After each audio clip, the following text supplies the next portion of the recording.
Heartbroken, Feng awakened the hundredfold cashback system. Upon purchasing a bottle of mineral water for 2 yuan, he received a cashback of 200 yuan.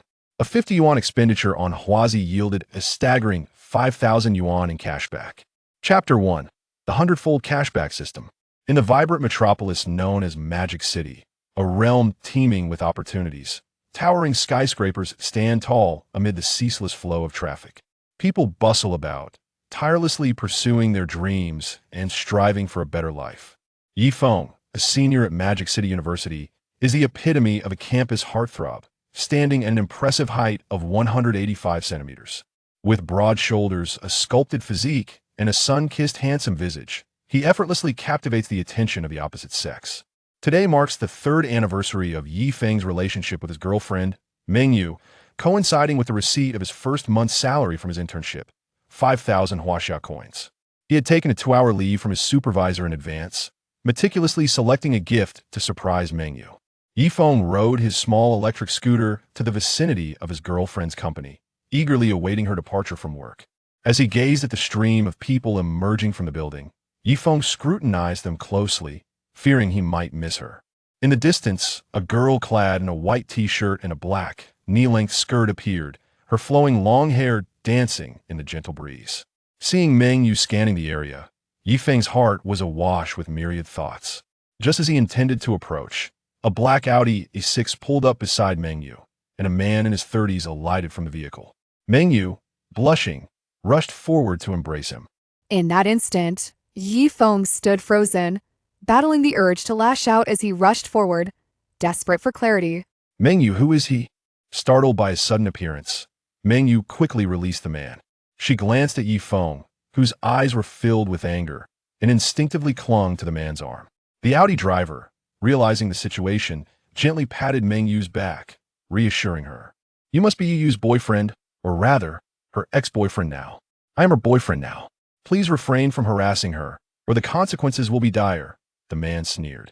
Yu, did we not vow to strive together and marry after graduation? Have you forgotten the promises we made? Feng, encountering you today is fortuitous, as I need to clarify that we are breaking up. You cannot provide the life I desire. Love cannot be consumed as sustenance. It requires material support, and you are merely a pauper. Please do not disturb me anymore, or my boyfriend will get angry. Kid, begone. You are unworthy of Yu, he said, audaciously pinching Mengyu's backside. Be a good girl and wait for me in the car. I have reserved a hotel, and tonight, I will make you beg for mercy. Witnessing their flirtation before his eyes shattered Feng's heart into a million pieces. As he watched the car drive away, accompanied by the murmurs of onlookers, he closed his eyes, allowing tears to stream down his cheeks. He remained rooted in place, as if bidding farewell to his youth, mourning the death of his love. Memories of their years together flashed through his mind, filled with laughter and sorrow. Perhaps it was time to let go, realizing he may never have truly understood her. 3 years of affection could not withstand the allure of materialism. A sharp pain pierced through his mind. Congratulations, host. You have awakened the hundredfold cashback system. The host is entitled to receive a hundredfold cashback on any amount spent, and all cashback amounts are obtained through legitimate channels. So rest assured and use it without fear of being exploited. To ensure the host consumption is unimpeded by limits, a Supreme Black Card from Global Bank has been awarded to the host, with all cashback now deposited into the Black Card account, which has been issued and is now in the host's backpack. Feng was startled by the voice echoing in his mind, and he immediately opened his backpack to find a card emanating a dark glow, quietly resting within. This was no illusion. He had truly been chosen by the system. As an avid reader of online literature, Feng was no stranger to such systems. He had often fantasized about being struck by one that would lead him to the pinnacle of life. To his astonishment, the system had indeed arrived after his breakup today. With excitement, Feng propped up the fallen electric scooter by the roadside and made his way to a nearby convenience store. Boss, I'll have a bottle of mineral water, please. After scanning the payment code, the melodious voice resounded once more.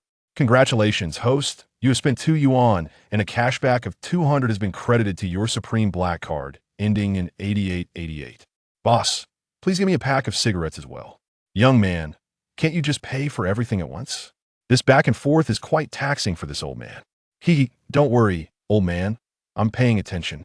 Congratulations, host. You have spent 50 yuan, and a cashback of 5,000 has been credited to your black card, ending in 8888. After leaving the convenience store, Yifeng returned to his modest rental room, gazing at the confined space and silently resolving to strive diligently for cashback. Ding, ding, ding. A series of chimes interrupted Yifeng's thoughts. Upon checking his phone, he saw it was Yang Dong, the leader of his dormitory at Magic City University. The dormitory comprised 4 individuals: Yang Dong, the eldest, Chung Wen, the second, Wang Chao, the third, and Yifeng, the youngest. The 4 had shared the same dormitory since their freshman year, fostering a strong bond. What brings you to seek me, boss? Little 4, I'm with Little 2 and Little 3 at the old Sichuan hot pot near the school gate. Hurry over, you're the only one missing. All right, boss, I'll be there shortly. The old Sichuan hot pot was popular among students due to its proximity to the school and its affordable prices, often bustling with patrons. Inside the hot pot restaurant, Yang Dong was advising Chung Wen and Wang Chao. When Little 4 arrives, let's not mention the breakup. Just let him drink and vent. Don't be fooled by his carefree demeanor. He tends to overthink. Indeed, boss, it's outrageous that Meng Yu would post a kissing photo today, especially with the backdrop of a budget hotel, completely shameless. Yes, after all these years with Lil 4, they merely held hands and shared hugs. Who could have imagined that right after the breakup, she would go off to a hotel with someone else? Truly despicable. What a shame for Little 4. At that moment, Yifeng had already arrived at the entrance by taxi, and another wave of cashback had just been credited. Entering the old Sichuan hot pot, he spotted Yang Dong and the others seated in a corner and promptly approached them. Boss, Little 2, Little 3, what a pleasant surprise to see you all gathered. How has your internship been? Today, my internship salary has come in. No one is allowed to snatch it from me. I'm treating. With that, Yifeng pulled out a chair, seated himself, and skillfully opened a bottle of beer, pouring himself a full glass. The 3 exchanged glances, astonished. Could it be that Little 4 had not seen the social media posts? They raised their glasses for a toast, and Yang Dong remarked, Little 4, you haven't ordered too much food. If you want more, just let us know. Yifeng called over a waiter and ordered an additional serving of tripe, some duck intestines, and a few portions of lamb. As graduation approaches, what are your plans? Yifeng raised his glass and took another drink, then continued speaking. Yang Dong also raised his glass in a toast, and then said, my family has arranged everything for me. After graduation, I'll be going to work at a company owned by them. Chung Wen adjusted his glasses and said, I plan to return to my hometown and take the civil service exam. My parents are getting older, and being their only child, I feel the urge to return home. Chapter 2 laid off. As Wang Chao observed the somber atmosphere following Chung Wen's words, he spoke up. Rest assured, your brother Chao isn't going anywhere. I still plan to purchase a residence at Tangchenipin in the future. The others looked at Wang Chao, chuckling and teasing him. Go away. You think you can afford a place at Tangchenipin? Selling you wouldn't even cover a restroom. As time passed, the number of empty bottles around the 4 grew, and their faces began to flush. At that moment, Wang Chao turned to Yifeng and slowly asked, Old 4, have you broken up? Yes, just today. Then why do you look so unfazed? Well, what can be done? I'm just grateful to have seen this person's true colors. Breaking up is for the best. It's wise to cut losses, Yifeng replied calmly. Come, let us drink. Live for today, tomorrow's worries can wait. Noting the increasing intoxication, Yifeng excused himself to the restroom, approached the front desk, ordered another case of alcohol, and settled the bill. Congratulations, host. You spent 650 yuan and received a cashback of 65,000 yuan, which has been credited to card number ending in 8888. Upon returning to the table, he distributed a bottle to each person. The 4 reminisced about their past 4 years together, aware that they would soon part ways. Expressing their sentiments about the fleeting nature of time, they continued to toast, the night growing darker as they sang together. Friends walk together for a lifetime. Those days are no longer. A word lasts a lifetime, and a lifetime of love is captured in a single drink. By the time they returned to the rented apartment, it was already past 11. After washing his face haphazardly, Yifeng collapsed onto his bed and fell into a deep slumber. The next morning, the alarm clock jolted the slumbering Yifeng awake. Rubbing his groggy head, he gulped down a large glass of water and reluctantly rose to wash up. Dressed and ready, Yifeng hopped onto his electric scooter and sped off to the office. Upon arriving at the company, he greeted the receptionist before heading to his workstation. Nearby, fellow intern Zhang Tao approached him, saying, Yifeng, did you hear? Our group of interns, having performed well on the previous project, will have one early opportunity for permanent employment. I overheard the team leader say it's likely to be you. Really? Me? Absolutely. Among our batch. You are the most capable. If not you, then who else? All right, if I get the position, I'll treat you to a meal. Although Yi Feng was indifferent about the prospect of formal employment since acquiring the system, he felt genuinely pleased to have his abilities acknowledged. At that moment, Supervisor Wang Gang emerged from his office and addressed the staff. Everyone, please pause your work. I have 2 announcements to make. Satisfied that he had their attention, Wang Gang continued. The first announcement is that the company has decided to grant one intern early permanency. This individual is Wang Ziqiang. A murmur rippled through the crowd. Wang Ziqiang lacked both talent and social finesse. Many believed he would be the first to be laid off.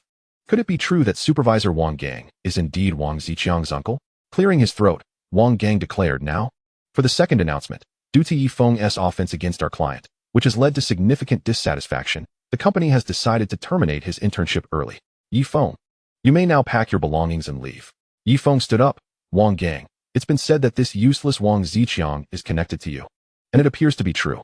A talentless fool like him securing the first permanent position. Do you think we're blind? It's irrelevant. You claim I offended a client? In the month I've been here, I've never even seen a client.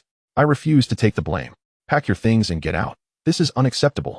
Wang Gang fumed, visibly enraged by Yi Feng's confrontation. Yi Feng quickly gathered his belongings and addressed Wang Gang. Wang Gang, I was already planning to quit. Just watch. Your misfortune will come. Amidst the sympathetic gazes of his colleagues, Yi Feng strode out confidently. It was truly unfortunate. Yi Feng was diligent and capable. Yet he had been laid off. I suspect Wang Gang is making room for Wang Ziqiang. Rumor has it that a new team will be formed, and it's likely that Ziqiang will be the leader. Look at Wang Ziqiang's smug expression. It's utterly revolting. All right, let us not speak further. Higher-ups can crush us. Let us avoid drawing their attention. After leaving the company, Yi Feng found a trash bin and discarded his packed belongings. With the system at his disposal, he had no intention of working for anyone again. Working was out of the question. It was time to savor life. Mounting his electric scooter, Yi Feng decided to treat himself to a new smartphone. The one he had been using was painfully sluggish. Previously, he had refrained from replacing it to save money for a gift for Meng Yu, but now he resolved to indulge himself a little. Spotting a Huawei flagship store, he entered. As soon as he stepped inside, a sales associate warmly approached him. Good day, sir. Are you looking to purchase a phone or a tablet? Yes. I would like to buy a smartphone. Do you have any recommendations? If you haven't decided on a model yet, you can try out the devices in our experience area, which will help you make a choice. In the experience zone, after testing several models, Yi Feng pointed to the Huawei Mate 60 Pro and told the associate, I'll take this one. At that moment, a mocking female voice interrupted. Oh. Isn't this our university's talented scholar and campus heartthrob, Yi Feng? I heard you got dumped by Yu. Huh, just look at yourself. You look so pathetic. How could you ever be worthy of her? Honestly, you should have been dumped long ago. Yi Feng turned toward the voice and saw Zhang Meng, Meng Yu's friend, who had often disparaged him to Meng Yu, an archetypal gold digger. Zhang Meng, your mouth is still as foul as ever. Remember to brush your teeth before going out. Yi Feng retorted, not holding back. You have no class. After being dumped, you come here to leech off the internet? Looking at you, I doubt you could afford a Huawei phone. Huh, how do you know what I can afford? I'm here to buy a phone. Sure, keep dreaming. Do you really think you can buy a Huawei with your stingy appearance? You know, I'm the one who introduced you to her boyfriend. How does that make you feel? Zhang Ming continued to taunt. Then I should thank you. Otherwise, I would never have seen her true nature. With that, Yi Feng turned to the associate and said, let us proceed to checkout. At the counter, after adding accessories and other products, Yi Feng's total came to 110,000 yuan. Congratulations, host. You spent 110,000 yuan, and a cashback of 100,000 yuan has been credited to card number ending in 8888. Chapter 3. A spending spree. After switching his phone card and holding the shopping bag, Yi Feng was about to leave. Zhang Meng, watching in disbelief, exclaimed, how is it possible? How could Yi Feng afford such an expensive phone? She quickly stepped in front of him, pointing a finger. Ah. So you've been pretending to be poor to deceive you. You're truly a scoundrel. It's no wonder she dumped you. Have you finished?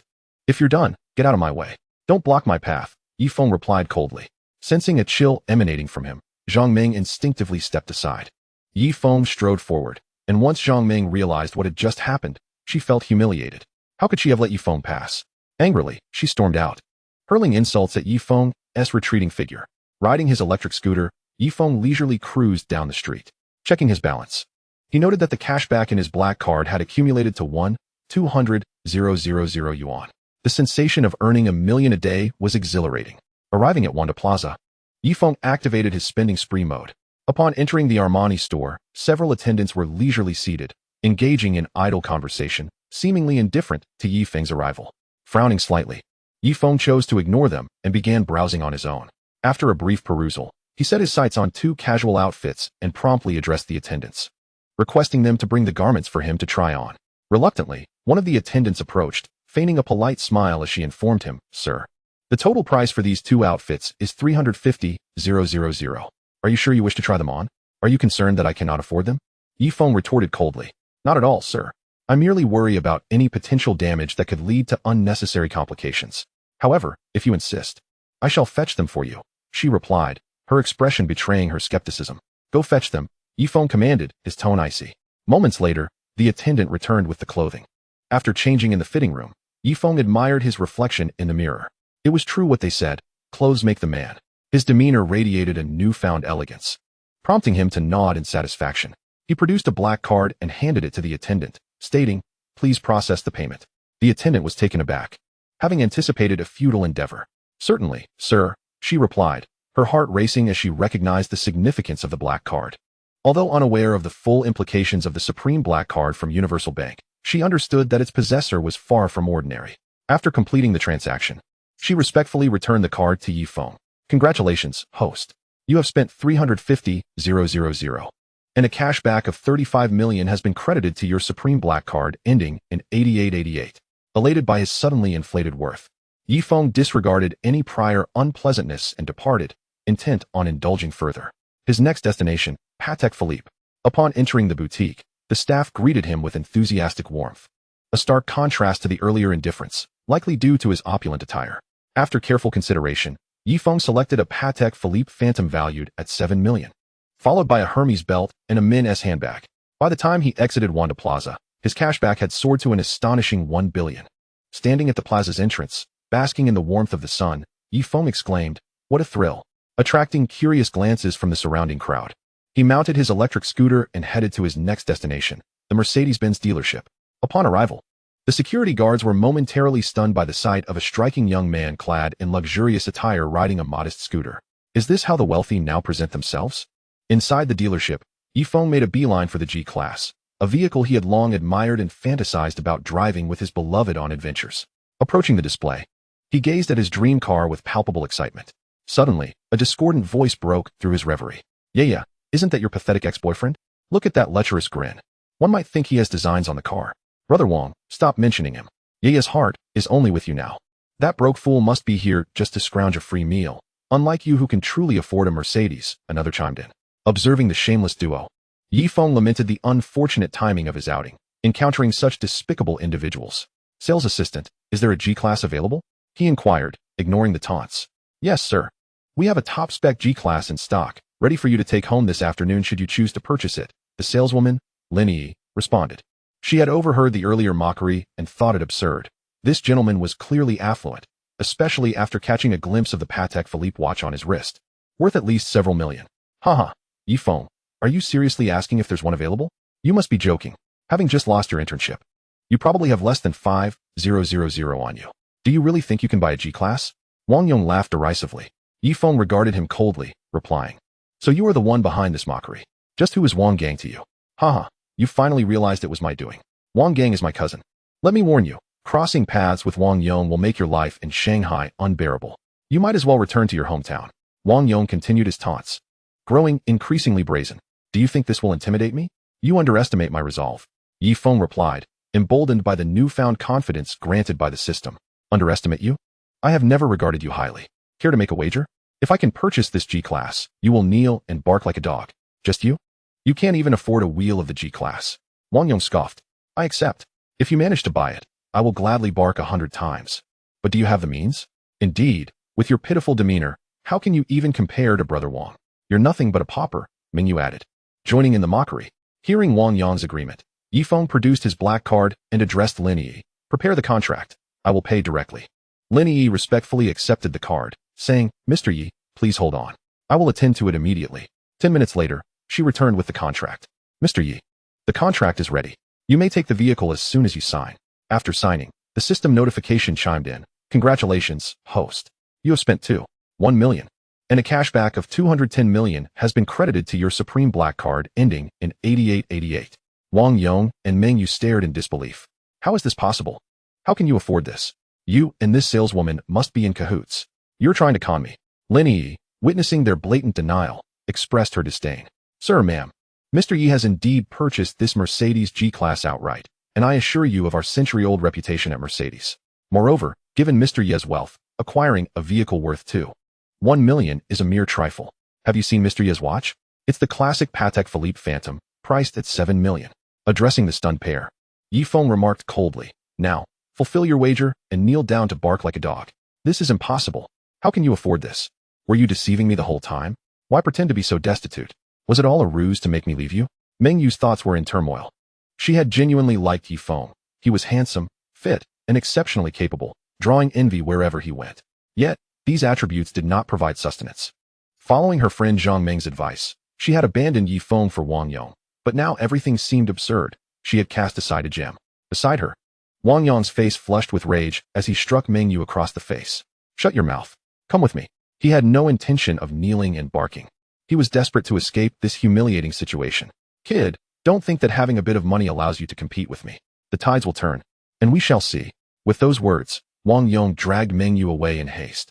Watching them depart, Yi Feng felt a wave of disappointment, not towards Meng Yu, but towards his past self. Had he been blind to choose such a materialistic woman as his partner? Mr. Yi, will you really let them go so easily? Lin Yi inquired, believing that a harsh humiliation of the two would provide true satisfaction. Let them go. The city of Shanghai may not be vast, but it is not small either. There will be ample opportunities in the future. Driving his beloved G-Class, Yi Feng left the 4S dealership, taking in the enchanting sights of the magical metropolis. He couldn't help but exclaim, how utterly delightful it is not to be at work. And to have money while not working is even more exhilarating. Just then his phone chimed. Picking it up, he pressed the answer button, and a melodious voice resonated through the receiver. Brother, guess who I am? A smile spread across Yi Feng's face as he recognized the voice of his younger sister. Yi Lin. Since childhood, their sibling bond had been exceptionally strong, with Yi Lin often relying on him. Let me take a wild guess. Could it be our little piglet? Shaolin, you're such a tease, brother. By the way, I have good news and bad news. Which would you prefer to hear first? Yi Lin playfully inquired. Let's start with the bad news. Huh, brother, you're not following the script. There's no bad news. The good news is that I've received my admission letter. Can you guess which university? Could it be Kyoto University? Haha, our family has produced a remarkable talent. Nope, you're so clueless. I got accepted into Magic City University. Soon, I'll be able to see you. Aren't you excited for your lovely sister's arrival? Not really, you little rascal. Who knows how you'll torment me once you're here? Oh, come on, brother. In a few days, Mom and Dad are throwing a celebration for my admission. Will you be able to come back? Of course, for our little princess's admission celebration, I wouldn't miss it for the world. Yay, you're the best, brother. I have to go now. Mom's calling me for dinner. Don't forget to eat too. Yi Feng hung up, a broad smile adorning his face. He cherished his sister dearly. Each time Yi Lin got into trouble and faced their mother's wrath, she would scurry behind him, defiantly sticking her tongue out at their mom, which often led to him getting into trouble as well. Meanwhile, Yi Lin rushed out of her room. You little girl. Even at this age, you're still so impetuous. You don't act like a proper young lady at all. Dinner's ready. Their mother admonished, having set the table. Old Yi, hurry up and wash your hands for dinner. Every day, you come home and fuss over your plants without helping me out. I'm on my way. Dear, you're so capable. My presence would only complicate things. Their father replied, hoping to appease her. You old fool. You only know how to talk. Come eat.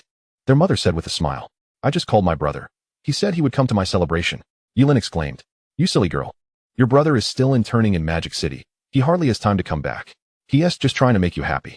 Once school starts, you'll also be in Magic City, so don't trouble your brother too much, their mother said, her heart aching for her son, who is alone and unsupported in a big city. Humph. My brother will definitely come. He never lies to me. You little rascal. They say daughters are closer to their fathers, but you're closer to your brother. What about your old father? How heartbroken I am. Their father teased. Watching Yi Lin pout. On the other hand, Yi Feng began to feel homesick. Having not returned home in over half a year since starting his internship in his senior year, he resolved to stay a few extra days for his sister's celebration. The thought of Yi Lin attending school in Magic City made him consider purchasing a property. After all, with 2 billion in his account, Buying a home in the city would be a breeze, especially with system cashback involved. He decided to go house hunting the next day. Just then, a grumbling sound interrupted his thoughts. His stomach protested, having forgotten to eat in all the excitement of shopping.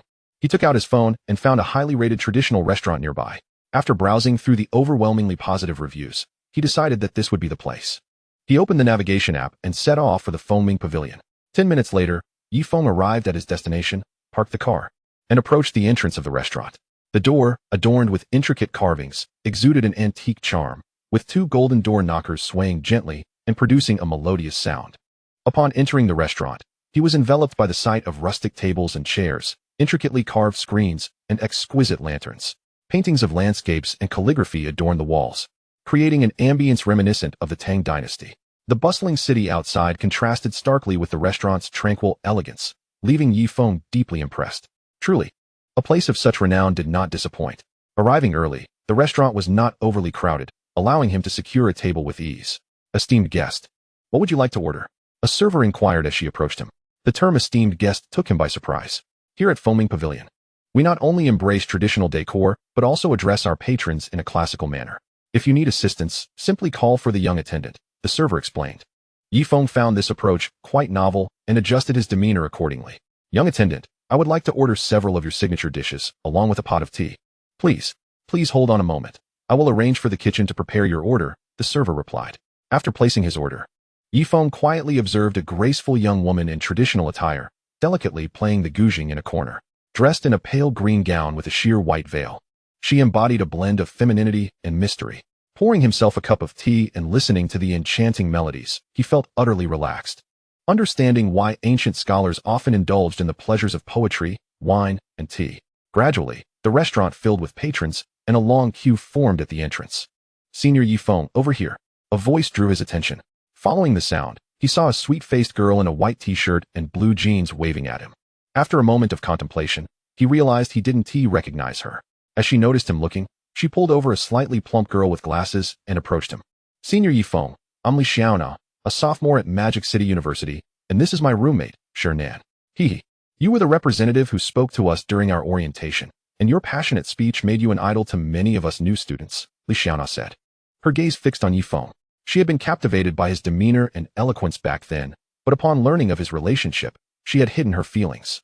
After hearing of his recent breakup, she could no longer contain her emotions, but despite searching around campus, she had been unable to find him. Oh, two junior sisters. What brings you here? Senior Feng, we arrived a bit late and had to wait a long time for a table. Do you think we could share a table with you? Li Xiaona said, looking at him with hopeful eyes, her expression conveying a sense of desperation. Don't just stand there, come sit. Today, senior treats. Feng responded with a smile. Noticing the playful spirit in Li Xiaona that reminded him of his sister Yilin. Delighted, Li Xiaona pulled Shernan to sit down. Waiter, we need 2 more sets of utensils. Huh, why is no one paying attention to me? Feng chuckled and explained, this is a traditional restaurant. You must speak in an old-fashioned manner. Li Xiaona pondered for a moment before responding, young attendant, bring us 2 sets of bowls and chopsticks. Certainly, esteemed guest. Senior Feng, this restaurant is truly interesting. I really like it. The trio enjoyed their meal together, with Feng relishing the relaxed atmosphere. Senior Feng, I know some questions might be inappropriate, but I want to ask, did you really break up with that senior? Li Xiaona clenched her fists, her gaze fixed on Feng. A mix of anxiety, anticipation, and fear in her expression. She was nervous about his reaction, hopeful for an answer, yet fearful that the opportunity might slip away again. Those who abandon me are gone. Yesterday cannot be retained. Those who disturb my heart bring me worries today. Those who are meant to leave cannot be retained. And those destined to arrive cannot be evaded. Feng lamented that feelings cultivated over 3 years are not easily cast aside. Yet, he cannot abide betrayal. If love has faded, it should be openly acknowledged rather than resorting to treachery. Love's origins are often mysterious, yet it runs deep. Hatred, too, has an unknown conclusion, often dissipated by a mere smile. Senior, these experiences are but a part of life. Take it lightly. Time is the greatest healer, capable of helping you forget and also of leading you to new encounters. Gazing into the depths of his own heart, he felt nothing but pain. Humanity suffers from myriad ailments, yet only longing remains unhealed, Feng murmured. 9 leaves of the heavy tower weigh 2 taels. While the winter solstice's cicada pupa costs 1 coin, brewed with snow from the previous year, it can cure the suffering of love. Li Xiaona interjected. But how can a 7-leaved tower blossom in winter? And how can one harvest snow from the previous year? How can longing be alleviated when summer withers? It becomes the nine-leaved tower. Digging 3 feet into the earth reveals the cold cicada. On New Year's Eve, when the clock strikes midnight, the snow falls, marking the passage of a year. After parting, longing can also be resolved. Yet, if longing does not penetrate the bones, how can it be cured? This remedy is no less bitter than the poison of longing. How can it dissolve such affliction? The two talented scholars found themselves drifting from the topic of their breakup to the subject of longing. Could you perhaps speak of matters more fitting for a young lady's understanding? Consider the sentiments of a struggling student. Shernan, observing the conversation veering off course, sought to steer it back. Honestly, Li Xiaona is quite the worry. She clearly has feelings for Senior Yi but insists on discussing longing. Such a foolish girl. Haha. Was I not the picture of infatuation just now? The past is behind me. I am not so fragile as to need consolation, Junior. Yi Feng laughed heartily, dispelling his earlier gloom, surprised by how much he had shared with a newly acquainted junior. Senior, may I add you on WeChat? Not only have I taken your seat today, but I also had you treat me to a meal. Next time, it will be my turn. Li Xiaona said with a joyful smile. She could have split the bill, but letting the senior treat her this time meant she could invite him out alone next time. This thought alone filled her with excitement. Yi Feng opened the WeChat QR code, and after they successfully added each other as friends, they proceeded to settle the bill. Noticing the time was late, he turned to the two girls and asked, "Will you be heading out for some shopping, or shall we return to the campus?" After a brief discussion, they replied, "Senior, we should head back to school. It is getting late." "Then allow me to escort you back," Yi Feng offered, leading them away from Fengming Pavilion. Upon arriving at the car, Li Xiaona gazed in astonishment at Yi Feng. "Senior, is this your car?" "Indeed, I just picked it up today. I've heard rumors." "Correct, I was dumped for being poor." "Haha, perhaps this is fate." The three sat in silence as they drove, with Li Xiaona stealing glances at Yi Feng's profile through the reflection in the window. She momentarily found herself lost in thought, her mind drifting back to their first meeting, when he had always worn a smile. A youthful and radiant boy who brought warmth like spring. Now, he had shed that smile, gradually becoming resolute. Perhaps this is what growth entails. At the school gates, after bidding farewell, Yi Feng did not leave, but instead returned to the dormitory he had not visited in quite some time. "Old Four, what brings you back? Are you troubled? Come, share with your brother to lift your spirits," Wang Chao teased, observing Yi Feng who had been absent from the dorm for a while. Cheng Wen also sat up, scrutinizing Yi Feng. "Hold on, Old Four, have you struck it rich? You're wearing quite the ensemble." Wang Chao's eyes widened as he noticed Yi Feng's luxurious appearance, fixating on his wrist. "Is that a Patek Philippe? Old Four, you must have hit the jackpot. Spill the details. Who is this wealthy lady who has taken a liking to you?" Wang Chao joked. "Get out of here, wealthy lady. I just happened to fall into fortune." Yi Feng laughed. "You've gone astray, my adopted son. I just checked. That Patek Philippe of yours is worth 7 million. Do tell us what happened, or else the long knife of Feng Xian might thirst for blood." Chapter 6, Regrets. Yi Feng looked at the two excited friends, unsure how to explain. The secret of the system was not to be revealed. After some thought, he said, "After the breakup, while tidying up in my rental, I discovered an old hard drive containing 200 bitcoins, which I just sold yesterday. Old Four, you've achieved a small goal. Truly, comparing oneself to others can be disheartening. You must treat us." Wang Chao exclaimed, his eyes devoid of envy, filled instead with a hint of admiration and joy. As the proverb goes, a blessing in disguise. "Old Four, your sudden wealth post-breakup signifies that your destined partner has yet to arrive. Meng Yu is not your true match, and you must remain true to yourself. Do not squander your fortune now that you have it," Cheng Wen advised, patting Yi Feng on the shoulder with earnest sincerity. "Old Two, I believe you should not return home to take the civil service exam.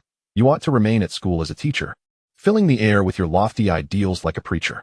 If I had a small goal, I would indulge in life and experience the lifestyle of the wealthy." Wang Chao disagreed with Cheng Wen, believing that upon achieving financial freedom, one should enjoy life. Otherwise, the effort would be meaningless.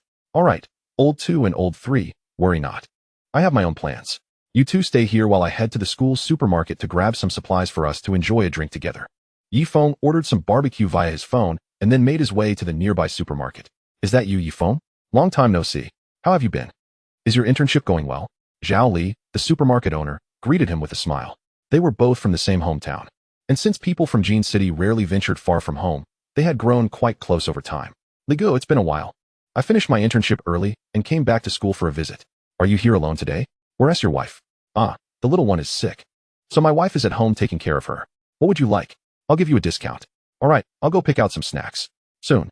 Yi Feng returned with an armful of treats. "Li Go, let us add another case of beer to the tab. How much do I owe you?" 158. Just give me 150. You young man, drink less beer. Make sure to come by more often. After you graduate, our chances to meet will lessen. Rest assuredly go. Once I graduate, I'll be able to visit you too. Haha, I must go now. My dorm brothers are waiting for me. With the barbecue in hand, Feng returned to the dorm, placing the food on the table. The three young men gathered around, each holding a bottle of beer. The moonlight outside casting a glow on their youthful faces. As time passed, the pleasant intoxication of the alcohol encouraged them to share their stories. Old 3, old 4. To be honest, I never wanted to leave the Magic City. However, my parents had me late in life, and I am their only child. To support my education, they had to work away from home. I remember once, my father cut his hand at the construction site, and to save money, he had to sacrifice a finger.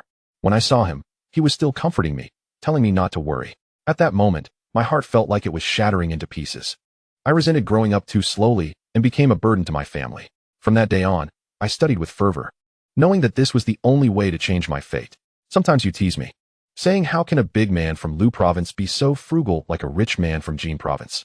I simply understand the value of money, earned through my father's sacrifice. I cannot squander a single penny. Now, as I approach graduation, I wish to contribute to my family, to return home and take over my father's burdens, allowing him to rest. So he knows his son has grown up and can be his support against the storms of life. Looking at Cheng-Won, whose tears flowed freely, Feng found himself at a loss for words of comfort. Life is full of disappointments, yet often unspoken. He raised his glass towards Cheng-Won and said, "Come, brother heir, I raise my glass to you. Truly, you are a man of Lu province, embodying responsibility. Let us drink. Brother heir, Lao Si, do you often perceive me as carefree and lighthearted? That is merely a facade. Since my parents divorced and subsequently formed new families, I have lived with my grandparents. Throughout my childhood, I was ridiculed by classmates as a child without parents. Indeed, they have never graced my life with their presence over the years, only providing a cold sum of child support, which my grandfather had to demand. With such parents, I am not much different from an orphan. In response to mockery, I retaliated fiercely, silencing their taunts, yet I found myself devoid of friends. Following the passing of my grandparents, I gradually learned to let go, without expectations. I faced no disappointments. Freed from attachments, I could live as I pleased. Yet who could foresee the despair of a small boy's anguished cries in the torrential rain?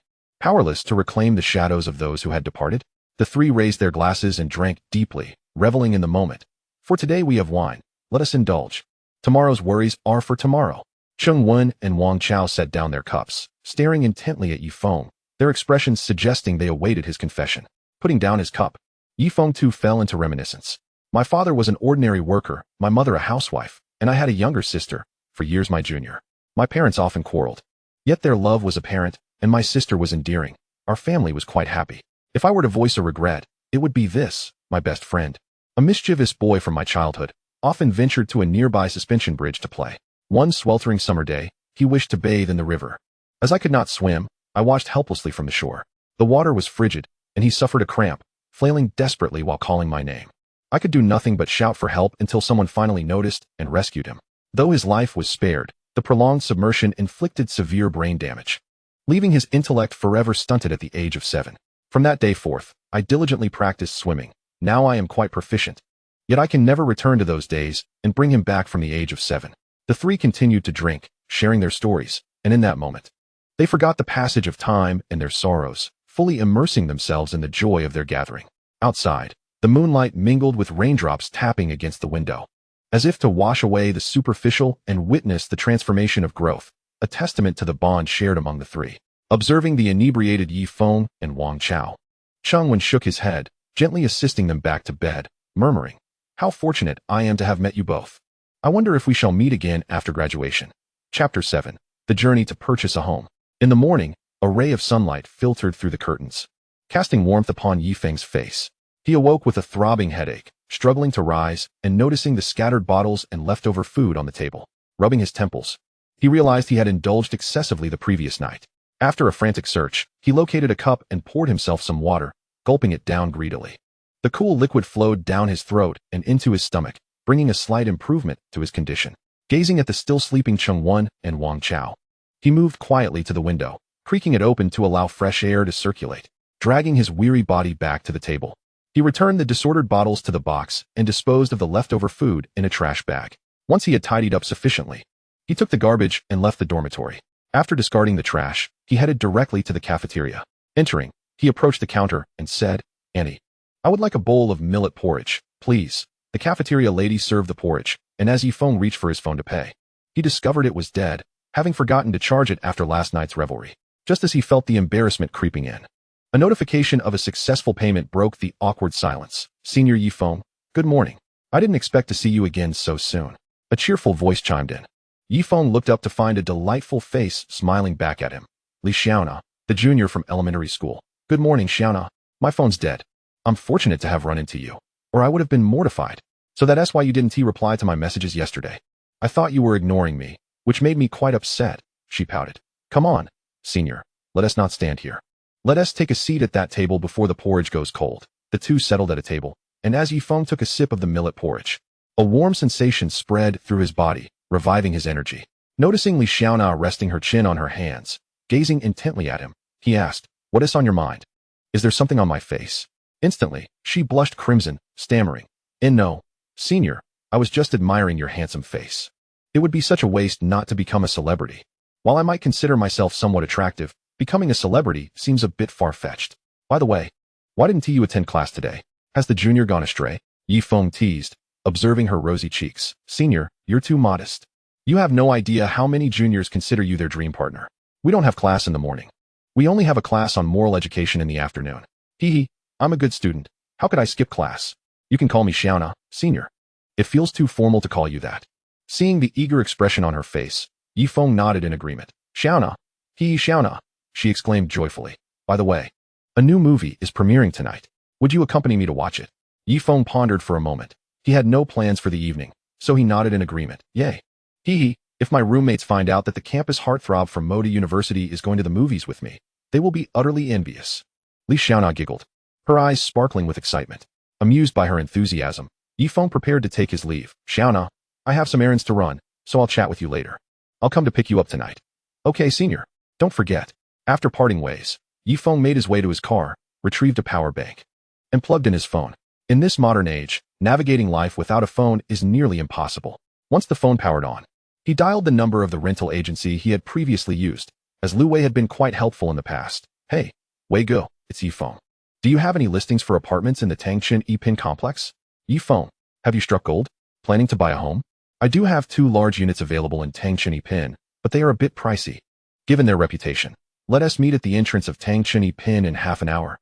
"Are you serious? That place is practically worth $1 billion. You're not joking, are you?" "Don't worry, Wei Go.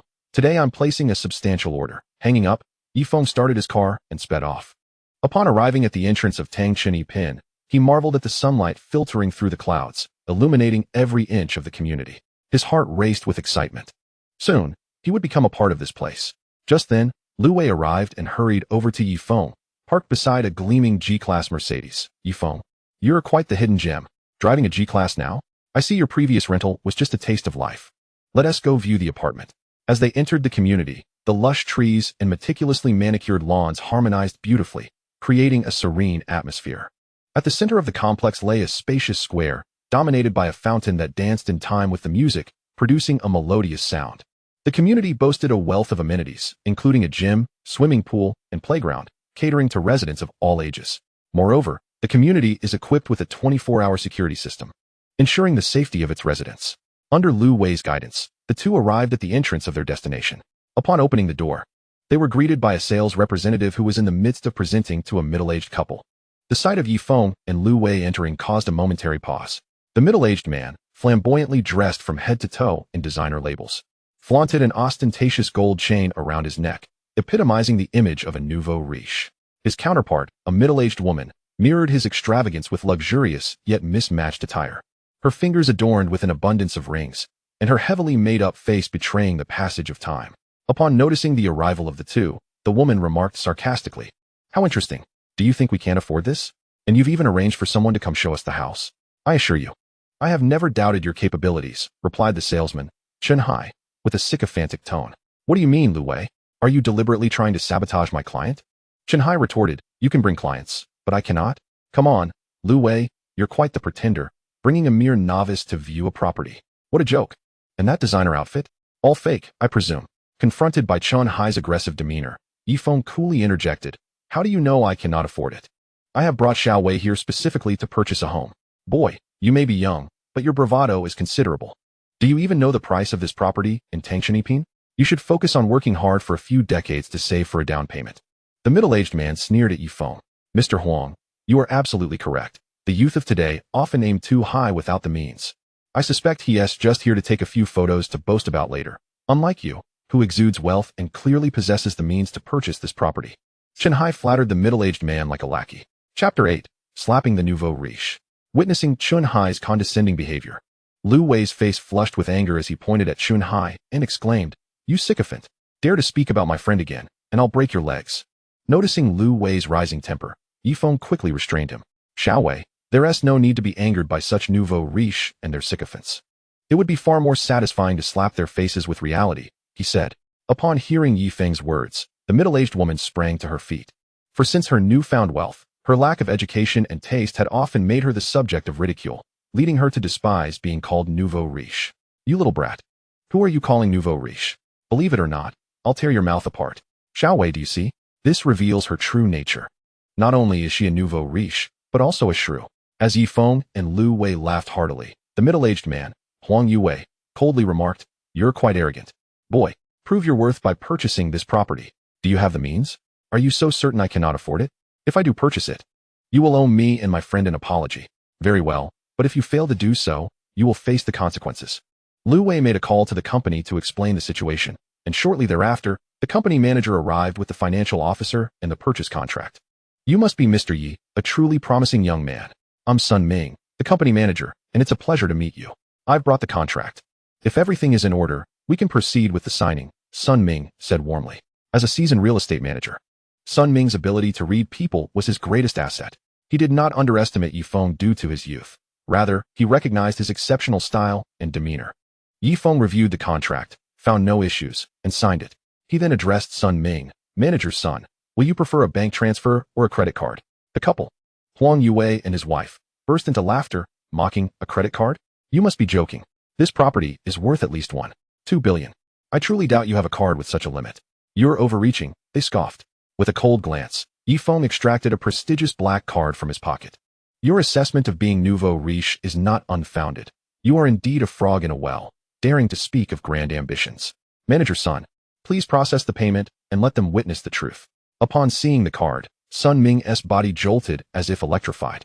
Having only encountered such a black card once on a super-rich individual, this was no ordinary card. It symbolized status and identity. Trembling, Sun Ming accepted the card, instructing the financial officer to input the amount, which successfully processed. "Congratulations, host, for spending 1.2 billion. A cashback of 12 billion has been credited to the prestigious black card ending in 8888. Sun Ming, shaking hands, returned the card to Yi Feng. "Mr. Yi, we can handle all subsequent procedures for you if you prefer. Should you have any requests, do not hesitate to contact me. I am more than willing to assist you. Here is my business card. Please graciously accept it."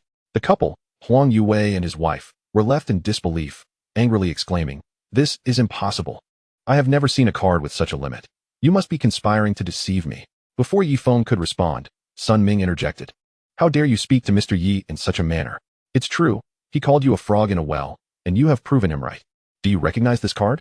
It is the Supreme Black Card from Universal Bank. There are no more than 10 in all of Huaxia. Do you comprehend the difficulty of acquiring this card? It is only available by invitation, not through self-application. And the invitee must have a minimum cash flow of 10 billion Huaxia dollars. Understand, it's cash flow. This card not only allows for massive transfers, but also signifies status and identity. With Mr. Yi's capabilities, crushing you would be akin to squashing an ant. Yet you dare to be so brazen." Huang Yue and his wife collapsed in shock. Whether from Sun Ming's imposing presence or the fear of Yi Feng's identity as a black card holder, they sank to their knees, begging for mercy. "Leave at once, and do not tarnish my space." Seeing them concede so readily, Yi Feng lost interest in punishing them. "Manager's son, do you have any villas for sale?" "Mr. Yi, you may call me Xiao Sunday. Given your status, ordinary villas do not befit you. There is, however, a fitting option, the Yundun Villa No. 6, which is currently on the market due to financial troubles faced by the Shen family in Modu. If you are interested, I can assist in contacting them." The Yundun Villa, designed by an internationally acclaimed master, is not merely a residence, but a symbol of status. Situated in a prime location in the new district of Modu, it offers unparalleled views and exceptional surroundings. Yi Feng nodded in satisfaction. Please inform me once you've made arrangements. If there is nothing further, we shall not disturb you any longer. Farewell. After Sun Ming and the others departed, Yi Feng began to admire his new home. The soaring ceilings were adorned with exquisite crystal chandeliers, casting a soft glow that illuminated the entire space. A wall of floor-to-ceiling windows provided an unparalleled view, while the walls showcased masterful artworks, each brushstroke exuding artistic allure. In the center of the living room stood a custom-made, genuine leather sofa, soft and comfortable, providing an exceptional seating experience. Beside the sofa was an elegant tea table, adorned with a premium tea set, perfect for enjoying tea while relishing the urban scenery.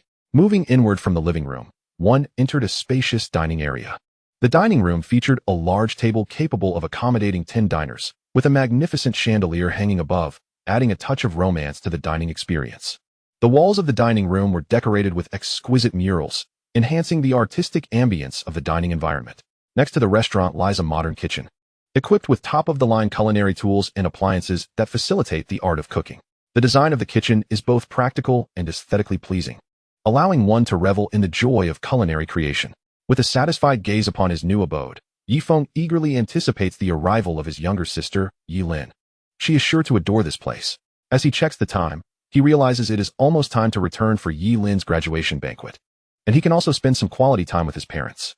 Noticing the hour, he surmises that Li Xiaona's class must be ending soon, so he drives away from Tangcheng Pin towards the prestigious Modu University. Upon arriving at the school's entrance, noticing that Li Xiaona has yet to arrive, Yi Feng decides to stop by a nearby milk tea shop to purchase 2 cups of the popular beverage, knowing that most girls tend to enjoy it. As he retraces his steps, he spots Li Xiaona standing by the car, scanning the surroundings. He quickens his pace to her side. Brother Feng, hurry up and tell me. Did you run off to admire some beauties? Li Xiaona teases, her large eyes sparkling mischievously. Observing her adorable demeanor, Yi Feng cannot help but tousle her hair affectionately, prompting a sudden blush to spread across Li Xiaona's cheeks. Realizing that he may have overstepped, Yi Feng immediately apologizes. I'm sorry, Xiaona, it was unintentional. I saw you hadn't tea arrived yet, so I went to grab 2 cups of milk tea. I hope you like it. Thank you, Brother Feng. How did you know I love milk tea? Hee, I wasn't even upset. After all, how many can say they've been pampered by Moda University's renowned heartthrob? I wonder how many would envy me. At that moment, Li Xiaona silently regretted her flushed face, which had made Brother Feng awkward. She thought how wonderful it would be to capture this moment in a photograph to cherish forever. Brother Feng, I've already bought the tickets. They're at Wanda Cinemas. Let us get going. Yi Feng opened the car door, and they both hopped in, speeding towards their destination. While Li Xiaona was busy retrieving the tickets, Yi Feng took the opportunity to wander into the snack area. The vendor's eyes lit up upon seeing him approach. What can I get for you, handsome? She inquired with enthusiasm. I'll take a large bucket of popcorn, please.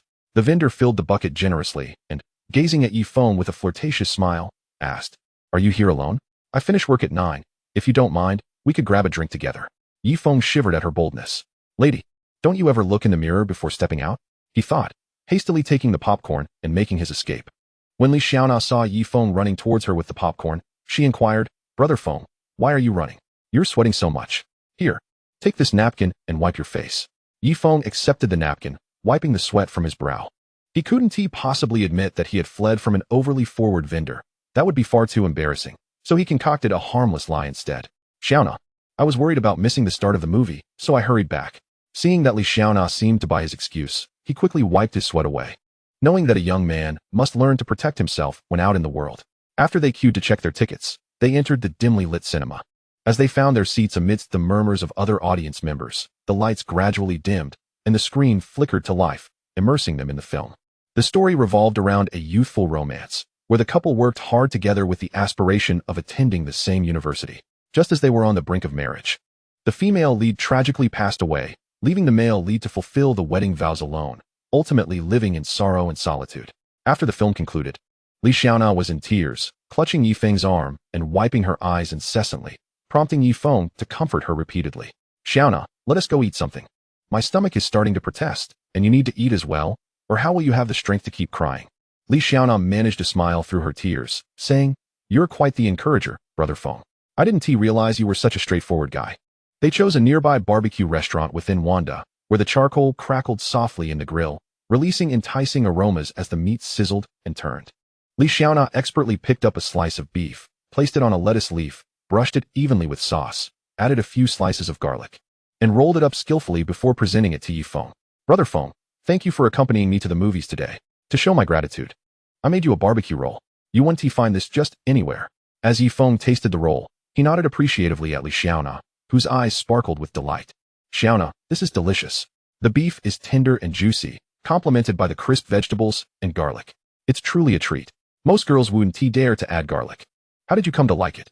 Seeing that Yi Feng enjoyed her creation, Li Xiaona beamed and replied. I read online that their essay saying, eating meat without garlic is like losing half the flavor. I tried it once, and it turned out to be true, although it does leave quite a strong aftertaste. As they savored their meal, Li Xiaona shared many amusing anecdotes from her life, with Yi Feng listening intently, occasionally chiming in. Xiaona, keep enjoying your food. I need to make a quick trip to the restroom. I'll be right back, Yi Feng announced. Just as he was about to leave, Li Xiaona called out to him. Brother Feng, wait a moment. She rummaged through her bag and handed him a pack of tissues. Yi Feng stared blankly at the tissues, confused by the gesture. What is this for? I'm just going to the restroom.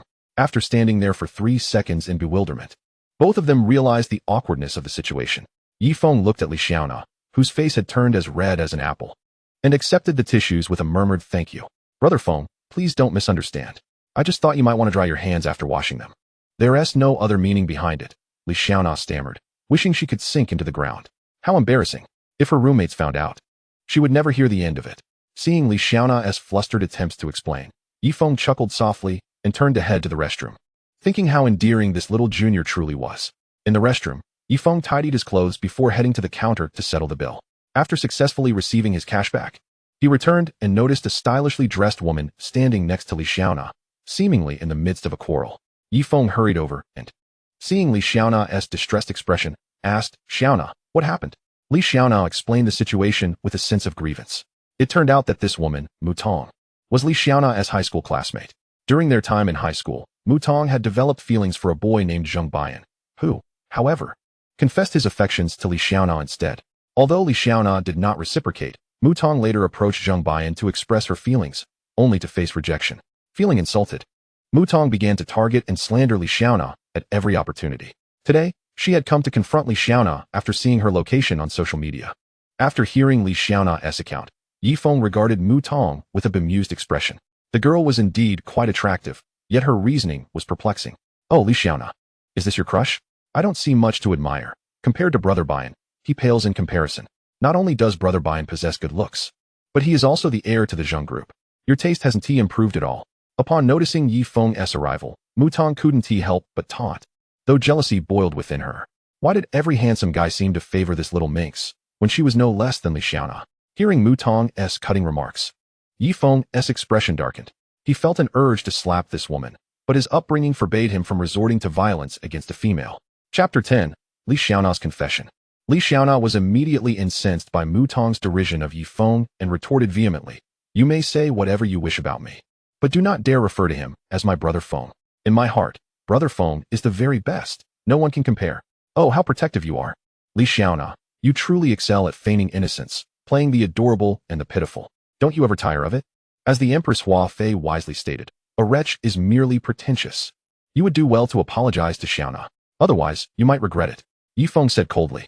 Apologize? What a joke. If you can associate with a wretched person like Li Xiaona, then you are hardly virtuous yourself. You two dogs are quite the match. Mu Tong sneered, her jealousy of Yi Feng's defense of Li Xiaona intensifying. With a sharp slap, Mu Tong's face stung as she clutched it in disbelief. How dare that wretched girl strike her? Regaining her composure, she charged at Li Xiaona in a frenzy. You little hussy, you dare to hit me? I'll make you pay? Yi Feng stood there, momentarily stunned by the scene before him. He had not anticipated this fierce side of Li Xiaona. As Mu Tong lunged towards her, he swiftly positioned himself in front of Li Xiaona to shield her from the frenzied attack. At that moment, the mall's security arrived, separating the individuals involved. Glancing at the onlookers, Li Xiaona cast an apologetic look at Yi Feng, who responded with a reassuring gaze. Realizing she could not take revenge today with the security present, Mu Tong spat a venomous remark before retreating in disgrace.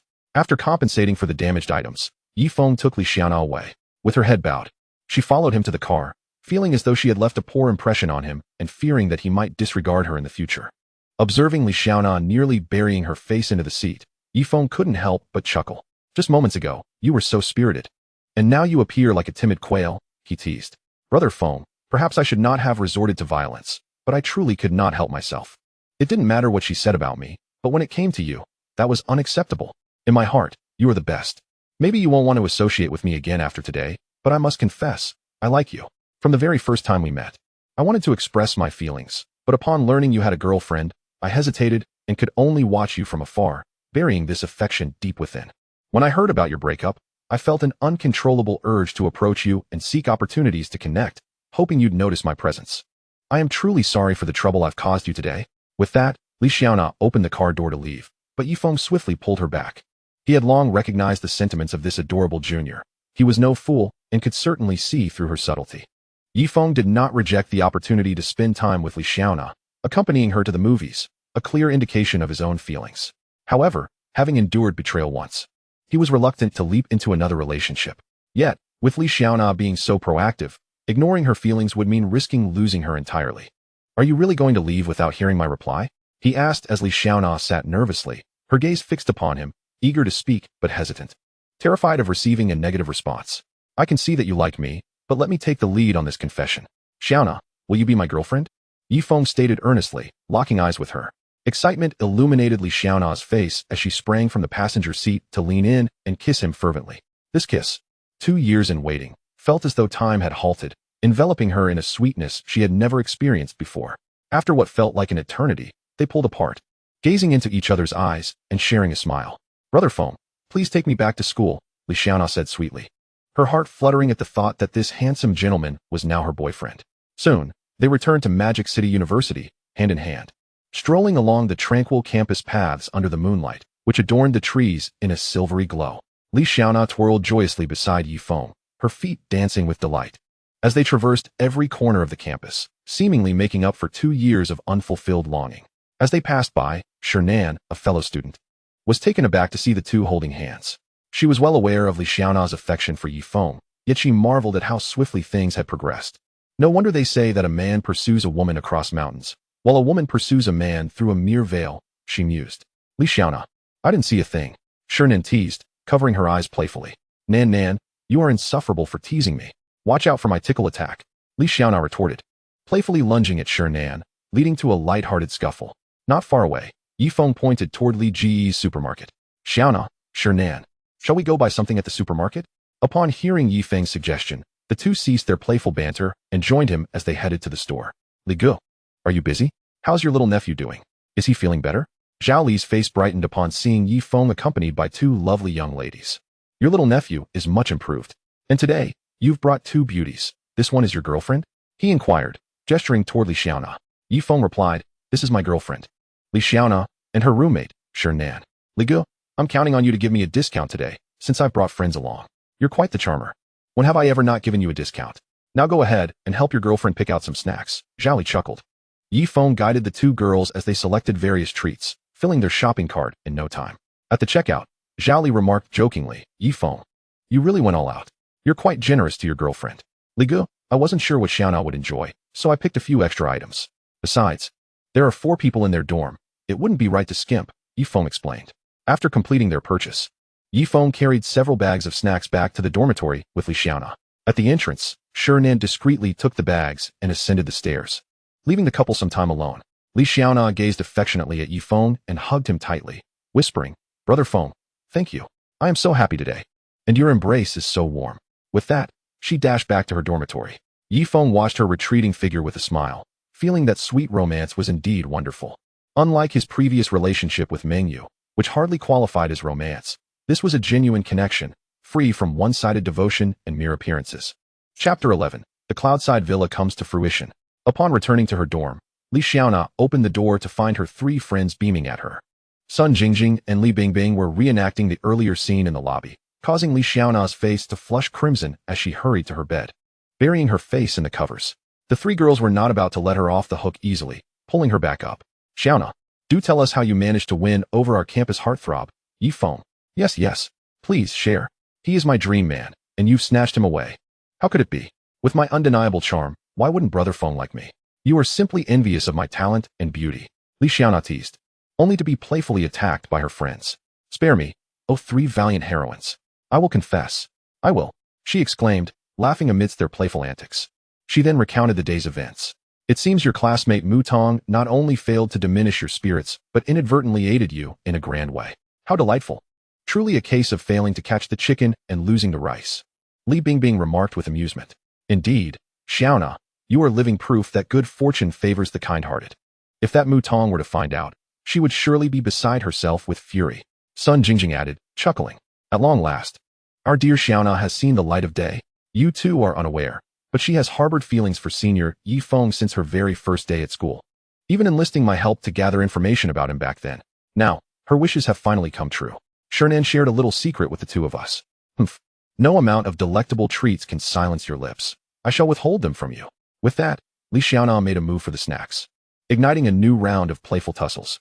In Jin City, Yi Lin observed her parents, who were engrossed in watching television on the sofa, their lips twitching in exasperation.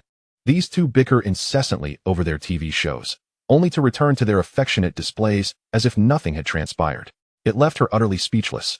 Yi Lin picked up her phone and messaged Yi Feng. Brother, when are you coming back? It feels like an eternity since I last saw you. Your poor sister is forced to witness our parents flaunting their love daily. It's nearly unbearable for this single dog. Meanwhile, Yi Feng had just returned to his plush bed at Tang Chunyi Pin, lying there with a foolish grin. When his phone chimed, he initially thought it was a message from Li Xiaona, only to find it was from Yi Lin. Little girl, I'll be back in a couple of days. Don't worry, I won't miss your graduation banquet. Just ignore mom and dad. I've been through this too, haha. As long as they're happy. That's what matters. At that moment, a call came through. Yi Feng glanced at the caller ID and saw it was Sun Ming. He pressed the answer button. Mr. Yi, I apologize for disturbing you at this hour. Regarding the Shin family's cloud villa we discussed previously, I have arranged everything. The head of the Shin family wishes to meet you tomorrow morning at the villa to discuss further details. Would that be convenient for you? Yi Feng pondered for a moment, realizing he had no pressing engagements for the next day, and agreed. After confirming the time, he hung up the phone, hoping the villa would appreciate in value, as that would yield a handsome return. After completing his evening routine, he returned to bed, chatting with Yi Lin and Li Xiaona before drifting off to sleep. As sunlight streamed through the floor-to-ceiling windows, warming Yi Feng's face, he gradually awoke. Feeling fortunate to embrace another day of life, he opened the curtains, gazing at the bustling people outside, tirelessly striving for their livelihoods. A wave of nostalgia washed over him. He once belonged to that world. Since the arrival of the system, his life had undergone a remarkable transformation, granting him unimaginable wealth and a sweet romance. Indeed, money is a wondrous thing. It can resolve 99 of life's troubles. After freshening up and changing into his clothes, Yi Feng stood before the mirror, admiring the spirited youth reflected back at him. Feeling slightly vain, he remarked to himself how handsome he looked. Checking the time, he made his way downstairs, ready to set off. He had an appointment with the head of the Shin family, and being late would not bode well. Once in the car, he activated the navigation system, setting his destination to Cloud Villa. Fortunately, he avoided the morning rush hour, and the journey was rather smooth, allowing him to reach his destination swiftly. Upon his arrival, Sun Ming, stationed at the entrance, spotted Yi Feng and hurried over, eagerly opening the car door for him. Mr. Yi, welcome. Please hold on for a moment while I make a quick call. Sun Ming approached the security booth outside the gate, explaining their purpose. After the guard verified the information with the head of the Shin family, they were granted entry. Following Sun Ming's lead, Yi Feng arrived at the front of Cloud Villa's Gate 6 and parked his car. Sun Ming rang the doorbell. Shortly, the door opened, revealing a curious 10-year-old girl peeking out with large, inquisitive eyes. Big brother, you're so handsome. Meow Meow really likes you. Will you play with me? Just then, a figure appeared at the doorway, tall and striking, with deep, wise eyes full of affection for the little girl, though a hint of fatigue was evident on his face. Meow Meow, this is Daddy's friend. Go play for a bit. Daddy needs to discuss some work. I'll join you later, alright? Meow Meow looked at Yi Feng with a hint of reluctance before nodding slowly and leaving. Shen Haoren, taken aback by the youthful appearance of Yi Feng, realized that the villa was valued at a staggering 1 billion Huaxia dollars, indicating that Yi Feng was no ordinary individual. He quickly composed himself and said, You must be Mr. Yi. I am Shen Haoren. I didn't expect someone so young to be so accomplished. My daughter is a bit mischievous. I hope you won't mind. Mr. Shun, your daughter is indeed delightful. I find her utterly charming. Yi Feng was equally surprised to see Shen Haoren, who appeared to be in his 30s. He had anticipated the family head to be over 50. Clearly, there was more to their story. Shen Haoren invited them into the study and served them tea before addressing the matter at hand. Mr. Yi, I've heard from Sun Ming that you are interested in purchasing this villa. Are you familiar with its details? Cloud Villa is the most prestigious property in the entire Magic City. When our family purchased it, it cost 800 million Huaxia dollars. with the appreciation of land value. It is now worth over 1 billion Huaxia dollars. If you're willing to buy, I can offer it to you for 800 million. Yifeng knew he could not allow him to sell it at such a low price. That would be a substantial loss. He quickly replied, Mr. Shun, I am not one to take advantage of others. Let us settle on 1 billion Huaxia dollars. Subsequently, Yifeng requested Shun Haoran's account information and transferred the agreed amount of 1 billion Huaxia dollars. Congratulations, host. You have spent 1 billion Huaxia dollars and received a cashback of 100 billion Huaxia dollars, which has been credited to your Supreme Black card ending in 8888. Yifeng gazed at the lengthy string of numbers in his global bank account, feeling a surge of excitement. Throughout Huaxia, many might possess a net worth in the billions. Yet few could boast a cash flow reaching such heights. Chapter 12. Investing in the Shin family.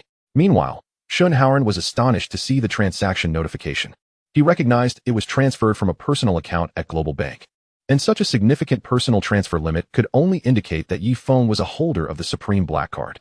This mysterious Mr. Yi undoubtedly possessed a formidable background. Yifeng entrusted Sun Ming with the transfer procedures, feeling quite satisfied with him. He was efficient, albeit overly flattering. Mr. Shun, I've heard from Sun Ming that the Shun family's financial chain has encountered issues. Would you care to elaborate? Perhaps I could assist. Now that Yifeng held substantial funds, he was keen to acquire some assets, especially not wanting to miss such a golden opportunity to leverage the system. Shin Haoran's eyes lit up. He understood Yifeng's remarkable cash flow and intended to utilize his strength to rescue the Shin family. Mr. Yi, I'll be bold and address you as my younger brother.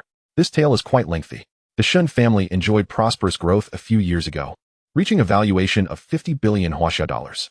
My sister, Shun Haoyue, is exceptionally gifted, with an extraordinary acumen for business. In just 2 years, she doubled the company's market value. The Feng family, one of the 4 great families of Magic City, sought to arrange a marriage between their inept son, Feng Zhiping, and my sister. My father vehemently opposed it, and in a confrontation, Feng Zhiping injured himself, leaving him incapable of procreation. Consequently, the Shen family faced brutal retaliation from the Feng family, with our various enterprises being ruthlessly suppressed. My father succumbed to a heart attack as a result.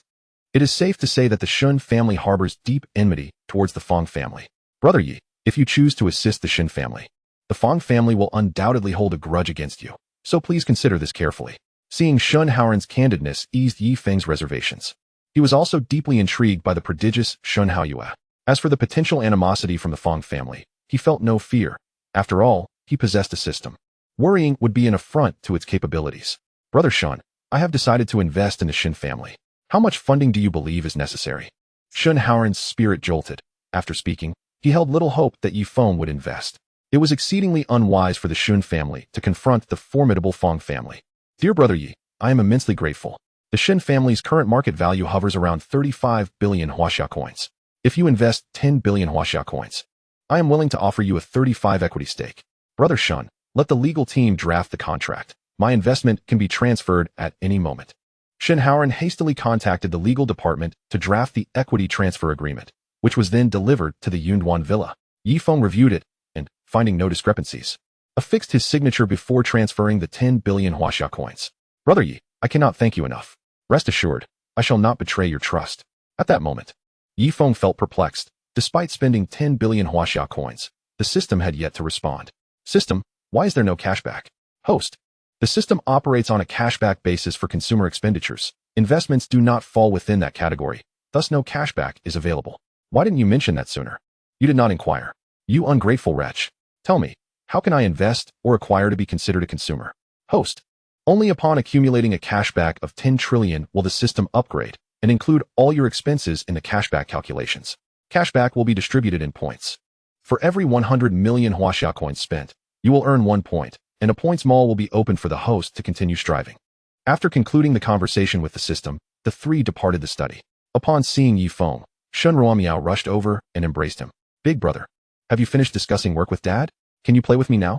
Shin Haoran looked at his daughter and said, Meow meow. Daddy has sold this house to Uncle Yifeng. We need to pack our things and move to another home. Big brother, can I still come here to play? With a face full of anticipation, Shun Ruomiao looked up at Yifeng. He crouched down, gently ruffling her hair, and replied, Meow meow can come anytime. Your brother will always welcome you. Brother Shun, there's no rush. You can take your time packing. I won't be moving in here right away. You're so kind, big brother. Shun Ruomiao planted a kiss on Yifeng's cheek.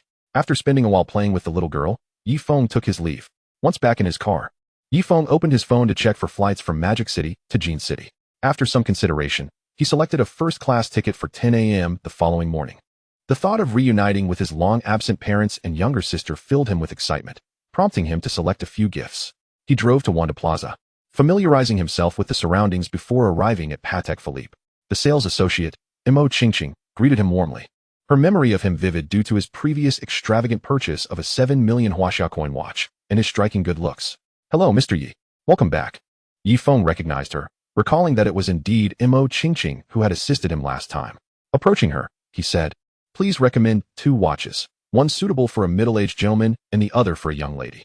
After a moment's thought, Mo Qingqing led him to the display case. "Mr. Yi, this Patek Philippe timepiece perfectly matches your requirements. This men's watch features a dignified and understated design, crafted from the finest materials, boasting exceptional precision along with shock resistance and water resistance. Its price is 3.5 million Huaxia coins. I'll take this one. Now, please recommend a women's watch. Mr. Yi, if you would follow me, this youthful pulse is specially designed for young ladies.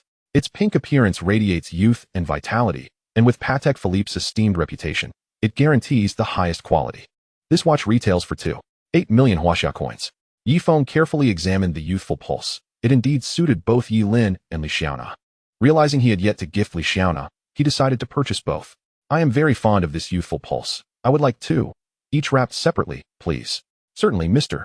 Yi. Please hold on for a moment while I prepare them." Mo Qingqing quickly returned with 3 gift boxes, the men's watch in a blue box and the women's watches in pink boxes. After Yi Feng completed the transaction, he departed. Watching his retreating figure, Mo Qingqing found herself momentarily dazed. "Qingqing, stop staring. Mr. Yi has already walked far away. A young man of such wealth and charm wouldn't be interested in us." "Zhangjia, I wasn't. I was merely fantasizing about Mr. Yi being my boyfriend. That captivating face is simply irresistible, especially since he is so affluent." "Haha, indeed. Who wouldn't be enamored with such a handsome and wealthy young man?" Chapter 13, Selecting Gifts. As Yi Feng left, he did not stray far. He pondered what gift to bestow upon his mother while casually strolling. Spotting a nearby jewelry store, he made his way inside. "Welcome to DeFu Jewelry. Sir, how may I assist you? Feel free to browse at your leisure." The sales associate warmly greeted him as he entered. This was Yi Feng's first visit to a jewelry store, and feeling somewhat unfamiliar, he responded, "I would like to purchase a jade bracelet for my mother. Could you show me?" "Of course, please follow me."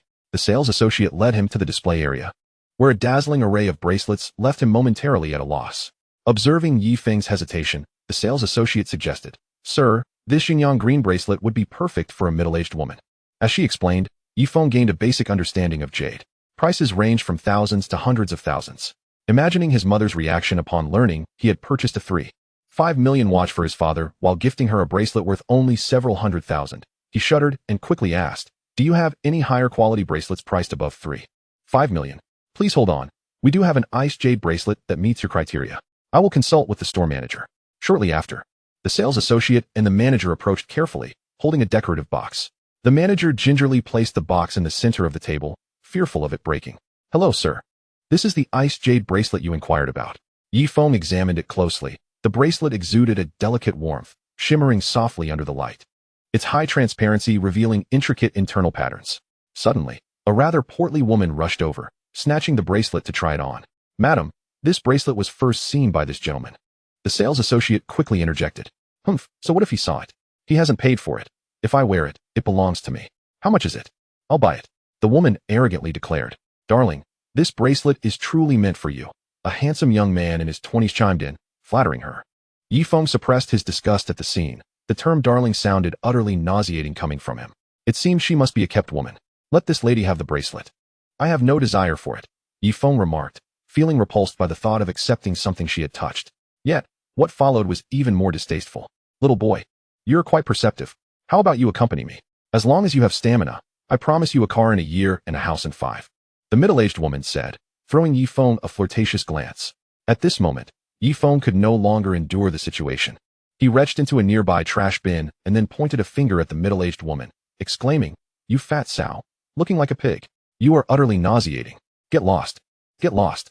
The middle-aged woman was instantly enraged, for she despised being called fat and likened to a pig. She rushed toward Yi Feng in a fury. Yi Feng deftly sidestepped, and the woman collided heavily with the wall. A young man, witnessing this, hurried over to assist her, struggling to lift her up. Darling, are you all right? I'm so worried about you. Let me see if you're hurt. The middle-aged woman retaliated by slapping the young man, shouting, What are you waiting for? Get him. I can't even recognize him thanks to your incompetence. Just then, the young man, who had rushed to her aid, was swiftly knocked to the ground by Feng. The middle-aged woman, seeing this, became subdued, no longer daring to advance. You think you're tough, kid? One day, you will fall into my hands, she declared. Oh, it seems you possess quite a bit of strength. What do you do that makes you so confident you can catch me? Feng asked, bemused. Kid, I work in the funeral industry. Are you scared now? She sneered. Feng immediately jumped aside, feeling a wave of bad luck wash over him. The middle-aged woman kicked the young man, who lay feigning unconsciousness, twice. Stop pretending. Come with me now. The young man, upon hearing this, quickly got up to follow her. At that moment, the store manager intervened.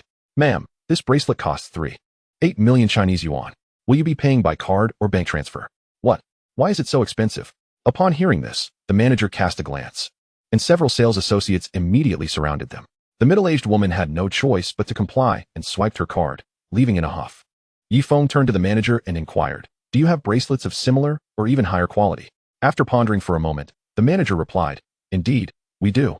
But it is not in the store. There is an imperial green bracelet at our main store in Magic City, priced at 100 million Chinese yuan. If you are interested, I can arrange for it to be sent over, but it will require a verification of funds. I hope you understand. Feng was nonchalant about it, opening his phone to show the manager. Upon seeing the long string of numbers, the manager stood in stunned silence before quickly ushering Feng into the VIP room. Half an hour later, a team of security personnel escorted a delicate box to the Deifu jewelry store in Wanda. Inside the VIP room, a mature and composed middle-aged man with bright, keen eyes expertly opened the box. Mr. Yi, I am Zhu Mingjie, the head of Deifu Jewelry in Magic City. Thank you for choosing us. This is a glass-type imperial green bracelet. Please take your time to appreciate it. Feng approached, mesmerized by the almost transparent quality of the imperial green bracelet, which exuded a rich green hue and lay in the box as if it were a work of art. He immediately decided he wanted it. Turning to Zhu Mingjie, he said, Mr. Zhu, I will take this bracelet. I'll pay by card. This bracelet is simply exquisite. Feng produced his black card and tossed it to Zhu Mingjie, continuing to admire the bracelet. Congratulations, host. You have spent 100 million Chinese yuan and received a cashback of 10 billion Chinese yuan, which has been credited to your black card ending in 8888. Feng accepted the black card from Zhu Mingjie, secured the bracelet, and departed. Back in the car, he carefully stowed away the gift he had purchased, leaving only a pink gift box on the passenger seat before driving toward Magic City University. Upon arriving at the dormitory entrance, Feng sent a message to Li Xiaona. Before long, Li Xiaona joyfully ran out and leapt into Feng's embrace. Brother Feng, I missed you so much. After a while, they separated, and Feng presented the gift to Li Xiaona. Guess what's inside? Hee, I want to guess. I'll love whatever Brother Feng gives me. The two strolled hand in hand through the campus, relishing the leisurely moment. Passing by a supermarket, Feng bought 2 bottles of lemonade, and they sat down on a nearby bench. Xiaona, I have a flight tomorrow morning. I'll be going home for a few days. Brother Feng, that means I want to see you for several days. Remember to think of me while you're home, and don't forget to reply to my messages. Feng looked at Li Xiaona fondly and gently patted her head, relishing the feeling of being cherished. Don't worry, how could I not reply to your messages? You're so adorable. I can't help but miss you even more. Li Xiaona smiled and nestled against Feng's shoulder, her face radiating happiness. Brother Feng, I wish I were older, like you. If I were your age, I could have met you sooner and married you earlier. Feng tightened his embrace around her waist, chuckling at her naivete. Rest assured, I see all beings as mere grass and wood, but only you are my verdant mountain. No matter what happens in this life, I will never give you up. They continued to lean quietly against each other. At this moment, silence spoke louder than words. 2 hearts in close proximity conveyed more than 1,000 words. As dusk descended, they exchanged smiles and simultaneously said, Let us go eat. They both laughed. Some people may have known each other for ages yet remain worlds apart, while others may have just met, yet feel as if they have known each other for a millennium. Brother Feng, since you have a flight tomorrow, let me treat you to the cafeteria today. Hee. I've always fantasized about having a meal with you there. Hee. I have quite the appetite, so be prepared to spend. Hand in hand, they made their way to the cafeteria, drawing admiring glances from passers-by. A handsome boy and a beautiful girl, a match made in heaven. What do you want to eat? Brother Feng? Feng pondered for a moment before replying. I'll have a steamer of soup dumplings and a bowl of egg drop soup. Please wait a moment, sir. I'll be right back. The attendant bounced away cheerfully. What a lively spirit. Imagining the joy of marrying her, Yi Feng felt a surge of happiness. Sir, your soup dumplings and egg drop soup are here. Enjoy, the attendant said, sitting down opposite Yi Feng to eat together. Xiaona, do you also enjoy soup dumplings? Yi Feng asked, surprised to see the same food on their table. Shouldn't tea girls prefer dishes like snail noodles or rice noodles? Hee. I wanted to try what Brother Feng likes, but too bad they don't have the pancakes from my hometown. Otherwise, I would definitely have tried those. Seeing her earnest expression, Yi Feng felt a warmth envelop him. After finishing their meal, at least Xiaona's insistence, Yi Feng had no choice but to escort her back to the dormitory before heading home to sleep, as he needed to catch a flight early the next morning. Upon returning to the dormitory, 3 gossip-loving friends immediately surrounded Li Xiaona. Xiaona, aren't you going to share your thoughts on the date?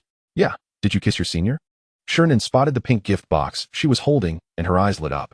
Xiaona, is that a gift from Brother Yi? Open it, and let us see.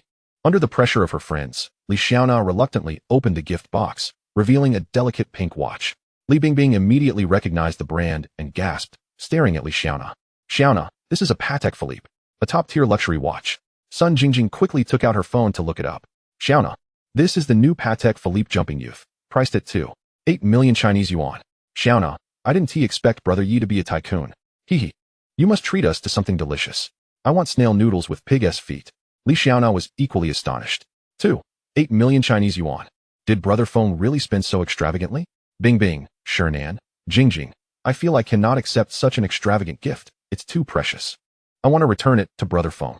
I'm not with him for these things. Upon hearing her words, the 3 nodded in agreement with her sentiments. Meanwhile, Yi Feng, who was reclining on his bed engrossed in short videos, received a message from Li Xiaona. Brother Feng, your gift is far too extravagant for me to accept. I wish to return it.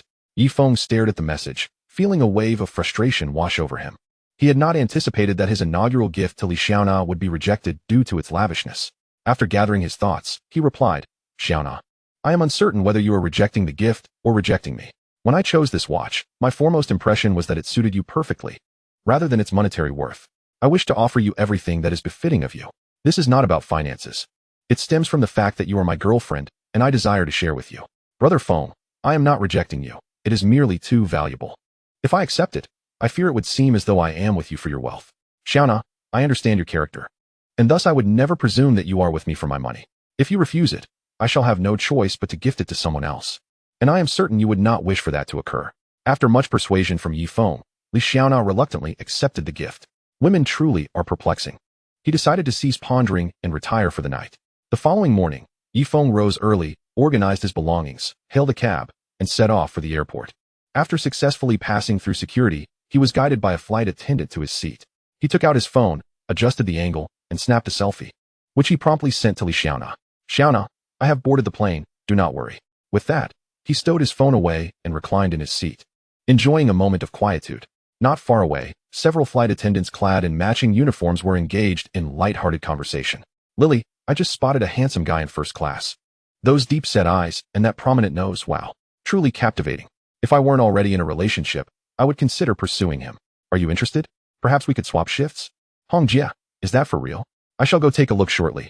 I have a penchant for handsome men. I guarantee you will be smitten. The young man's attire suggests he comes from wealth. Lily, seize the opportunity. Soon, a sensation of weightlessness enveloped them as the plane took off. And as it ascended steadily, the view expanded, revealing the landscape below. As Yi Feng rested with his eyes closed, he heard footsteps approaching and slowly opened his eyes to behold a fair and somewhat alluring face before him. Her features resembled finely crafted art, and she greeted him with a warm smile, softly inquiring, Good day, sir. May I offer you something to drink? We have tea, red wine, orange juice, and cola. Yi Feng, recognizing the familiar visage, tentatively asked, Molly? Molly, scrutinizing his face in return, exclaimed in surprise, Yi Feng? Yi Feng chuckled and responded, Old classmate. It has been quite some time. Indeed, it has been nearly 4 years since we graduated. You seem to have done well for yourself, dressed in Armani. It appears you are quite prosperous. Please, refrain from teasing me. By the way, are you here for an internship recommended by the school? Yes. I just completed 3 months of my internship, and upon graduation, I will officially join the workforce. Old classmate, let us exchange contact information. I must cling to the affluent. Chapter 15, Purchasing a Vehicle. After exchanging contact details, Molly brought him a glass of orange juice and left after arranging a dinner date where he would treat her. Yi Feng fell into contemplation. He and Molly had been classmates and desk partners During their bustling, youthful high school years, they became the best of friends, assisting one another and sharing both triumphs and challenges. However, after Molly's confession of affection went unreciprocated and her parents' divorce took a toll on her character, she grew increasingly reclusive, causing their relationship to drift apart. Meanwhile, upon Molly's return, Hong Jia approached her with curiosity. Was he not striking? Molly, you must seize the opportunity. Molly sighed with a bittersweet smile. The flowers may yearn, but the waters remain indifferent. He was once my desk mate, and I confessed my feelings to him, only to be turned down. He regarded me solely as a friend, and after 4 years of silence post-graduation, I have come to terms with it. Friendship is quite sufficient. 2.5 hours later, the plane safely landed at Jincheng Airport. Feng and Molly exchanged brief farewells before departing. Stepping outside, Feng inhaled the familiar yet unremarkable air of his hometown. It was filled with nostalgia. Home is the tether for every wanderer, and no matter the distance. One's heart always harbors a longing for home. Adjusting his mindset, he embarked on the journey home. Arriving at his doorstep, Feng steadied his racing heart and knocked on the door. His mother's familiar voice echoed from within. Who is it? Coming at such an opportune time. I've just prepared lunch. Upon opening the door and seeing Feng standing there, his mother paused in shock before quickly pulling him inside. Gazing at her eldest son, whom she hadn't seen in 6 months, she chided him. You rascal. You could have at least given me a heads up before returning. Have you grown wings? You must be famished. Come. I just made egg noodles. Eat while I whip up something else. Watching his mother head back to the kitchen, Feng promptly stopped her. Mom, that's unnecessary. I haven't had your egg noodles in ages. This will suffice. Very well, what would you like for dinner? I'll prepare it for you. You know your sister, Yilin, will be ecstatic to see you. You have no idea how she pesters me about when you'll return. It's nearly driving me mad. Though his mother's words were laced with exasperation, her face radiated joy. Mom, there's no need for you to fuss. Let us go out for dinner tonight. It's on me. Your son has struck it rich. Son, aren't you just interning? How could you have struck it rich? His mother gazed at him in confusion. Mom, I had some Bitcoin, and recently, the price surged, so I sold it. How much could that possibly be worth? Keep it for yourself. I have money. Tonight, it's my treat. His mother, unfamiliar with virtual currencies, dismissed it lightly. Mom, where's my sister? That girl is always out having fun. She never helps me with anything at home. Today, she seems to have gone to the beach with her classmates. After finishing his egg noodles, Feng reclined on the sofa, the very same one he had slept on for many years. Their home was modest, around 90 square meters, with 2 bedrooms. In their childhood, their parents occupied one room, while Feng and Yilin shared the other. As Yilin grew older, Feng moved to the sofa to avoid any semblance of impropriety. Eventually, concerned for Feng's rest, their parents suggested he move back into their room. But he declined, opting for a sofa bed instead, which could be converted into a bed at night. Now, with over 1 billion huaxia coins in his account, he resolved to take his parents and sister to purchase a villa tomorrow. He also needed to buy a car. Glancing at the clock, he realized there was still time and decided to head out to make the purchase. Mom, I'm stepping out for a bit, but we'll be back before dinner. You child, just got home and already going out? Be safe. Leaving home, Feng took a cab to the Jincheng luxury car showroom, a large dealership with 2 levels, each approximately 5,000 square meters. Upon entering, he found the place relatively quiet, likely due to it being a weekday, and began to browse casually. Feng, you're back home? A familiar voice called out. You didn't even contact me upon your return. Let us grab a drink. By the way, are you here to buy a car? I work in sales here. If you have your eye on anything, let me know, and I'll arrange a discount for you. Upon recognizing the voice, Feng approached and embraced his childhood friend, Wei Liang. I just returned home today, and to my surprise, I encountered you while taking a leisurely stroll. Come, let us walk and chat. I must introduce you to some vehicles, lest our superior catch sight of us and impose a fine. Liang, what luxury cars do you have here? Show me around. To my astonishment, there indeed lies a newly arrived supercar, the Aston Martin 1-77, one of the world's premier hypercars. It is, without a doubt, exorbitantly priced. Come, let me take you upstairs for a closer look. Upon reaching the 2nd floor, a silver supercar instantly captured Feng's attention. Wei Liang began his introduction. This is the Aston Martin 1-77, equipped with a naturally aspirated 7.3 V12 engine, boasting a maximum power output of 760 horsepower and a peak torque of 750 Nm. It can accelerate from 0 to 100 km/h in just 3.5 seconds, with a top speed reaching 354 km/h. Its performance is indeed formidable, and even more staggering is its price, 50 million huaxia coins, a sum I could never hope to earn in several lifetimes. Liang, do you have the keys? I wish to sit in it. Ye Feng was enamored with the vehicle and contemplated the prospect of purchasing it. Xiaofeng, wait a moment. I'll ask the manager. I lack the authority for this. I will do my utmost to persuade him. With that, Wei Liang hastened toward the manager's office. After a short while, seeing that Wei Liang had not returned, Ye Feng approached the office. Just as he reached the entrance, he overheard the manager berating Wei Liang. Who do you think you are? You want to show it to your friend? Do you have any idea how expensive that car is? Selling you wouldn't cover the cost. Do you think such a car is for people like you? Know your place and get out. Unable to contain his anger at the unjust treatment of Wei Liang, Ye Feng kicked the door open. You scoundrel, dare you insult my brother again? I swear I won't hesitate to deal with you right now. Upon seeing Ye Feng burst in, Wei Liang quickly intervened, saying, Xiaofeng, don't be impulsive. I'm fine. Let us just leave. We cannot afford to provoke them. Seeing Ye Feng restrained, Manager Wu Fei grew emboldened. You, boy, do you know where you are? Dare to cause a scene, and you'll find yourself in dire straits. Furthermore, Wei Liang, you're fired. Get out this instant. Upon hearing that Wei Liang had been dismissed, Ye Feng's fury escalated. He broke free from Wei Liang's grasp and kicked Wu Fei to the ground. Chapter 16. The First Encounter with Qian Zhongwen. The commotion and scuffle on the second floor quickly attracted a number of customers who came to witness the spectacle. At this moment, the security personnel from the luxury car gallery arrived, having harbored discontent towards manager Wu Fei, and only intervened after Ye Feng had finished his altercation. Seeing the security arrive, Wu Fei pointed aggressively at Ye Feng and shouted, Get him. Beat him thoroughly. Otherwise, I will fire each of you. The security staff exchanged glances, none daring to step forward.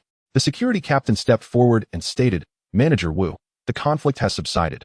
We have no authority to assault customers of the luxury car gallery. Wu Fei's face darkened as he pointed at the captain, rendered speechless. A stern-looking middle-aged man approached the scene and inquired, Can anyone explain what transpired? Upon seeing the newcomer, Wu Fei rushed over, lamenting, President Qian, this Wei Liang and this young man caused a ruckus in our luxury car gallery, and even assaulted me. You must stand up for me. The newcomer was none other than Qian Zhongwen, the owner of the luxury car gallery. Despite his refined demeanor, he had once been a formidable figure in the underworld, later seizing an opportunity to reform his image. Qian Zhongwen turned his gaze towards Ye Feng and Wei Liang, stating, Young man, I require an explanation. An invisible pressure bore down upon Ye Feng, yet he steadied himself and met Qian's gaze, slowly articulating, President Qian, I am aware of your past achievements. However, I came today to assist my friend in purchasing a vehicle, and this Wu Fei insulted both me and my companion, which is rather inappropriate. Indeed, it was my error to resort to violence, and I am willing to offer compensation.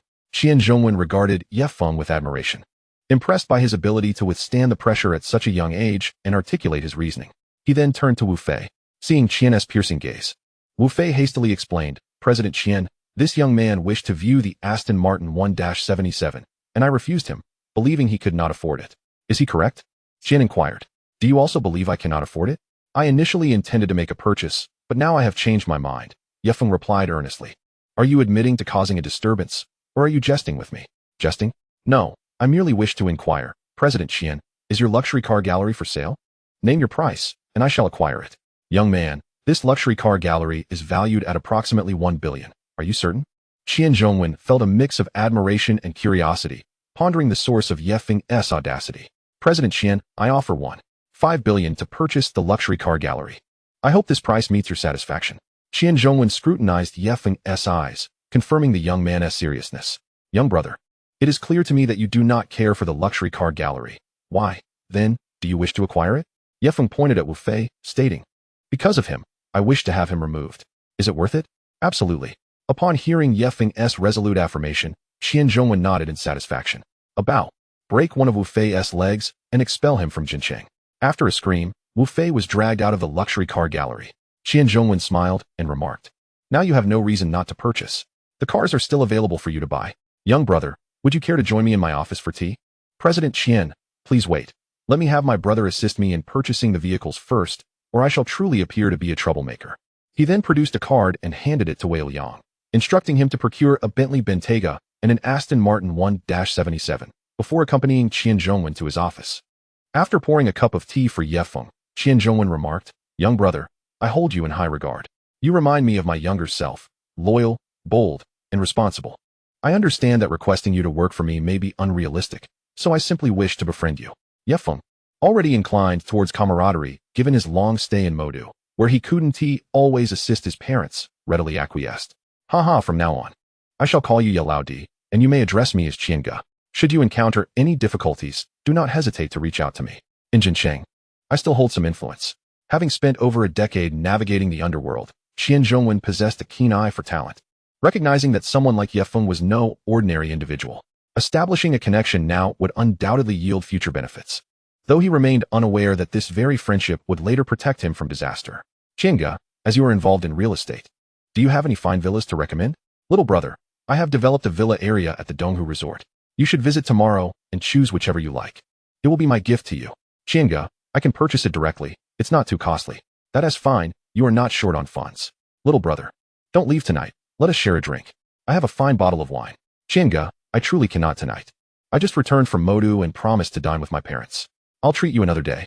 Very well, I shall await your invitation. After conversing for a while, Ye Feng took his leave. Upon exiting the office, Wei Liang rushed over, exclaiming, Xiaofeng, you big shot. When did you become so wealthy? Here, this is your card. Today I've benefited from your fortune. With these 2 cars, my commission amounts to 1.5 million. Haha, let us see when you're free. I'll treat you to a grand feast. Certainly, allow me to refine and elevate the text you provided. Very well. Once I am done with my tasks over the next few days, I shall ensure to treat you to a splendid feast, Liangzi. You must perform admirably, for just now, Brother Qian mentioned promoting you to sales supervisor. You need to strive diligently. Indeed, I shall put in my utmost effort. Do attend to your matters first. I must inform Xiaowei that the dowry and the house are both secured. Yi Feng sought assistance from the staff to drive the Bentley home, while he himself sped home in the Aston Martin 1-77. Upon arriving downstairs, Yi Feng waited for a while before the staff finally arrived to park the car. He graciously rewarded them with a 1,000 yuan red envelope, and they left with heartfelt gratitude. Upon entering his home, Yi Feng found his father already there, tending to the flowers on the balcony. Seeing Yi Feng enter, he immediately came out, patted him on the shoulder, and chuckled, You rascal, you return without a word. I could have come to fetch you. Meanwhile, Yi Feng's mother, busy washing clothes, shouted, You old man, after finishing with the flowers. You go and mess up my son's clothes. You wash them.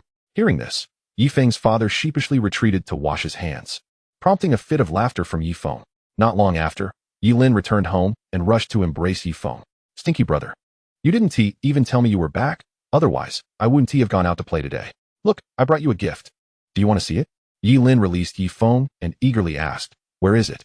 Show me quickly. Hee, I knew my brother would treat me the best. Chapter 17, Gifts for the Family. Yi Feng retrieved the carefully prepared gifts from beside the sofa and placed them on the table. His parents gathered around, their eyes lighting up at the sight of the 3 exquisite gift boxes. Brother, is the pink one for me? Yi Lin exclaimed, her eyes sparkling with delight.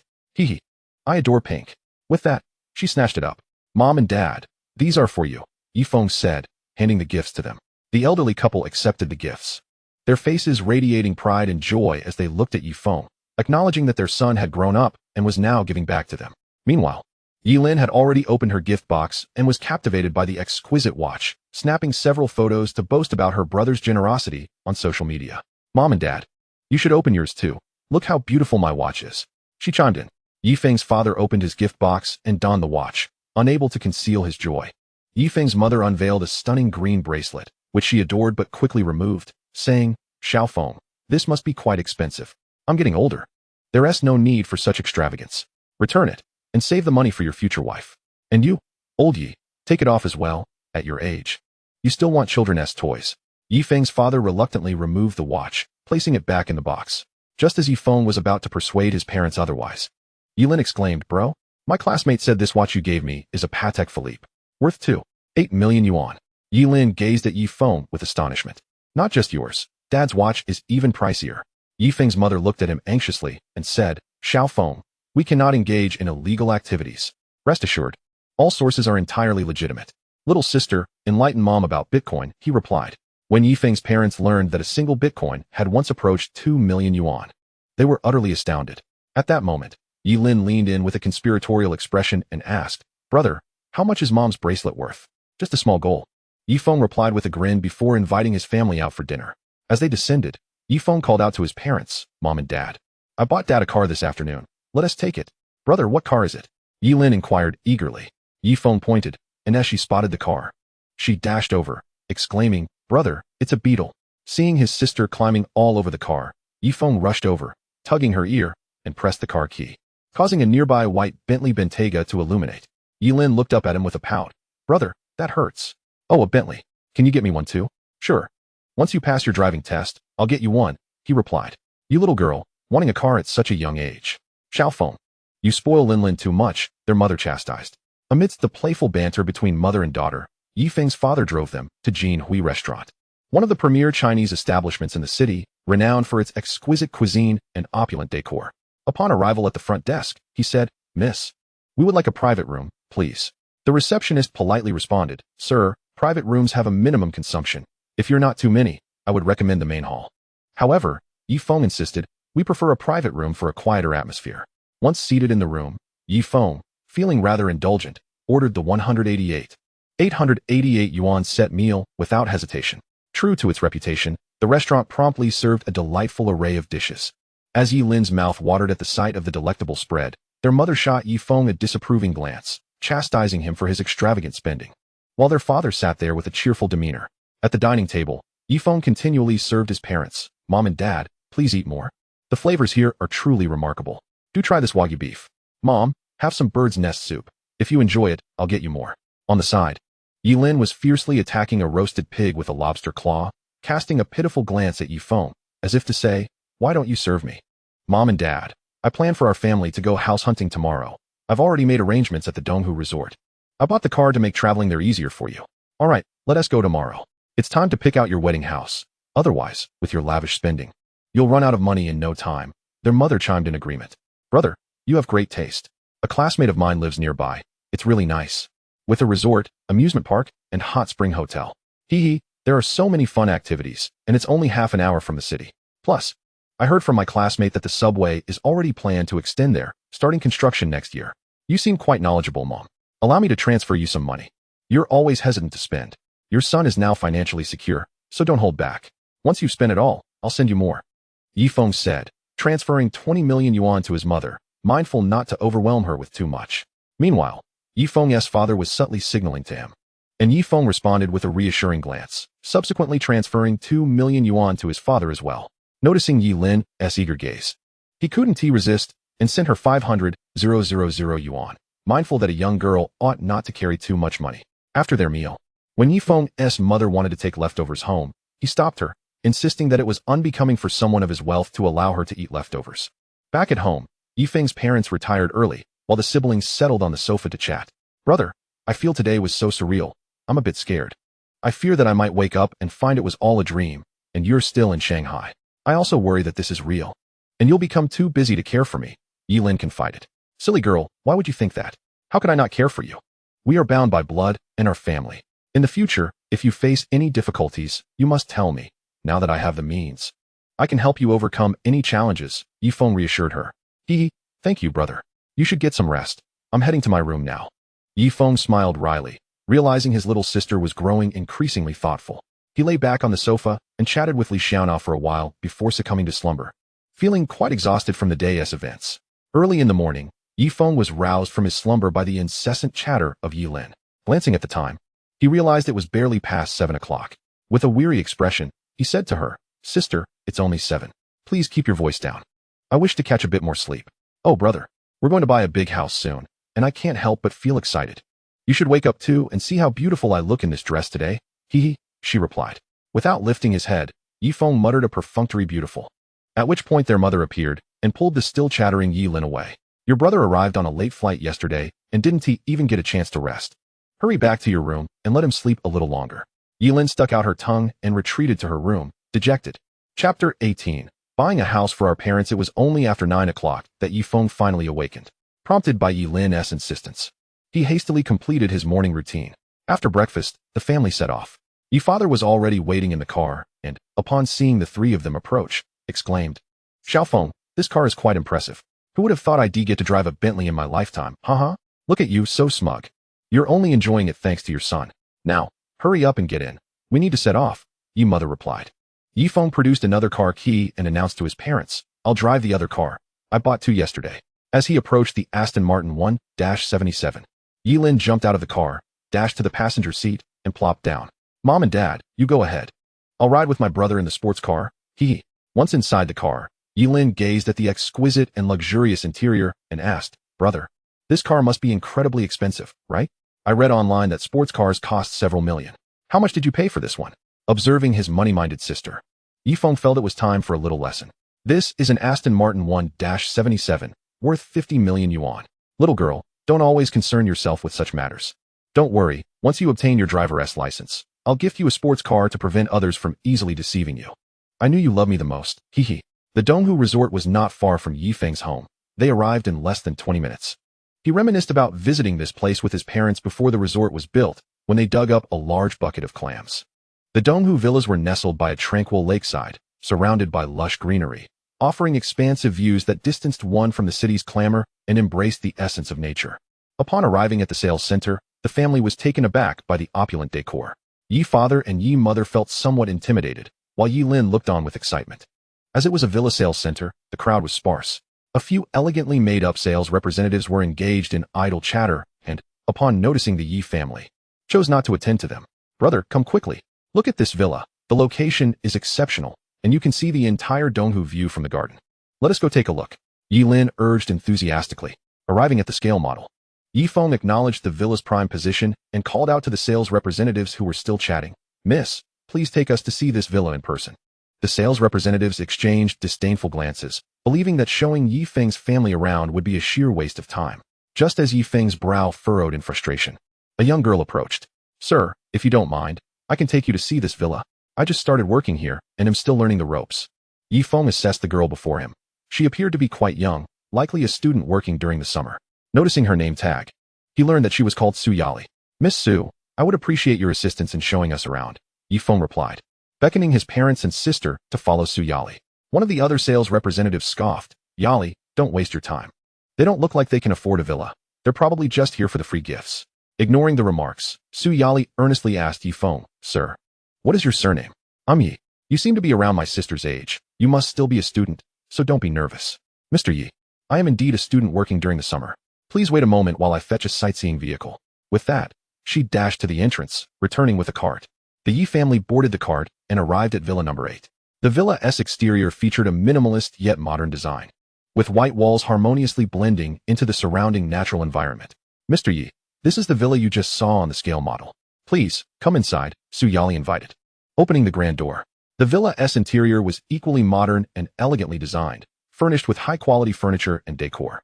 The living room was spacious and bright, with floor-to-ceiling windows allowing an abundance of natural light to fill the space. The bedrooms were cozy and comfortable, equipped with soft bedding and exquisite nightstands. The kitchen was fully equipped, providing convenient cooking conditions for residents. The bathrooms were spacious and tidy, featuring high-end fixtures and shower facilities. The garden was meticulously designed, adorned with verdant trees and fragrant flowers. Winding pathways invited leisurely strolls, while a small fountain at the center added a touch of tranquility with its gentle water sounds. "Mr. Yi, this number 8 villa boasts the largest area and the best views in all of Donghu, and it is fully furnished, ready for you to move in at your convenience. The furniture, appliances, and various materials used in the decor are of the highest quality, but the price is also quite steep. Otherwise, it wouldn't have remained available until now." Yi father and Yi mother remained silent, yet their expressions revealed their admiration. Yi Lin was practically bouncing off the walls, exploring every nook and cranny. At that moment, Yi Feng decisively stated, "Miss Su, we'll take this one. Let us head back to sign the contract." Su Yali, taken aback, asked incredulously, "Mr. Yi, are you saying you want to buy this villa?" "Yes, I want it.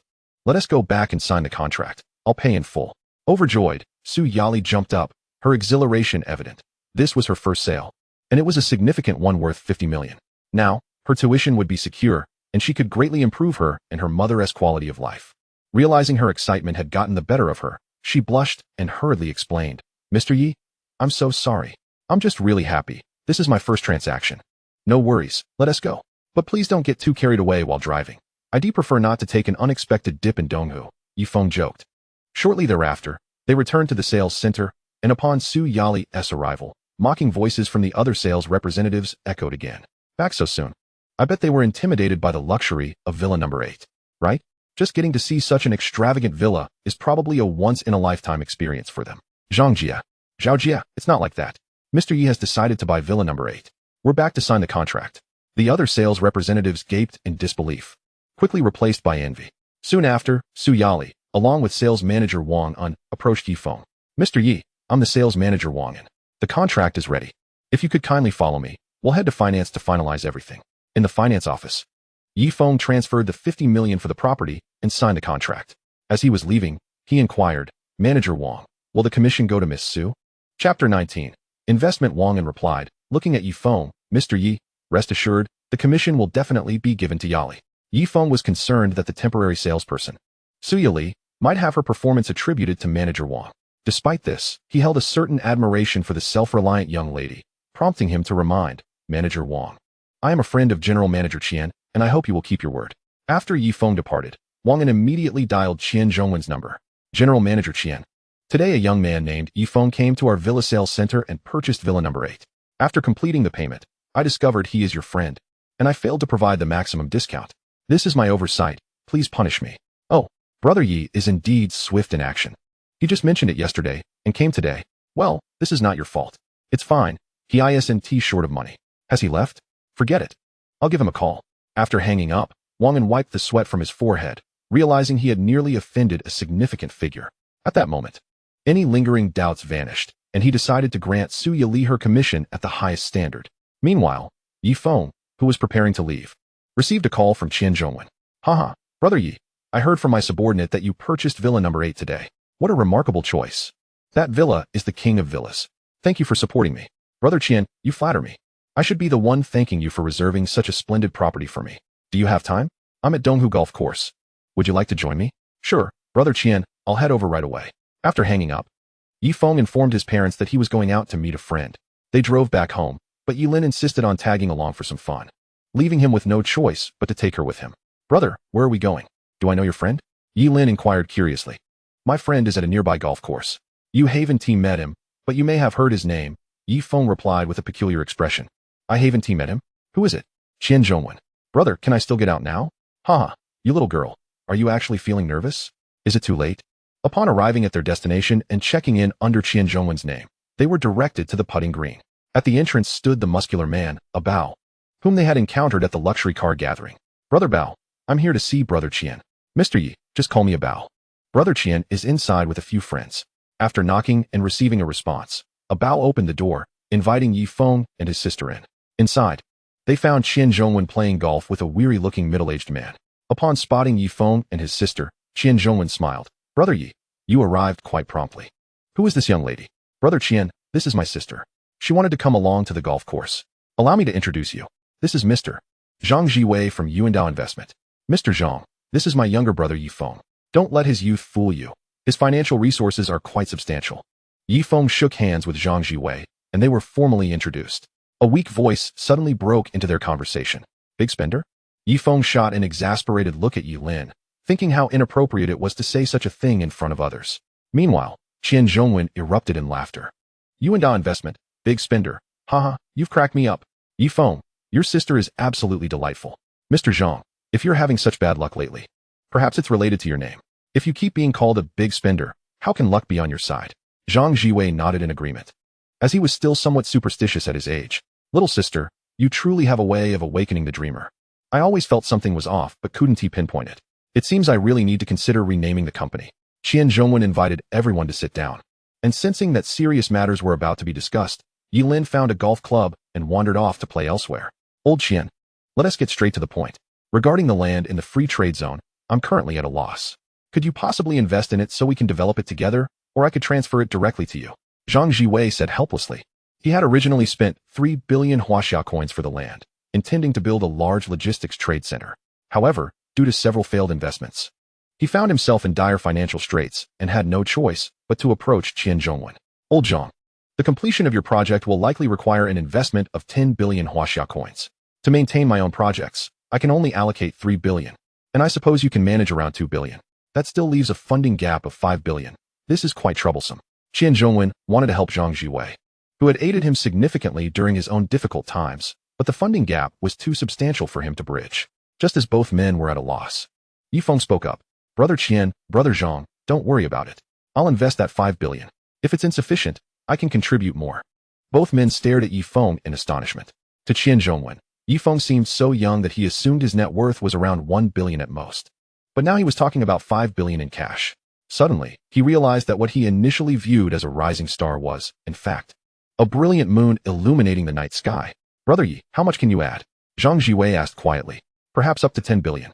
If that is not enough, we can explore other options, Yi Feng replied casually. The two men exchanged glances, unsure of how to respond. This was indeed extravagant. In the end, they agreed that Zhang Jiwei would invest 2 billion plus the land for a 40 stake in the project. Yi Feng would contribute 5 billion for a 35 stake. And Qian Zhongwen would invest 3 billion for a 25 stake, with Zhang Jiwei overseeing the entire project. Brothers, I'll only be responsible for the funding. I want to be involved in the project's operations. I'm quite lazy and prefer to simply enjoy the dividends.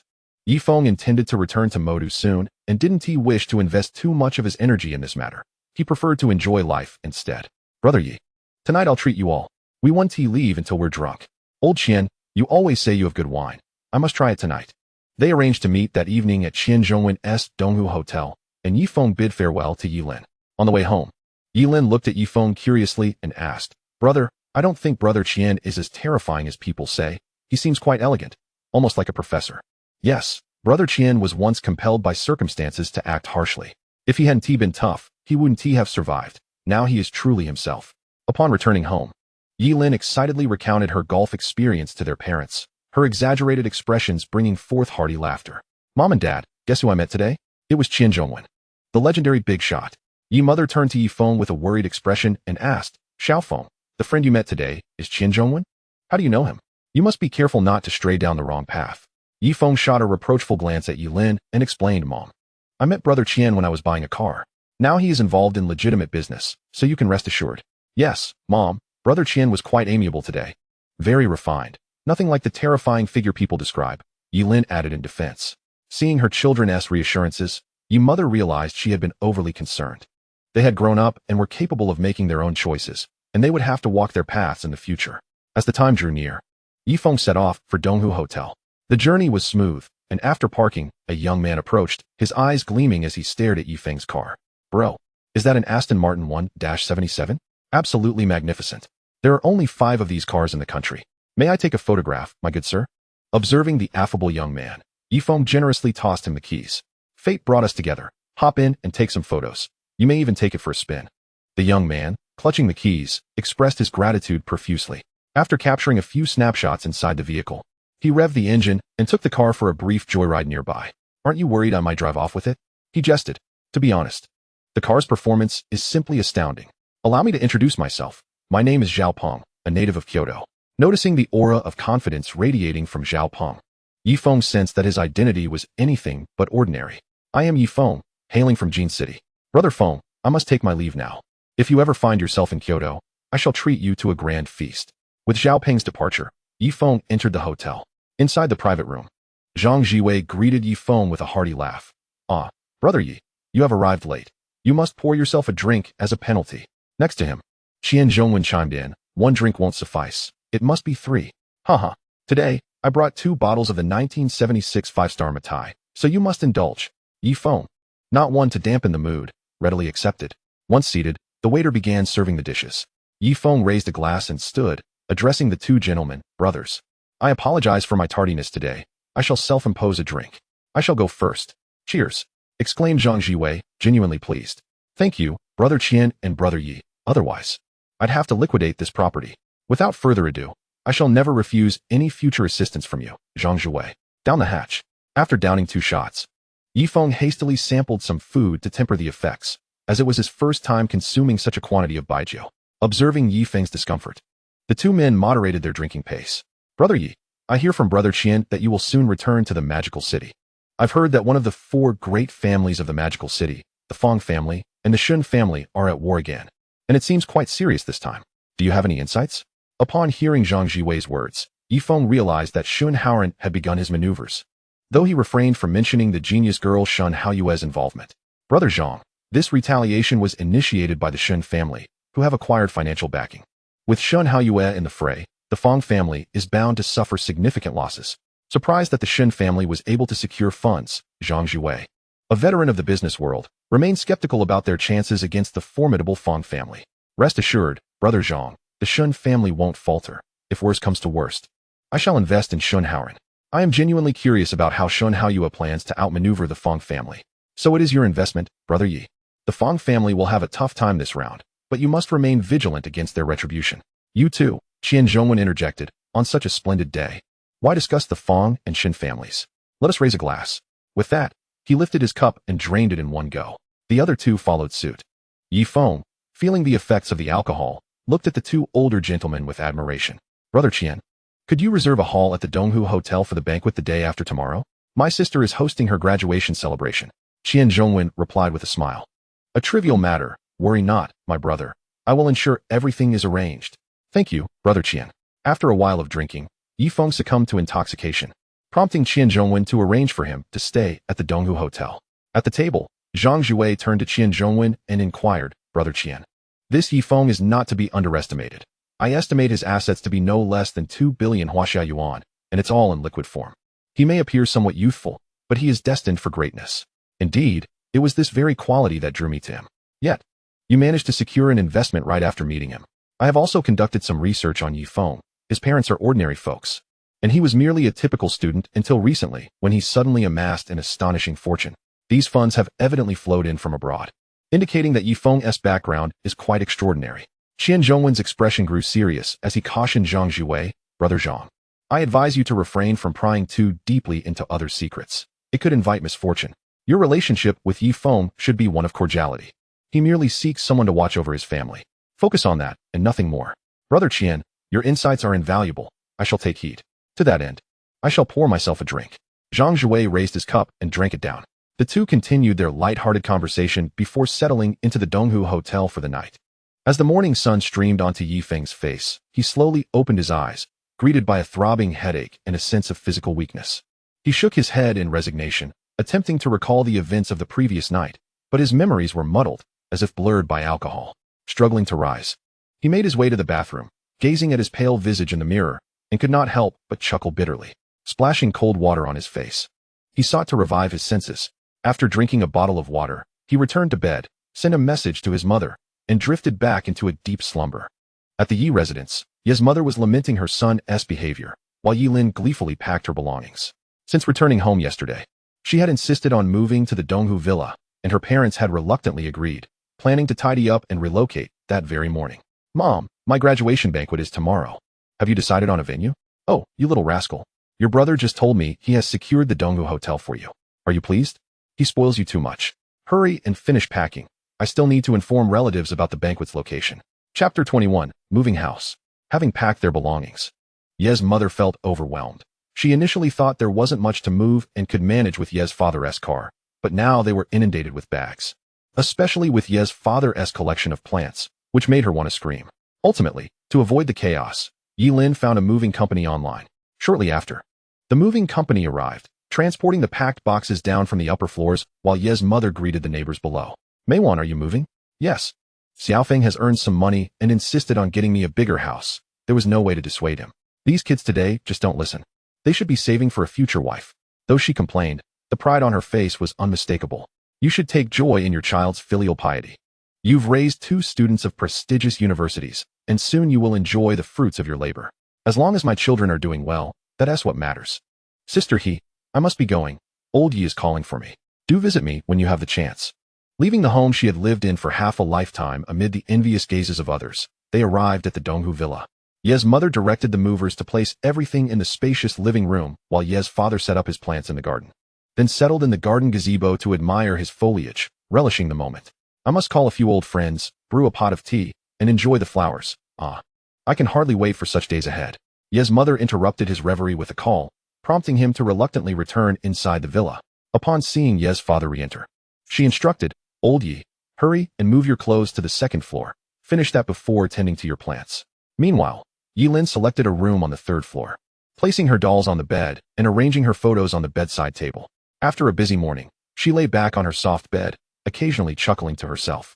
As noon approached, Yi Feng awoke once more, feeling somewhat better, and got up to freshen up. Driving away from the Donghu Hotel, he passed by a neighborhood and was delighted to spot a breakfast cart. It had been ages since he had savored a jianbing guozi, and he found himself quite tempted. Upon alighting from the vehicle and approaching the food cart, he addressed a woman in her 40s, saying, Sister, I would like a serving of jianbing guozi. And a bag of breakfast milk. please. The woman, adept at preparing the pancakes, skillfully crafted his order. Shortly thereafter, Yi Feng, having completed the payment of 10 yuan via a QR code, returned to his vehicle. As he savored the familiar aroma, a wave of pleasure washed over him as he took his first bite. Indeed, it was the taste he remembered. After being away for so long, he craved this delightful fare. Finishing his meal swiftly, Yi Feng set off towards the Donghu villa, wondering if his parents had finished their chores. Upon arriving at the villa, he found his father tending to his flowers. Observing this, Yi Feng teased, "Dad, how about I buy you a plot of land so you can establish a floral base?" As Confucius once said, to know is not as good as to love. To love is not as good as to delight in. Dad, you would surely excel at it. His father's eyes momentarily sparkled before dimming again. I'm too old for such endeavors. I'm content to care for some flowers in our yard, he replied. Noticing the change in his father's demeanor, Yi Feng realized he had piqued his interest and contemplated preparing a surprise for him. In the living room, his mother, who was watching television, quickly beckoned him over. Xiao Feng, while you're out, I don't oppose you drinking, but do ensure it's in moderation. It would be unfortunate if any problems arose, and remember, you mustn't drive after drinking. Rest assured, Mom, I understand the importance of moderation, he assured her. By the way, I'm considering hiring 2 housekeepers, one for cleaning and another for cooking. What do you think? His mother recognized this as his way of caring for her, yet she felt capable of managing on her own and declined. Son, I'm still in good health. There's no need for housekeepers just yet. Wait until I'm older and unable to manage. Also, you're nearing graduation. Hurry and find a wife to give me a grandson. The image of Li Xiaona flickered in Yi Feng's mind. Surely his mother would take a liking to her, and he imagined that Yi Lin would become fast friends with her. Lost in thought, a smile crept onto his face. His mother, noticing his expression, seemed to understand, and before she could inquire further, he slipped away. As Yi Lin opened the door, she spotted him rushing up to the 3rd floor, her brow furrowing in confusion. Bro, what is going on? Did Mom scold you? That can't be right. If anyone's getting scolded, it should be me. Yi Feng, annoyed by her assumptions, retorted, what nonsense. Mom would never hit anyone. Tomorrow's graduation banquet. I'm taking you shopping for some new clothes. Upon hearing this, Yi Lin eagerly urged him to leave immediately. The siblings drove to Yansha Town, a place unlike ordinary shopping malls, where each brand boasted its own independent European-style storefront, interconnected to resemble a miniature town. Each area was distinctly designated, allowing for easy navigation, and the abundance of seating was a godsend for male patrons. Yi Feng led Yi Lin directly to the clothing section, eager to avoid meandering through the entire town. Do you have a preferred brand in mind? I'd rather not browse every single one, he inquired. Yi Lin pondered for a moment, then playfully pleaded, Brother, I'm not sure which brand to choose. Just accompany me for a bit. Reluctantly, Yi Feng assumed the role of her companion. They arrived at Prada, where the staff initially greeted Yi Lin with indifference. However, upon noticing Yi Feng's presence, they immediately became enthusiastic, recognizing the Armani ensemble he wore, indicative of considerable wealth. Welcome to Prada. If you need anything, please let me know. I am here to assist you, the attendant offered. Yi Feng gestured toward Yi Lin and instructed, please help her select a few outfits. With that, he settled into a nearby seat. Yi Lin was captivated by the array of beautiful garments before her, yet found herself at a loss for choice. The attendant seized the moment to suggest, Miss, the piece you are considering is this year's new spring collection. It would complement your youthful vibrancy, and, given your fair complexion, the pairing would be truly splendid. You should try it on to see how it looks. In a short while, Yi Lin had tried on 3 outfits, all of which she adored. Just as she was about to decide, a student-like girl entered the store and was taken aback upon seeing Yi Lin. Yi Lin, what are you doing here? Frowning at the newcomer, Yi Lin recognized her as Zheng Guogua, a classmate with whom she had a strained relationship. Zheng often felt compelled to compete with Yi Lin in academics, fashion, and social circles, and whenever she fell short, she would resort to spreading rumors to undermine her. I came here with my brother to shop for clothes. Is that a problem? Yi Lin replied, her annoyance evident. Brother? More like a sugar daddy. I've heard your brother hasn't even graduated yet. How can he afford Prada for you? I recall you flaunting a Patek Philippe watch on social media just a few days ago. I thought you were just showing off. But it seems it was indeed a gift from this sugar daddy. Who would have thought our class S exemplary Yi Lin would find herself in such a situation? As Zheng's malicious words landed, Yi Feng swiftly delivered a slap to Zheng Guogua's face, coldly demanding, apologize. Clutching her stinging cheek in disbelief, Zheng was shocked. She had never been struck before, let alone by Yi Feng. Fuming with resentment, she glared at him. How dare you hit me? Do you know who my godfather is? You'll regret this. With that, she picked up her phone and began to cry. Concerned, Yi Lin glanced at her brother. Brother, perhaps we should just leave. There's no need to stoop to her level. Yi Feng shook his head, fully aware that if he didn't teach Zheng a lesson today, she would undoubtedly retaliate against Yi Lin in the future. He could not remain by her side indefinitely. If she were harmed because of him, it would haunt him for a lifetime. Shortly after, a rotund middle-aged man approached Zheng Guogua, offering her some words of comfort before bellowing. Who dares to lay a hand on my goddaughter Qin Guogua? Step forward if you have the guts. Yi Feng stepped towards Qin Tai, his demeanor icy. I did. And what of it? Why, you are young Master Yi. What brings you here? Qin Tai stammered as he recognized Yi Feng, cold sweat breaking out on his forehead. Zheng Guogua had unwittingly crossed paths with someone of significant influence, a close associate of the wealthy Qian Yi. Do you know me? Yi Feng asked, perplexed, as he had never encountered Qin Tai before. Young Master Yi, I am the general manager of Donghu Hotel. I was the one who brought you to rest yesterday after you drank too much. You don't remember? Qin Tai said cautiously, fearful of offending him. Yi Feng had no recollection of the events after his drunken stupor. Then, how shall we resolve this matter? Despite recognizing Yi Feng, Qin Tai still wished to teach Zheng Guogua a lesson. Zheng Guogua, come here and apologize to young Master Yi. Qin Tai dared not defend his goddaughter, eager to distance himself from any repercussions. At this moment, Zheng Guogua was paralyzed with fear. She knew precisely who Qian Yi was. She immediately fell to her knees, crying out, Young Master Yi, I'm sorry. Lin, I was wrong for slandering you. I'm not worthy of being called human. As she slapped herself repeatedly, her apologies echoed in the store. Watching her beg for mercy, Yi Feng lost interest and waved his hand, instructing Qin Tai to take her away. Qin Tai, feeling as though a weight had been lifted, led Zheng Guogua away in disgrace. The store staff observed the scene with trepidation, anxious not to offend Yi Feng, given his connection to the influential Qian Yi. Upon witnessing the situation, Yi Feng lost interest in continuing to browse.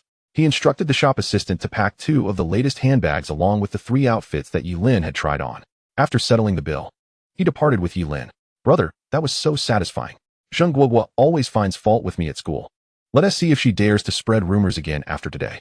Observing Yi Lin's triumphant demeanor, Yi Feng tousled her hair and replied, all right. She certainly won't dare in the future. Remember, if anything happens, you can always come to me. I'll stand up for you. Meanwhile, Qin Tai glared fiercely at Zheng Guogua, wishing he could devour her whole.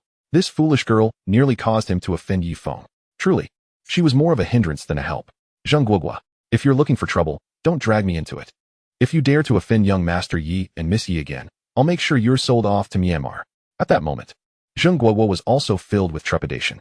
She could not fathom how Yi Lin, an ordinary girl, and Yi Feng, merely a student, could be so closely associated with someone of Master Qian's stature. Having previously offended Yi Lin, she was consumed by the fear of potential retribution. As the siblings prepared to leave Prada, a dessert cart caught Yi Lin's eye. Brother, I want to eat egg waffles. Will you buy some for me? You little brat. If you want it, just go buy it yourself. You have money, don't you? No. It's better if you buy it for me, hee. Yi Lin pouted playfully. Reluctantly, Yi Feng led her to the dessert cart. Boss, I'll have a strawberry egg waffle, a serving of takoyaki, and 2 glasses of lemon iced tea. Sure thing, little girl. There are 2 egg waffles ahead, so you can wait over at the nearby tables for a bit. I'll call you once they're ready. Next to the dessert cart were 4 sets of simple plastic tables and chairs. The 2 siblings found an empty spot and sat down. Brother, how are things with your girlfriend, Mingyu? We've already broken up. You broke up? Don't be sad, brother. I think you 2 should have split up long ago. Though I've never met her, from your photos and how you interacted, it seemed she didn't truly care for you. It appeared you were merely a backup option, someone she could discard at any moment. Yi Feng let out a sigh, realizing even his sister could see through the situation. How had he been so blind to mistake her indifference for a test? Brother, stop sighing. You're so handsome. I'll introduce you to a few girls later. Your little sister has several beautiful friends. Your order is ready, young lady. Upon hearing the vendor, Yi Feng quickly stood up to retrieve it, eager to avoid further discussion from his sister. After scanning the payment, he placed the items on the table. Noticing Yi Lin was about to speak again, he interjected, Stop, no need to say more. I have a new girlfriend now. At this, Yi Lin's eyes brightened, ready to pry further when a timid voice interrupted her. A cute little girl, around 6 or 7 years old, stood beside her and said, Big sister, I want to eat egg waffles. Seeing the girl's adorable demeanor, Yi Lin was immediately filled with compassion, imagining various scenarios of abandoned children. She handed the egg waffle to the little girl, advising her to eat slowly and that she'd buy more if needed. Yi Lin turned to her brother and whispered, Brother, don't you think this little girl has been abandoned? She looks so pitiful. Why don't we take her home? Yi Feng regarded her as if she were foolish, astonished by her vivid imagination. Look at the girl's clothes, while not from a high-end brand, They are quite clean and tidy, indicating her parents care for her. Also, observe how she eats. She takes small bites, suggesting she has good upbringing and doesn't he appear to have gone long without food. She must have just gotten separated from her parents. Chapter 23. The Lost Nyonyo. Yilin nodded in agreement, awkwardly laughing. Brother, you really are observant, I hadn't noticed. Turning back to the little girl, she displayed what she believed to be a gentle expression. Little sister, what's your name? Why are you here all alone? The little girl paused her actions, scrutinizing Yilin as if to ascertain whether she were a villain, then glanced at the egg waffle in her hand, as if making a momentous decision. Sister, my name is Nyonyo. I came with my dad today, but he took a phone call just now. I was playing nearby while waiting for him, and then I saw the egg waffles and came over. Upon saying this, Nyonyo seemed to realize something and burst into tears. I lost my daddy. Wah. I lost my daddy. How will I explain to Dahuang when I go back? Dahuang loves daddy the most. Yilin asked in confusion. Nyonyo. Who is Dahuang? Is he your grandfather? No, Dahuang is my dog. Super cute. Nyonyo replied earnestly. Yilin could no longer contain her laughter. The child's thought process was uniquely amusing. Nyonyo, would you like me to help you find your daddy? Yes, thank you, sister. You're so pretty and kind. Dahuang, and I will be grateful to you. Oh dear, Nyonyo is such an honest child. I like you so much. Listening to their conversation, Feng struggled to suppress his laughter. His sister was like a child herself, a true delight. Nyonyo, where did you last see your daddy? Feng gently inquired. Nyonyo pondered for a moment. Big brother, I remember there was a big Mickey Mouse, and nearby, a big drum. I was playing over there. But when I got scared from the sound of the drum, I ran off, and then couldn't find my way back. Feng thought for a moment, struggling to recall. He then approached the map of Yansha town, scrutinizing it. It seemed the location she described was in the plaza between the clothing and food zones. Moreover, the town's service center was there too, where they could seek assistance. Little sister, let us head to the plaza to help Nyonyo find her daddy. She must have gotten lost from there. Yilin held Nyonyo's hand as they followed Feng toward the small plaza. Sister, this is the place. This is where the Mickey Mouse was. I was playing here just now. The trio began searching the vicinity, scouring nearby shops and restrooms. But they found no sign of Nyonyo's father. Nyonyo's eyes began to redden, tears welling up, nearly spilling over. A sight that tugged at the hearts of the siblings. Nyonyo, don't cry. Big brother has a plan. Big brother, what plan? What if daddy is hungry? What if he is mad at me? I shouldn't have wandered off. One Nyonyo, don't cry. Let us ask more people to help find your daddy, okay? Seeing Nyonyo gradually stop crying, the siblings led her to the service center of Yansha town, where they explained the situation to the staff. The personnel took it seriously, offering comforting words to Nyonyo before using a walkie-talkie to contact the town's public announcement system. The staff assured Nyonyo that they would broadcast a message to find her daddy. Soon, the town echoed with the announcement searching for Nyonyo's father. Before long, a man in his mid-30s, clad in a blue shirt and black trousers, rushed over. Upon spotting Nyonyo, relief washed over his face as he quickly approached her, enveloping her in a tight embrace. Nyonyo, I'm so sorry. It's my fault for not noticing you were missing. I should have been more attentive. Please forgive me. Nyonyo, equally emotional, felt an abundance of love surrounding her, a sentiment that transcended the ordinary. Whether it was an intentional display of affection or genuine love, the distinction was insignificant. Father, Nyonyo has lost you. Please don't cry, for Nyonyo has brought you back, hasn't she? If you were to be lost, it would not only sadden Nyonyo, but also Dahuang. Observing Nyonyo tightly embracing her father, Feng felt a stirring in his heart. A man in his 30s, with strands of white hair sprouting like bamboo shoots after a rain. Perhaps he is a man with a story to tell. Father, it was the big brother and the beautiful sister who helped me find you. They were so kind to Nyonyo, giving her egg waffles and assisting in the search for you. Nyonyo really likes them. The man approached the two siblings, bowing deeply, and earnestly expressed, "Thank you both for helping me find Nyonyo. Yi Wuhan has no way to repay you. Please accept my bow." Seeing Yi Wuhan so solemn, Feng stopped his sister, who was about to intervene, and accepted the bow. "Big brother Yi, I am the younger brother Feng, unworthy of such grand gestures. Nyonyo has a special bond with my sister and me. Today's encounter is also a matter of fate. I wonder if you have time for a conversation at another location? Today's great kindness will not go unreciprocated. I leave everything to you, brother Yi." The four of them arrived at the Donghu Hotel, where the manager, Chen Tai, immediately welcomed Feng upon his arrival. "Young Master Yi, you're here. I apologize for any inconveniences today. Please feel free to make yourself at home. I'll make arrangements as a form of apology." Seeing his subservient demeanor, Feng understood that refusing would only cause him distress. After all, he was a subordinate of Brother Qian, and there was no need to dwell on trivial matters. "Manager Chun, let bygones be bygones. Today, I simply wish to enjoy a meal with friends. Just reserve a private room for us." Upon hearing Yi Feng's words, Chen Tai felt a weight lift off his shoulders. He had feared Yi Feng might refuse. "Rest assured, young Master Yi, I will ensure everything is perfectly arranged." Once in the private room, they settled in, and the dishes began to arrive one after another. Nyo's eyes sparkled at the sight of the exquisite cuisine. Many of the ingredients were unfamiliar to her. Noticing this, Yi Wuhan appeared somewhat awkward, while Yi Lin discreetly moved to Nyo's side. And the two enjoyed their meal with delight. Observing the reserved Yi Wuhan, Yi Feng initiated a conversation. "Big brother Yi, shall we indulge in a drink? I usually refrain from alcohol, but today, in gratitude for my brother's kindness, I shall accompany you." As the cups were exchanged and the atmosphere grew more convivial, Yi Feng posed a question that had been lingering in his mind. "Big brother Yi, I have two queries that I am unsure whether to voice." Yi Wuhan paused in his actions, gently replying, "You are likely wondering about Nyo's mother and why I speak in such an archaic manner." Yi Feng nodded, having noticed that Nyo never mentioned her mother, speaking only of her father and De Huang.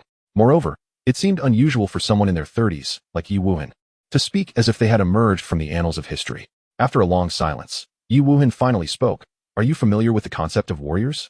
Yi Feng shook his head, but an overwhelming tide of emotions surged within him, akin to unlocking a door that revealed a world poised to overturn his understanding of reality accumulated over the past 20 years. "Big brother Yi, do warriors truly exist? Why have I never heard of them?"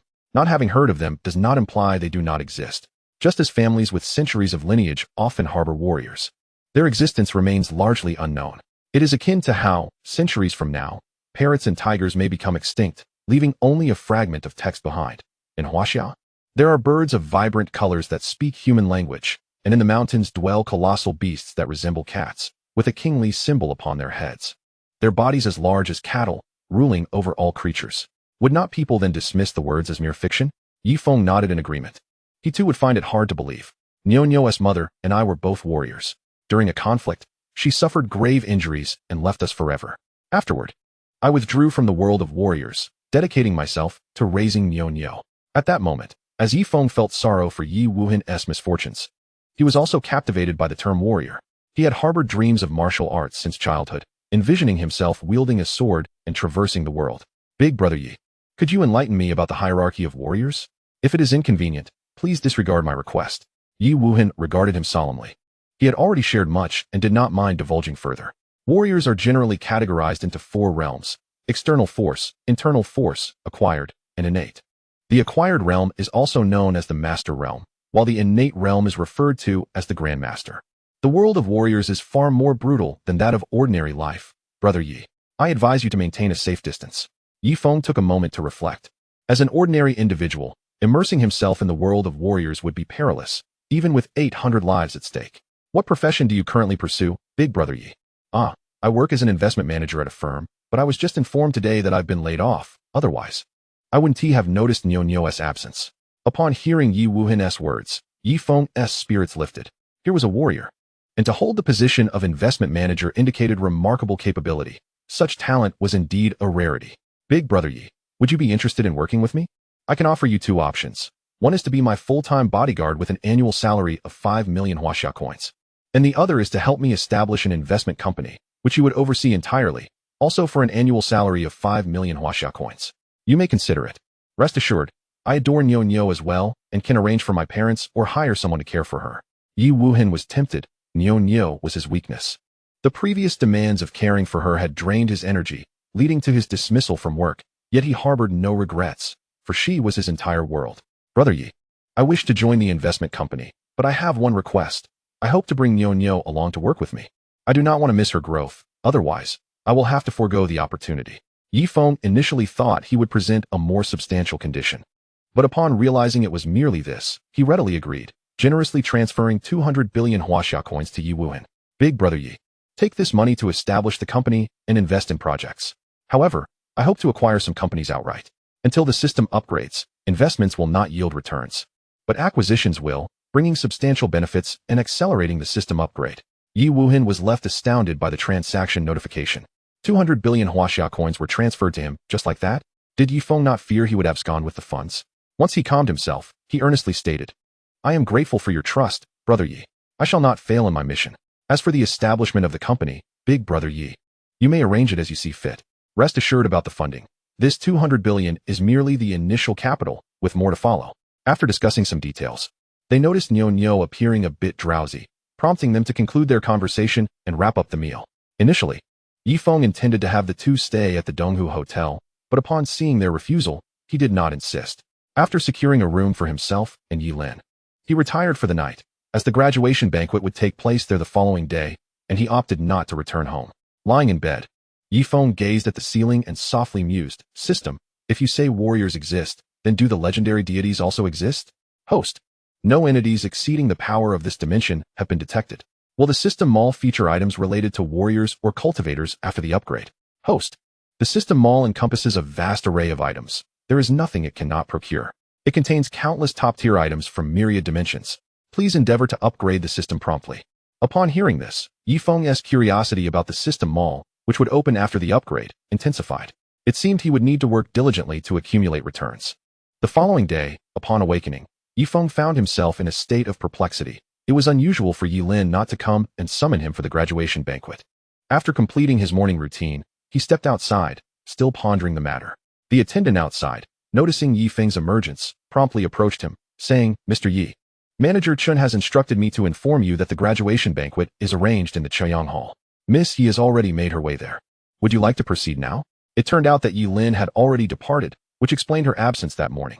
Nodding in acknowledgement, Feng followed the attendant to the Chaoyang Hall. Inside the banquet hall, the ambience was softened by gentle lighting, illuminating the meticulously arranged decor. Colorful ribbons and balloons adorned the walls, creating a festive atmosphere. On either side stood 4 tables, each set with exquisite tableware, while a massive display screen showcased a striking red couplet. The upper line read, "A scholarly family nurtures talented individuals." The lower line stated, "Achieving success brings glory to the family name." The horizontal inscription declared, "Academic accomplishments." Feng nodded in satisfaction. It seemed that Chun Tai had indeed managed the arrangements well. At that moment, his phone rang, and upon answering, Lin's voice resonated through the receiver. "Brother, have you risen? Hurry down, relatives will be arriving shortly, and Mom and Dad are already downstairs, just waiting for you." "Understood, I shall be down shortly." As he descended the stairs, 2 large buses arrived at the hotel entrance, and Feng joined his parents in welcoming the guests. Friends and relatives disembarked one after another, and the family of 4 greeted them warmly. Suddenly, a sharp voice pierced through the air. "Oh, Meiwan, I never imagined your family could host a graduation banquet at the Donghu Hotel. I wonder how much this costs. In life, it's better to remain grounded. If you're just putting on a facade, you'll end up crying over it." Feng's mother, Wang Meiwan, the youngest among several siblings, had 2 older brothers and 3 sisters. The voice belonged to her sister-in-law, Li Fengxia. At that moment, Feng noticed his mother's face darken. Yet she restrained her anger and ushered them upstairs. Chapter 25, The Graduation Banquet. Feng furrowed his brow. He had never liked this aunt, a sharp-tongued and snobbish woman who constantly belittled others to elevate herself. "Xiao Feng, I didn't expect you to return as well. You're about to graduate. Are you planning to stay here or develop in the Magic City?" It was Feng's eldest cousin, Yi Chong, from his uncle's side. Feng's father was the 4th of 6 siblings. His eldest uncle Yi Yuanshan, second uncle Yi Yuanhe, third uncle Yi Yuanhu, and his younger uncle Yi Yuanqing, alongside his little aunt Yi Mo. Unlike his maternal grandmother's family, the Yi family maintained a harmonious relationship devoid of conflict. "Eldest brother, I returned because I had no pressing matters. After the banquet for Shaolin, I intend to head back and plan to develop in the Magic City." "Fourth brother, you've become quite dashing after not seeing you for over 6 months." Feng glanced at the newcomer. It was his uncle's younger sister, Yi Ting. Despite her usual gentleness, she could be fierce if provoked. "Ting Ting, when has your brother ever not been handsome? Let us not linger at the entrance. Let us head upstairs." As they made their way up, they arrived at the Chaoyang Hall, where a small table and a hotel staff member had been set up at the entrance, presumably to collect gifts, arranged by the hotel. Initially, Feng's mother planned not to accept any gifts given the 2 million he had transferred for the banquet, but after persuasive urging from relatives, she reluctantly agreed.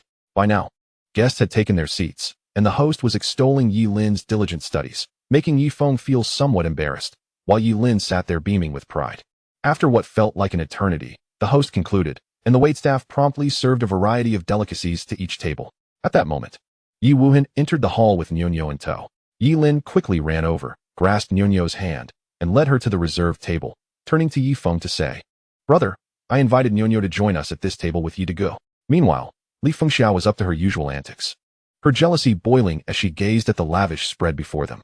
Oh, Meiwan, I heard you've moved houses. Did you sell that place? It's just a graduation banquet. If funds are tight, why not find a simpler venue? No need for such extravagance. This table alone must cost at least 10,000. And look at the Maotai wine. We all know one another. It's merely a university admission. What is the use? Unlike my son Wang Jiandong, who, despite not attending university, is now doing quite well, working on renovations for the Yuanda Group and earning over $1 million a year. Excuse me, ma'am, but this table, not including beverages, costs 888 Huaxia coins. Should you wish to book a similar arrangement, a deposit can be made to secure your reservation. The guests stared in disbelief at Ye's mother. The graduation banquet must have cost around 800,000 Huaxia coins. Meiwan, have you lost your mind? Spending such a fortune, did you truly sell your house? How will you manage afterward? Eldest sister, fret not. Xiao Feng has earned some money in the Magic City. This banquet was entirely arranged by him. Neither I nor Lao Yi contributed. In fact, Xiao Feng bought us a new house. How is that possible? A student who hasn't even graduated can afford such an extravagant banquet? He must have taken a wrong path. I've heard many graduates get brainwashed into joining pyramid schemes. You all must be cautious. He might soon try to recruit us into buying products or investing, only to run off with our money, Li Fengxia asserted with conviction, as if she had witnessed it firsthand. In her eyes, apart from her son Wang Jiandong, no one else could achieve wealth. Yi Feng's mother's expression hardened.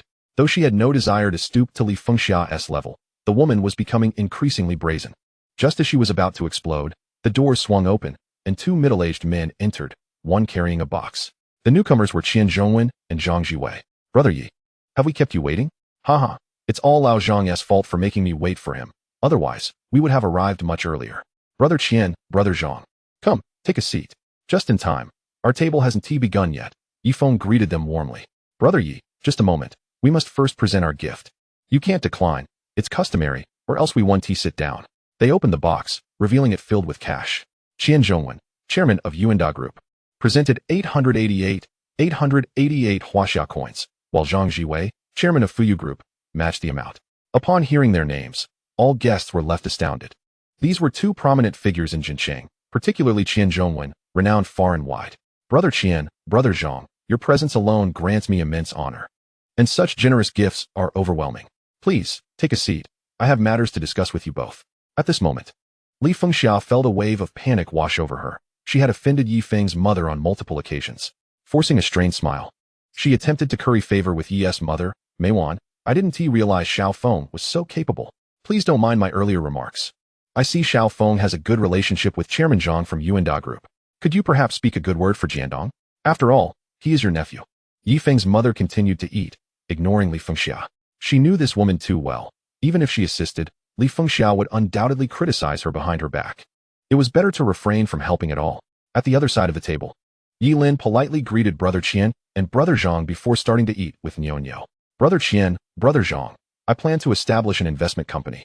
And this esteemed gentleman beside me, Yi Wuhan, will be in full charge. I hope you two will lend your invaluable assistance. At this moment, Qian Zhongwen glanced over at Yi Wuhan, their eyes meeting for a brief moment. A tremor coursed through Qian Zhongwen's body, and beads of sweat appeared on his forehead. He realized that Yi Wuhan was no ordinary individual, likely a martial artist of considerable caliber. Brother Wuhan, I am Qian Zhongwen. Should you require any assistance in the future, please do not hesitate to ask. I, old Qian, will certainly be of help. Zhang Jiwei looked at Qian Zhongwen in confusion, wondering when old Qian had become so accommodating, especially towards someone he had just met. It seems that Brother Qian is of like mind. There is no need for you to feel uneasy. I have distanced myself from that circle and now lead a life as an ordinary person. Chapter 26. The Tantrum of Li Fengxia. Yi Feng discerned from their conversation that Brother Qian was also a martial artist, albeit likely not as strong as Yi Wuhan. Brother Qian, do you have any office buildings for sale? I intend to purchase one for the investment company, Yi Feng inquired. Qian Zhongwen turned to Zhang Jiwei and asked, Old Zhang, haven't you been looking to sell the Jinwei building? How about selling it directly to Brother Yi? Sure, if Brother Yi is interested, I can transfer it to you later. Keeping the Jinwei building serves no purpose for me, Zhang Jiwei replied. Brother Yi, please coordinate with Brother Zhang upon your return. We cannot let him suffer a loss. Brother Zhang has been a tremendous help to us, Yi Feng remarked, knowing he was not short on funds and could not afford to haggle for the sake of the system's cashback.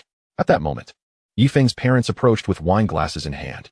Seeing this, Yi Feng immediately stood up and introduced them, Brother Qian, Brother Zhang. these are my parents. Yi Yuanhai and Wang Meiwan. Mom and Dad, this is President Qian and President Zhang. President Qian, President Zhang. We are grateful for your presence at our daughter's graduation banquet amidst your busy schedules, and for the generous gift you have presented. We raise our glasses to you. The couple said, downing their drinks in unison.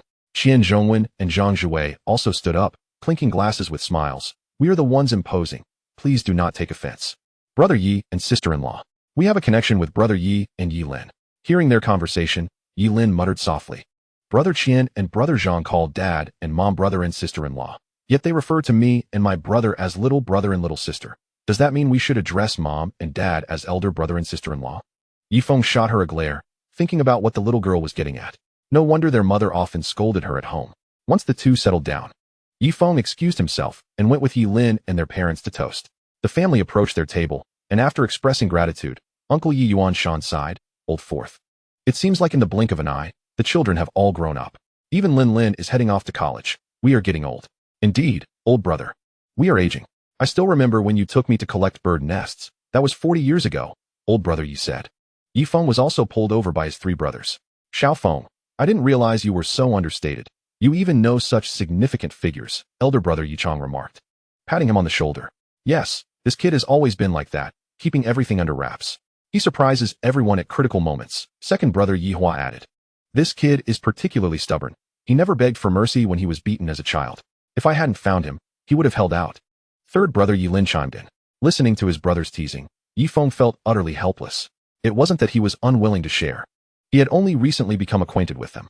Seeing his parents moving on to toast other tables, Yi Feng hurried to follow, not wanting to be the subject of their teasing for too long. The subsequent tables went smoothly, but as expected, trouble arose at his grandmother's table. Just as Yi Feng's parents finished expressing their gratitude, Aunt Li Fengxia jumped in. Xiao Feng, I see that you are quite familiar with Boss Zhang from Yuanda Group. Your cousin Dong is doing interior decoration for their properties. Why not give him a nudge to secure more work for your cousin? That would be far more practical than mere words of thanks. At this point, Yi Mother's face darkened. She could no longer tolerate it. Pointing at her, she exclaimed, Li Fengxia, do you have any shame left? Is this never ending? You come here with your veiled threats instead of gratitude. If it weren't for my late brother's sake, I wouldn't even bother with you. You are always bringing up the Zhang and Li families. If you aren't happy to be here, take your money and leave. Upon hearing this, Li Fengxia became indignant, throwing herself to the ground and wailing about how she had lost her husband early and was now bullied by her sister-in-law, a lone widow with no support. As she drew attention from the onlookers, her antics intensified. Yi Feng's expression turned icy as he gritted his teeth and said, Aunt, I advise you to leave immediately. Otherwise, do you believe I can ensure that your son receives not a single project from Yuanda Group? Not even a single job in the entire Jin City. Li Fengxia halted her actions at once, scowling as she picked herself up and, cursing under her breath, took her gift and left in disgrace. Watching the murmurs among the guests, Yi Mother felt utterly embarrassed and chose to leave early. Returning to his table, Yi Zhongwen glanced at Yi Feng, lowering his head to speak softly. Do you need me to intervene and teach her a lesson, or make her disappear? Yi Feng shook his head, saying, There's no need for your assistance, Brother Qian. I can handle this minor issue myself. Besides, she is family. There's no need to go to extremes. Before long, guests began to take their leave, and Qian Zhongwen arranged buses from the hotel to take them home. Yi Feng also rode back to the East Lake Villa on the hotel-provided transport. Upon entering, he noticed his aunts and uncle along with their families present. And Yi Mother appeared considerably more at ease. Mom, are you feeling better? If you are still upset, I can teach her a lesson. It's all right, for your uncle's sake. I won't hold it against her. We'll just have less contact moving forward. Yi Mother sighed, reminiscing about her late brother, who had been very caring towards his siblings in their youth. He had worked hard from an early age to support his younger siblings, enduring much hardship, only to pass away before he could enjoy the fruits of his labor. Reflecting on this, Yi Mother added, Xiao Feng, please do what you can to assist your cousin Dong. After all, your uncle only has this one son. Yi Feng nodded in agreement, acknowledging her request. At that moment, uncle's youngest son, Wang Xiaoshui, came running down from upstairs and dashed into Yi Feng's arms. Brother Feng, I haven't seen you in ages. By the way, I just spotted a piano upstairs. Can you play? Xiaoshui, I can't play, but there's an exciting place you probably haven't discovered. Let me show you, Yi Feng said, leading him to the basement level, which was divided into 3 areas. The center featured a row of wine racks filled with various renowned domestic and international wines, and several refrigerators stocked with assorted beers and cocktails. To the left was a KTV room that could accommodate about 10 people, equipped with top-notch facilities and lighting. routinely updated by professionals every 3 months. To the right was a small cinema that could seat 20, furnished entirely with massage chairs for the ultimate viewing comfort. Yi Feng retrieved 2 cans of cola from the refrigerator, handing one to Xiao Shuai. You can sing in the left area or watch a movie in the right. Where would you like to go first? Wang Xiao Shuai took a sip of his cola and pondered. Brother Feng, can I watch Bear Big first, then go sing? Yi Feng chuckled. You little rascal, trying to have your cake and eat it too. All right, I'll set up Bear Big for you first. Just remember to come find me upstairs when you're done. Chapter 27, Returning to the Villa. After finishing the screening of Bear Big for Xiao Shuai, Yi Feng returned to the hall. Upon noticing that Yi Feng had come back alone, Yi Mu inquired, where is Xiao Shuai? Yi Feng replied, he is downstairs watching a movie. He will come up to find me once it's over. Yi Mu, puzzled, asked, is there a television downstairs? Yi Feng chuckled, Mom. Have you never been downstairs? It's not just a television. It's a mini cinema, complete with a karaoke room and a wine cellar. You ought to explore this house more thoroughly. Hearing this, the family grew intrigued and headed downstairs. Shortly after, Xiao Shuai emerged with a forlorn expression. Having been compelled to leave after they switched to a Chinese war film, Yi Feng couldn't help but smirk at the childish antics of his family. Reluctantly, he took Xiao Shuai to the study on the 3rd floor and set up the computer to play Bear Big for him. Suddenly, a system notification chimed, causing Yi Feng to pause. It dawned on him that it must have been after the graduation banquet when Yi Wuhan had taken Zhang Zhuwei to finalize the paperwork for the Jinwei building. This Yi Gu was indeed decisive in his actions. He picked up his phone and opened WeChat, searching for Li Xiaona's name. It had been a couple of days since she last contacted him, and he wondered what she was busy with. Xiaona, have you been very occupied these past few days? Have you forgotten about me? He messaged. Almost immediately, he received a reply. Feng Ge, I think of you every day. But I didn't want to disturb you as I figured you must be busy with something important at home. Hehe. Receiving your message has made me very happy because it means you were thinking of me too. Foolish girl, if you miss me, just reach out. My matters are nearly settled. I'll be back in a couple of days, and I'll treat you to a grand feast. Yes, Feng Ge. I want to eat at Fengming Pavilion. That place is our lucky spot. All right, I'll take you there once I return. Setting his phone down, Yi Feng noticed it was nearly time for dinner, yet his mother and the others had yet to come upstairs. He decided to call Chen Tai. Old Chen, this is Yi Feng. Please prepare a meal for 20 and deliver it to East Lake Villa number 8. Rest assured, young Master Yi. I'll arrange it immediately and ensure it arrives within half an hour. At that moment, Chen Tai felt a wave of relief wash over him. Having been worried about potential retribution from Yi Feng, especially after the banquet where Old Chen had personally attended, bringing lavish gifts. Had Yi Feng mentioned anything today, he feared he might be on a train to Siberia to dig potatoes by now. After hanging up, Chen Tai hurriedly instructed the kitchen to prioritize Yi Feng's meal and personally drove with 2 staff members to Villa number 8. After scrolling through short videos for a while, the doorbell rang. Yi Feng opened the door to find Chen Tai and, puzzled, asked, Old Chen, why did you come personally? You could have just sent someone. Chen Tai, while directing the staff to place the dishes on the dining table, replied, Young Master Yi, it is my honor to serve you. Yi Feng understood his sentiment and reassured him, Old Chen, the misunderstandings of the past are behind us. I hold no grudges. So there is no need for you to worry. Thank you, young Master Yi. I will remember this lesson and won't intrude on your meal any further. Farewell. Yi Feng then called out, Xiao Shuai, come down for dinner, and proceeded to summon his mother, aunt, and uncles from downstairs. Just as they were about to begin the meal, Yi Lin's voice echoed from outside. Brother, come out quickly. Dad has had too much to drink, and I can barely support him. Yi Feng hurried out to assist Yi Fu, asking, where have you all been? Yi Lin explained, after the banquet. Dad insisted on visiting Uncle. Once there, he reminisced about the past. You wouldn't believe how many embarrassing stories he shared. Haha, once. Grandpa told him to scratch his back, and Dad ended up on the floor searching for ages before asking Grandpa where his back was. Haha, it infuriated Grandpa, who gave him a good whack with a stick. Yi Feng nearly burst into laughter, realizing his father had such a comical side in his youth. To avoid further amusement, he quickly sent Yi Lin to eat, while he helped his father take the elevator to the 2nd floor for some rest. Upon returning to the dining room, Yi Mu asked, how is your father? How much has he drunk today? That old fool never considers his age, still drinking like this. Yi Feng replied, Mom, let it go. Dad is just happy today. Once he wakes up tomorrow, you can have a proper talk with him. Yi Lin, ever the instigator, chimed in.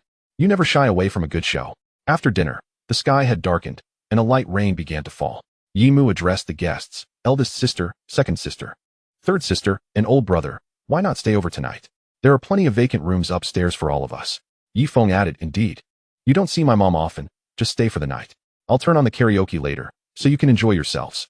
When you're tired, just head upstairs to rest. After much persuasion from Yi Mu and Yi Feng, the guests finally agreed to stay. Yi Mu led them upstairs to allocate rooms, while Yi Feng went downstairs to set up the karaoke, preparing a fruit platter and drinks before retreating to his own room. Once in his room, Yi Feng called Yi Wuhan. Big brother Wuhan, your efficiency is impressive. You completed the paperwork for Jinhui building so swiftly. Yi Wuhan replied. I just saw that old Zhang wasn't too intoxicated, so I took him back to the company to finalize everything. By the way, is there something you needed to discuss? Yes, there's a matter I need you to attend to. About 5 kilometers west of the East Lake Resort, there's a flower base named Jincheng Floral. Have you heard of it? Yi Wuhan responded, I have. It's said to be the largest floral cultivation base in the city. Are you considering acquiring it? The price won't be low. Conservatively speaking, it would be around 5 billion Huaxia coins. Yi Feng declared, I want to purchase it as a gift for my father. Money is no object. Please proceed with the acquisition. I'll transfer some funds to you shortly. Understood. I'll contact Old Qian shortly. He is familiar with that area. I'll strive to secure it quickly. After hanging up, Yi Feng transferred 5 billion Huaxia coins to Yi Wuhan. Looking at the remaining balance of 230 billion Huaxia coins in his account, he couldn't help but lament the slow pace of spending. Realizing he needed to accrue over 90 billion more to upgrade the system. With Yi Wuhan managing things in Jincheng, he thought it prudent to return to Modu soon. He wondered if the brilliant young lady Shen Haiyue had a swift spending rate and devised a plan to bring her under his wing. Chapter 28. Jincheng Floral Base. At that moment, a rustling noise caught Yi Feng's attention. Had a thief entered his home? That seemed implausible. The security at East Lake Villa was no trifling matter. Descending the stairs, he discovered Yi Fu rummaging through the refrigerator, evidently hungry after not having dined that evening. Yi Feng quietly approached and playfully tapped him on the back, causing Yi Fu to leap back in surprise. Upon realizing it was Yi Feng, he exhaled in relief. You little rascal, you nearly scared me to death. I thought you were your mother. By the way, where is she? Why isn't she at home? Has that woman lost her mind, staying out so late? Yi Feng brandished his phone towards his father, saying, Dad, what did you just say? I didn't quite catch that. Yi Yuanhai feigned ignorance. I was wondering where your mother has gone. I miss her since she is not here. Seeing his father's antics, Yi Feng decided not to tease him further. Dad. Mom is downstairs singing with Uncle and the others. Singing? How come I didn't hear any noise? You little brat, are you just trying to make fun of me?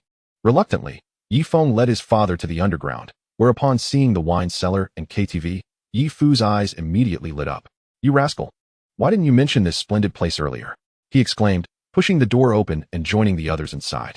Yi Feng, with a resigned expression, wondered why they hadn't taken a look when they moved in. The following morning, Yi Wuhan, accompanied by Nyonyo, headed straight to the Jin City Flower Base, where Qian Zhongwen had already arranged a meeting for them at 9 a.m. After identifying himself to the security guard, Yi Wuhan was escorted to the conference room. Welcome, Mr. Yi. Please take a seat. Ever since I received the call from Master Qian yesterday, I have been eagerly anticipating your arrival. I never expected you to be so young, said Huang Jinchong warmly. Mr. Huang, let's not beat around the bush. Please state your price for the flower base. I trust you won't ask for an exorbitant amount. Given that Master Qian referred you, Huang Jinchong had already calculated the price to be 5 billion, but he hoped to negotiate further. As no one wished to offend Qian, Mr. Yi, I personally established the Jin City Flower Base, and to be frank, I truly do not wish to sell. However, since Master Qian has approached me, I must honor that request. How does 6 billion Huaxia coins sound? Huang Jinchong nervously watched Yi Wuhan. Fearing his price might be too high, prepare the contract. Although this price is somewhat elevated, it remains within a reasonable range, Yi Wuhan conceded.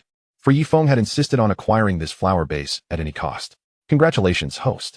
You have spent 6 billion Huaxia coins and received a cashback of 600 billion Huaxia coins, which has been deposited into the Supreme Black Card ending in 8888. A series of system notifications jolted Yi Feng awake.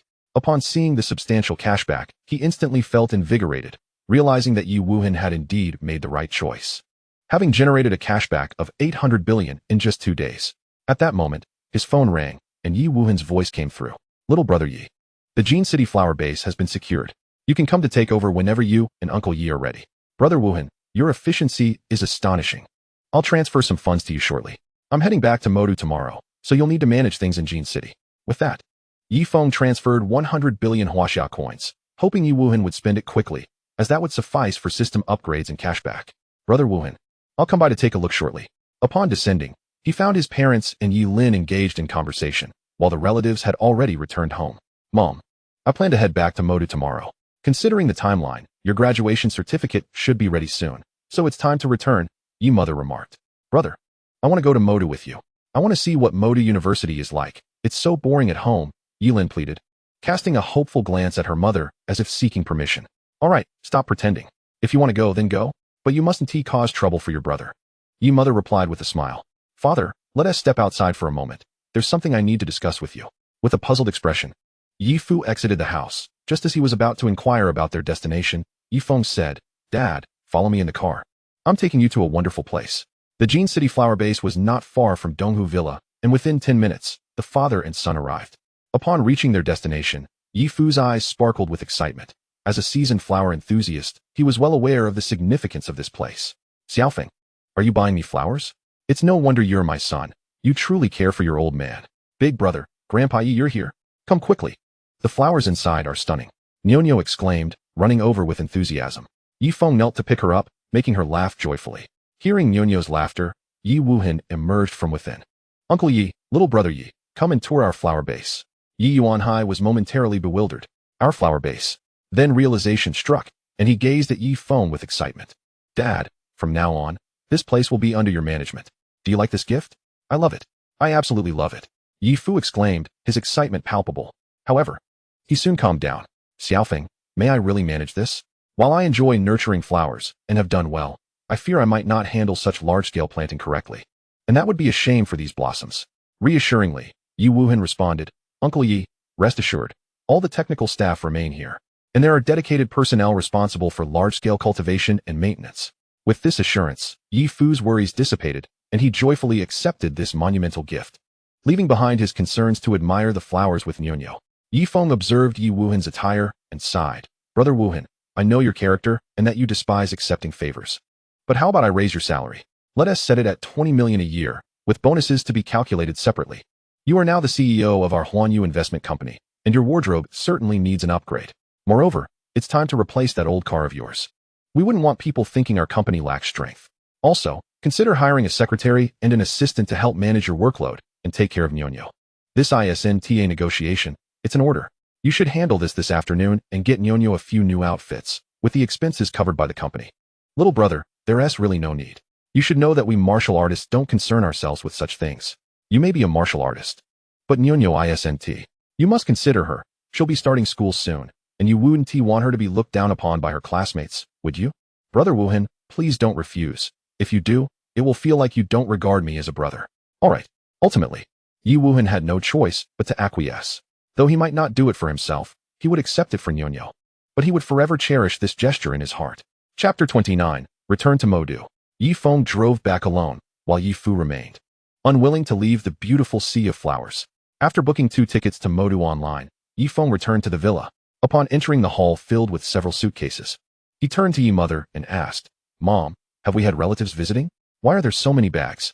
Yi mother replied exasperatedly. It's all because Yi Lin wants to accompany you to Modu. These are all her belongings. At that moment, Yi Lin emerged from the elevator, clutching a large plush toy, and immediately exclaimed, Brother, do you think I have everything I need? This is my first time leaving Jin City, and I'm unsure if I've prepared enough. Yi Feng was speechless, observing her as if she were trying to move the entire household. He approached and playfully tapped her on the head, saying, You silly girl, why are you bringing that? Everything you need is there. Just pack a few clothes and leave the rest behind. Yi Lin covered her head, looking at him with a pitiful expression, reluctantly returning her luggage piece by piece. This girl can only be managed by you. Xiaofeng, once you're in Modu, keep a close eye on her. Don't let her go astray, Yi mother cautioned. Don't worry, Mom. With me around, she won't cause any trouble. Don't be fooled by Lin Lin's lively demeanor. She is quite principled and aware of the consequences, though she often relies on family, which makes her appear somewhat naive. Homecomings are always fleeting, especially as one grows older. With everyone bustling about, while home remains a cherished sentiment nestled in one's heart, guiding them forward. At Jin City Airport, amidst the reluctance of Yi Fu and Yi mother, Yi Feng and his sister boarded the flight to Modu. Brother, this is my first time on a plane. I heard there are free food and drinks on board. I can't wait to try them. Yi Lin chirped incessantly like a lark. What a coincidence. I didn't expect to run into you here. A voice interrupted Yi Feng's thoughts. Molly, I never expected to encounter you again. Sister Molly, it's me. Yellen, do you still remember me? We met when my brother brought me to play when we were children. Little Yellen? After so many years. The little girl has blossomed into a stunning beauty. Sister Molly, you are the real beauty. With your exquisite looks, I'm certain you have countless admirers. Don't you? Casting a glance at Li Feng, Molly slowly replied, no, I still prefer to be alone. The plane is about to take off. Little Yellen, fasten your seatbelt, or you might tumble over. 2 hours later, the plane landed safely, and the siblings took a taxi to leave. Brother, where are we headed now? You must show me a good time. You little rascal, all you think about is fun. First, we're heading home. Then I'll take you to explore the prestigious Shanghai University. Not long after, they arrived at the luxurious Thompson Riviera, and Yellen's eyes sparkled at the name of the complex. Brother, you don't have a house here, do you? I've read online that properties here are incredibly expensive. Do you like it? If you do, when you get married, I shall gift you a suite. How annoying. I'm still a little baby. But what about you, brother? When will you introduce me to my sister-in-law? Last time, you only told me half the story. Let us head home first. When we go to Shanghai University, you'll just happen to meet her. Upon reaching the entrance, Li Feng registered Yellen's fingerprints and iris for convenience. Once inside the room, Li Feng set down their luggage and grabbed the car keys. Just as he was about to call Yellen, he noticed her curiously exploring the surroundings. Brother, I absolutely adore that round bathtub in the bathroom. Hee, and that large floor-to-ceiling window is simply stunning. My dear brother, could you please grant your lovely sister a tiny request? Can I have your bedroom? I simply love that room. This little thief. Wanting to claim his room on the very first day, but as she is his beloved sister, Li Feng had no choice but to acquiesce. Yay. I knew you would be the best brother ever. He chuckled at Yellen's elation. Lin, once school starts, do you plan to live here or in the dormitory? Yellen pondered for a moment before responding earnestly. Brother, I would prefer to stay in the dormitory. After all, a university experience is incomplete without living on campus. I can always come back on weekends. All right, as you wish. Make sure to find time to get your driver's license. When you return, I'll gift you a car for convenience. Rest assured, brother, I will get my license as soon as possible. I must choose wisely so that you can spend a little. Fine, you can pick whatever you like. Now, let us head to Shanghai University. As Li Feng drove past a flower shop, Yellen urged him to stop, looking at her curiously. Brother, are you really going to meet sister-in-law empty-handed? What else should I do? You big, oblivious man. How did you even manage to win her heart? Get out and buy her a bouquet of roses. Realizing the importance, Li Feng quickly exited the car and entered the nearby flower shop. The shopkeeper, a woman in her 30s, though not exceptionally beautiful, exuded an air of intellectual elegance. Upon seeing a customer, she warmly greeted, hello, young man. Are you here to buy flowers? Boss, I'd like a bouquet of red roses, Li Feng replied. It seems our young gentleman is planning to surprise his girlfriend. Just a moment, it'll be ready shortly. The shopkeeper quickly arranged a bouquet of vibrant red roses and said, here you go, young man. May your love blossom as beautifully as these roses. After thanking her and completing the payment, Li Feng returned to the car, handing the bouquet to Yellen in the passenger seat before driving toward Shanghai University. Upon arrival, Li Feng held the roses in one hand while Yellen clung to his other arm. Brother, Shanghai University is truly magnificent. Look at that library, its design is so cool. And the teaching buildings are incredibly modern. And about the restrooms, well, we want to go there. Noticing Li Feng's expression darkening, Yellen tactfully changed the subject. Feeling a bit parched, Li Feng decided to take Yellen to the supermarket. The owner, Zhao Li, leisurely enjoying some music, smiled upon seeing Li Feng. I haven't seen you in ages. You seem quite busy lately. Who is this lovely lady? Realizing the misunderstanding from Zhao Li's puzzled gaze, Li Feng began to explain. Li Gu, this is my sister, Yellen. She'll soon be a student at Shanghai University, and I brought her here to explore. You scared me for a moment. I thought you had a new girlfriend. With those roses, anyone would jump to conclusions. Unbeknownst to Li Feng, he and Yellen were spotted by Li Xiaona's roommate, Shernan. In the girls' dormitory, Li Xiaona was daydreaming, wondering when Feng Ge would return. He had been gone for many days. Did he miss her? Calculating the time, he should be back by now. Suddenly, Shernan rushed into the dormitory, unsure how to convey what she had just witnessed. After gathering her thoughts, she decided to tell her. Xiaona, I just saw Senior Li Feng at the school. What? Feng Ge is back. Where is he? Li Xiaona exclaimed with excitement, ready to rush out, only to be halted by Shernan. Xiaona, hear me out. I saw Senior Li Feng at the supermarket, holding a bouquet of roses with a girl. Don't get too excited. I might have misinterpreted. Xiaona, wait for me. Li Xiaona dashed to the supermarket entrance, and upon seeing Li Feng, could no longer contain her emotions and burst into tears. Yellen looked at Li Xiaona with confusion and remarked to Li Feng, brother, that girl seems rather strange. She is crying as she looks at us. Turning around, Li Feng recognized Li Xiaona and rushed over, but was intercepted by Shernan. Senior Li Feng, I never expected you to be such a scoundrel. Xiaona likes you so much, yet you're two-timing her? How can you face her? What good is it to come over now? Go be with your little girlfriend. Xiaona, let us go. He is not worth your tears. Li Feng, overwhelmed, hastily tried to stop Li Xiaona, but before he could explain, Yellen chimed in, Brother, is this my sister-in-law? Brother? Li Xiaona froze, staring at Li Feng. Before he could respond, Shernan interjected, Little girl, what a lame excuse. You think we'll buy it just because you say he is your brother? How do you explain the roses? Despite her usual silliness, Yellen displayed remarkable clarity. Pointing at the roses on the table, she declared, those roses were bought by my brother for my sister-in-law. As for the sibling claim, that's even easier. Brother, hand me your ID. She retrieved her ID along with Li Feng's and presented them to Li Xiaona. Sister-in-law, take a look. The addresses on our IDs are the same. We are biological siblings, sharing the same parents. Li Feng secretly gave Yellen a thumbs up. Explaining would have been quite the challenge. Li Xiaona, feeling embarrassed, glanced at the siblings. Realizing her misunderstanding, Shernan quickly recognized her mistake as well and apologized before hastily leaving the scene. Sister-in-law, come, let us sit over there and not linger here. The three settled down, and Li Feng placed the roses in front of Li Xiaona. Xiaona, these roses are for you. I hope you like them. Taking the bouquet, Li Xiaona's face lit up with joy, and she quietly said, Feng Gu, Lin, I'm sorry. I misunderstood earlier. Sister-in-law, it's nothing, don't take it to heart. Do you have time this afternoon? Let's go shopping and let my brother pay the bill. Haha. The atmosphere among the three gradually became amiable. Upon learning that Yilin would soon be attending Magic City University, Li Xiaona was even more delighted, as it would provide her an opportunity to learn more about Feng Gu and foster a good relationship with her future sister-in-law. Observing their cheerful conversation, Yifeng made a reservation at Feng Minggu for dinner that evening. No sooner had he finalized the reservation than he received a call from Shun Hao Ran. Brother Yi, you've invested so much money into my Shin family without even inquiring about the progress? Brother Shun, I trust you. Besides, it's not a vast sum. What prompted you to call me today? I've tidied up the Cloud Villa. You can move in any time. Also, tomorrow evening, the Qin family, the foremost family in Magic City, is hosting a charity gala. I wonder if you might be interested? Yifeng had little interest in the gala, as it would merely be a venue for business flattery. But he was intrigued by the prospect of spending money. Brother Shun, I will definitely attend tomorrow night. Great. I will send you the address shortly. See you tomorrow evening. Shortly after hanging up, Shun Hao Ran sent an address. Magic City Pearl Hotel. Brother, are you going to the gala tomorrow night?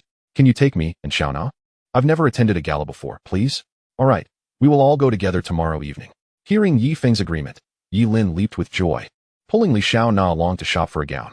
Yi Feng drove the two ladies to Wanda Plaza, where they made a beeline for the luxury goods section. Their first stop was the Armani store, where they intended to select a suit for Yi Feng. Upon seeing him, the store attendant immediately greeted him with enthusiasm, recalling his previous display of extravagance. Mr. Yi, welcome to Armani. How may I assist you today? I am at your service. Before Yi Feng could respond, Yi Lin eagerly interjected, show us the suits. The attendant guided them to the suits section, pointing to a black suit as she began her introduction. Mr. Yi, this latest suit is designed and handcrafted by Italy's top designer, Ferrando Armani. It utilizes the finest materials, ensuring not only exceptional comfort, but also an impeccable fit that highlights your tall stature. Brother, you must try it on. I've never seen you in a suit. Yi Feng took the suit handed to him by the attendant and headed to the fitting room. After changing, he emerged to find Li Xiaona and Yi Lin staring in awe. What are you two staring at? What do you think of this outfit?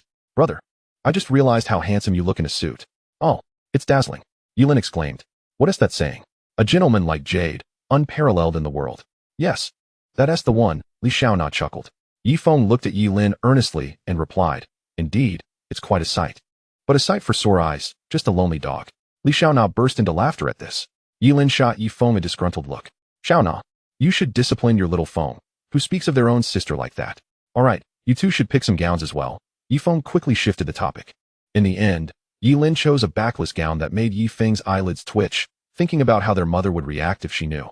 She would surely rush from Jin City to reprimand her. Li Xiaona selected a very conservative gown that complemented Yi Feng's suit perfectly. Yi Feng also had the attendant assist in selecting handbags and accessories for both ladies before they settled the bill and departed. Brother, how did you meet Xiaona? Yi Feng looked at Yi Lin mysteriously and said, would you like to know? I will take you to a place, and you will understand.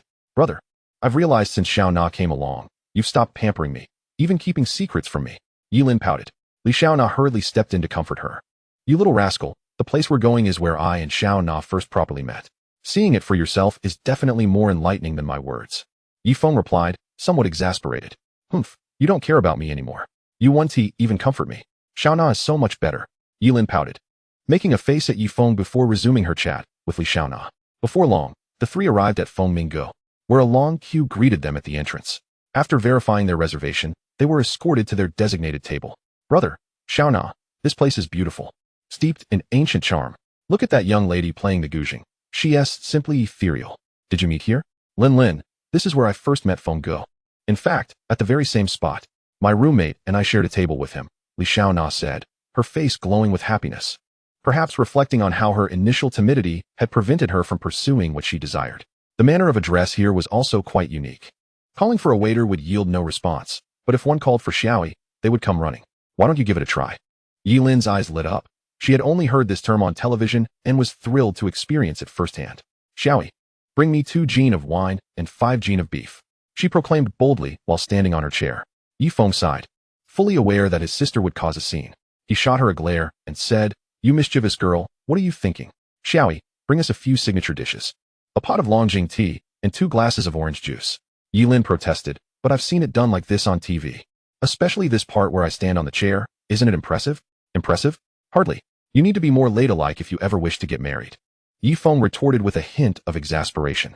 Li Xiaona observed the playful banter between the siblings, feeling a warm sense of nostalgia. As an only child, she had often envied those with loving brothers, able to bicker, care for one another, and indulge in affectionate antics.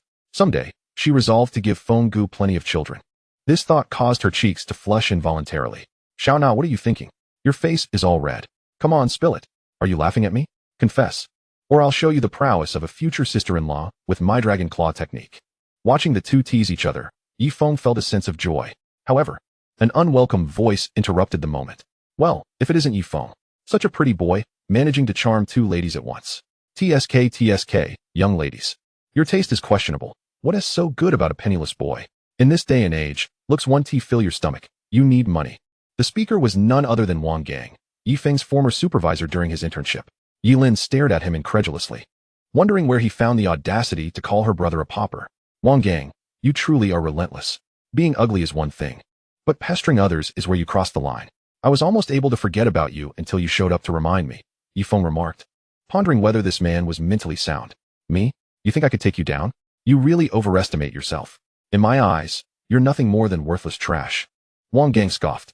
Yi Lin could no longer contain herself and unleashed a torrent of insults at Wang Gang, causing his face to darken with anger.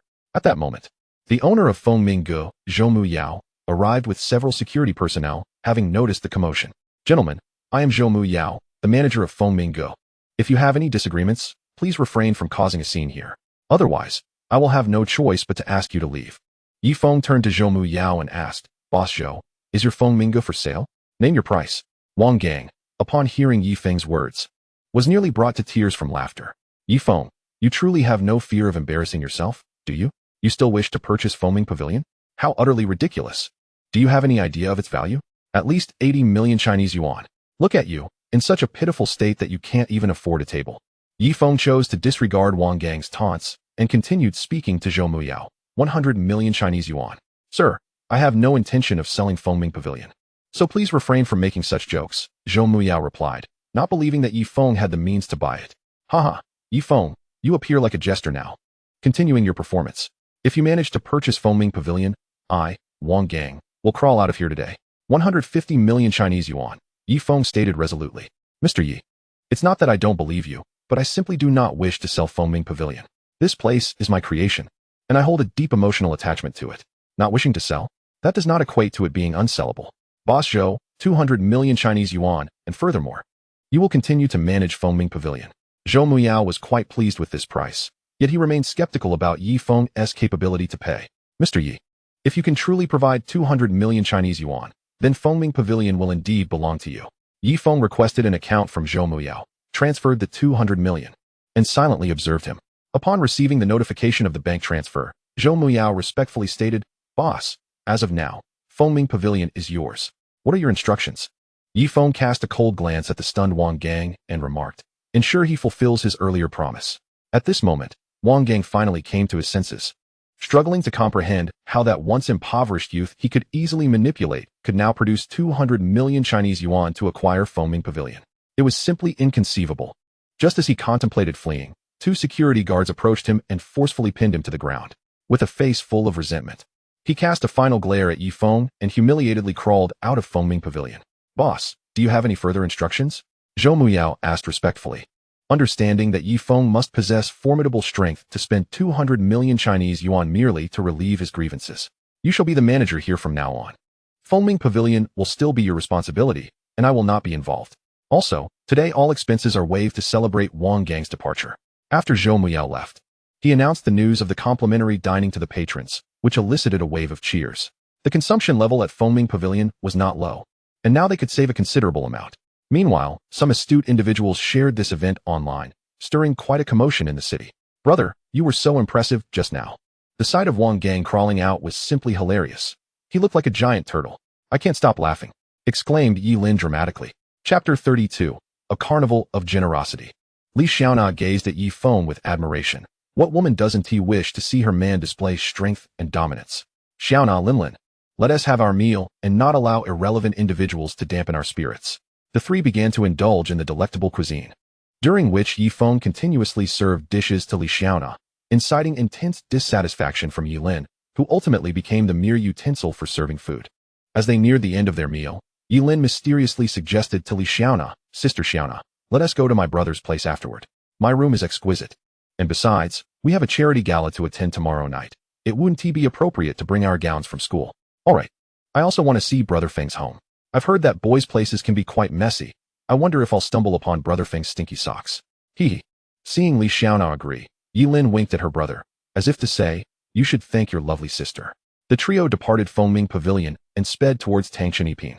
Upon arriving at the doorstep, Yi Lin insisted that Yi Feng enroll Li Xiaona as fingerprint and iris, claiming it was for her convenience to visit, though the true intention was all too evident. Sister Xiaona, come with me. I'll show you my room, which I worked hard to obtain from my brother. Yi Feng watched as Li Xiaona was pulled away by Yi Lin, chuckling helplessly, realizing that his sister was attempting to create an opportunity for herself. Leaving him alone in the living room. Resigned, he sprawled on the sofa, scrolling through short videos. Opening Douyin, he stumbled upon his former username, Feng Shui Yigui Run, which now seemed somewhat amusing. It was merely a name, and so it remained. A particular video captured Yi Feng's attention. It was the incident that had just transpired at Fengming Pavilion. He glanced at the comments, which were a mixture of praise and criticism. Some lauded his extravagance and generosity, while others accused him of being overly arrogant and unforgiving. After a brief viewing, he skipped the video, and a live streaming scene emerged, featuring a delicately beautiful girl singing. Yi Feng recognized her as Feng Qi, a classmate from university. The stream had a mere 50 viewers, and the gifts were pitifully sparse, consisting only of a few scattered lollipops. Host, your singing is lacking. You need to dance and showcase your figure. Indeed, host, with such a magnificent figure, you should definitely dance to impress. Two old lechers upstairs, duly noted.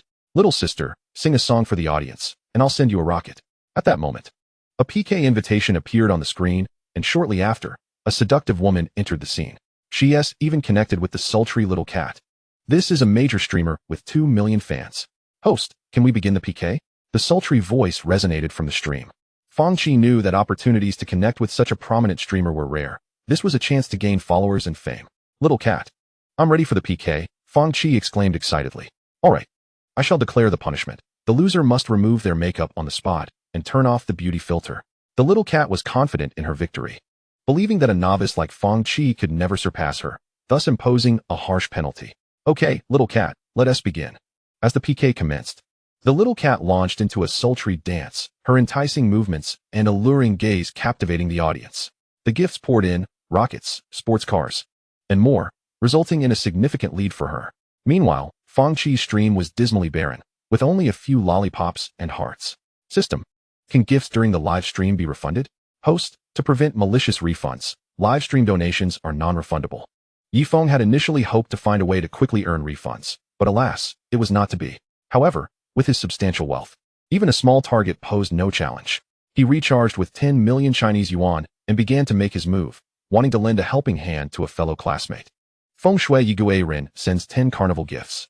Feng Shui Yigui Ren sends 50 carnival gifts. Feng Shui Yigui Ren sends 100 carnival gifts.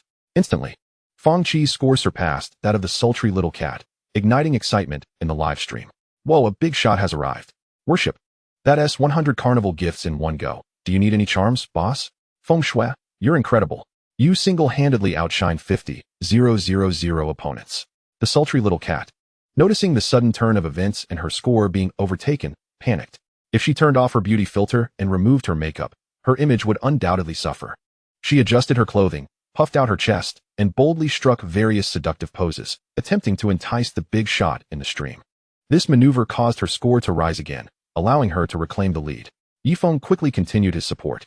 As the night unfolded, Feng Shui returned, showering the carnival with gifts of 200, 500, and 1,000.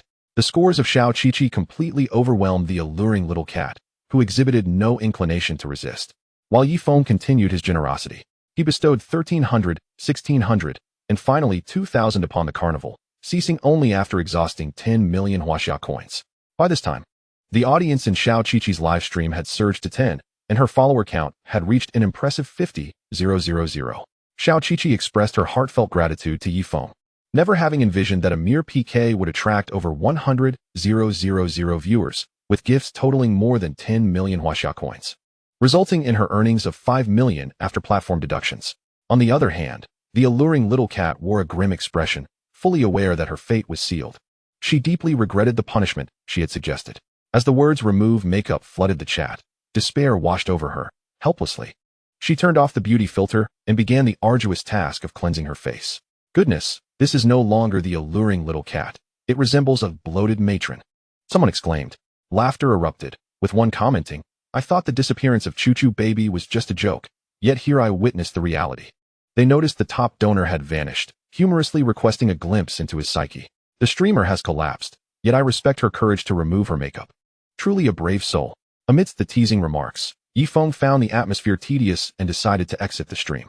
Upon leaving, he noticed his follower count had surged from a mere 100 to 80,000, while his private messages overflowed, predominantly requests for him to visit their live streams, with some even sending private photos. Among them was a message from Qiqi, expressing her desire to treat him to dinner as a gesture of gratitude. Chapter 33, The Third Wheel, Yilin. Yifeng chose not to respond, exiting the app. Observing the dimming sky, he surmised that Xiao Na would likely remain for the night. Regrettably, this first visit was not an intimate affair, but rather a gathering with Yilin. The proverbial third wheel. "Brother, Xiao Na is staying over tonight. She's in my room, and we plan to have a good chat, so please don't interrupt us," Yilin announced as she emerged from her room with Xiao Na. Yifeng inquired, "Do you need me to fetch an extra blanket for you?" "No need. I'll grab one from the guest room later. Don't forget to send Xiao Na back to school tomorrow morning," Yilin replied, playfully tugging Xiao Na along to retrieve the blanket. "Xiao Na, there's a large bathtub in the bathroom. I'll start filling it up for us to soak together. Just a moment. Let me close the door, or else Brother Feng might walk in." Brother Feng won to intrude. He has always been a gentleman, never a wolf in sheep's clothing, Xiao Na reassured, reflecting on how she seemed to have been the one initiating their affectionate moments, leaving her to wonder if her charm was lacking. "What are you thinking, Xiao Na? Don't tell me you wish to sleep with my brother instead of me?" Yilin teased, readying her playful antics. In the meantime, Yifeng, oblivious to the playful banter, was outside the bathroom, taking a shower. Unlike Yilin's room, his did not have an ensuite bathroom. After finishing his shower and drying his hair, he donned a pair of knee-length shorts, leaving his upper body bare, and settled onto the sofa with a bottle of soda, watching television. Half an hour later, the two women emerged from the bathroom. But Xiao Na awkwardly realized that Yilin's sleepwear was a tad too small for her, with the buttons straining to stay fastened. Yilin looked at Xiao Na and then at herself, sighing, "Xiao Na, how did you manage this? You're so much larger. Look at me. I'm practically a twig. I must have taken after my father." "Don't worry, you'll fill out more in time. Let us see what Brother Feng is up to," Xiao Na encouraged, leading them to the living room. Upon entering, they found Yifeng engrossed in the television. Just as Xiao Na sat down, one of the tightly fastened buttons finally succumbed to pressure and flew off, striking Yifeng in the face. Dazed, he picked up the button, puzzled. What on earth was that? He glanced at the duo, only to find Yilin doubled over in laughter while Xiao Na's face turned crimson, avoiding his gaze. "Brother, how does it feel to be struck by a button? Enjoy the moment. You're in for a treat." Yilin laughed heartily. Realization dawned on Yifeng. It was indeed the button from Xiao Na's attire. His girlfriend was a treasure, and he felt fortunate, though it was more accurate to say their child would be fortunate. Xiao Na, catching Yifeng's intense gaze, felt her own embarrassment fade, reassured by his admiration. "Brother, wipe the drool. It's about to drip onto the sofa. Should I step out for a moment?" Yilin chimed in, oblivious to the moment. Yifeng quickly averted his gaze, clearing his throat to mask the awkwardness. "Yilin, perhaps it's time for you to return to Jin City. Why are you staring at me like that, brother? Is there something on my face? Yi Lin feigned innocence. Xiaona scrutinized Yi Feng, admiring his chiseled physique, the clear definition of his six-pack abs. If only brother Feng were a shade darker, he'd be even more attractive. Xiaona, why are you daydreaming? Are you feeling shy? Let us head back to the room and leave brother Feng alone, Yi Lin suggested, dragging her back despite their lingering gazes. Reluctantly, Yi Feng returned to his room, deciding it was best to sleep and not dwell on the matter. Once settled in, Yi Lin lay on her bed and asked, Xiaona, what do you think of my brother? He's quite wonderful, sunny, cheerful, responsible, and incredibly handsome, Xiaona replied earnestly. Have you noticed his greatest flaw? Yi Lin inquired. Shaking her head, Xiaona replied, No, what is it? My brother's biggest shortcoming is his inability to express himself. He tends to be passive, often concerning himself with details, yet failing to articulate his feelings. I doubt he has ever told you he loves you. Nor has he initiated any hugs, right? It doesn't mean he doesn't care. He might not even realize it himself. If you want a lasting relationship with him, be bold and communicate openly. Don't expect him to decipher a girl's heart. Xiaona nodded. You're absolutely right, Lin. If he loves me, he has never taken my hand or embraced me first. Yet, he did gift us matching watches, indicating I'm someone special to him. Moreover, that dining table where we first met holds significance. He pays attention to details, albeit they are often overlooked. It seems I need to take the initiative more. After their discussion, they reminisced about amusing anecdotes from Yi Feng's childhood before drifting off to sleep. As the first rays of sunlight streamed through the curtains, Xiaona rose quietly, careful not to disturb the still sleeping Yi Lin. She tiptoed to the bathroom, gazing at her rosy reflection in the mirror, smiling at herself. After freshening up, she eagerly entered the kitchen, ready to prepare breakfast, her inaugural attempt at cooking for Yi Feng. In the kitchen, Xiaona moved with grace and confidence, as if each step had been meticulously planned and rehearsed. The flames danced, casting a shimmering glow on the pot, as she carefully poured in oil and gently cracked several eggs into the sizzling pan. The eggs in the pan sizzled rapidly, releasing a delightful sound as she gently stirred them with a spatula, ensuring even cooking. In no time, a tantalizing aroma permeated the entire room, the enticing fragrance making one's mouth water. She retrieved some fresh vegetables from the refrigerator, slicing them into fine strips before adding them to the pan. The vegetables quickly transformed into a vibrant green under the high heat, creating a striking contrast with the golden eggs, rendering the dish both appetizing and alluring. Finally, she took a loaf of bread from the cupboard and placed it in the oven. Soon, the smell of the toasting bread wafted through the air, intertwining with the scents of eggs and vegetables, creating a unique breakfast aroma. Once everything was prepared, Li Xiaona set the breakfast on the dining table. At that moment, Yi Lin was drawn out by the delicious scent, her eyes lighting up at the sight of the carefully prepared meal. However, she noticed something was missing and hurriedly fetched 3 cups, filling them with milk. Now it's perfect, Yi Lin declared with pride. Chapter 34, Taking Over the Cloud Villa. Knock, knock, knock. A series of knocks echoed, and Yi Feng opened the door to find Yi Lin beaming excitedly. Brother, hurry up. Sister Xiaona and I have prepared breakfast for you. Hee, it's absolutely delicious. Yi Feng was equally eager, aside from their mother. No one had ever made breakfast for him. He quickly got up and headed to the dining room. Upon reaching the table, a plate of fragrant and visually appealing egg sandwiches greeted him. Golden eggs, verdant vegetables, and perfectly toasted bread. Brother Feng, come and enjoy your breakfast, Li Xiaona said with a radiant smile. Indeed. Sit down and taste it, Yi Lin eagerly urged. Yi Feng took a bite of the sandwich, and the flavors of the eggs and vegetables burst in his mouth, each morsel filled with joy and satisfaction. A warm current surged within him. This must be the feeling of being loved. At that moment, he wished to embrace Li Xiaona tightly. It's delicious, thank you both. This is the happiest day of my life. Hearing Yi Feng's praise, Li Xiaona felt a wave of happiness, as the acknowledgement from her beloved brought her immense joy. Brother, you must try the milk I poured for you. It's surely delightful. You should praise me too, Yi Lin chimed in, eager to join the complimenting. Yi Feng's eyes twitched. This girl was making a fuss over just pouring milk, but seeing her expectant expression, he begrudgingly offered a compliment. The trio enjoyed their breakfast cheerfully, after which Yi Feng accompanied Li Xiaona back to Moda University, while Yi Lin opted to venture out on her own. As Yi Feng dropped her off at the dormitory and prepared to leave, Li Xiaona asked, Brother Feng, could you give me a hug? Yi Feng turned around and embraced her tightly. Xiaona, you're truly wonderful. It is through you that I feel the essence of love. That sensation is so sweet. I'm so fortunate to have met someone as splendid as you. With that, he leaned in and shared a passionate kiss with Li Xiaona, both lost in the moment, as if time had ceased to exist. In that world, only the two of them mattered, two hearts drawing close, surpassing 1,000 words. Ahem, dear students. Let us maintain a little decorum.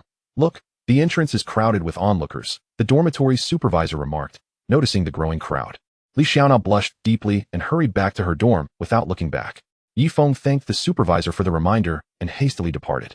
Back in the dorm, Li Xiaona was surrounded by her roommates, all wearing mischievous smiles. Xiaona, you didn't come back last night. Did you stay over at Senior Yi Feng's place? Yes. Spill the truth. I just saw a couple down below sharing a passionate kiss. Faced with her roommates' probing questions, Li Xiaona could only reply. I stayed at Brother Feng's house, but I was with his sister, Yi Lin. Please don't spread rumors. Didn't you sneak into Senior Yi's room at night? Tell us, is Senior Yi impressive? Did he conquer you? Jingjing, what kind of nonsense are you thinking? It's not like that at all. Brother Feng is a true gentleman. I merely shared a long conversation with Yi Lin in one room. Nothing happened. So please don't misinterpret. Li Xiaona explained. Observing their skeptical expressions, she decided not to elaborate further, letting them think what they wished. At that moment, Yi Feng was driving towards the Cloud Villa, and upon parking, a woman in her 30s approached him. She exuded a mature charm, her demeanor elegant and composed. Her smile was both warm and subtle, emanating a sense of safety and comfort. Mr. Yi, my name is Bai Jia, the housekeeper of Villa number 6. Welcome back. Sister Bai, you may call me Yi Feng or Xiao Feng. I'll be relying on you for assistance going forward. Could you give me a brief introduction? It's our duty to care for you. There are 3 staff members responsible for cleaning, 2 chefs, 2 gardeners, and myself, totaling 8 people to manage your daily living. The annual fee is 2 million huaxia coins. Yi Feng took out his phone and transferred 20 million huaxia coins to Bai Jia. Sister Bai, from now on, all staff salaries will be doubled. I want to be residing here frequently, so please take care of the daily expenses and salary disbursements. Bai Jia stared at Yi Feng in astonishment. This was incredibly generous. A salary increase upon arrival, coupled with such amiability, would surely make her job easier. On behalf of all the staff, I sincerely thank you for your generosity, Mr. Yi. I will ensure to fulfill my duties to repay your trust in me. Once inside the villa, Bai Jia announced Yi Feng's recent decision, and all the staff members were delighted. Their original salaries were already commendable, and the doubling made it even more attractive. Yi Feng, Mr. Shun left you 2 invitation cards before he departed. They are currently in the study. Would you like to take a look? Sure, please show me. The 2 arrived at the study, where 2 invitation cards lay on the desk. Upon opening them, it was no surprise that they were invitations to the charity gala hosted by the esteemed Qin family of Modu that evening. Yi Feng tucked the invitations away and inquired. Sister Bai, do you reside in the villa as well? Yes, aside from myself, all staff members live on the 1st floor. If that is inconvenient for you, I can arrange accommodations outside. No, living here is quite suitable. It's more convenient for any matters that arise. Why don't you stay here? My husband and I live in the suburbs. I do have my own room here, and I stay when he is on business trips. Yi Feng, will you be staying here tonight? I'll instruct the chefs to purchase ingredients in advance. Sister Bai, I have plans this evening, so I want to be staying here. After touring the villa with Bai Jia, Yi Feng drove away as he still needed to pick up Li Xiaona for the gala that night. While en route to Moda University, Yi Feng received a call from the 3rd roommate, Wang Chao. Old 4, what are you up to?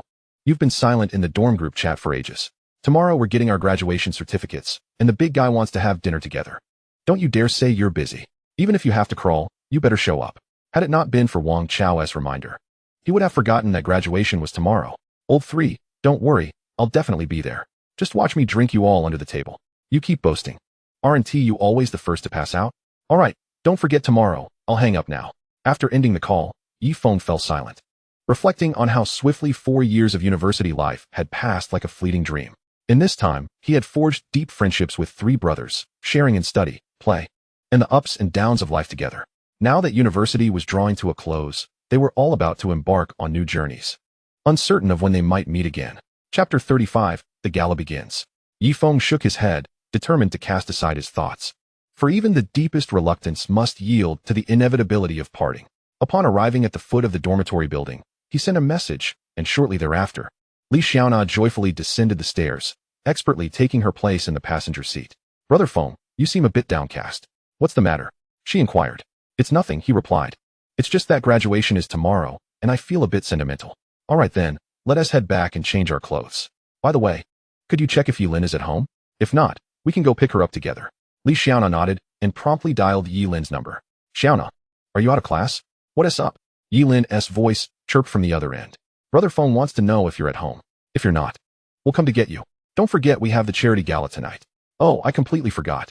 You two go ahead. I'll just grab a taxi back. See you soon. Relieved that there was no need to fetch Yilin, Yifeng drove straight back to Tang Chenipin. After the two arrived home, they retreated to their respective rooms to change. Yifeng rummaged through his wardrobe to retrieve the suit he had purchased yesterday, swiftly changing into it. He poured himself a glass of water and settled onto the sofa, awaiting her return in silence. Before long, Li Xiaona emerged, adorned in a splendid evening gown, and approached Yifeng with a playful inquiry. Brother Feng, do I look beautiful? Turning to face her, he was greeted by the sight of her radiant form against the setting sun, clad in a pristine white dress that resembled a blossoming lily. The golden rays enveloped her, bestowing an ethereal glow that rendered her even more striking. Her smile was warm and sweet, akin to the gentle sunshine of spring, imparting boundless warmth and joy.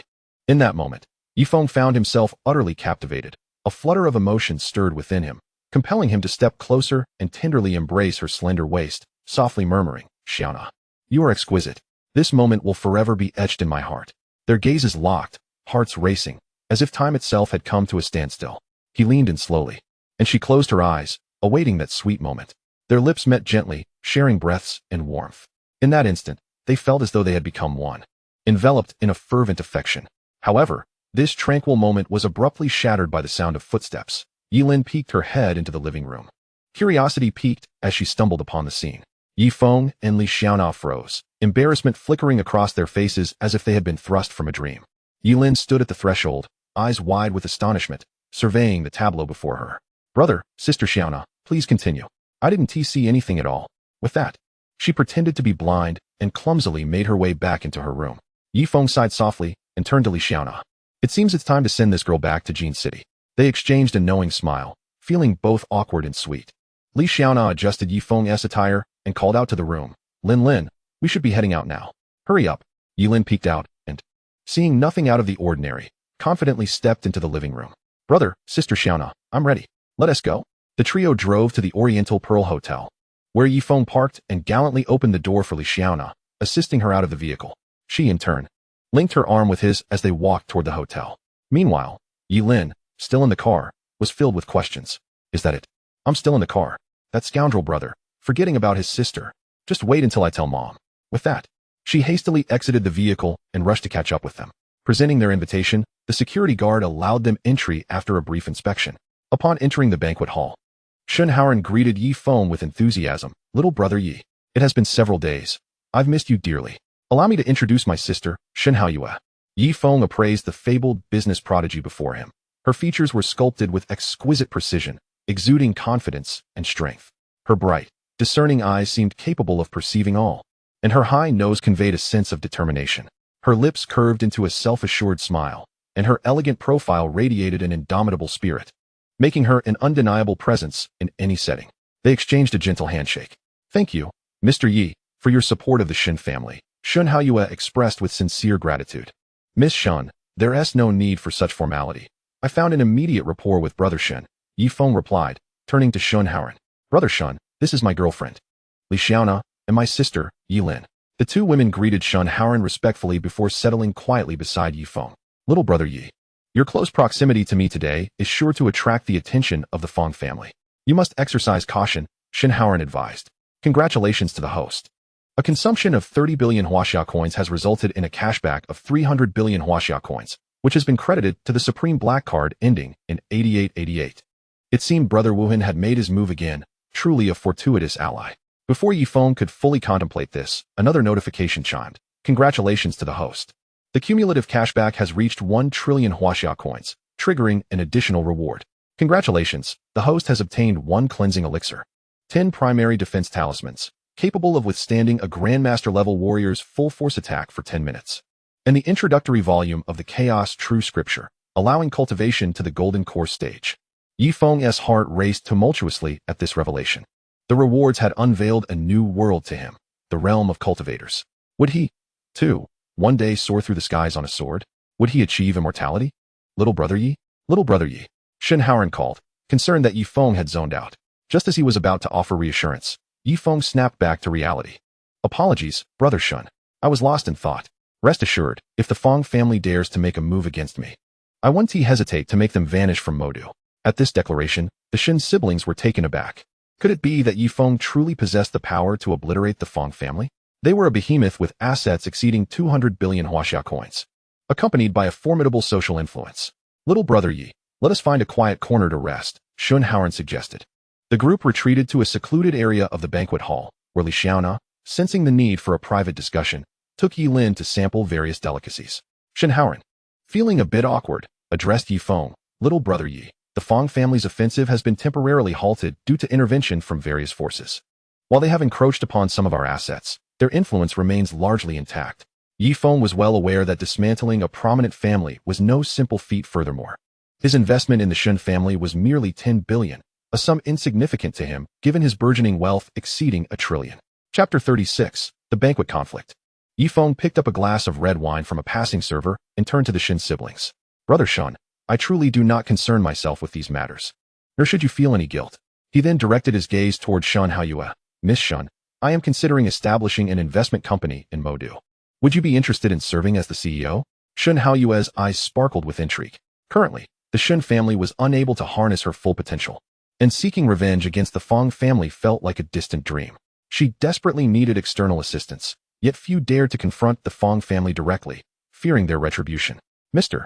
Yi, I must inquire about the scale of your company. You must also understand that if I were to take on the role of CEO, I would undoubtedly face pressure from the Feng family. Shun Haoyue replied with a composed demeanor. Yi Feng perceived her concerns, yet these issues posed no challenge for him. He had no need for profit. He merely wished to spend freely and relish in the rewards that awaited him. With an initial investment of 200 billion Huaxia coins and an unlimited ceiling for subsequent investments, I assure you that I will not interfere with any of your financial decisions. Your compensation will be an annual salary of 100 million Huaxia coins in addition to a share of the profits from Company 5. At this, Shun Haoran gaped in astonishment. Yi Feng's proposal was nothing short of extraordinary. A cash flow exceeding 200 billion is a formidable presence even within all of Huaxia, which explains his audacity in claiming he could obliterate the Feng family should they target him. Brother Yi, if Haoyue were to join your company, might it be possible for the Shun family to unite against the Feng family as well? Shun Haoran inquired cautiously. Yi Feng responded with a hearty laugh. Brother Shun, as I mentioned earlier, I will not interfere with Miss Shun's investments. You need not worry about that. Mr. Yi, I am sincerely grateful for your trust in Haoyue. I shall not disappoint your expectations. After discussing some details, Yi Feng promptly transferred 200 billion Huaxia coins to Shun Haoyue, granting her full authority over the establishment of the company.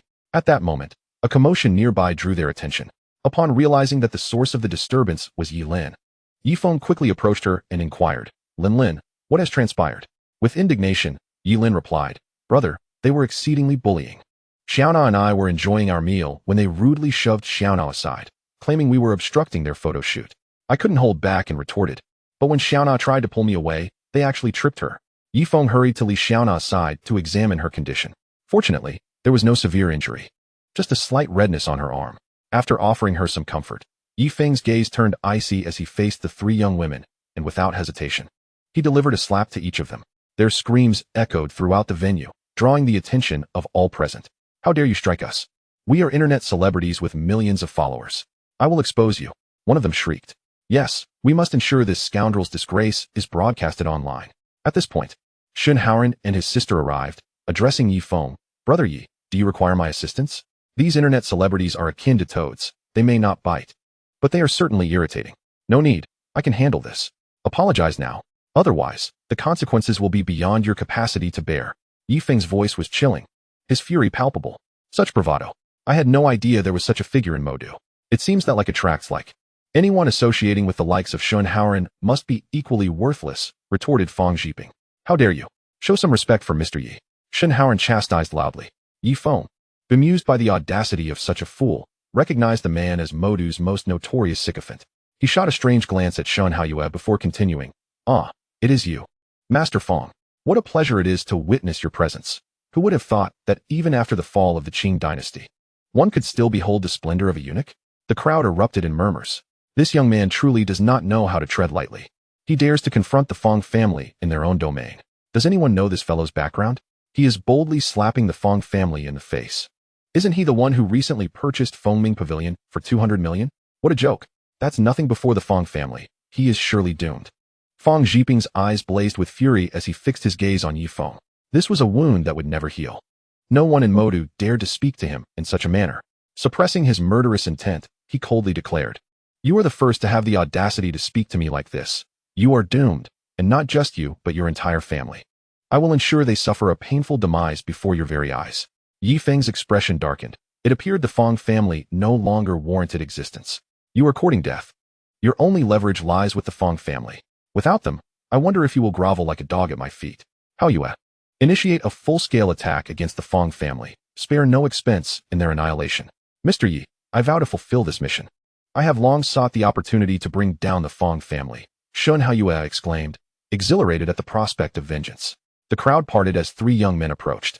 The one in the center spoke calmly. Mr. Yi, and you, Feng Zhiping, I kindly ask you to refrain from causing a scene at my family's banquet. If not, I shall have no choice but to escort you both out. Feng Zhiping huffed and turned to leave, suggesting that the Qin family was not particularly fond of the Feng family either. Yi Feng shrugged, choosing not to escalate the situation further, feeling a twinge of guilt for creating such a disturbance at their gathering. Just as he contemplated departing, a voice called out to him. Brother Feng, what brings you to Modu? I almost didn't recognize you. Turning around, Yi Feng recognized the familiar face of Zhao Peng from their encounter in Jincheng. Zhao Peng, I hadn't expected to see you here in Modu. I thought you had returned to Kyoto. I had no particular engagements. So I came here upon hearing of a charity event to join in the festivities. Allow me to introduce my two cousins. This is Qin Tian and Qin Lang from the Qin family of Modu. Esteemed young Master Qin and young Master Qin, it is an honor. I am Yi Feng from Jincheng. Yi Feng responded, introducing himself. Seeing the connection between Yi Feng and Zhao Peng, the expressions of the two Qin brothers softened, as no one would look kindly upon a troublemaker at their family's banquet. Since Brother Yi is acquainted with Peng, why not join us upstairs for a conversation? Qin Tian suggested. By all means, I would be delighted. Yi Feng agreed, following the three of them to an upstairs reception room. As they opened the door to the reception area, a gentle scent of sandalwood wafted through the air. Guided by Qin Tian, they approached a magnificent tea table crafted from golden silk nanmu, standing like a work of art in one corner. Its surface gleamed like a mirror, exuding a faint glow as if narrating tales from millennia past. Yi Feng studied it intently, growing increasingly fond of its allure. Brother Yi, do you fancy this tea table? Qin Tian asked, noting Yi Feng's captivation. Regaining his composure, Yi Feng replied, not particularly. I simply hold an appreciation for all things beautiful. Haha. Brother Yi is indeed a remarkable individual. I had thought you enjoyed the tea ceremony, but it seems my assumptions were misguided. Qin Lang chuckled. Qin Tian shot a disapproving glare at Qin Lang before pouring each of them a cup of tea. After savoring a sip, he remarked, Brother Yi, you must be the one investing in the Shin family, for without such capital, they could never stand against the Feng family. Earlier, you mentioned your intention to obliterate the Feng family. I wonder if you have any further plans? Young Master Qin, to be candid, I possess no backup plan. I merely have abundant funds. If 10 billion cannot dismantle the Feng family, then 100 billion shall be employed. If that fails, I shall resort to 1 trillion. I refuse to believe the Feng family can withstand such financial onslaught. The boldness of Yi Feng's assertion left the three young men momentarily speechless. This was indeed a ruthless approach. Is Brother Feng jesting? How much would that entail? My father often claims I am a spendthrift, but compared to you, I am but a mere trifle, Zhao Peng remarked, attempting to curry favor. Forgive my intrusion, but may I inquire which hidden family you hail from? Across all of Huaxia, I have yet to encounter a clan with your level of wealth bearing the Yi surname. If it's inappropriate to disclose, I understand, Qin Tian said earnestly. Yi Feng chose not to elaborate. Some secrets, especially those involving the system, must remain undisclosed to preserve their enigmatic aura. Dear Brother Yi, may I inquire if our Qin family can partake in dealing with the Feng family affairs? Qin Lang inquired cautiously. Certainly, I hold little regard for those enterprises. My sole interest lies in spending extravagantly, Yi Feng replied nonchalantly, as long as it did not impede his cashback endeavors. Haha, I am greatly obliged, Brother Yi. Please do lend your support at the charity auction later, Qin Tian expressed joyfully. Rest assured, Brother Qin, I shall certainly support it. My greatest passion is indeed spending money. Haha, Brother Yi, I must take my leave for now. I need to arrange some exquisite auction items for your enjoyment. Upon seeing Qin Tian depart, Yi Feng also excused himself and returned to the banquet. Li Xiaona and Yi Lin approached immediately upon Yi Feng's return, meticulously inspecting him, fearful that he had been harmed. What are you two doing? I merely went to have a cup of tea. It's not as dire as that, is it? Yi Feng said helplessly. Brother, are you truly unscathed? Xiaona and I were worried you might have been hurt, Li Xiaona exclaimed. Brother Feng, I apologize for the trouble I caused you, Yi Lin added. What nonsense is this?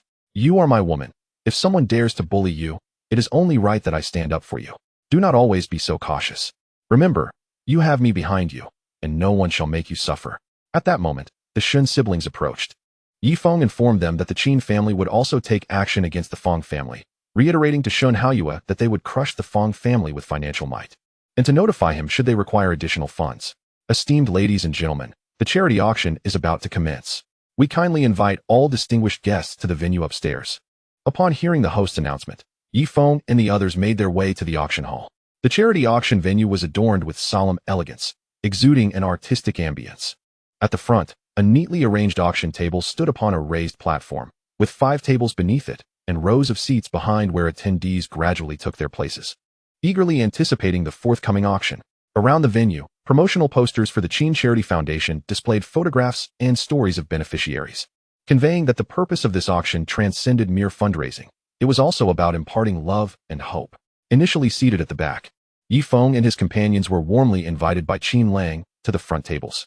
Observing the envious gazes from those behind, Yi Feng smiled, realizing he must wholeheartedly support the Qin family today. Otherwise, it would be remiss to occupy such a seat. As the auctioneer ascended the stage, impeccably attired in formal attire and wielding a gavel, he addressed the seated guests with a resonant voice.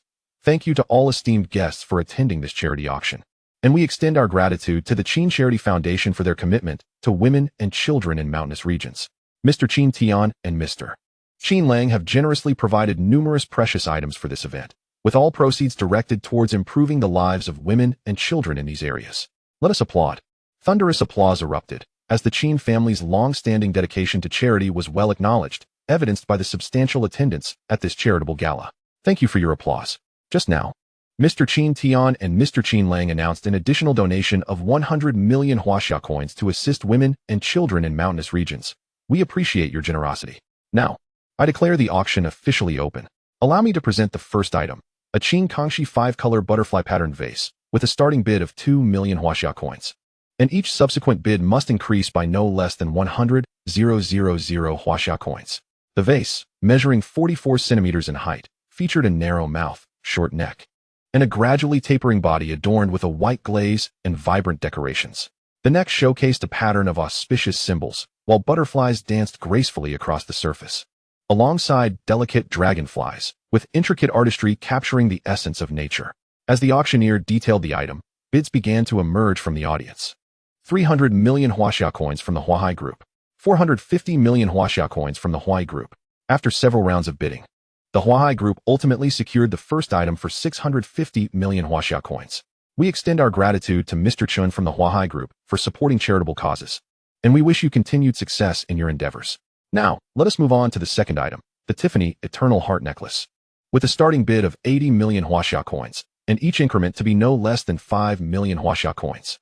The Eternal Heart, designed by the renowned designer Lantis Raphael, featured a rare 376-carat pink diamond as its centerpiece, complemented by 18 12-carat pink diamonds, making it an absolute treasure. Chapter 38. I am referring to 5 billion. The allure of jewelry for women is unequivocal, as all the women present gazed longingly at the Eternal Heart. Do you like it? Yi Feng whispered to Li Xiaona and Yi Lin, both nodding in agreement. With deep affection, Yi Feng addressed Li Xiaona, then it is yours. I hope you will wear it when you marry me. He then turned to Yi Lin, saying, if you like it, do admire it well. You may not have the chance to see it later. As Yi Lin shot Yi Feng a reproachful look, a bid was made. 200 million huaxia coins. The bid came from Ren Hongmei, the wealthiest woman in the city, her excitement evident as she expressed her fondness for the exquisite piece. Sister Hongmei, my wife also adores this Eternal Heart. I apologize, but I must bid too. 5 billion huaxia coins, declared Qi Guangming, known for his penchant for pampering his wife. Witnessing the back and forth between Ren Hongmei and Qi Guangming, many women in the audience displayed expressions of regret, while the men sighed in relief. Soon, the price soared to 5 billion huaxia coins, and Yi Feng recognized that his moment had arrived. 10 billion huaxia coins, Yi Feng declared. A hush fell over the room as disbelief spread among the attendees. The previous bid had nearly doubled, and this latest figure rendered everyone speechless. Is there a higher bid? 10 billion, first call. 10 billion, second call. 10 billion, third call. Congratulations to Mr. Yi for successfully acquiring this extraordinary treasure. And may your love be as eternal as this piece. Following that, Yi Feng lost interest in the remaining items, opting instead to engage in light conversation with Li Xiaona, while Yi Lin fumed silently beside them, still upset with Yi Feng for his earlier remarks. As we approach the conclusion of our auction today, I have felt the overwhelming support for charitable endeavors. Now, let us present our final item, the Patek Philippe Dragon Watch, with a starting bid of 10 million Huaxia coins, and each increment no less than 500,000 Huaxia coins. The Patek Philippe Dragon Watch was custom-made for the last emperor of Huaxia, Huai, and bore his English name, Henry, engraved upon it. This watch had traversed through history, once passing through the clutches of foreign hands before returning to Huaxia, rendering it a significant historical artifact. Despite its immense significance, the attendees displayed little interest. Yi Feng decided to bid on it as a memento, extending 5 fingers toward the auctioneer. Mr. Yi bids 50 million Huaxia coins. Thank you for your support of charitable causes. Yi Feng shook his head slowly, saying, Auctioneer, you have misinterpreted my bid. I am not offering 50 million Huaxia coins, but rather 5 billion Huaxia coins. Well, what? Mr. Yi, are you indeed stating 5 billion Huaxia coins? The auctioneer, taken aback, sought confirmation before finally dropping the gavel. We express our deepest gratitude to Mr. Yi for his contributions to charity. Let us all give a resounding round of applause for his generosity. Amidst the thunderous applause from the audience, the charity auction concluded successfully, raising a staggering 92.3 billion Huaxia coins, of which Yi Feng alone contributed 6 billion. The reporters in attendance fervently snapped photographs, ensuring that Yi Feng's name would resonate throughout the entire metropolis and indeed, across all of Huaxia, by the following day. Upon arriving backstage to finalize the transaction and receiving the cashback, Yi Feng and his companions were invited by the Qin brothers to the reception room. Brother Yi, I cannot thank you enough for your generous support. Today's charity auction will surely be etched in history, and on behalf of countless women and children, I extend my heartfelt gratitude for your benevolence. Qin Tian expressed with deep emotion. Brother Feng, you are truly magnificent. I have finally come to realize the vast chasm between us. While you squander your wealth on righteous causes, I merely squander for the sake of it. If I were to spend 5 billion Huaxia coins on this Patek Philippe watch, I can only imagine my father would break my legs. Regardless of whether it was a charity auction, Zhao Peng's words elicited hearty laughter from Yilin, who was nearby. Watch your image, girl. I wonder how you'll fare in marriage if you continue like this, Yi Feng replied, somewhat exasperated. Hee, Brother Feng, I find Yilin's personality quite charming. She is genuine and sincere. I believe we could become sworn siblings. Zhao Peng exclaimed. Ouch. Cousin, why did you hit me? Qin Tian, observing Zhao Peng's increasingly erratic chatter, swiftly delivered a light reprimand. If you can't speak appropriately, then best to remain silent. I think your uncle has been lenient with you. Should you continue to run your mouth, you'll see how I handle you. Turning to Yi Feng, he added, Brother Yi, this fool is merely a jester. Please do not take offense. I will discipline him shortly. Brother Qin, there's no need for such formality. I can take a joke. If we remain serious all the time, life would surely become dull. Yi Feng chuckled. Zhao Peng, now at a safe distance, interjected, indeed. Look at Brother Feng.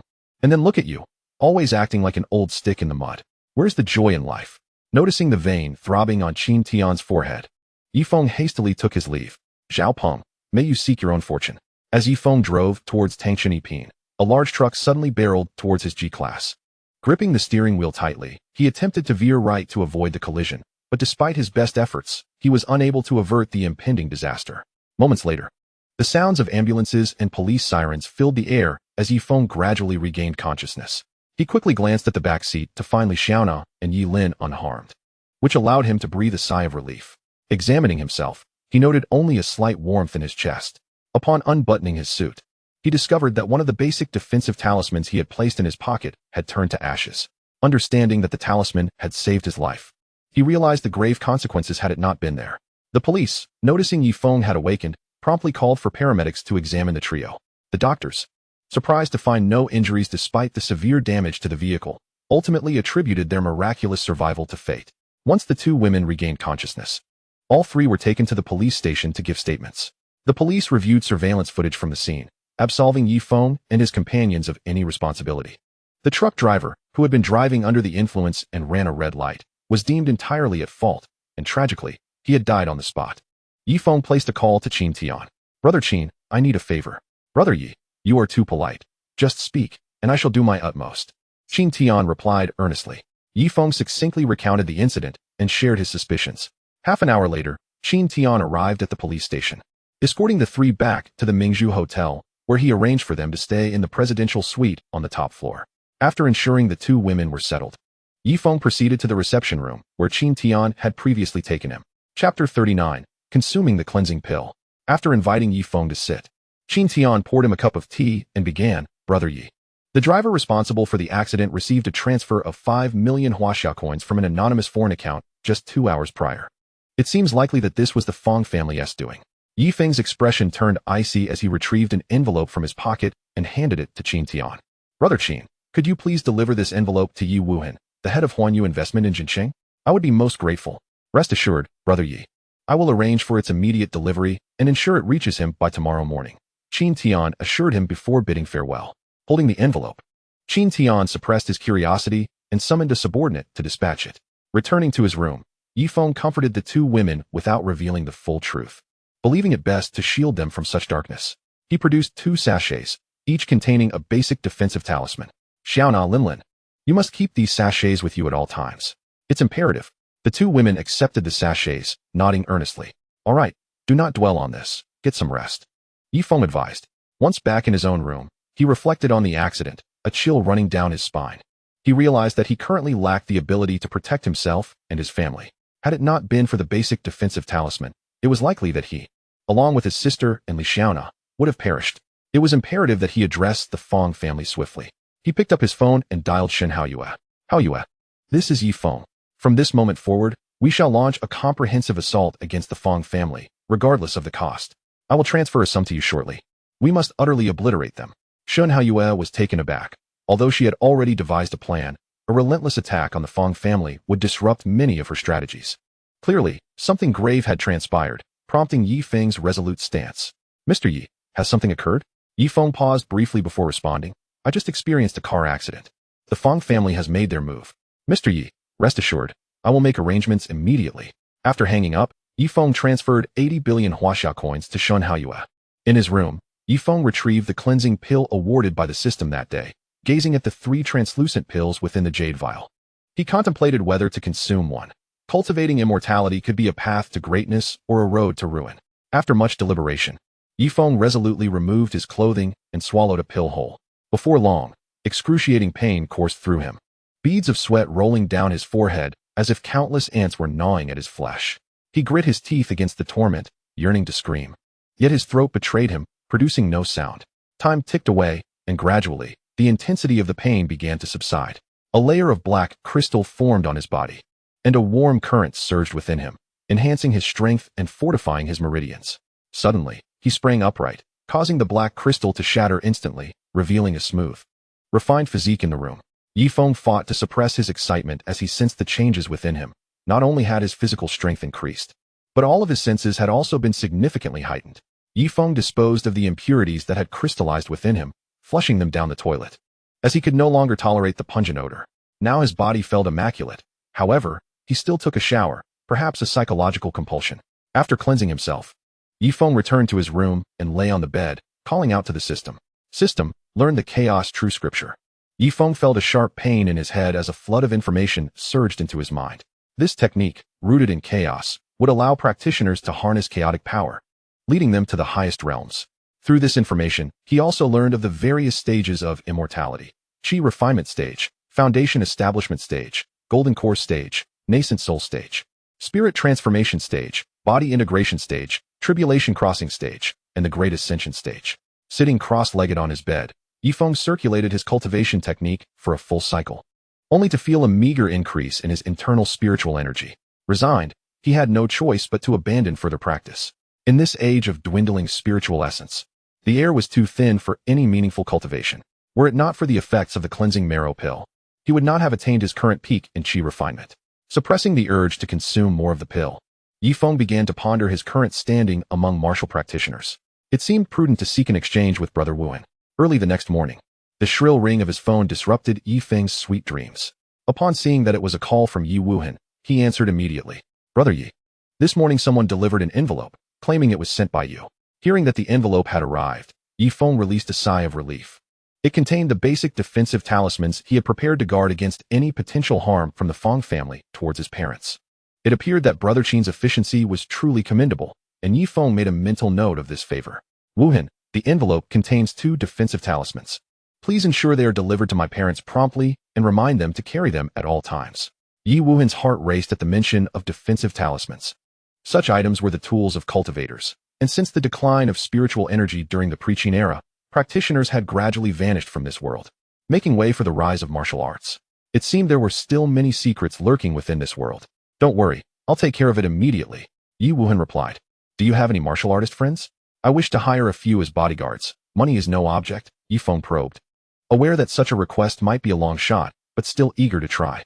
After a moment of contemplation, Yi Wuhan responded slowly, Brother Yi.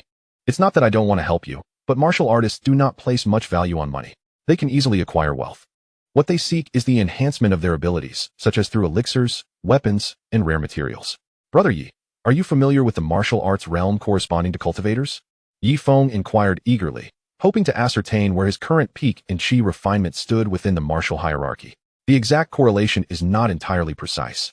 But as far as I know, the foundation establishment stage of a cultivator roughly corresponds to the postnatal realm, which is akin to the master stage. Yi Feng understood that his peak qi refinement strength equated to the pinnacle of internal energy mastery. Satisfied with this answer, he concluded the call, as he had to pick up his graduation certificate from school. Though it held little significance for him now, it represented 4 years of hard work and bore great importance. After freshening up and changing into his clothes, Yi Feng noticed that Li Xiaona seemed somewhat shaken, likely still affected by yesterday's accident, while Yi Lin appeared completely unperturbed. Once the trio was ready, they set off for Magic City University. Due to the previous day's incident, Yi Feng's vehicle was no longer operational, so they opted to take a taxi instead. Chapter 40, Graduation. Arriving at the gates of Magic City University, Yi Feng was enveloped by a wave of bittersweet nostalgia as he faced the familiar campus. For years had flown by, and the paths he had walked, the sights he had seen, and the experiences he had endured played out like vivid scenes in his mind. As the moment of farewell approached, a pang of sorrow welled up within him. Sensing his emotions, Li Xiaona grasped his hand tightly and softly said, Brother Feng, there is no need for lamentation. Graduation is not merely an ending, but also a new beginning. Regaining his composure, Yi Feng took Li Xiaona's hand and strode towards the campus, leaving Yi Lin momentarily flustered in the breeze. His phone rang again, this time an incoming call from the dormitory leader, Yang Dong. Fourth brother, where are you? We're all here just waiting on you. Big brother, I've arrived at the school. Where are you? Yi Feng replied. We're in the auditorium. Hurry over. After hanging up, Yi Feng hurriedly led Li Xiaona and Yi Lin to the auditorium, not wanting to be late for the graduation ceremony. Upon entering, he spotted Wang Chao waving at him and made his way over. Approaching, he noticed the peculiar expressions on the faces of his 3 friends and realized he was still holding Li Xiaona's hand. Embarrassed, he scratched his head and said, Let me introduce you. This is my girlfriend, Li Xiaona, and the girl pouting is my sister, Yi Lin. Haha, fourth brother, nice choice. Your girlfriend is beautiful, and your sister is quite adorable. I'm Yang Dong, he announced. Fourth brother, who would have thought you were keeping such a good secret? You have a girlfriend, and didn't he tell us? Hello, ladies, I'm Chung Won, another chimed in. Indeed, fourth brother, it's one thing to keep a stunning girlfriend under wraps, but hiding such a lovely sister is just not right. Hello, I'm Wang Chao, he added. After introductions, they found their seats and donned their caps and gowns, while the school leaders and faculty took their places on the stage. As the host announced the commencement of the graduation ceremony, the auditorium erupted with applause. The principal delivered a speech, reflecting on the school's development over the past few years, acknowledging the graduates' hard work and achievements, and expressing high hopes for their future endeavors. Next, a representative of the graduates shared his educational journey and insights, expressing gratitude towards their alma mater and confidence in the future. Following this was the presentation of diplomas, with graduates ascending the stage one by one to receive their certificates. In that moment, radiant smiles graced their faces, and their eyes sparkled with determination. Brothers, we've graduated. No one is allowed to leave tonight. I have plans. We won't return until we're drunk. Yang Dong exclaimed excitedly. Absolutely. Big brother, where are we going? It better not be a low-end place, came the excited replies. Yes, big brother, you need to prepare some fine liquor. Seeing his friends so elated, Yi Feng decided to invite them to his place. Big brother, second brother, third brother, why don't you come to my place tonight? I've arranged everything. Give your little brother a chance. Just as Yang Dong was about to decline, he was interrupted by Wang Chao. Big brother, tonight we must treat fourth brother to a feast for not telling us about his girlfriend. He needs to learn a lesson, otherwise, he won't confide in us when he faces difficulties in the future. Right, big brother, I think third brother makes a good point. We must treat him tonight. Fourth brother, prepare for a big expense. They laughed. Seeing his friends so enthusiastic, Yang Dong chose not to insist on his original plan. After all, after 4 years of camaraderie, there was no need for pleasantries. Brothers, I'll send the address in the group chat shortly. let us meet by 6 tonight, and don't be late. After agreeing, they all parted ways. Yifeng first notified Bai Jia, instructing her to prepare for a dinner party that evening, as he intended to entertain his friends. He also provided her with the names of the three, asking her to inform the security to grant them access and avoid any unnecessary misunderstandings. He then shared the location in the group chat and told them to simply mention their names to the security. Brother, where are we going? I've accompanied you all morning. How do you plan to reward your adorable sister? Yilin chimed in as he finished his call. Observing his lively sister, Yifeng decided to tease her. Well, since you've worked so hard today, I'll take you to the cafeteria. At the sight of Yilin's dramatically changing expression, Li Xiaona, who was taking a sip of water, suddenly sputtered it out. Cough, cough. Brother Feng, don't tease your little sister. Look at her face. It's too cute. Yifeng chuckled, saying, let us grab a bite at the cafeteria first, then we'll go buy a car.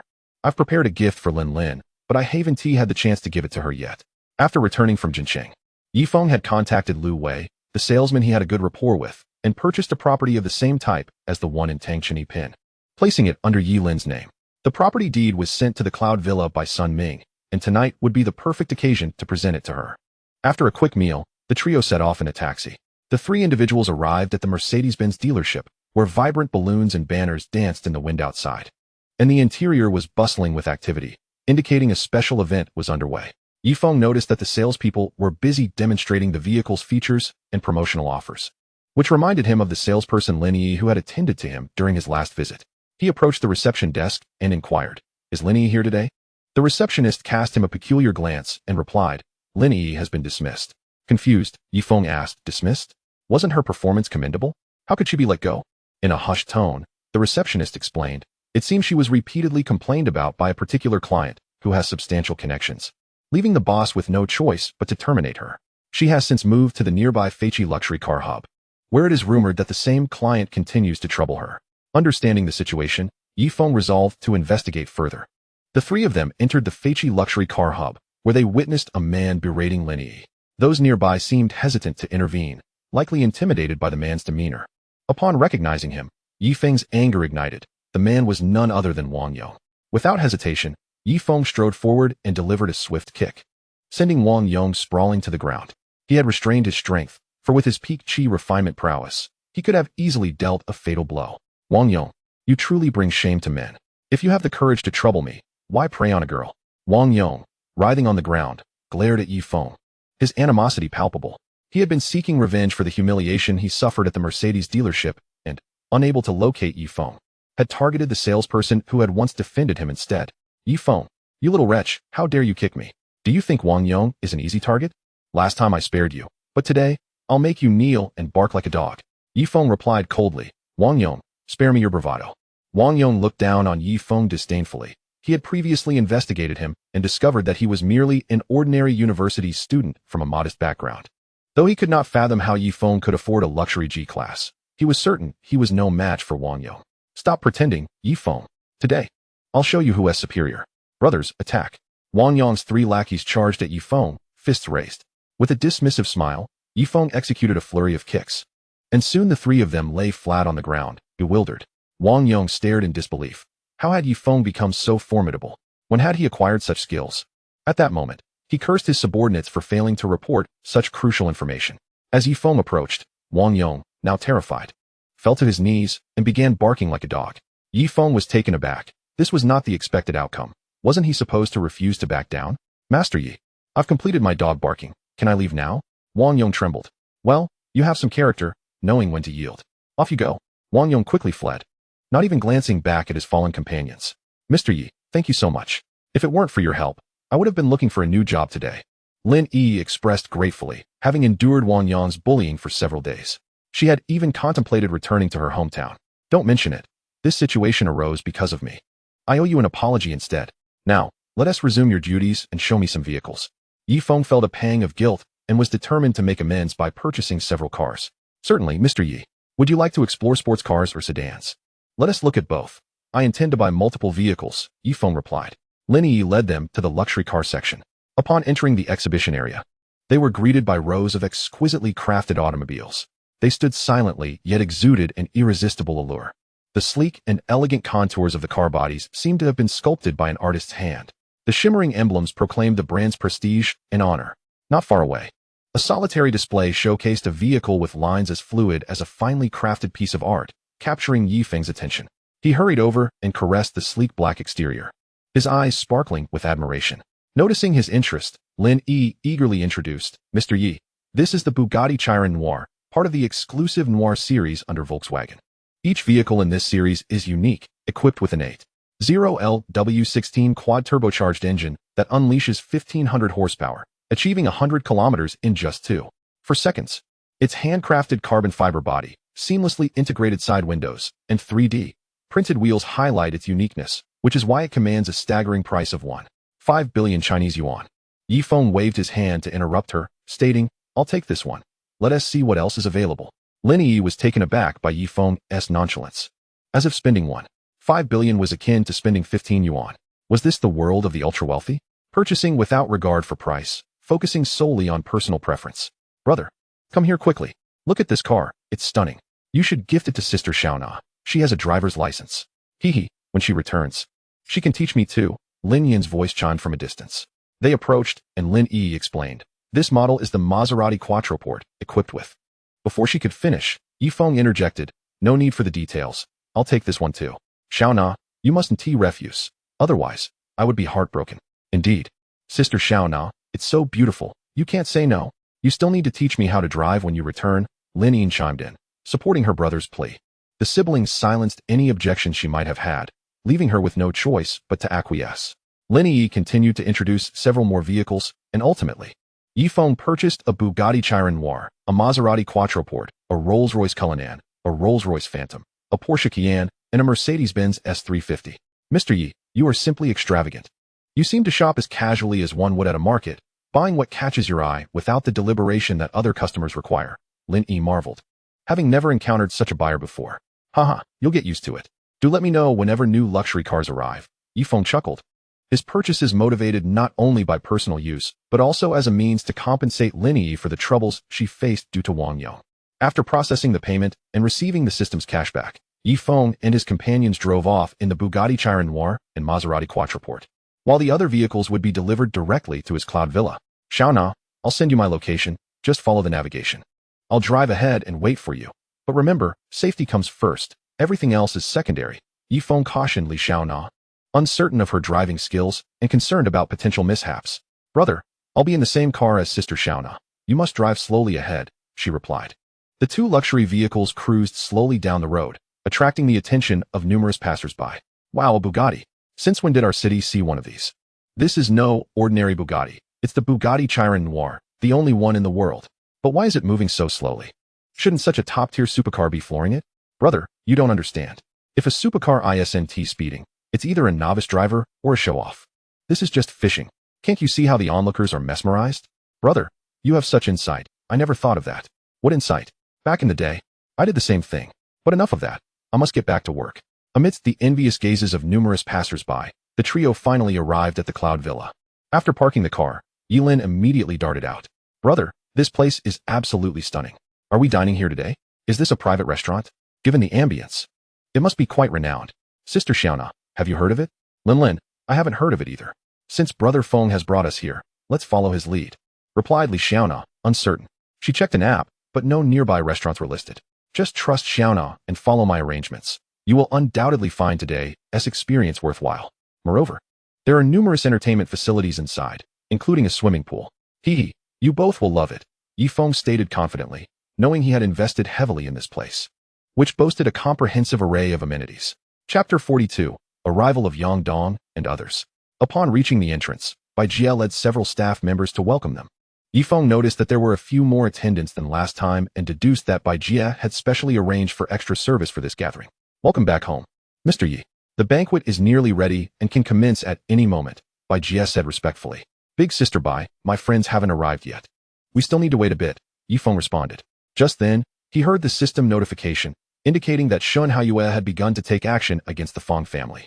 "Congratulations, host, for spending 76 billion Huaxia coins, receiving a cashback of 760 trillion Huaxia coins, which has been credited to your Supreme Black card ending in 8888. Congratulations, host, for accumulating a cashback total of 90 trillion Huaxia coins, along with additional rewards. 1 system space, 20 boundary breaking pills, 50 spirit gathering pills, 5 detoxification pills, 5 cleansing pills. The complete version of the chaotic sword technique, 10 intermediate defense talismans, 10 intermediate attack talismans, and 100 premium spirit stones. All items have been stored in the system space. Wow, this is going to take off. With these resources, not only will my strength significantly increase, but I can also cultivate several experts. System.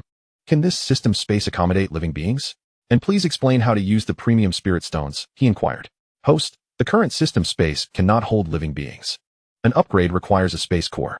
Spirit stones are classified into low, medium, high, and premium, with a conversion ratio of 100 for each level. They can be directly absorbed and transformed into internal spiritual energy during cultivation. Concluding his dialogue with the system, Feng led the two women into the villa. Brother, this place is far more luxurious than the East Lake Villa in Jincheng, and the swimming pool in the yard is just wonderful. Yilin chirped excitedly, flitting around Feng like a lark. Brother Feng, is this place the kind of private restaurant described in novels? Li Xiaona also inquired, curious. Did you not hear Big Sister Bai's welcoming announcement? I purchased this place a while back. She is the housekeeper here. You two can come and enjoy yourselves anytime you wish, Feng replied, looking at Bai Jia. Big Sister Bai, where did you put the items that Sun Ming delivered earlier? They are in your study, Mr. Yi. I will fetch them for you, Bai Jia respectfully answered. That's all right. I'll get them myself. By the way, a few cars will be delivered soon. Please take care of them. One is a Kian, and another is a Mercedes, which you can use for daily outings, Feng said before heading to the study with Li Xiaona and Yilin. Brother, this place is truly yours? It's so extravagant. By the way, where's the gift you prepared for me? Show me. Feng approached the desk in the study, picked up an envelope, opened it briefly, and handed it to Yilin. What is this? Yilin asked, puzzled. Open it, and see for yourself, he replied. Yilin opened the envelope to find a bright crimson property deed lying inside. She eagerly took it out, and upon reading it, her face lit up with joy. Brother, you're the best. I love you so much. Hee hee, now I'm also a little wealthy lady with a net worth exceeding 100 million. Lin, where is this property? You look so ecstatic, Li Xiaona asked, equally intrigued. It's a property in Tangchuni Pin, and it's right above my brother's apartment. Sister Xiaona, why not consider moving in with me? Otherwise, I'll be so lonely all by myself. Can you bear to let your adorable little sister-in-law live alone in an empty house? Feng suddenly realized he had shot himself in the foot. He had intended to shoo away this big light bulb to enjoy some time alone with Xiaona, but unexpectedly, this light bulb wanted to take away his prized cabbage. This simply wouldn't do. Little girl, are you planning to abduct my girlfriend? I see I must reconsider whether I should gift you this apartment, he jested. That's not true. Brother, you're misunderstanding me. I simply can't think of a good excuse. Please tell me how to explain. Seeing Yilin's demeanor, Li Xiaona couldn't help but burst into laughter. I think I'll just stay at school. If my family finds out I'm living outside, it wouldn't be good. Xiaona, your family is also in Magic City. Let me know when it's convenient for you. I'd like to pay a visit to your parents, Feng said earnestly. At that moment, Li Xiaona felt a surge of excitement. Feng's words warmed her heart, indicating that he was serious about their relationship and respected her. Brother Feng, let me discuss it with my parents first, and I'll get back to you, all right? Sure. I'll defer to your wishes. After all, I'm quite fond of you, he replied with a smile. Just then, there was a knock at the study door. Feng opened it to find Bai Jia standing there. Mr. Yi, your friends have arrived. Upon hearing that Yang Dong and the others had arrived, Feng hurried downstairs to greet them. As he reached the bottom of the stairs, he heard Wang Chao's voice. Fourth brother, what kind of place have you found? I thought I had come to the wrong place. I can only imagine how much it costs to eat here. You must be ready to splurge today. This place is no ordinary venue. It doesn't seem like a private restaurant. What's the story here? Feng looked at the group and explained, Big brother, you have quite the discerning eye. This is indeed not a private restaurant. I purchased this place not long ago, and you can consider it my home. Feel free to treat it as your own. Chengwen chimed in, Fourth brother, I just checked. This Cloud Villa area is the most prestigious in Magic City, with each villa priced over 800 million Huaxia coins. Are you being sponsored? That statement nearly choked Feng. While he considered himself quite handsome, he certainly wasn't being sponsored. He had painstakingly earned his fortune through hard work. Sigh, I originally intended to interact with you all as an ordinary person, but instead, I've been met with distance. No more pretending. I'm a trillionaire. Let the truth be known. Get lost. You've even memorized your lines. Even if you were the leader of Huaxia. Today you better serve your elder brother well. Laughter erupted among the group, their camaraderie unshaken by differences in status. As Feng instructed Bai Jia to commence the banquet, he led the trio to the wine cellar on the second basement level. Brothers, today, feel free to choose any drink you desire. It's all yours. The trio gazed at the dazzling array of renowned wines from around the world, momentarily taken aback, before ultimately selecting Maotai, as Wang Chao remarked. Northern men can't quite handle foreign wines. Our Huaxiao liquor is the best, strong, and invigorating. If you can drink without getting drunk, are you even drinking? Chapter 43, The Brothers' Banquet. The four returned to the dining room with 2 bottles of 1976 Maotai and 2 cases of 80 dam beer. Wang Chao gazed at Yi Feng and remarked, "You, the extravagant one, truly indulge in luxury. It's my first time witnessing a villa equipped with an elevator. Watch me get you utterly intoxicated today. I'm not boasting, but if you manage to inebriate me, I, Yi Feng, will write my name in reverse." Yi Feng declared defiantly, for as a peak qi refining cultivator, it would be quite humiliating to be intoxicated by mere mortals. As the group gradually took their seats, the array of delectable dishes on the table heightened their appetites.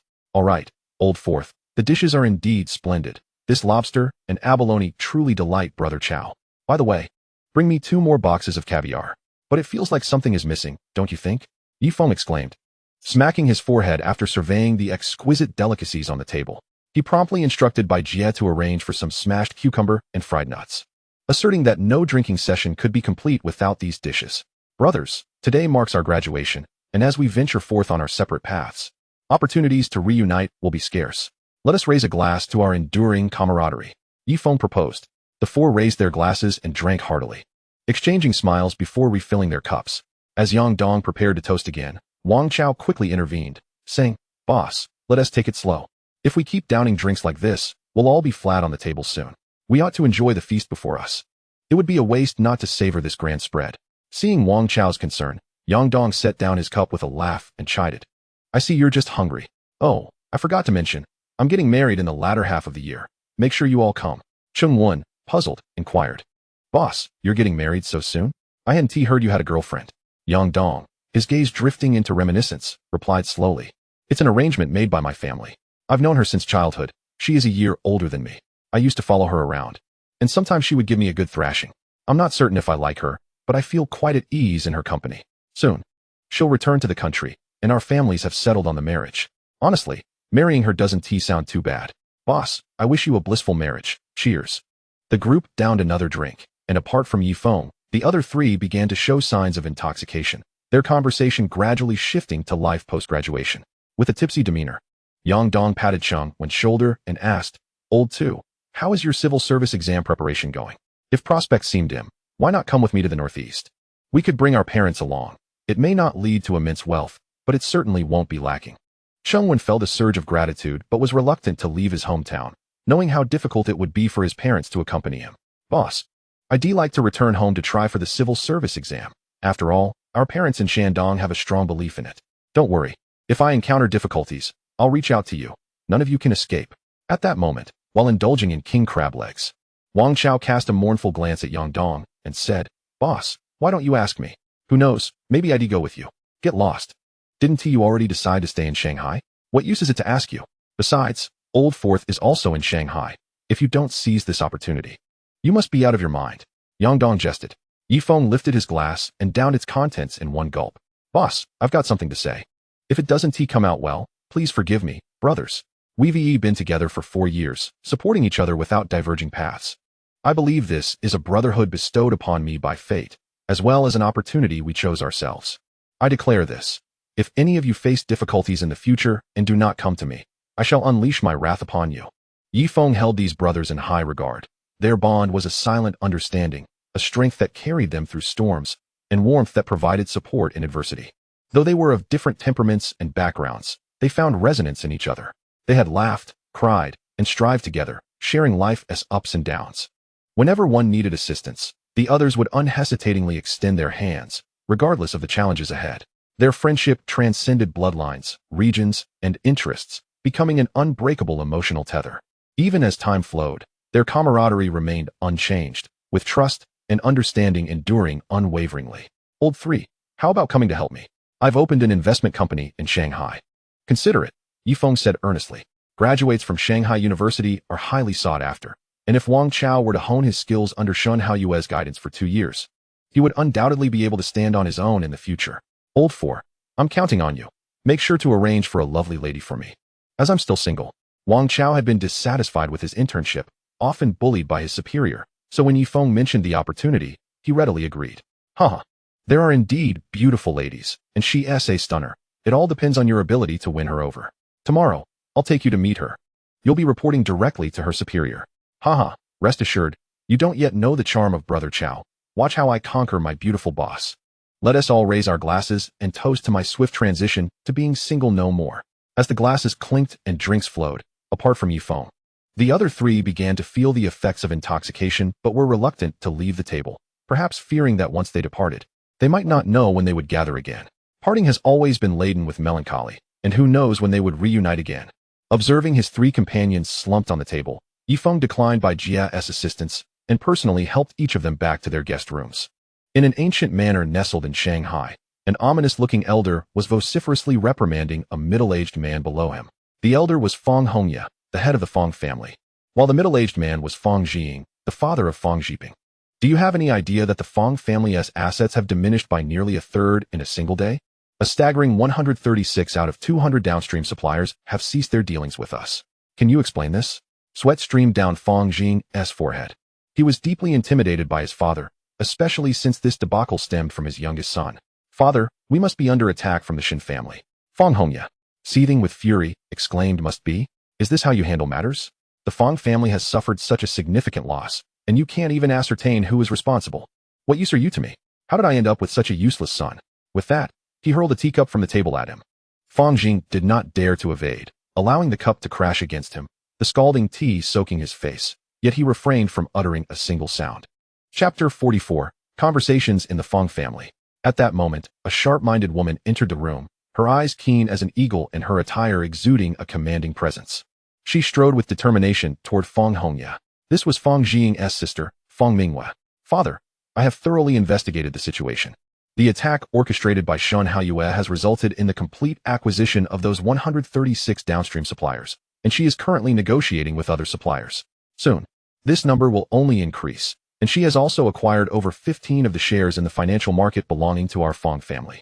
Feng Hongya's countenance darkened further, and he abruptly stood, glaring at Feng Minghua like a ravenous tiger. This is impossible. The Shen family is merely a second-rate clan. How could they possess such financial power? Speak. What exactly is happening? Feng Minghua cast a sympathetic glance at Feng Jiying, knowing she couldn't withhold information in the face of her father's wrath. Father, at the charity gala hosted by the Qin family yesterday, Jiping had a fierce altercation with a young man named Yi Feng, who is closely associated with the Shen family. It is nearly certain that this young man instigated Shen Haoyue's actions against our Feng family. Furthermore, I discovered that Yi Feng was involved in a car accident that night. It was likely arranged by Jiping. Through various connections, I discovered that Shen Haoyue's account had received an astronomical influx of funds, amounting to a staggering 1 trillion huaxia coins. Old Master Feng seemed to be drained of all his strength, collapsing into his chair. 1 trillion huaxia coins. This was 5 times the total assets of the Feng family, capable of effortlessly annihilating the entire clan.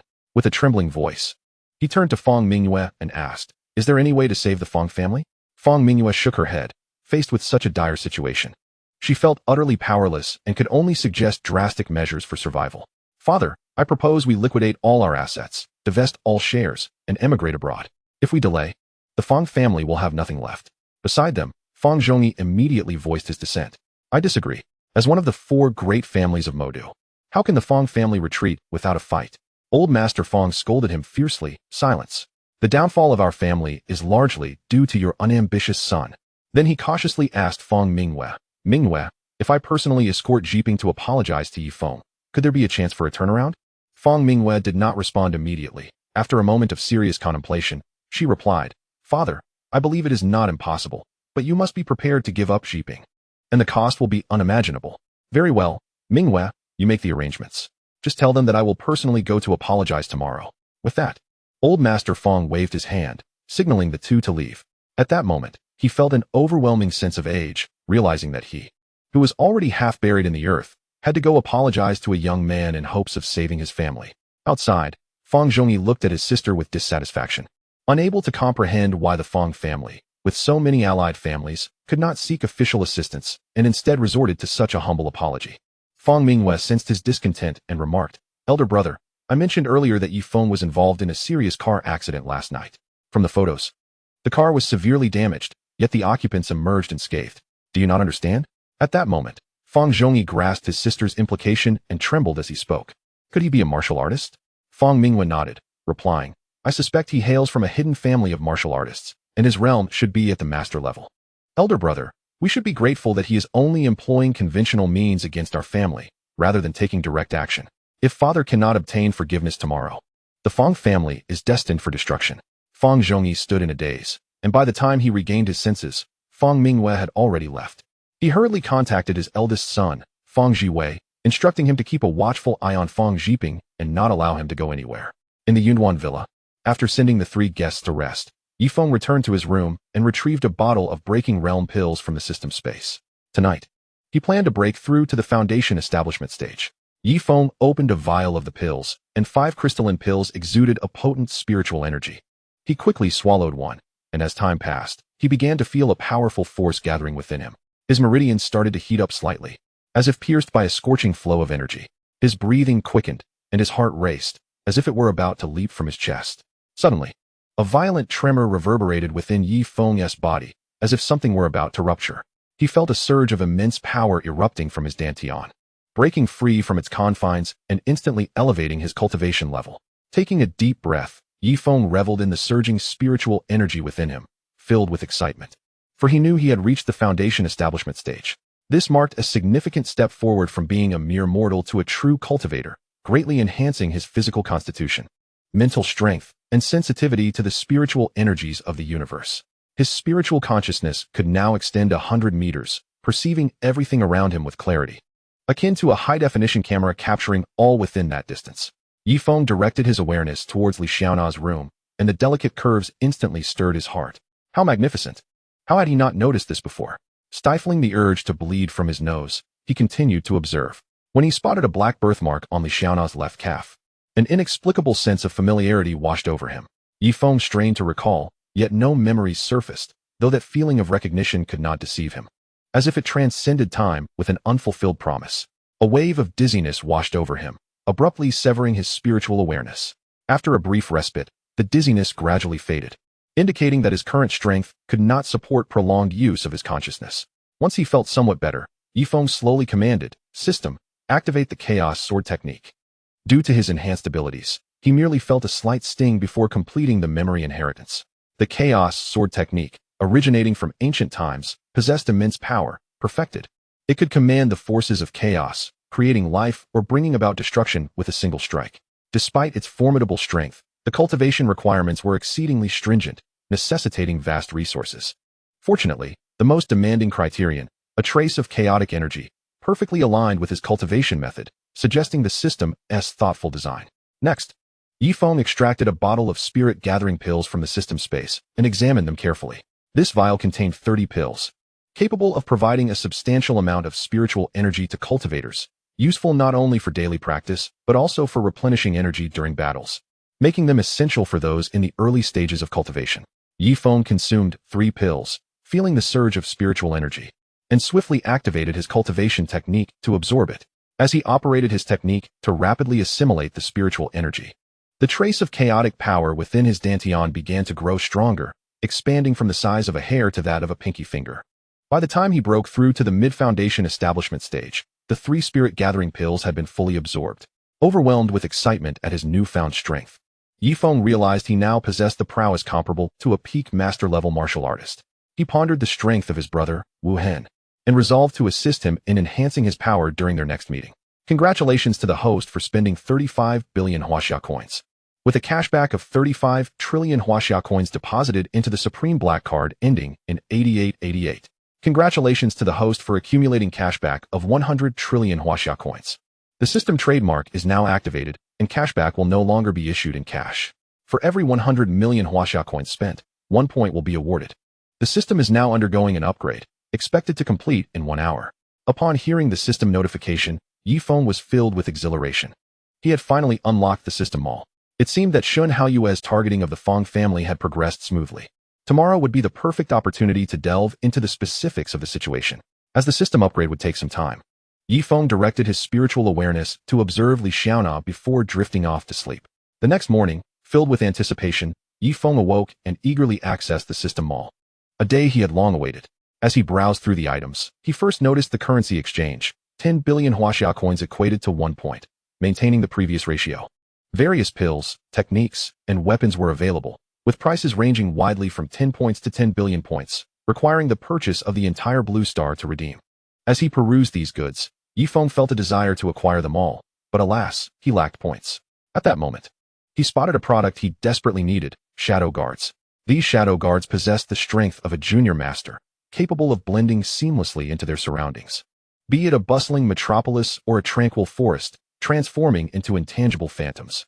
His silhouette flickered in the interplay of light and shadow, eluding even the keenest of gazes. This was undoubtedly what he needed most at this moment. Glancing at the price of 200 points, he resolved to earn the necessary points to equip his parents, Yilin and Li Xiaona, each with a shadow guard, for the safety of his family was paramount. Yifeng scanned the villa with his divine sense. Li Xiaona was already up and washing up, while Yilin lay in bed, soundly asleep. Yang Dong and the others showed no signs of waking, indicating they would likely sleep until noon. Upon seeing Li Xiaona emerge from her room, Yifeng retracted his divine sense and stepped out. "Brother Feng, you're up so early? I thought you'd sleep until noon after all that drinking last night," Li Xiaona exclaimed, her vibrant face evoking memories of the previous day that made Yifeng lose his composure. He pulled her close and kissed her passionately. After a prolonged moment, as their lips parted, he gazed at her flushed cheeks and said, "Xiaona, you're truly beautiful. I find myself liking you more and more. Brother Feng, I like you too. Being with you makes me very happy. By the way, with exams approaching, I want to be able to accompany you these days. You mustn't forget about me, or I'll make you cry," Li Xiaona teased. Yifeng affectionately embraced her and softly assured, "Rest assured, I will think of you every day. Don't forget the matter I entrusted to you." Li Xiaona looked at him quizzically. "What did you ask me to do?" "I don't remember. You silly girl, have you forgotten? I mentioned visiting uncle and aunt yesterday. Such an important matter, and you've already forgotten." Li Xiaona stuck out her tongue, realizing she had indeed forgotten. It was the weekend, so she would need to return home. "Brother Feng, I'll go home and talk to my parents today. Hee, I'm off." With that, Li Xiaona skipped away like a lively little rabbit. Driving the Maserati Quattroporte that Yifeng had gifted her, Li Xiaona headed towards the suburbs. Along the way, she called her mother. "Mom, your lovely daughter is coming home today. Are you happy? My dear daughter, you finally remember you have a home. What do you want to eat? I'll ask your father to rush out and buy groceries for you." Her mother replied, "Mom, no need to prepare anything special. I have something to discuss with you guys when I get back. Hee. All right, just be careful on the road. We'll talk when you get home." At that moment, Yifeng was enjoying breakfast when Yilin came down the stairs to the dining table. She picked up a small steamed bun and mumbled through a mouthful, "Brother." Whereas Xiaona, I went to her room looking for her, but she wasn't there. "Xiaona went home today. She just left a little while ago. Do you need something?" "Not really, but since it's the weekend, I wanted to ask Xiaona to accompany me to buy some clothes. Since she has gone home, I'll have to go alone," Yilin said, skillfully rubbing her fingers together. Yifeng couldn't help but smile. His little sister was almost like his daughter. With a sigh, he thought, "What can I do? She is my dear sister." He then transferred 20 million Chinese yuan to her. Upon receiving the money, Yilin skipped away, making Yifeng's eyelids twitch. He resolved to send her back to Jin City when Xiaona had her vacation to trouble their parents. After quickly finishing his breakfast, Yifeng called Shun Haoyu. "Haoyu, how are things? Is the funding sufficient? If not, I can transfer you some more." On the other end, Shun Haoyu rolled her eyes. Yifeng clearly overestimated the Feng family or underestimated her abilities. If such a massive amount of funds couldn't handle the Feng family, she might as well find a tofu block to smash herself. "Rest assured, Mr. Yi, everything is proceeding smoothly, and the funds are ample. With this amount, not only can we handle the Feng family, but I'm also confident in acquiring Penguin." Yifeng's eyes lit up. "Of course. How could I not think of that? As expected of Shun Haoyu. Hee. How many points would be required to acquire Penguin?" "Haoyu, it seems I underestimated the situation. You're right. Once we deal with the Feng family, let us prepare to acquire Penguin. Don't worry about the funds. Just let me know if you need more." At this moment, Shun Haoyu felt a pang of regret. She had merely mentioned it casually, and Yifeng was taking it seriously. Acquiring Penguin was no simple feat. Before she could respond, Yifeng continued, "Haoyu, do you have time this afternoon? I'd like to introduce a friend to you for some training. Don't worry. The company is still under your command, and you need not concern yourself with the fact that he is my friend. Just train him rigorously." After a moment's contemplation, Shun Haoyu replied, "Mr. Yi, I've acquired a building to serve as the headquarters for Huanyu Investment. Let us meet there at noon. I'll send you the address shortly." After hanging up, Yifeng soon received the location, the Qingji building on Financial Street in the new district of Magic City. Checking his phone's navigation, He noted it was a 30-minute drive away. As noon approached, Yang Dong and the others finally awoke. They were astonished to find Yi Feng leisurely scrolling through short videos on the sofa. Old four, I remember you drank quite a bit last night too. How come you seem completely fine? Yang Dong asked, perplexed. Yeah, Old four was the first to get knocked out. Looks like he has gained some resilience. While the rest of us were laid low. I'm embarrassed for Lu Province, Chengwen chimed in. How can you two talk to my boss like that? It's perfectly normal for President Yi to be standing while the three of us are out cold. Hee hee, Old four. When are we heading out to meet my beautiful superior? Wang Chao's words provoked a round of playful punches from Yang Dong and Chengwen. Old three. You ungrateful scoundrel. How's our massage technique? Comfortable enough? Old four. You must train this fellow hard. Otherwise, with his character, he'll surely fall for a beauty-s scheme. Watching the trio bicker, Yi Feng chuckled. Don't worry, Old 3's good days are numbered. His superior is quite a formidable woman. Where are you guys headed? I can give you a ride. Knowing he would be taking Wang Chao to meet Shun Haoyu soon, they declined. Noticing the time creeping closer to noon, Yi Feng called out to Wang Chao, preparing to head to the Qingji building. As they reached the garage, Wang Chao gaped at the sleek black supercar. Old 4, is that the legendary Bugatti? Wow. You're too extravagant. Which model is this? Never mind, I'll just look it up myself. With that, he pulled out his phone and used an app to identify the car. Once they were in the car, Wang Chao slowly remarked, Old 4. I thought the wealthy who dealt with mines were the pinnacle of my acquaintances. I never imagined you to be the wolf in sheep's clothing. Flaunting a villa and a supercar while stealing my instant noodles. You didn't even leave me a single piece of the ham sausage I cherish. Yi Feng, noticing the look of betrayal in Wang Chao's eyes, comforted him. Chao Gu, that S on me. I'll buy you a whole box of instant noodles and a box of ham sausages. If that is not enough, I'll get you more. Amidst their laughter, they soon arrived at the Qingji building. As Yi Feng parked the car and prepared to exit, Wang Chao suddenly exclaimed, Old 4, look over there. There's a stunning beauty. With a figure and looks like that, she's at least a 95. Especially those long legs. I'm drooling. If I could marry her, I'd gladly wash clothes on a washboard every day. Following Wang Chao's gaze, Yi Feng was bemused to find Shun Haoyu standing there. He decided to have a little fun at Wang Chao's expense. Chao Gu, I believe with your charm, once you make a move, success is assured. Go forth. Charge for love. I'm rooting for you.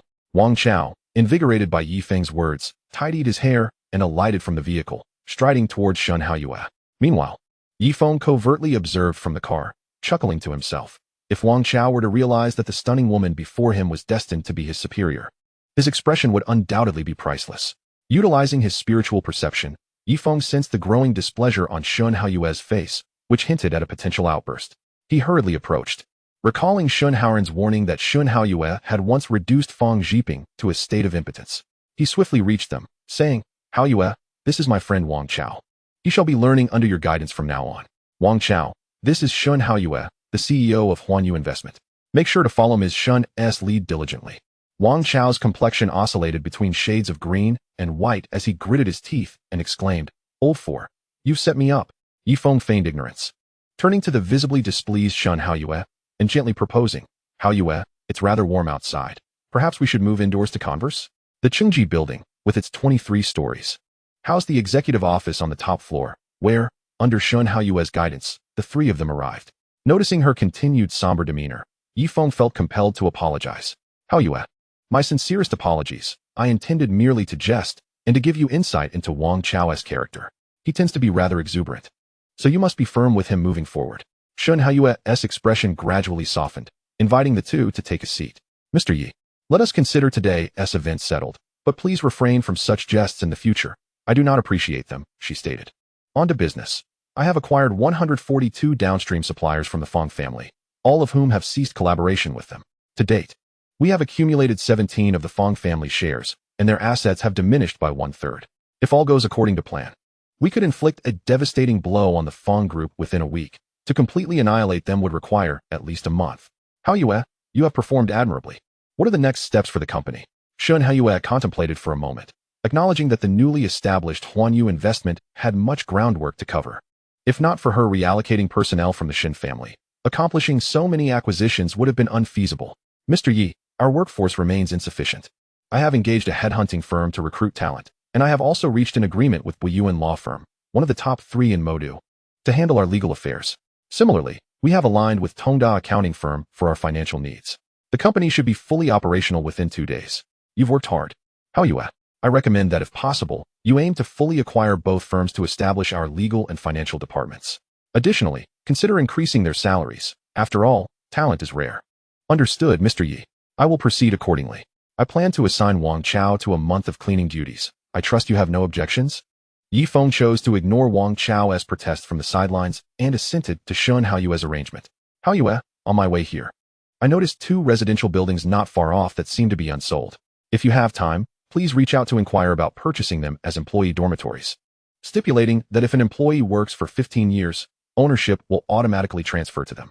Not a problem. I will arrange for someone to contact the developers immediately. Shun Haoyue summoned her secretary to initiate contact, while simultaneously escorting Wang Chao to report to the cleaning department. Observing Wang Chao's forlorn expression as he departed, Yi Feng felt a sense of helplessness. He had previously stated that Shun Haoyue would be in full control of the company, and he could not backtrack on that. Chapter 47. The misunderstood Li Xiaona. In the Tianhe community on the outskirts of Modu, several middle-aged women were seated in the garden, engaged in conversation. A plump woman with a beauty mark at the corner of her mouth spoke conspiratorially. Last week, I noticed the daughter of old Zhang from Building 5 returning in a BMW 5 Series. Upon further inquiry, I learned it was a gift from her future son-in-law. Well, the Zhang family has certainly gained some status, marrying off their daughter to a wealthy man, remarked the plump woman dismissively, touching her beauty mark. Gain status? Spare me.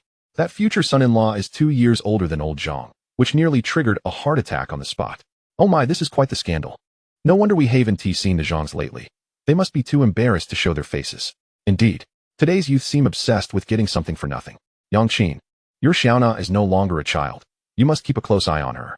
Given that these kids have never faced hardship, one must ensure she doesn't stray down the wrong path. Yangqin, Li Xiaona's mother, had ventured out to chat after sending her husband to buy groceries. With a scoff, she replied, our Xiaona is not that kind of person. She listens to us. She even mentioned coming home to see me today. As they conversed, Li Xiaona drove into the community.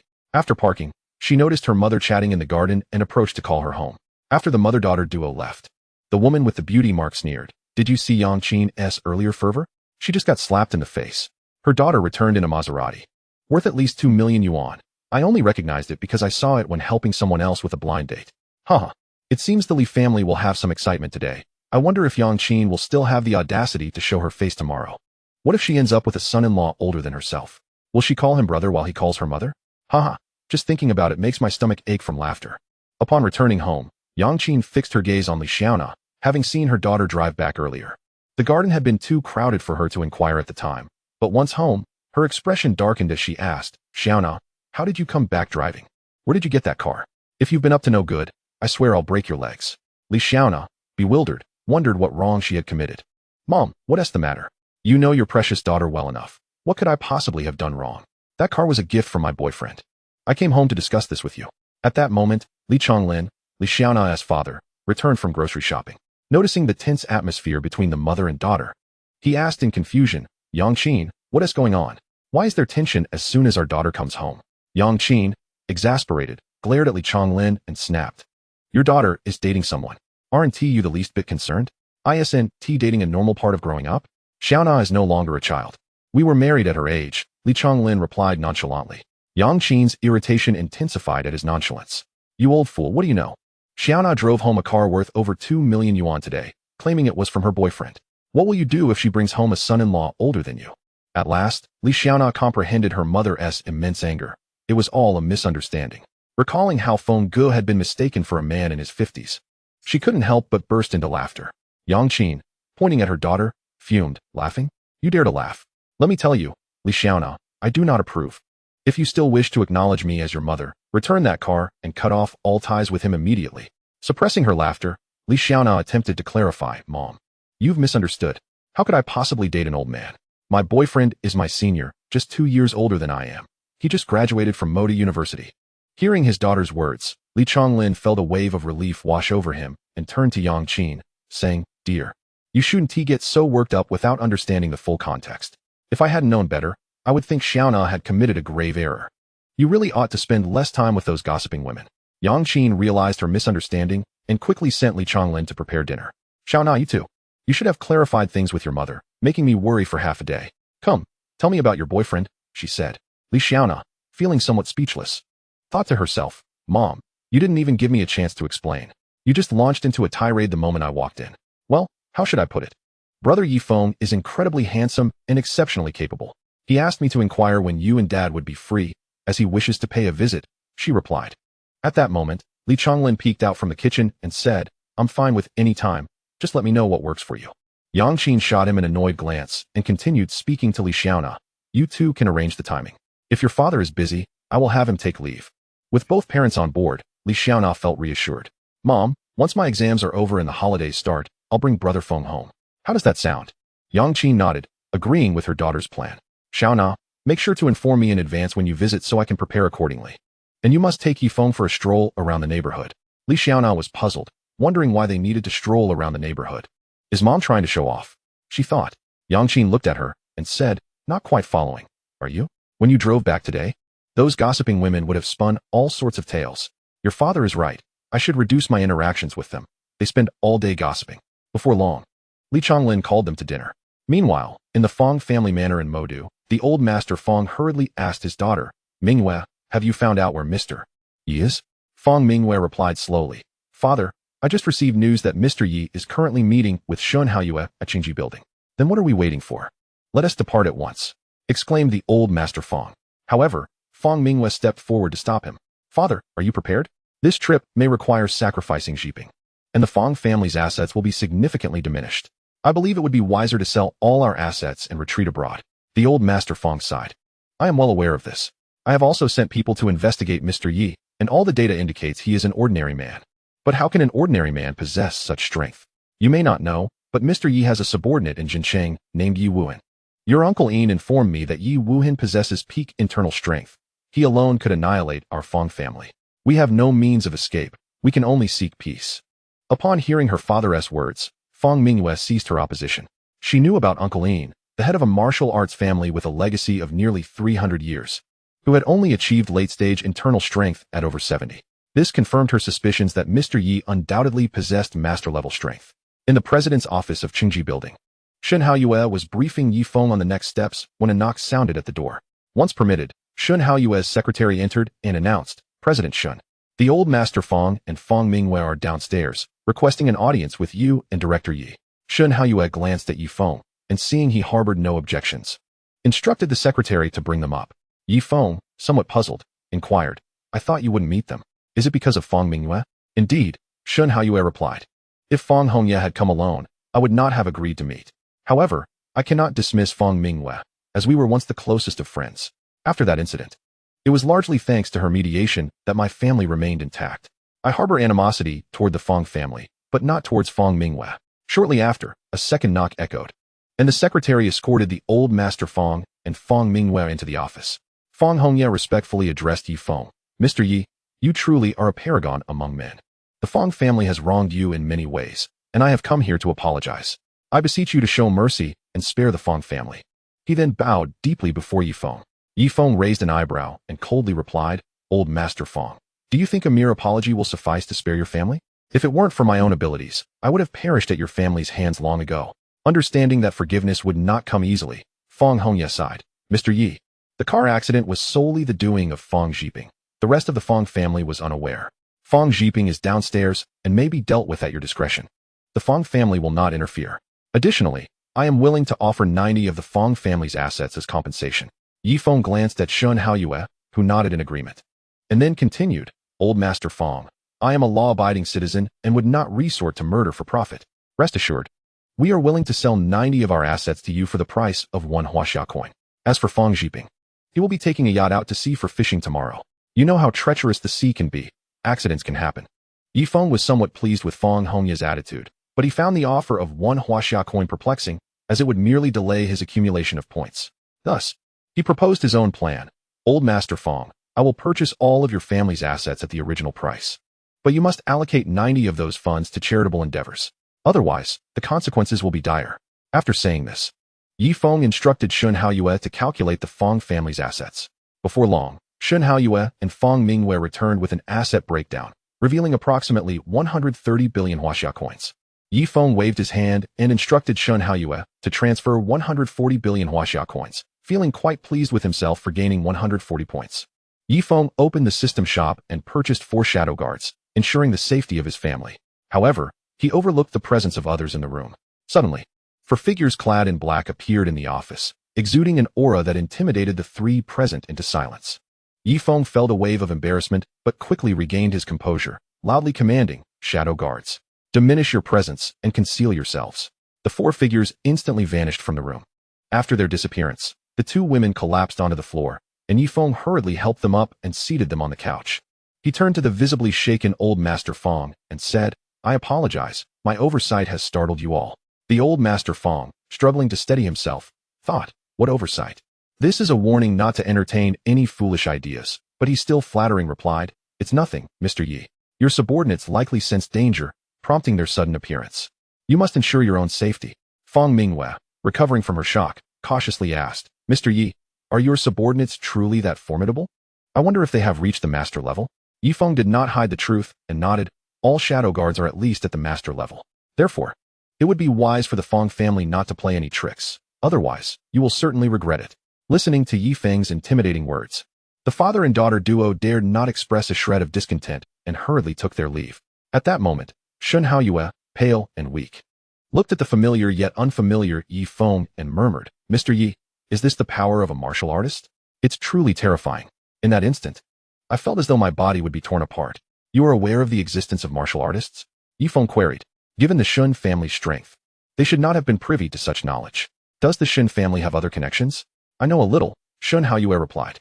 "My father once mentioned that in his youth, he met a martial artist capable of punching through a tree as thick as a person can embrace." Yi Feng nodded. That must have been an internal strength martial artist. In the realm of martial arts, the world is fiercely unforgiving, and it is advisable to avoid contact whenever possible. Your current assignment is to efficiently organize personnel to take over the Feng family's enterprises. Should any issues arise, feel free to reach out to me. Additionally, please take good care of Wang Chao. Do not let him remain a mere janitor, lest I be subjected to his incessant complaints. I have other matters to attend to, so I shall take my leave. Upon departing from Qingji building and settling into his car, Yi Feng received a call from Zhao Peng. "Brother Feng, what are you busy with? Let's go out and have some fun tonight. I've discovered a fantastic place. Are you interested in unwinding together? Given your track record, what kind of place could you possibly have found? I hope it's not somewhere unsavory." Yi Feng replied with a chuckle. "Come on, Brother Feng, you underestimate me.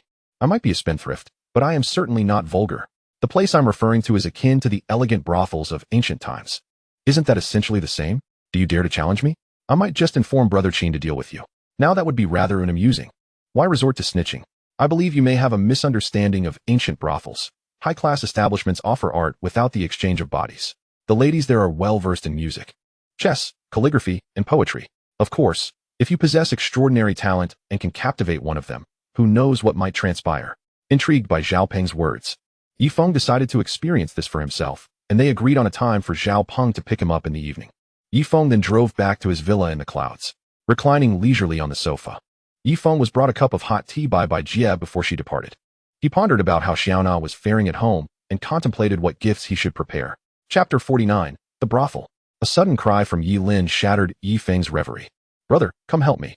I have too many things to carry." Observing his sister struggling with a plethora of bags, Yi Feng was left speechless.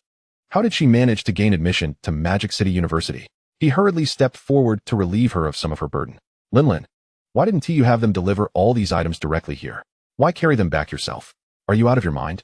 Yi Lin blinked at him in confusion. "Is that even possible? No one told me. Had I known, I would have bought even more. I still have so much left to get." Yi Feng chose to ignore her, instructing Jie to help take her belongings upstairs while he retreated to the study. Upon entering the study, he summoned his shadow guards, and 4 figures promptly appeared before him. To facilitate identification, Yi Feng named them Shadow 1 through Shadow 4. Addressing the 2 middle-aged men, Shadow 1 and Shadow 2, he commanded, "You are to proceed to Jinqing immediately to protect my parents. Remember, they must not be harmed in any way." Both Shadow 1 and Shadow 2 bowed respectfully before vanishing into the shadows. Shadow 3 and Shadow 4 were tasked with safeguarding Yi Lin and Li Xiaona. Around 6 o'clock that evening, Jie knocked on the study door. "Mr. Yi, there is a gentleman named Zhao Peng outside seeking you. He claims to have made an arrangement with you. Should I invite him in?" "No need, I will meet him downstairs." Upon Yi Feng's arrival, Zhao Peng exclaimed excitedly, "Brother Feng, I've secured our reservation. Let us set off quickly. I assure you, this place will leave you mesmerized." "Yi Lin, who had been sneaking snacks in the kitchen, rushed over. Xiao Peng, where are you taking my brother? Can I come along? I have no idea what fun places exist. Xiao Peng boasted. Yilin, I've discovered an incredible venue, filled with beautiful women who are also exceptionally talented. It's akin to the brothels of ancient times. Yifeng shot Xiao Peng an exasperated look. This foolish ally was divulging everything in front of his sister. This was a recipe for disaster. Yilin glared at Yifeng, saying, Brother, you've really changed. You're actually going to a brothel. Do you believe I want to tell Mom and Sister Xiaona? Humph, I never imagined you were this kind of person. Xiao Peng quickly realized his blunder and scrambled to explain himself to Yilin. With a suspicious expression, Yilin remarked, I feel like you two are trying to fool me. No way. I'm going too, or I want to believe you. And I will tell Mom and Sister Xiaona. Humph. Ultimately, Yifeng had no choice but to take her along. The siblings climbed into Xiao Peng's car and headed to a manor on the outskirts of the city. Upon their arrival at the manor, they found themselves enveloped in a tranquil oasis far removed from the hustle and bustle of urban life. The luminous moonlight bathed every corner of the estate, adorning it with an air of mystery. The manor was brilliantly illuminated, with warm lights spilling through the windows, starkly contrasting the surrounding darkness. Resembling a beacon radiating in the tranquil night, a gentle breeze stirred, causing the wind chimes to tinkle melodiously, evoking a sense of joy and comfort. The trio approached an exquisite two-story building, its entrance adorned with a plaque inscribed with the words Qing Lu, accompanied by a couplet. The upper line read, The melodies of the Guqin convey refined sentiments. The lower line stated, The graceful dance reflects the moonlight. The horizontal inscription proclaimed, Boundless romance. Xiao Peng led the siblings to their reserved private room on the second floor, where they could enjoy a panoramic view of the stage below. Shortly after they settled in, the staff presented them with an array of delectable dishes. While munching on the food, Yilin remarked, Brother, this brothel is nothing like I imagined. Before Yifeng could respond, Xiao Peng interjected, Yilin, you've been misled by television dramas. The scene you envision, where a throng of glamorous women rush to greet the guests, describes a brothel, not a Qing Lu. A Qing Lu is a refined establishment where talented scholars and beautiful women engage in poetry and art discussions. You might find it hard to believe, but some courtesans of ancient times were not only strikingly beautiful, but also possessed remarkable intellect. Do you think they would easily surrender themselves to just anyone? Yilin pondered this for a moment, nodding in understanding as she resumed her meal. Meanwhile, Yifeng and Xiao Peng engaged in casual conversation while toasting one another. As night fell, a couple dressed in traditional attire appeared on stage. The woman sat beside a guqin, while the man stood nearby, holding a xiao. The guqin's melody flowed like a gentle stream, clear and melodious, while the xiao's tones resonated like orchids in a secluded valley, elegant and ethereal. Together, they performed laughing proudly in the jianghu, filling the air with a sense of adventure and camaraderie. Yilin was captivated, moving to the window to gaze down, her face reflecting enchantment. As the first piece concluded, the couple did not depart but instead played another tune, a laugh in the vast sea. Yifeng found himself humming along, realizing that this Qing Lu was indeed intriguing, showcasing such adventurous melodies. After their performance, a spirited woman clad in a horse-faced skirt took the stage. Thank you, dear friends, for gracing our Qing Lu with your presence this evening. I am your host for tonight, Xie Xiaoqing. After the Guqin and Xiao duet, you must have guessed the theme of today's gathering, right? Yes, the theme is jianghu. Let me pose a simple question. What is jianghu? Yilin, standing by the window, shouted, I know. General Zhang once said, Jianghu is not about fighting and killing. Jianghu is about human relationships. Xie Xiaoqing looked up at the second floor, nodding in agreement. Thank you to this lovely young lady for her insightful answer. Indeed, since ancient times, China has been a society built on human connections. The concept of human feelings weaves throughout our history, from the bond between Boya and Ziqi to the brotherhood of the peach garden. Now, with Jianghu as our theme, let us compose a poem. If anyone's poem captures my lady's favor, she would be willing to meet with you. The crowd below erupted into a fervor of discussion, all proclaiming that the enchanting Miss Hua Linger of the brothel was a beauty of unparalleled grace. However, her elusive presence had kept the public in suspense, and the opportunity to behold her visage today sent waves of excitement rippling through the onlookers. Yilin turned to her brother Yifeng and inquired, Brother, as a distinguished talent of Magic City University, why not compose a verse to impress this courtesan? Do refrain from such notions. If I were to dare approach this courtesan, your little report would surely send me flying. I wish to live a few more years, Yifeng retorted, his expression one of cautious amusement as he observed the performances below. At that moment, Xiao Peng approached, attempting to ingratiate himself with Yifeng. Brother Feng, how about you write a poem for me? I wish to meet this courtesan. Chapter 50. The Heir of the Han Family. After a moment of contemplation, Yi Feng murmured, "Let me borrow a couple of ounces of ink from the mortal realm to pen the tales of love and malice from the rivers and lakes. Then, I'll take a lamp from the spirit mountain to forget the fleeting beauty of bygone days." With that, he resumed his indulgence in wine, while Zhao Peng, elated, hurriedly seized a brush and swiftly transcribed the poem.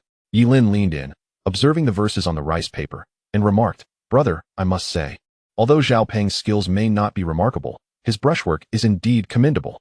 Zhao Peng, feeling bashful, scratched his head and replied, "Yi Lin, you flatter me. This is nothing compared to Brother Feng's poetry." Yi Lin took the poem to the door and presented it to the staff before swiftly returning. "Brother Peng, considering the monumental favor we have done for you, how shall you express your gratitude to us?" she inquired. Zhao Peng, without hesitation, boasted, "Whether or not I meet the courtesan, how about I arrange for us to enjoy a few days in Ouching tomorrow? It's not like Huaxia, there. Money makes you a deity." Yi Feng felt a surge of enthusiasm. He had yet to visit Ouching, and his impressions of it were largely shaped by the gambling films shot in Port City. Yi Lin, brimming with excitement, exclaimed, "Hooray! We shall set off early tomorrow. I once aspired to become a renowned female gambler. Alas, my mother extinguished that ambition with her relentless focus on my studies."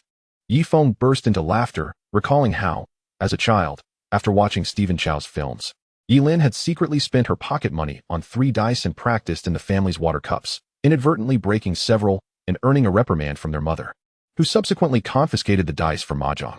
As the performances below concluded, Xia Shaoqing returned to the stage. "Ladies and gentlemen, my lady has reviewed the poems you have penned, and now I invite you to congratulate Mr. Zhao Peng from the second floor for earning the chance to meet Miss Hua." Murmurs of speculation rippled through the crowd. Does anyone know who this Zhao Peng is? Surely, he is not a figure from Magic City? Not from nearby Hang City or Su City either. Which lucky fellow has stumbled upon such fortune to meet Miss Hua Ling? If I find out who it is, I shall certainly make him aware of my prowess. His companion quickly cautioned him, "You fool, do you wish for your demise? That is the scion of the Zhao family from Kyoto, and a relative of the esteemed Qin family of Magic City." Upon realizing Zhao Peng's identity, the crowd fell silent, wary of retaliation. In the second-floor private room, Zhao Peng was overjoyed, dancing with glee as Yi Feng urged him to meet her. "Brother Feng, I'm off. Hee. They say Miss Hua Linger possesses both beauty and wisdom. I never expected to catch a glimpse of her today. Upon returning to Kyoto, I shall have tales to tell." As he opened the door, he was confronted by a grim-faced man. Raising his gaze, he recognized him as Han Shaoqing, the heir of the Han family. Though the Zhao and Han families were comparable in power, their statuses were worlds apart. Han Shaoqing was destined to inherit the Han legacy, while Zhao Peng was merely recognized as a wastrel. "Zhao Peng, I never expected to find you in Magic City. They say you are a spendthrift. Who would have thought you would gain Miss Hua's favor? I advise you to leave quickly. She is not someone you should covet," Han Shaoqing coldly remarked. Having gathered some background on Hua Linger, aware of her connections to a formidable hidden sect. "Humph, Han Shaoqing, you truly are arrogant. If Miss Hua is willing to meet me, what business is it of yours? I shall meet her, and what will you do about it? Come at me if you dare." Zhao Peng retorted defiantly. Yi Lin, overhearing Zhao Peng's words, erupted in laughter, clutching her stomach. "Haha, Zhao Peng, I did not realize you were not only a spendthrift, but also quite adept at banter." Han Shaoqing's face turned a deep shade of purple with rage.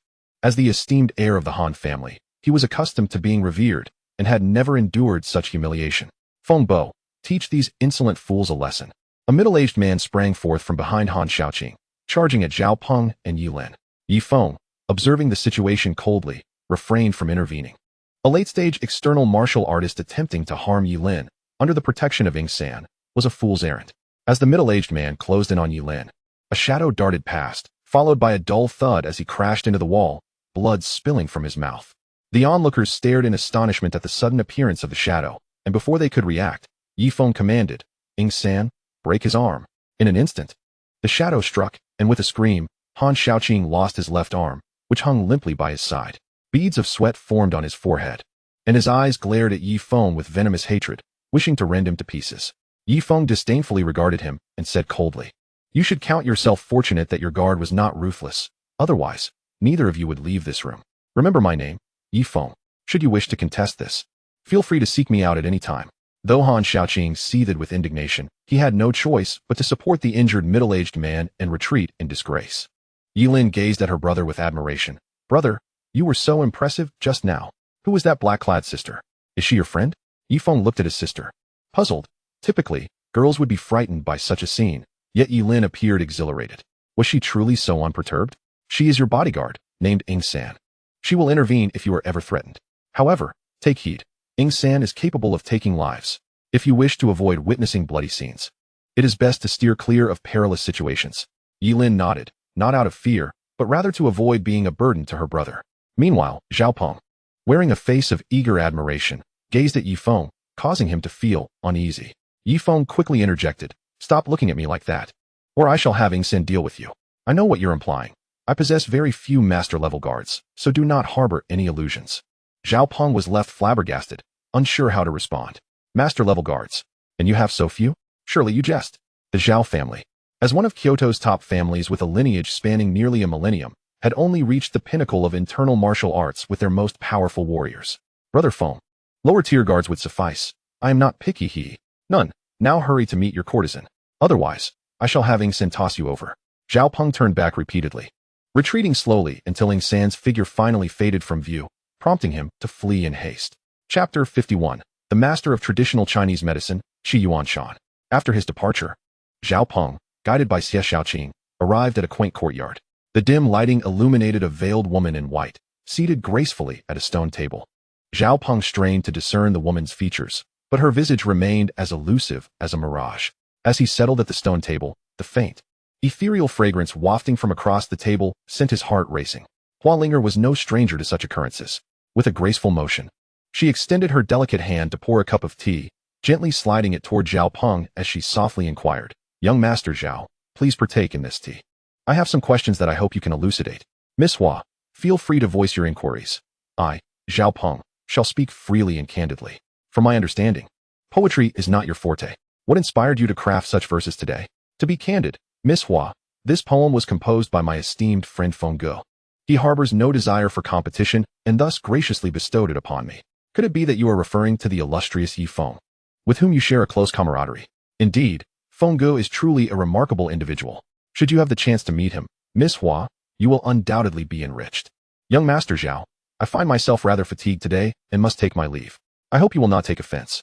Miss, do take care. I shall take my leave now.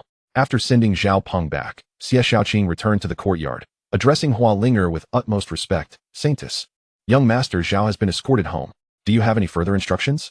Hua Linger, the current saintess of the 100-Flower sect, had entered the world to hone her skills and discover talent by the command of her sect leader. I am quite curious about that, Yi Feng. Please conduct an investigation. Xie Xiaoqing bowed in acknowledgement and exited the courtyard.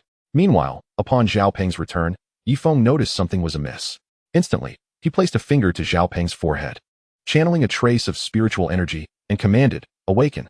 Zhao Peng's eyes gradually regained their brilliance, and he became alert. Feng, wasn't I just enjoying tea with Miss Hua? How did I return? Yi Feng realized he had been enchanted. It seemed that Miss Hua was no ordinary individual, and likely a practitioner herself, though it remained unclear whether this was due to her cultivation method or her innate constitution. Zhao Peng, you were just escorted home by Xie Xiaoqing. Do not dwell on it. We must return. Yilin chimed in, indeed. I am quite eager for our journey to Ao City tomorrow. With that, Zhao Peng chose to dismiss his thoughts, and the three departed quietly. At the first hospital of Demon City, Director Xi Jingyang led a group of orthopedic specialists as they scrutinized an X-ray, revealing an arm fractured in multiple places. With a grave expression, Xi Jingyang inquired, "What progress have you made? Is there any way to save young Master Han's arm?" None dared to respond. They understood that such severe damage, even if treated, would not restore it to its original state. Given the Han family's background, they were acutely aware of the potential repercussions. Thus, a heavy silence fell over the group. Xi Jingyang recognized their concerns and retreated to his office, pondering deeply before dialing the Han family. Head of the Han family. This is Xi Jingyang. I sincerely apologize, but our capabilities are limited. Young Master Han's injuries are too severe. If we proceed with surgery hastily, it could result in long-term impairment of his left arm. I wonder if you have any thoughts on this matter? In distant Kyoto, Han Fuli's expression was icy as he replied slowly, "Understood. I will arrange for someone to bring Xiaoqing back to Kyoto. Before that, you must ensure that his condition does not deteriorate further. Otherwise, you know the consequences." After hanging up, Han Fuli's wife hurriedly approached, asking, "Fuli, how is Xiaoqing?" "The situation is dire, but do not fret. I have a plan. Xiaoqing will be fine. Prepare yourself. He will likely arrive at the airport in about 2 hours. I must seek Elder Qi." Elder Qi, known as Qi Yuanshan, came from a lineage of traditional Chinese medicine, possessing ancient medical texts and unique techniques passed down through generations. Renowned for his exceptional skills and high moral standards, he was regarded as a national treasure. Within a 3-entry courtyard in the second ring of Kyoto, a spirited elder was imparting various pharmacological knowledge to his granddaughter, Qi Jingyin, while savoring tea. At that moment, a young man approached, saying, "Master, the head of the Han family requests an audience." Qi Yuanshan set down his teacup, puzzled, as he had not heard of anyone in the Han family being gravely ill. "Show him to the reception room." Shortly thereafter, the head of the Han family, Han Fuli, arrived. "Apologies for the late welcome, Elder Qi," he said, bowing deeply.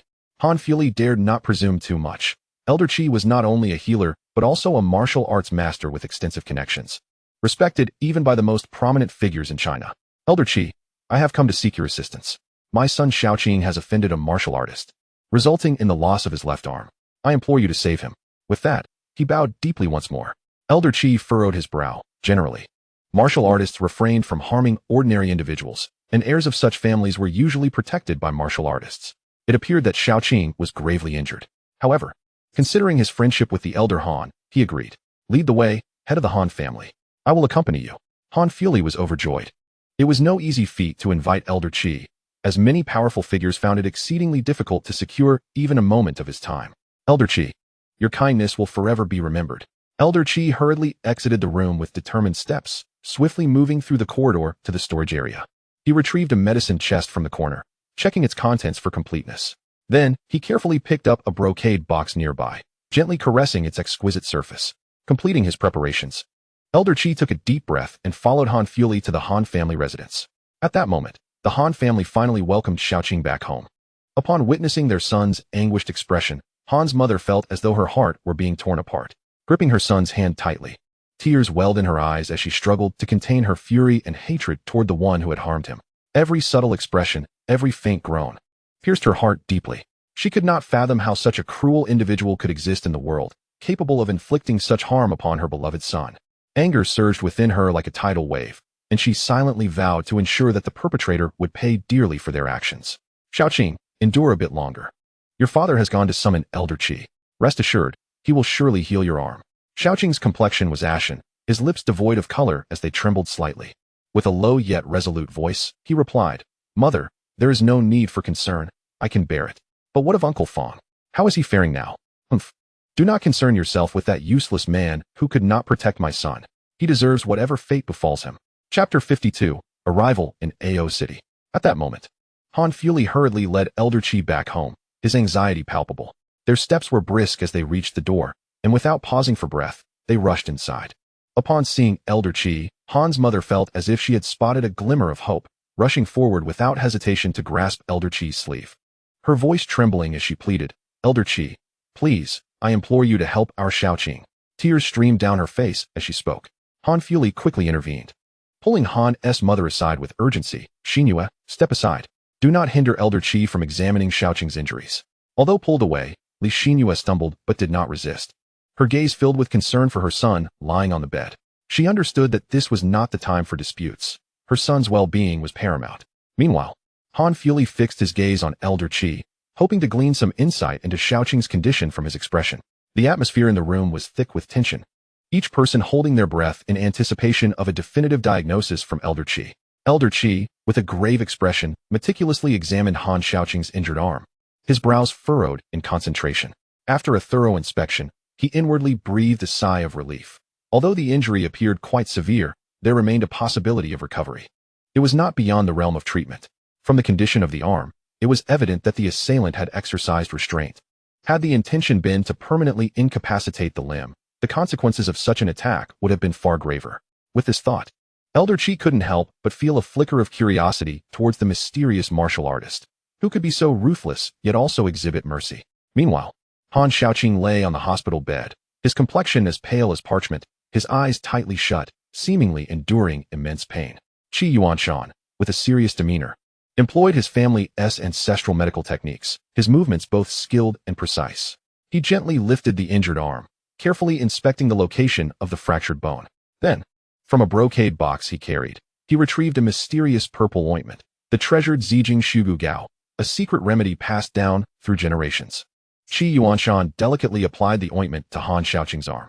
The salve seemed almost alive, swiftly penetrating the skin and merging with the bones. As time passed, the ointment began to take effect, and the once shattered bones started to reconnect, revitalized with new vigor. Throughout this process, Qi Yuanshan remained wholly focused, unwilling to allow even the slightest lapse in diligence. He fully understood the rarity and miraculous nature of the Zijing Shigugao, but he also recognized that only through earnest treatment could its maximum potential be realized.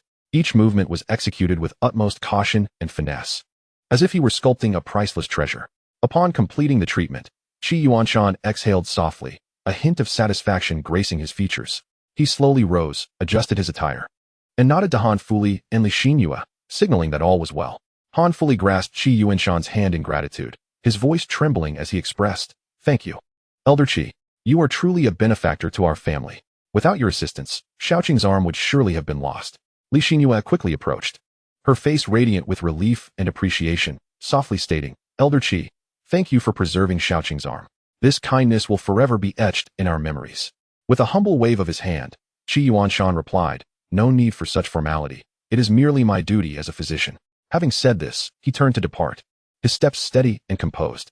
Han Fuli and Li Xinyue accompanied him to the door, reiterating their heartfelt thanks. Once the couple returned to their room, they gazed at their son, whose complexion was gradually improving, and gently inquired, "Shaoqing, what exactly transpired? Please recount the events in detail." Han Shaoqing, feeling compelled to disclose the truth, recounted the entire incident without reservation. Upon hearing his words, Han Fuli secretly felt relieved. It was known that Feng was a formidable practitioner at the late stage of external strength.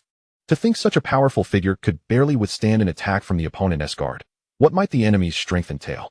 The mere thought sent shivers down Han Fuli's spine. After admonishing Han Shaoqing a few times, he took Li Xinyue by the hand and left.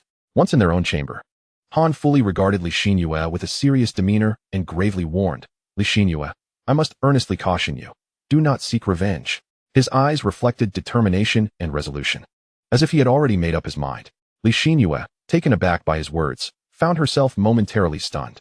She had been contemplating how to retaliate against the one who had harmed her son, yet now, at Han Fuli's insistence, she reluctantly replied, "Is our son's injury to go unavenged? The adversary is at least a practitioner of internal strength. If you wish to ruin both the Han and Li families, then by all means, seek revenge." With that, Han Fuli turned and left without looking back. The following day, as noon approached, Yi Feng and his companions safely arrived in the bustling metropolis of Ao City. As an international city, Ao City was characterized by towering skyscrapers, bustling streets filled with vehicles, and a vibrant throng of people, all contributing to a scene of frenetic activity. Standing on the street, the trio absorbed the unique atmosphere and vitality of the city. Yi Lin, filled with curiosity, scanned her surroundings, her eyes sparkling with a desire to explore the unknown. Zhao Peng suggested they visit the Ao City Resort, which boasted a large casino, shopping centers, and upscale restaurants. This idea was met with enthusiastic approval from Yi Lin, prompting them to set off immediately. The trio took a taxi to the Ao City Resort, nestled by the picturesque seaside, surrounded by lush greenery and caressed by the sea breeze. Upon their arrival, they were awestruck by the resort's grandeur, imposing architecture and spacious courtyards exuding luxury and comfort. Zhao Peng volunteered to handle the check-in process, allowing the siblings to unwind first. He took the luggage and made his way to the resort's front desk. While waiting for Zhao Peng, Yi Lin kept herself occupied, pulling Yi Feng into the resort's garden to admire the vibrant flowers and the shade of the trees, occasionally hearing the distant sound of crashing waves. Once Zhao Peng completed the check-in, Yi Lin tugged at Yi Feng's arm, exclaiming, "Brother, I'm a bit hungry. Treat me to a feast, will you?" Hee. At the mention of food, Zhao Peng perked up. "Brother Feng, Yi Lin, I know a local restaurant that is quite unique. Let me take you there." Under Zhao Peng's guidance, they arrived at an exquisitely decorated restaurant where they ordered several local specialties. Before long, an array of delectable dishes graced their table. They began savoring the fresh seafood, tender steaks, and visually appealing local delicacies, prompting Yi Lin to exclaim in delight. Chapter 53, The Gambling Saint Yi Lin. Yi Feng observed the empty plates before him and chuckled, "Should I order some more for you? It seems you've left nothing behind." And other diners are casting curious glances our way. Yi Lin rubbed her belly, content, and replied, "No need. I can't eat another bite, or my little tummy will explode." Zhao Peng, with wide eyes, stared at the nearby diners, adopting a playful demeanor. Yi Feng, witnessing their boastful antics, sighed in exasperation and led them back to the resort hotel. Once inside, Yi Lin implored, "Brother, take me to the casino tonight. Let the people of AO City witness the prowess of the gambling saint from Jin City, and watch me dominate." Zhao Peng, overhearing this, lit up with excitement and eagerly leaned closer to Yi Lin, whispering conspiratorially, "Yi Lin, I had no idea you were one of us. To be honest, I am known as the gambling demon of Kyoto. Together, we shall leave no opponent standing." Yi Feng, bemused by their unabashed boasting, turned and retreated to his room. Once inside, he approached the floor-to-ceiling window, drew the curtains, and sat on the bed to practice the Chaos True Sutra, observing the meager spiritual energy around him. Yi Feng reluctantly retrieved a few spirit-gathering pills, consuming 3 of them. The effects of the pills remained potent even after his advancement to the mid-stage of Foundation establishment. And within moments, the spiritual power within him surged vigorously. He sat cross-legged, closed his eyes, and began to circulate his spiritual energy according to the Chaos True Sutra. As the technique activated, warm currents flowed through his meridians, as if countless streams of spiritual energy converged into a mighty river, surging within him. His breath gradually steadied and strengthened, as if he were becoming one with the universe. As time passed, Yi Feng's cultivation progressed steadily. He could distinctly feel his meridians expanding and the stored spiritual energy increasing. This sensation filled him with exhilaration and anticipation. As the spiritual energy contained in the spirit-gathering pill gradually receded like a retreating tide, Yi Feng found himself still a considerable distance from reaching the late stage of Foundation establishment. Without hesitation, he swallowed 2 more spirit-gathering pills. The potency of the pills erupted once again within his body, and Yi Feng felt a powerful surge of spiritual power coursing through his limbs and bones. Clenching his fists, he took a deep breath and dedicated himself entirely to breaking through to the late stage of Foundation establishment. Finally, after repeated attempts, Yi Feng sensed an immense force erupting from within him, as if shattering the shackles that had bound him. In an instant, his cultivation level soared. Attaining the late stage of Foundation establishment, he opened his eyes, feeling the overwhelming spiritual power within him, excitement glimmering in his gaze. At that moment, a crisp knock echoed through the air. With slightly closed eyes, Yi Feng unleashed his formidable spiritual awareness, enveloping the entire room like an invisible net. He immediately discerned that his sister, Yi Lin, stood outside the door. It seemed this little imp could no longer contain her eagerness and was impatiently yearning to test her luck at the casino. Yi Feng couldn't help but sigh softly, thinking to himself, "This little girl truly is impatient." He slowly rose and walked to the door, opening it to reveal Yi Lin, her face brimming with excitement and anticipation. Her eyes fixed on Yi Feng as if urging him to take swift action. "Why are you so restless this early?" Yi Feng asked with a slight smirk, a teasing tone lacing his words. "Oh, brother, I'm just curious," Yi Lin exclaimed. "I've only seen scenes from casinos and movies before. When would I ever have the chance to experience it firsthand? Today, I finally have the opportunity to feel that thrilling and intense atmosphere. Of course, I would be anxious." As she explained, she unceremoniously grabbed Yi Feng's hand, dragging him out of the room. Under Zhao Peng's guidance, the trio soon arrived at the casino within the resort. The moment they stepped through the casino's grand entrance, Yi Feng and Yi Lin were profoundly awestruck by the opulence and resplendence that lay before them. A staff member clad in a meticulously tailored uniform, with a warm smile, keenly noticed the 3 extraordinary guests and promptly approached them, enthusiastically directing them to the chip exchange area. With the assistance of this professional attendant, Yi Feng successfully exchanged a total of 2 million chips. He carefully placed 1,000 chips into his pocket and then smiled at Yi Lin, whose eyes were sparkling with excitement. "Oh, esteemed gamblers, please commence your spectacular performance." As soon as the words left his lips, Yi Lin dashed eagerly to a nearby American roulette table, seizing a $1,000 chip and unhesitatingly placing her bet on the number 4. "4 is my lucky number. Let me see how my luck fares today." With eager anticipation, Yi Lin fixated her gaze on the spinning roulette wheel, her eyes shimmering with confidence and exhilaration.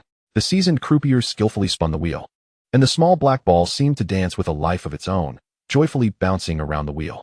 All eyes were riveted on the tiny orb, as time appeared to freeze in that moment. At last, the ball gradually came to a halt, landing on the number 27. Upon witnessing this, Yi Lin couldn't help but furrow her brow, muttering, "Humph, this renowned gambler is merely testing the waters. I haven't even exerted my full strength. Come on, Zhao Peng, let's go play dice. That's my forte." With that, she tugged Zhao Peng's arm and enthusiastically headed toward the dice area. Observing Yi Lin's reckless bravado, Yi Feng could only chuckle helplessly and follow suit. This time, Yi Lin boldly wagered 10,000 chips on a triplet, leaving Zhao Peng astounded. Marveling at her audacity, truly the gambling saint, daring to place such a bet right off the bat. As the croupier revealed the dice, Yilin lost without surprise. Yet, she was unwilling to concede, repeatedly betting on triplets. Zhao Peng, watching in disbelief, thought to himself, when it comes to being a spendthrift, I bow to no one but Yilin. Gradually, Yilin's chips dwindled, her expression growing increasingly grim, resembling a frostbitten eggplant. With her competitive spirit unyielding, she once again dragged the two to the baccarat table, silently competing with herself. This time it was a three-way bet. Surely, she could win. Without hesitation, she pulled out 50,000 chips and placed a hefty bet on the player. After securing the right to open the cards, she vigorously rubbed the cards and slammed them down on the table. 19 points. The banker has 13 points. The player wins. As the croupier's words rang out, Yilin leaped up in excitement, exclaiming, "Did you see that? This gambling saint was merely testing the waters. Watch me sweep through the competition." However, the good fortune was short-lived, as soon after, Yilin lost all her remaining chips. Her eyes widened, fixated on Yi Feng. Brimming with hope that he might procure more chips, Yi Feng immediately recognized her loss of composure and, without hesitation, directed a trace of spiritual power toward her head. In an instant, Yilin snapped back to her senses, flooded with guilt. She looked down at Yi Feng and softly said, "Brother, I'm sorry." Yi Feng gently stroked her hair, reassuring her, "Gambling is inherently a game of losses. 9 out of 10 times, you will lose. I brought you here today to teach you the importance of restraint. One must not succumb to temptation. Losing is acceptable, do not dwell on it." Yilin nodded obediently, replying in a hushed voice, "Brother, I understand, I won't do this again." Yet, her heart still felt discontented, lamenting, "But those were all my money. All gone in just half an hour." Yi Feng smiled gently, observing her sorrowful expression, and comforted her, "Do not be disheartened, lift your spirits, and watch as I help you win back what you've lost. Have you forgotten? I still have 10,000 chips in my pocket." Yi Feng led the two back to the American roulette table, and with a subtle wave of his hand, the 10,000 chips landed precisely in the zero zone. As the wheel spun, a barely perceptible trace of spiritual energy silently infused the small black ball. Yilin's spirits ignited like a flame, watching the bouncing ball as if it were a dancing sprite, ultimately landing in the zero zone, her exhilaration overflowing. "Brother, we hit the jackpot. It's 35 times the payout. You're incredible."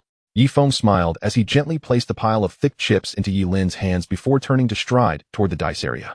His steps were steady and confident, as if he had everything under control. This time, it was even easier, with a slight use of his spiritual awareness. The numbers on the dice became crystal clear. He guided Yilin on her bets, each one precise, and before long, they successfully reclaimed the entire 2 million chips she had previously lost. Standing nearby, Zhao Peng was filled with admiration, his gaze fixed on Yi Feng as he exclaimed, "Brother Feng, you're simply extraordinary. With your exceptional gambling skills, even the legendary gambling god would likely bow to you." Upon hearing this, Yi Feng smirked slightly, revealing a teasing smile as he replied, "You two call yourselves the gambling saint and the gambling demon. What qualifications do I have to instruct you? Besides, there's nothing new here. Do you know of any other exciting places to explore?" A mysterious glint flickered in Zhao Peng's eyes as he lowered his voice, saying, "Brother Feng, have you heard of stone gambling? Recently, I have come to learn about a thrilling jade gambling venue upstairs." Upon hearing Zhao Peng's words, Yi Feng's interest was piqued. It is often said that even the most divine beings cannot discern a mere inch of jade. I wonder whether his spiritual perception can penetrate the raw stone to unveil the jade within. The ambience of the gambling hall starkly contrasts that of a casino. Here, there is no cacophony of noise, only the occasional sound of tapping and hushed conversations. Yi Feng, Yilin, and Zhao Peng approached the gambling stall, where an array of jade rough stones of various shapes lay quietly, as if awaiting their destined companions. Yilin gazed at these stones, her curiosity awakened. She reached out, delicately touching one of the stones, feeling its cold, unyielding texture. Turning to Yi Feng, she inquired, "Brother, why are there stones for sale here?" Before Yi Feng could respond, Zhao Peng interjected, "Yilin, these are no ordinary stones. They are jade roughs. You are familiar with jade, I assume? It is a highly prized gemstone, often referred to as the king of Eastern gemstones. The jade roughs here are uncut and unpolished, possibly encasing a fortune in jade or, conversely, merely ordinary stones. Whether one reveals exquisite jade depends entirely on luck and personal discernment." Observing Yilin's eager demeanor, Yi Feng couldn't help but chuckle. He knew she was about to seize the opportunity, so he encouraged, "Go ahead and choose. Pick any rough stone that catches your fancy." Upon hearing her brother's words, Yilin leaped with joy. She began selecting the rough stones, tapping here and knocking there. Yi Feng shook his head in exasperation. thinking this was more akin to selecting watermelons at a market than picking jade roughs. Unable to contain himself, he advised, Lin, selecting rough stones requires a keen eye. You must carefully observe their color, texture, and patterns, as these are crucial indicators of jade's quality. Taking her brother's words to heart, Lin halted her actions and scrutinized the rough stones before her. She attempted to glean some insight from their surfaces, but found herself at a loss. Disappointed, she shook her head. Brother, I can't tell. They all seem the same to me. Feng utilized his spiritual perception to scan the rough stones on display. He discovered that his ability could penetrate the outer layers, revealing the internal structures, and concluded that none of the rough stones contained jade. Addressing Lin, he suggested, these stones are not meant for you. Let us try another stall. Choose any that you like. As Feng's spiritual perception swept across the venue, his gaze was drawn to one particular stall where the rough stones were strikingly vibrant, resembling nature's palette and exuding an alluring sheen. Intrigued, he led Lin and Xiaopeng over. Before the stall, Lin's eyes were immediately captivated by a watermelon-sized rough stone. Its surface was smooth as glass, reminiscent of a gem polished by time, radiating an enchanting luster. She crouched down, meticulously examining the rough stone, as if sensing the mysterious power it contained. With a resolute tone, she pointed at the rough stone and declared, Brother, I want this one. I cannot explain it, but I simply like it. Feng smiled gently, and once again, his spiritual perception delved into the rough stone. Moments later, he opened his eyes, astonishment flickering within. Indeed, nestled within the rough stone was a fist-sized piece of red jade, its vibrant hue and pure quality rendering it invaluable.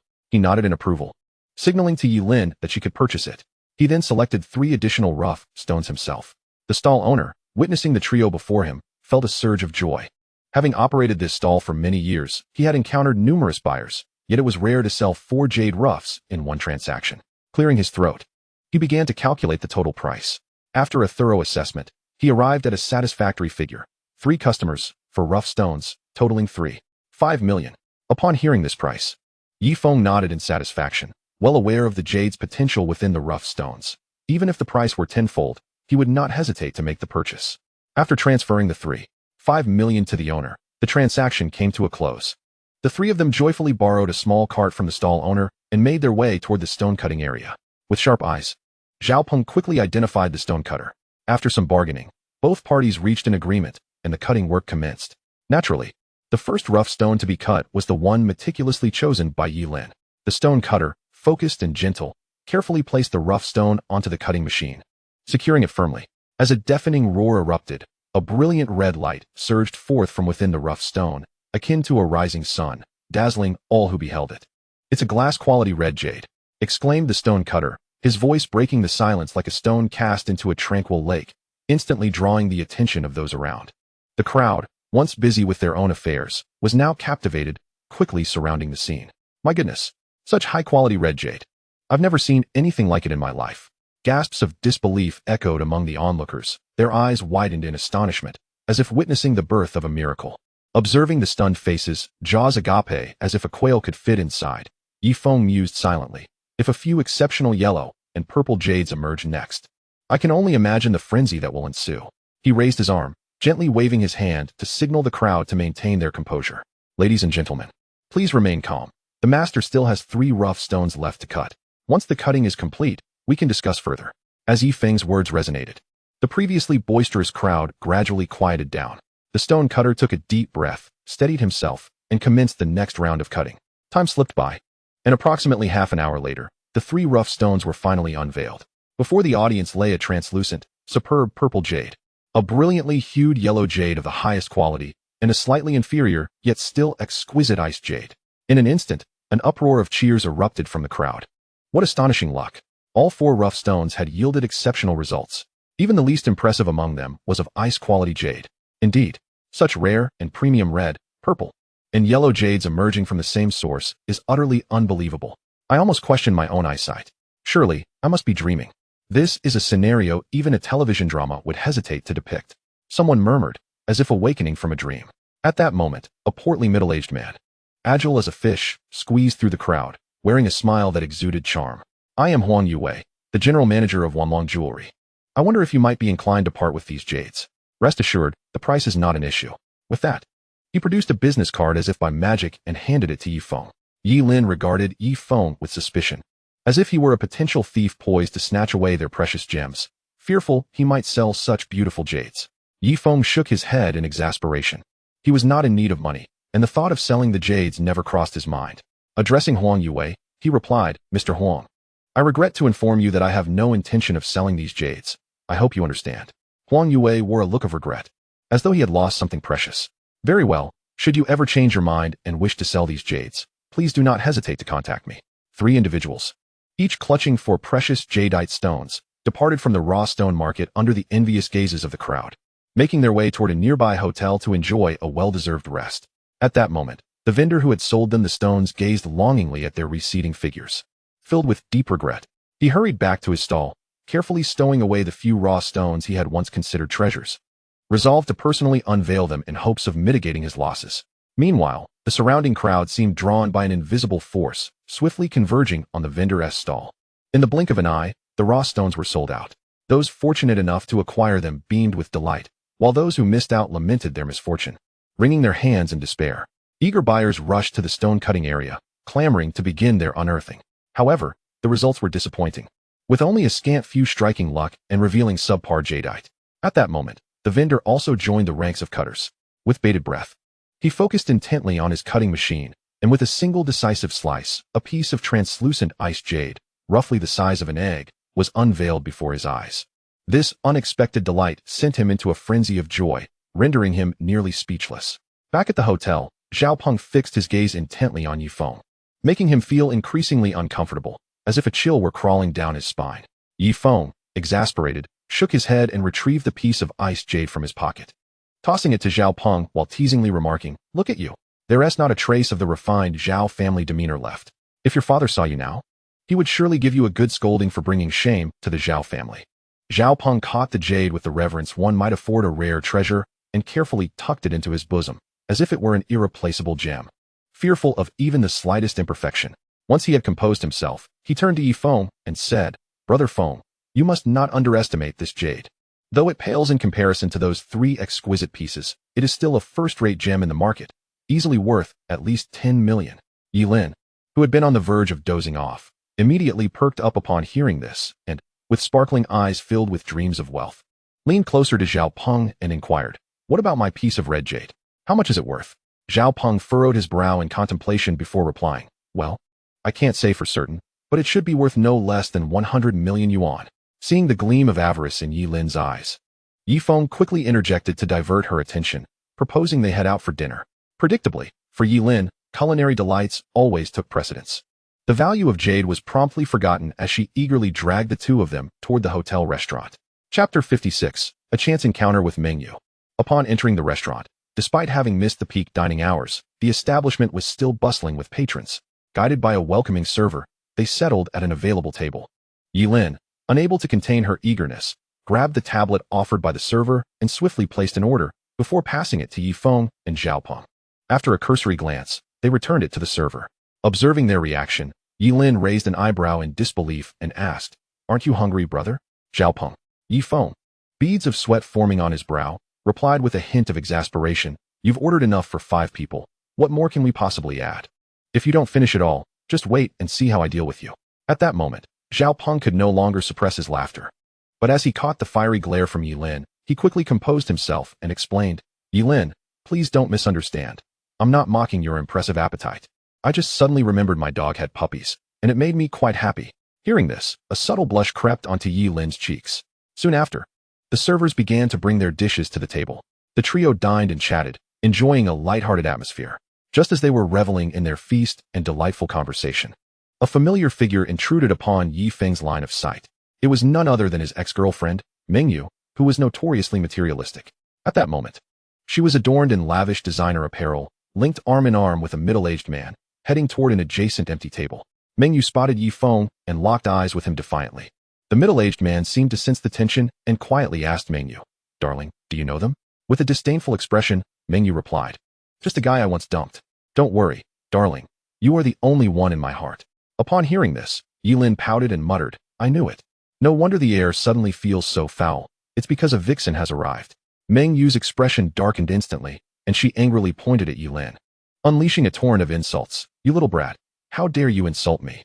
Following this, She dramatically flung herself into the arms of the middle-aged man, as if she had suffered a great injustice. The man, his face as cold as ice, glared at the trio and said in a frigid tone, "I am Lu Fuda, chairman of the Fortune Group in Hong Kong. You little brats should be careful not to be too arrogant. The waters in this city are deep. A moment's carelessness could lead to your demise. Hey, how about you, little beauty? Why not come over and share a drink with me? If you're willing, I can buy you all the designer bags you desire, ensuring you have a grand time." Furious at Lu Fuda's words, Yi Lin's anger flared. How dare this rotund man harbor ill intentions towards her? Without hesitation, she seized a water cup from the table and doused him with it. Caught off guard and drenched, Lu Fuda erupted in fury, never expecting someone would dare to splash water on him. After all, he was a super-rich tycoon with assets in the hundreds of billions. Just as he raised his hand to retaliate against Yi Lin, Zhao Peng sprang to his feet and delivered a swift kick, sending Lu Fuda sprawling to the ground. Clutching his chest in pain, Lu Fuda's expression darkened, and he glared at Zhao Peng with a murderous intent, his eyes promising vengeance. Seeing this, Meng Yu rushed forward, helping Lu Fuda to his feet, her face filled with concern as she asked, "Darling, are you all right? Did you get hurt?" Then, with an intense glare, she turned to Yi Feng and scolded, "Yi Feng, you've really gotten yourself into trouble this time. Don't think a little money can make you so arrogant. Compared to our chairman Lu, you are nothing but an ant. Prepare for your retribution." Yi Feng slowly rose to his feet, his gaze icy as he fixed it upon the pair before him. He never anticipated that Lu Fuda would audaciously harass his sister and even attempt to resort to violence. If he did not teach this man a lesson today, he would likely become even bolder in the future. Thus, Yi Feng stepped toward them, coldly stating, "Meng Yu, it's astonishing that even now, you remain so vain and foolish. I was on the verge of forgetting you, yet here you are, reappearing in my line of sight like an eyesore. As for you, Lu Fuda, if you truly seek revenge, then by all means, bring it on. I am always ready to welcome you. However, I must warn you, the consequences may be far beyond what you can endure." As soon as he finished speaking, Yi Feng subtly channeled a thread of spiritual energy and silently infused it into Lu Fuda's body. This energy swiftly coursed through Lu Fuda's meridians, precisely destroying a critical part of his anatomy. From that moment on, Lu Fuda would forever lose the capabilities expected of a man. Beside them, Zhao Peng, with a playful grin, boasted to Yi Lin about the prowess of his earlier kick. Upon witnessing Yi Feng reprimanding the two, he hurriedly approached, provocatively declaring, "Lu Fuda, is it? I am Zhao Peng. If you have the guts, come and retaliate. If I so much as furrow my brow, I'll take your surname."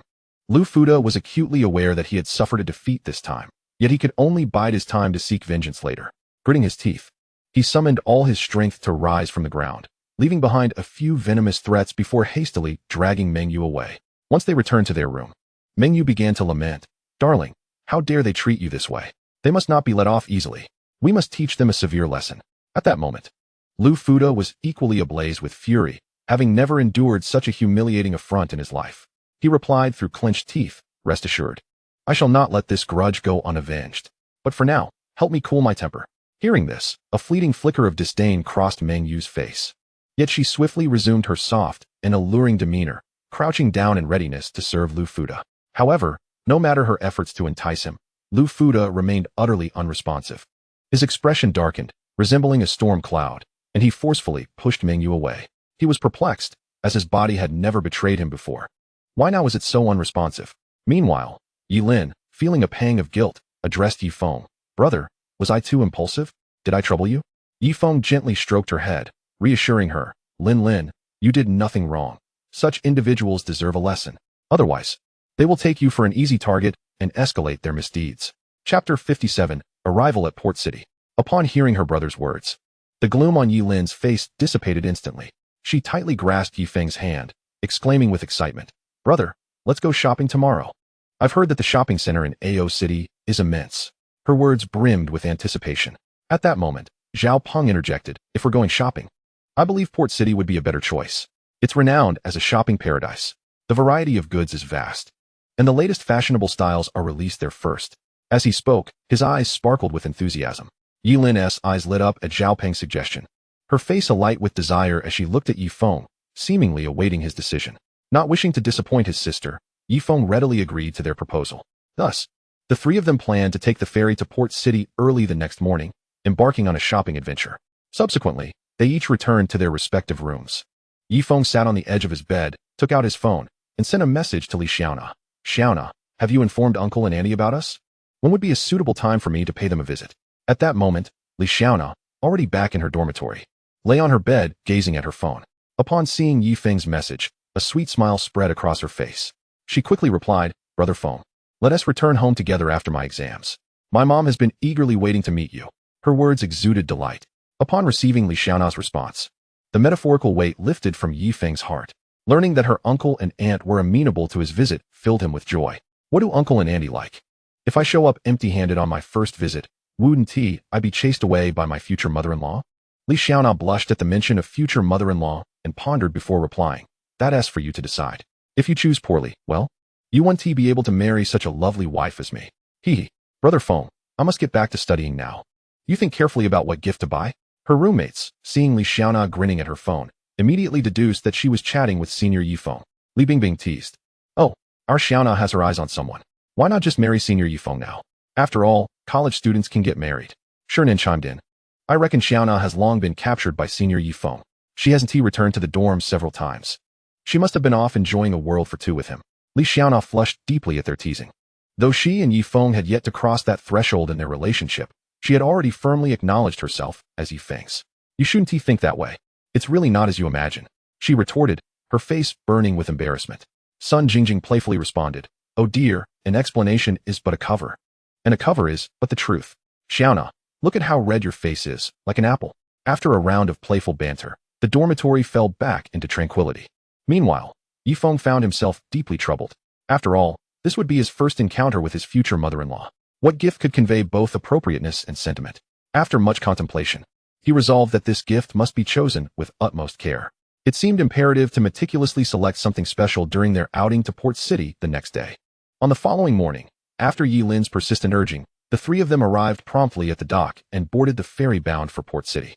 Approximately half an hour later, they arrived at their destination, Port City. They promptly hailed a taxi, heading toward the renowned shopping haven, Harbor City. At the Port City Central Hospital, Lu Fuda sat with a grim expression before an elderly gentleman, who was none other than the most esteemed urologist in Port City, Wu Mingxian. Since his younger brother's misfortune yesterday, he had returned to Port City early that morning, yet to this moment, there had been no sign of improvement. Wu Mingxian furrowed his brow, scrutinizing the test report in his hands. After a moment of silence, he sighed softly, Boss Lu, according to this report, all your bodily functions appear normal, with no anomalies detected. Might it be that you have been overexerting yourself lately, or that the psychological stress has been overwhelming? Lu Fuda pondered this thoughtfully. Indeed, during this period, he had indulged excessively with the enchanting menu. Perhaps it was time for moderation. Nevertheless, despite these reflections, an underlying worry persisted.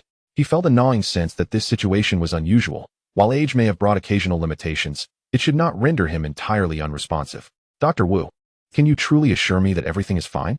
I can't shake the feeling that something is amiss. Perhaps you could prescribe me some special medication? Lu Fuda implored, his face etched with skepticism. Wu Mingxian shook his head in resignation, contemplating silently.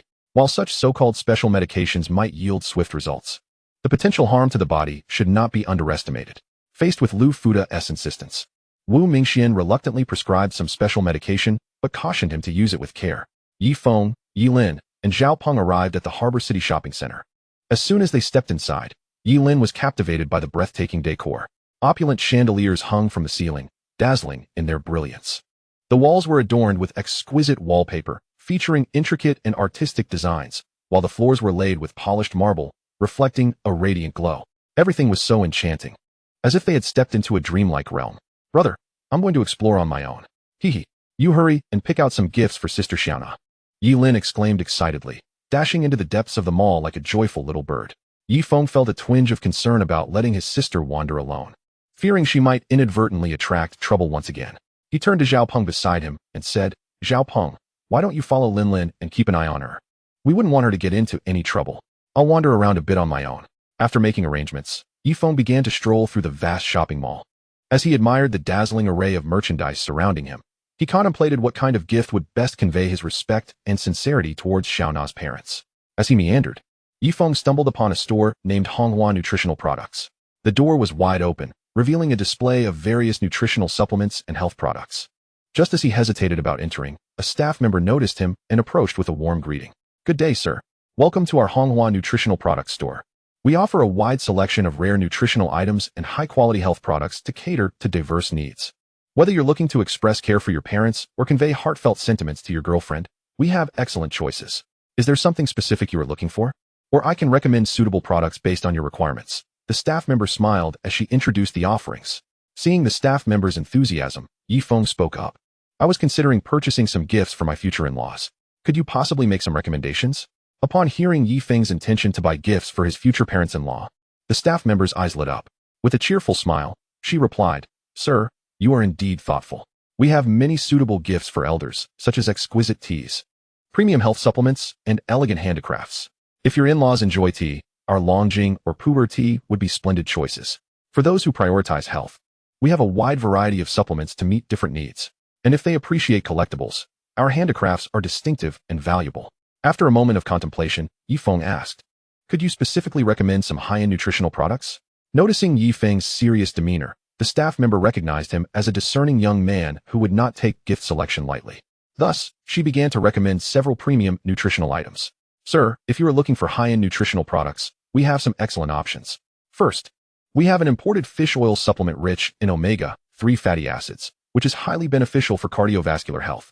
Additionally, we offer bird's nest products, a natural tonic favored by the wealthy and celebrities for its beauty-enhancing properties. Listening to the staff member's introduction, Yi Feng felt a surge of excitement. Without hesitation, he instructed her, I would like to purchase 5 of each of those nutritional products and teas you mentioned. It turned out that Yi Feng intended not only to prepare gifts for his future in-laws, but also to bring back presents for his own parents and girlfriend, Li Xiaona, to express his sentiments. Upon hearing this, the staff member's face immediately brightened with joy. After all, facilitating such a substantial sale would surely earn her a considerable commission. She respectfully replied, Certainly, sir. Please wait here for a moment while I prepare these gifts beautifully for you. Yi Feng nodded with a smile in agreement. Once he completed the payment, he left the store amidst the staff members' enthusiastic farewells. Stepping outside, Yi Feng glanced around and noticed that no one was paying attention to him. He quickly made his way to a secluded corner, where, with a thought, he stored all the gifts into his system space. After completing this task, he let out a sigh of relief and resumed his leisurely stroll down the street. Meanwhile, in another corner of the mall, Yi Lin was reveling in the joy of her shopping spree, while Zhao Peng, who was trailing behind her, was in a state of despair, burdened with numerous shopping bags. Resembling a mobile display stand, with a face full of lament, Zhao Peng looked at Yi Lin and almost pleaded, My dear aunt, surely we have bought enough already? I genuinely have no more space to carry anything else. Yi Lin couldn't help but laugh at Zhao Peng's predicament, observing the multitude of bags hanging from him. She acknowledged that it might have been excessive. She nodded in agreement. All right, let's take a break for now. The two found a resting area, where Yi Lin began to sort through her spoils. She picked up a bag containing a beautiful dress she had just purchased and nodded in satisfaction at a pair of shoes she had acquired. After a while, Yi Lin seemed to recall something important and suddenly stood up, placing her shopping bag on the ground before resolutely heading back. Zhao Peng, sitting nearby, was completely bewildered, muttering to himself, Does this young lady truly intend to bring the entire mall home? Before long, Yi Lin returned, excitedly carrying 2 large bags and exclaiming, Oh no! I almost forgot the latest Chanel set. Luckily, there are still 2 left. I'll keep one for myself and give the other to Sister Xiaona. Hee. Now, let us hurry to find my brother. I wonder what treasures he has picked up. At that moment, Yi Feng had just finished his shopping and was preparing to store his newly acquired Patek Philippe watch, LV belt, and wallet into his system space. This time, he had splurged significantly, purchasing dozens of luxury watches and a plethora of belts and wallets, all meticulously chosen for future gifts to friends and family. As Yi Feng stepped out from the unnoticed corner, he unexpectedly bumped into Yi Lin and Zhao Peng, who were approaching from the opposite direction. Yi Lin furrowed her brow. Her eyes filled with suspicion as she fixed her gaze on Yi Feng, demanding, Brother, how come you are here? Surely, you're not following some beautiful lady, are you? Yi Feng felt a wave of embarrassment wash over him, 3 black lines appearing on his forehead as he silently lamented, In my little sister's eyes. Am I truly such a pitiful figure?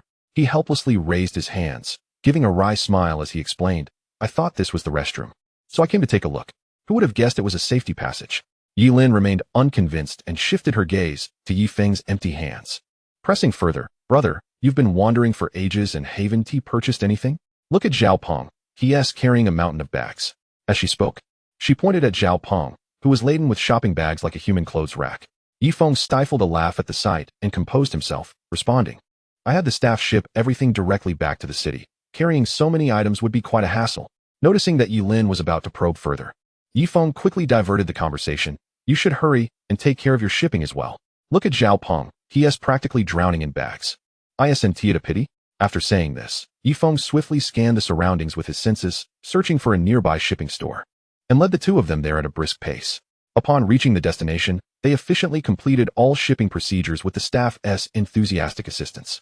Just then, Zhao Peng received a call from home, and his father's anxious voice urged him to return immediately. With a serious expression, Zhao Peng said, Brother Feng, Yi Lin, I'm truly sorry, but I must return to Kyoto right away due to some urgent matters at home. Yi Feng nodded slightly, saying, No problem. Feel free to reach out if you need anything. With that, Zhao Peng swiftly darted towards the port city airport like an arrow loosed from its bow, boarding the earliest flight, soaring towards Kyoto like a bird in flight. Chapter 59, The 100 Flowers Sect. Yi Lin watched as Zhao Peng receded into the distance, her previously buoyant spirit of revelry evaporating in an instant. She turned to her brother Yi Feng and softly suggested, Brother, why don't we return to Magic City? I suddenly find myself longing for Sister Xiaona. Yi Feng nodded silently in agreement. Soon after, the siblings embarked on their journey back, heading towards Magic City. Meanwhile, Lu Fuda had also become aware of the circumstances at hand. Consumed by rage, he led his subordinates with fierce determination towards the Harbor City shopping center. Yet, regrettably, they were a step too late. By the time they arrived, Yi Feng and the others had vanished without a trace. Perhaps for Lu Fuda, this was not entirely unfortunate. Had he truly encountered Yi Feng, he might have found himself engulfed in regret. Turning our gaze to the Zhao family in Kyoto. The family patriarch Zhao Jianxi was sternly regarding his eldest son Zhao Xingyu, inquiring in a somber tone, Is the information you've received reliable? Rest assured, father. This information is absolutely credible. My brother has clashed with Han Xiaoqing in Magic City. Although the Han family has made every effort to suppress the news, the fact that Han Xiaoqing suffered a severed arm and severe injuries, subsequently healed by Elder Qi, has been relayed to me by our informant embedded within the Han family. Zhao Xingyu earnestly replied. Zhao Jianxi nodded slightly, indicating his agreement, and then gravely added, Very well. We shall wait for Zhao Peng to return before drawing any conclusions. Our foremost priority is to closely monitor the Han family's every move. We must remain vigilant against any potential retaliatory actions. At this moment, the international airport in Magic City was bustling with activity, as Yi Feng and Yi Lin had just disembarked from their flight. Just as they were about to hail a taxi to return, a woman suddenly obstructed their path. Yi Feng looked up to find the woman somewhat familiar. It turned out to be Xie Xiaoqing from the brothel. With a beaming smile, she approached Yi Feng and said, Young Master Yi, what a pleasure to meet you. My mistress has long admired your talents, and has specially sent me to invite you for a meeting. We sincerely hope you will grace us with your presence. Yi Feng pondered silently. Ever since witnessing Zhao Peng under the influence of seduction, he had begun to suspect that Hualinger might also be a practitioner of the mystical arts. With a desire to uncover the truth, he decided to acquiesce to Xie Xiaoqing's request, instructing Yi Lin to return to the Yunduan villa ahead of him while he followed Xie Xiaoqing. Approximately half an hour later, the two arrived at a secluded villa on the outskirts of the city. Hualinger had been waiting for some time. Upon seeing Yi Feng arrive as promised, she quickly bowed and said sweetly, Young Master Yi, your presence brings me immense joy. I hope you will step inside, so we may converse at length. With that, she personally led Yi Feng into the house. As they entered the room, just as Hualinger was about to speak, she was abruptly interrupted by Yi Feng. Miss Hua, since you have gone to the trouble of inviting me here, I assume you have already conducted some investigation into my background, correct? We are both forthright individuals. So let us dispense with any pretense and speak plainly. Seeing Yi Feng's straightforwardness, Hualinger decided to forego any further pleasantries. With a slight smile, she remarked, I have always held great admiration for your talents, young Master Yi. It would be splendid if you could serve as our sect's representative in the Huaxia region. However, after conducting a thorough investigation, I discovered that you are likely a formidable martial artist as well. I apologize for my earlier lack of discernment. I hope you can forgive me. May I inquire as to your current level of cultivation? Yi Feng quickly scanned Hualinger with his spiritual sense and confirmed his suspicions. She was indeed a bona fide practitioner of the mystical arts. Having reached the pinnacle of the Qi refining stage, it seemed he might glean some information about the cultivation world from her. I have only recently achieved a breakthrough to the foundation establishment stage, Yi Feng replied calmly. Hualinger was taken aback. She had assumed Yi Feng was merely an ordinary martial artist, only to find that he was also a practitioner who had already entered the foundation establishment realm. Such talent was exceedingly rare. If they could recruit him into their sect, it would significantly bolster their strength. Thus, with utmost sincerity, Hualinger addressed Yi Feng. Young Master Yi, having witnessed your exceptional talent today, I am deeply impressed. On behalf of the Hundred Flowers sect, I formally invite you to assume the position of honorary elder. What say you? Yi Feng did not respond immediately. Instead, he turned his attention to the system in his mind, inquiring, "System, if I were to purchase the position of honorary elder from the Hundred Flowers sect, would that qualify as a consumable transaction? Furthermore, if I were to use spirit stones to pay for this position, would I also receive corresponding cashback?" The system promptly replied, "Rest assured, host, the purchase of a position falls under the category of consumption. Additionally, spending spirit stones will also yield cashback. Specifically, for every low-grade spirit stone spent, you will receive 1 point. For every mid-grade spirit stone, 100 points, and so forth." Hearing the system's response, a satisfied smile graced Yi Feng's face. He had finally received the answers he sought, allowing him to make a bold decision. After concluding his dialogue with the system, he turned his gaze back to Hua Linger. "Miss Hua, may I inquire if your sect's positions are available for sale? For instance, how many spirit stones are required for the title of elder? And how about for the honorary grand elder?" Upon hearing this, Hua Linger was struck dumb, rendered momentarily speechless. She could not fathom what Yi Feng meant. He was unwilling to accept the honorary title for free and instead wished to purchase it with spirit stones. "Young Master Yi, our sect has never had a precedent for selling positions. I truly do not know," she stammered. Yi Feng, however, remained unfazed. "Then you might consider consulting with your sect. I am willing to offer 30, no, 50, top-grade spirit stones for the position of honorary grand elder." Hua Linger was left utterly astonished. As the saintess of the Hundred Flowers sect, her annual cultivation resources amounted to merely 50 mid-grade spirit stones, and here Yi Feng was proposing 50 top-grade spirit stones.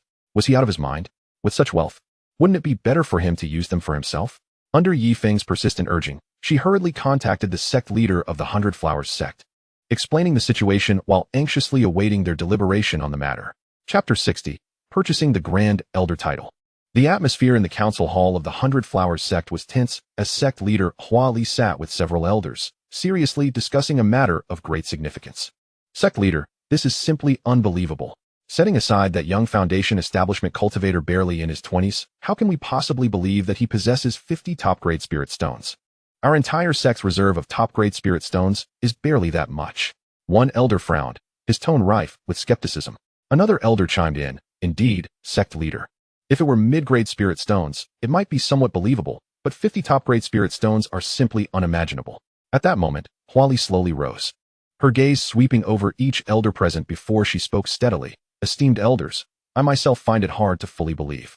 However, if he can indeed produce 50 top-grade spirit stones, then perhaps we might bestow upon him the title of honorary grand elder.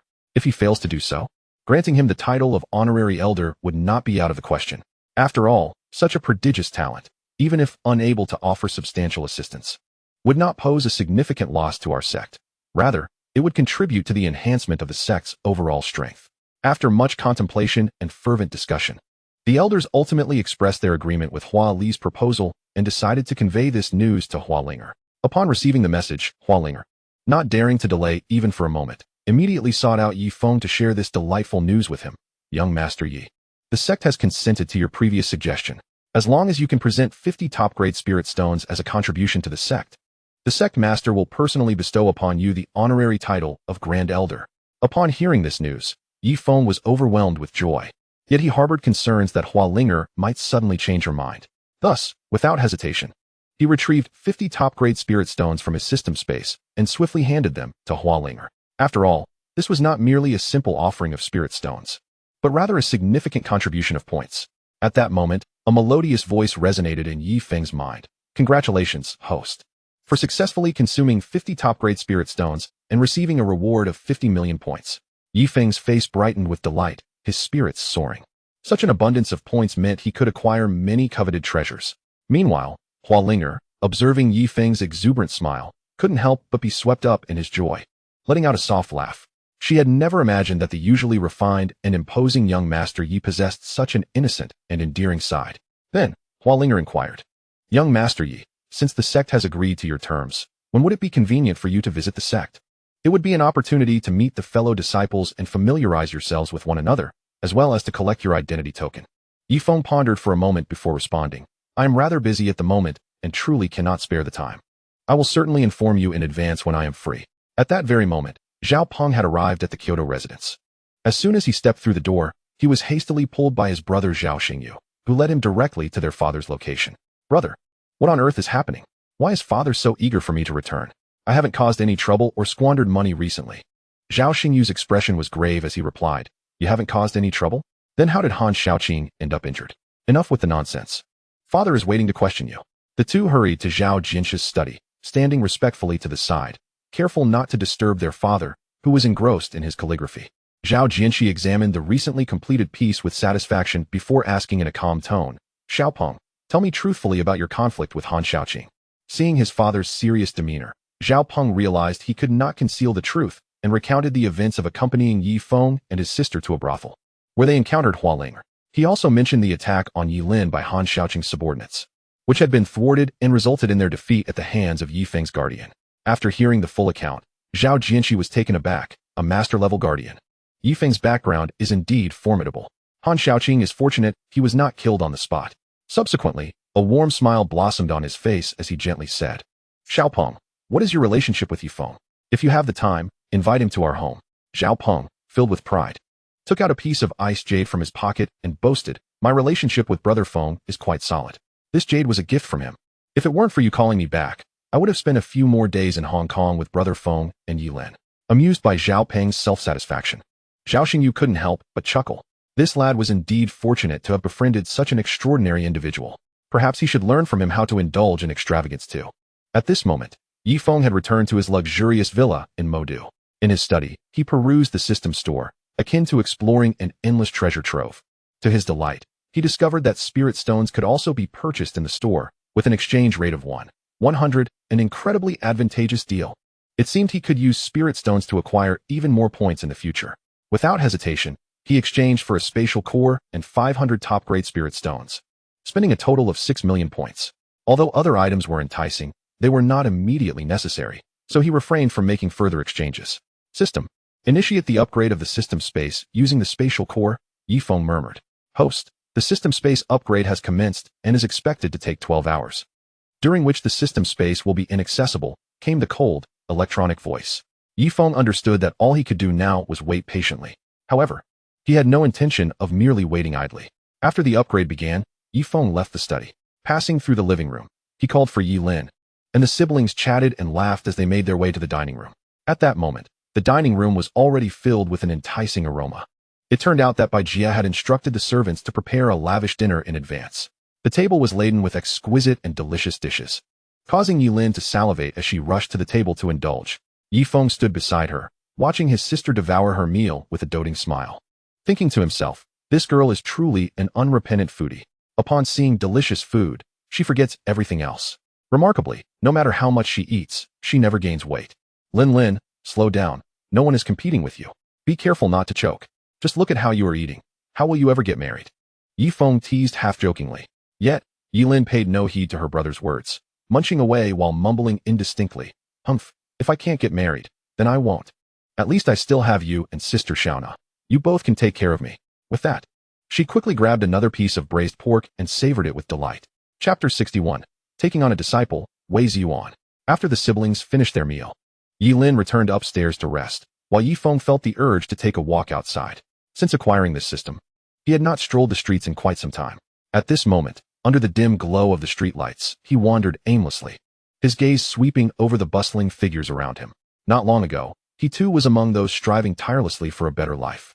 However, times had changed. He now possessed immeasurable wealth and had successfully entered the realm of cultivation, standing apart from the masses. Unbeknownst to him, Yi Feng had arrived at the stall of a grandmother selling snacks. Upon seeing him approach, the grandmother beamed a kind and friendly smile, softly asking, "Young man, what would you like to eat?" Yi Feng smiled slightly in return, saying, "Grandmother, could you help me prepare a few skewers?" The grandmother readily agreed, pointing to a small stool beside the stall, warmly inviting, "Young man, please have a seat. I'll bring them over as soon as they're ready." Before long, the grandmother joyfully placed a large bowl in front of Yi Feng and gently said, "Young man, if you find it insufficient, just let me know, and I'll prepare more for you. Don't worry, it's on me, no extra charge. Young people like you have too much pressure and salaries are low. I may not have much ability, but ensuring you have a hearty meal is no trouble at all." Watching the steaming hot skewers before him, Yi Feng took his time to savor his meal. Though not gourmet, it warmed his heart. Seeing Yi Feng finish the skewers, the grandmother beamed with delight. However, This harmonious scene was ruthlessly shattered by a few menacing figures. Three young men, their faces contorted with malice and resembling ferocious beasts, seized a boy of about 16, who bore the semblance of a student, and brought him before the stall. One of them, with a face that radiated ferocity akin to a fearsome deity, bellowed with menace, "Old lady Wei, your Wei Ziyuan just scraped my vehicle with his bike. I want to deceive you. I merely demand 2,000 yuan. Otherwise, do not blame us for our merciless actions." Seeing Wei Ziyuan in such a desperate state, Grandma Wei anxiously cried out, "Please, do not harm my grandson. I am willing to compensate for your losses." Before she could finish her plea, she hastily reached into her bosom and retrieved a handkerchief, already faded from frequent washings, and carefully unfolded it. One of the youths, quick as a flash, snatched the handkerchief and began counting the bills within. However, upon discovering that the total was merely a little over 300, his rage ignited. "Old lady, how dare you mock me? Humph. It seems I must teach your grandson a lesson." With that, he raised his foot and viciously kicked Wei Ziyuan in the abdomen. A chilling scream pierced the air, sending shivers down spines. At that critical moment, Yi Feng decisively intervened. The young man seemed to be struck by an invisible force, immediately collapsing to the ground. Clutching his foot in agony, Yi Feng slowly rose and turned to Wei Ziyuan, saying, "Now, let us discuss what truly transpired." Wei Ziyuan, seizing the opportunity, quickly explained to his grandmother and Yi Feng, "Grandma, this big brother, the reality is not as they claim. I did not scrape their vehicle at all. Rather, I was deliberately knocked down by them while riding home, and not only was I brutally beaten, but I was also forcibly brought here." At this juncture, another young man glared at Yi Feng with malice, gritting his teeth as he snarled, "You little brat, mind your own business, or you'll regret it when I deal with you too." Upon seeing Yi Feng remain unfazed, the two lunged forward with their fists raised.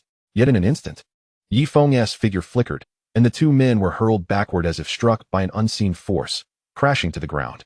Wei Ziyuan, witnessing this spectacle, stood agape, contemplating. Could this be the legendary martial arts master?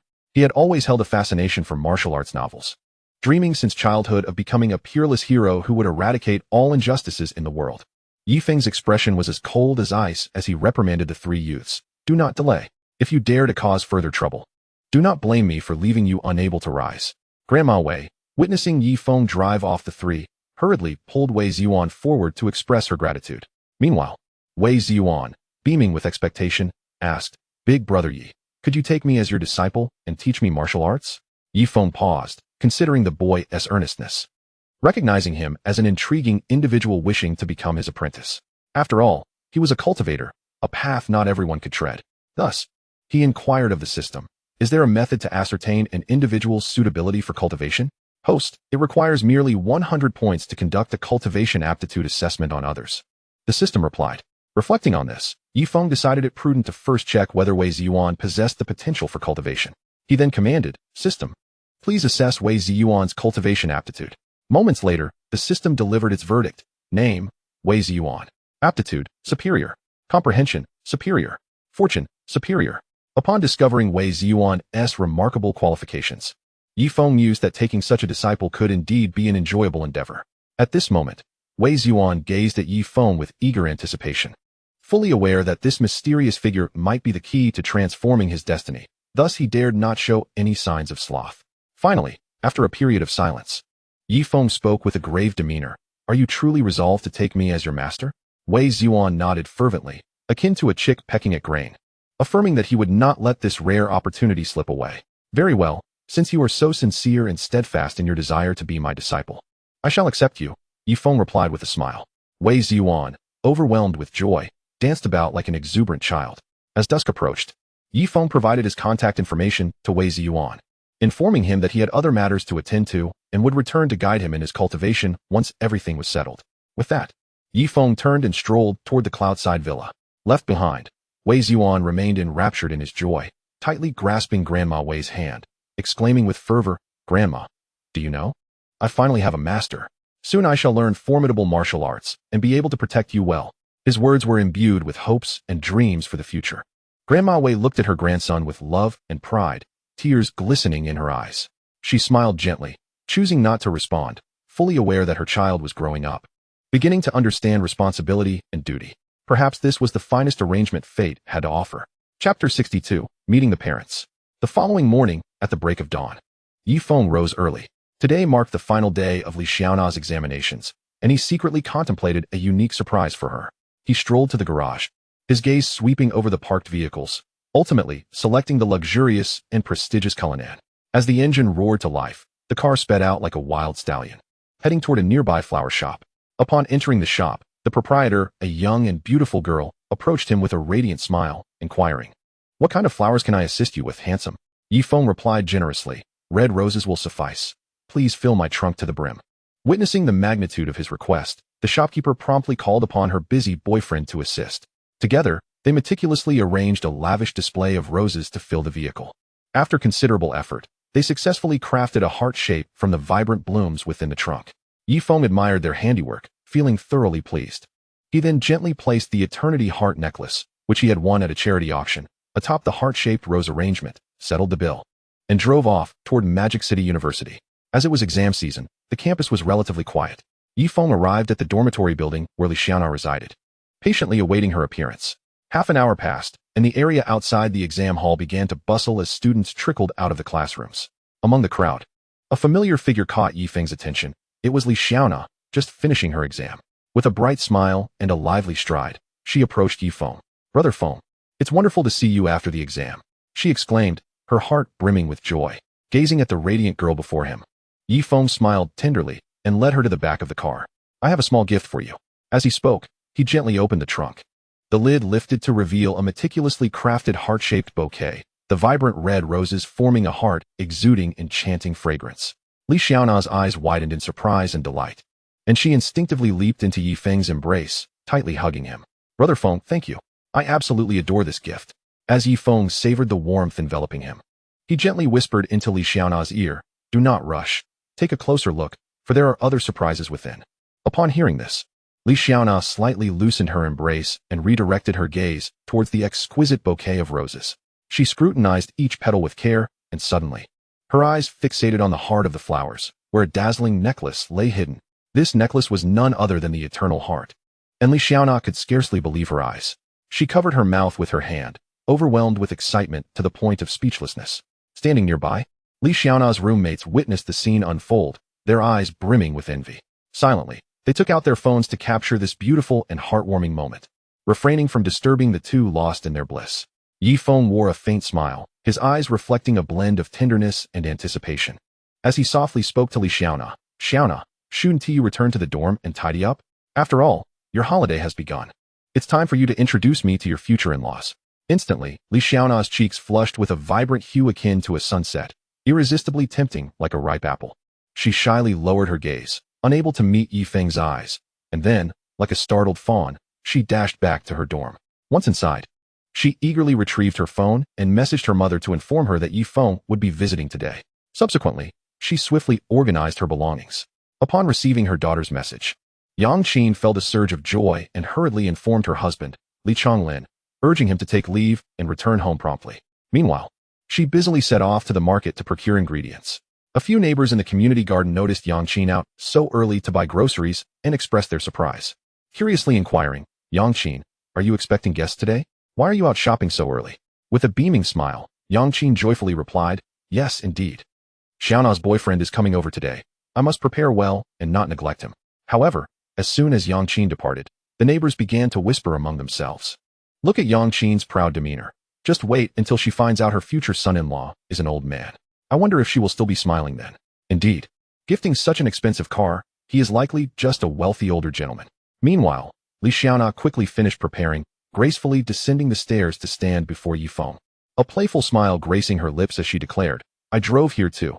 Let me send you the address, and let us race to see who arrives first." He. Her words brimmed with confidence and whimsy. With that, the two set off in their respective cars towards Tianhe Community. Halfway through their journey, Yi Feng spotted a charming tobacco and liquor store by the roadside and promptly parked to enter. After a careful selection, he purchased 2 cases of premium Maotai liquor and 10 packs of Zhonghua cigarettes. Upon arriving at Tianhe Community, he found Li Xiaona already waiting eagerly. Her expression tinged with anxiety as she scanned the surroundings, seemingly anticipating his arrival. As soon as she saw Yi Feng, a mischievous smile broke across her face, and she playfully chided, "Brother Feng, it appears you have lost this round." Yet, she continued, "No worries, come on, let us head home." She stepped forward to take the large bag of Zhonghua cigarettes from Yi Feng, while he hoisted the 2 cases of Maodai. And together they made their way to her home.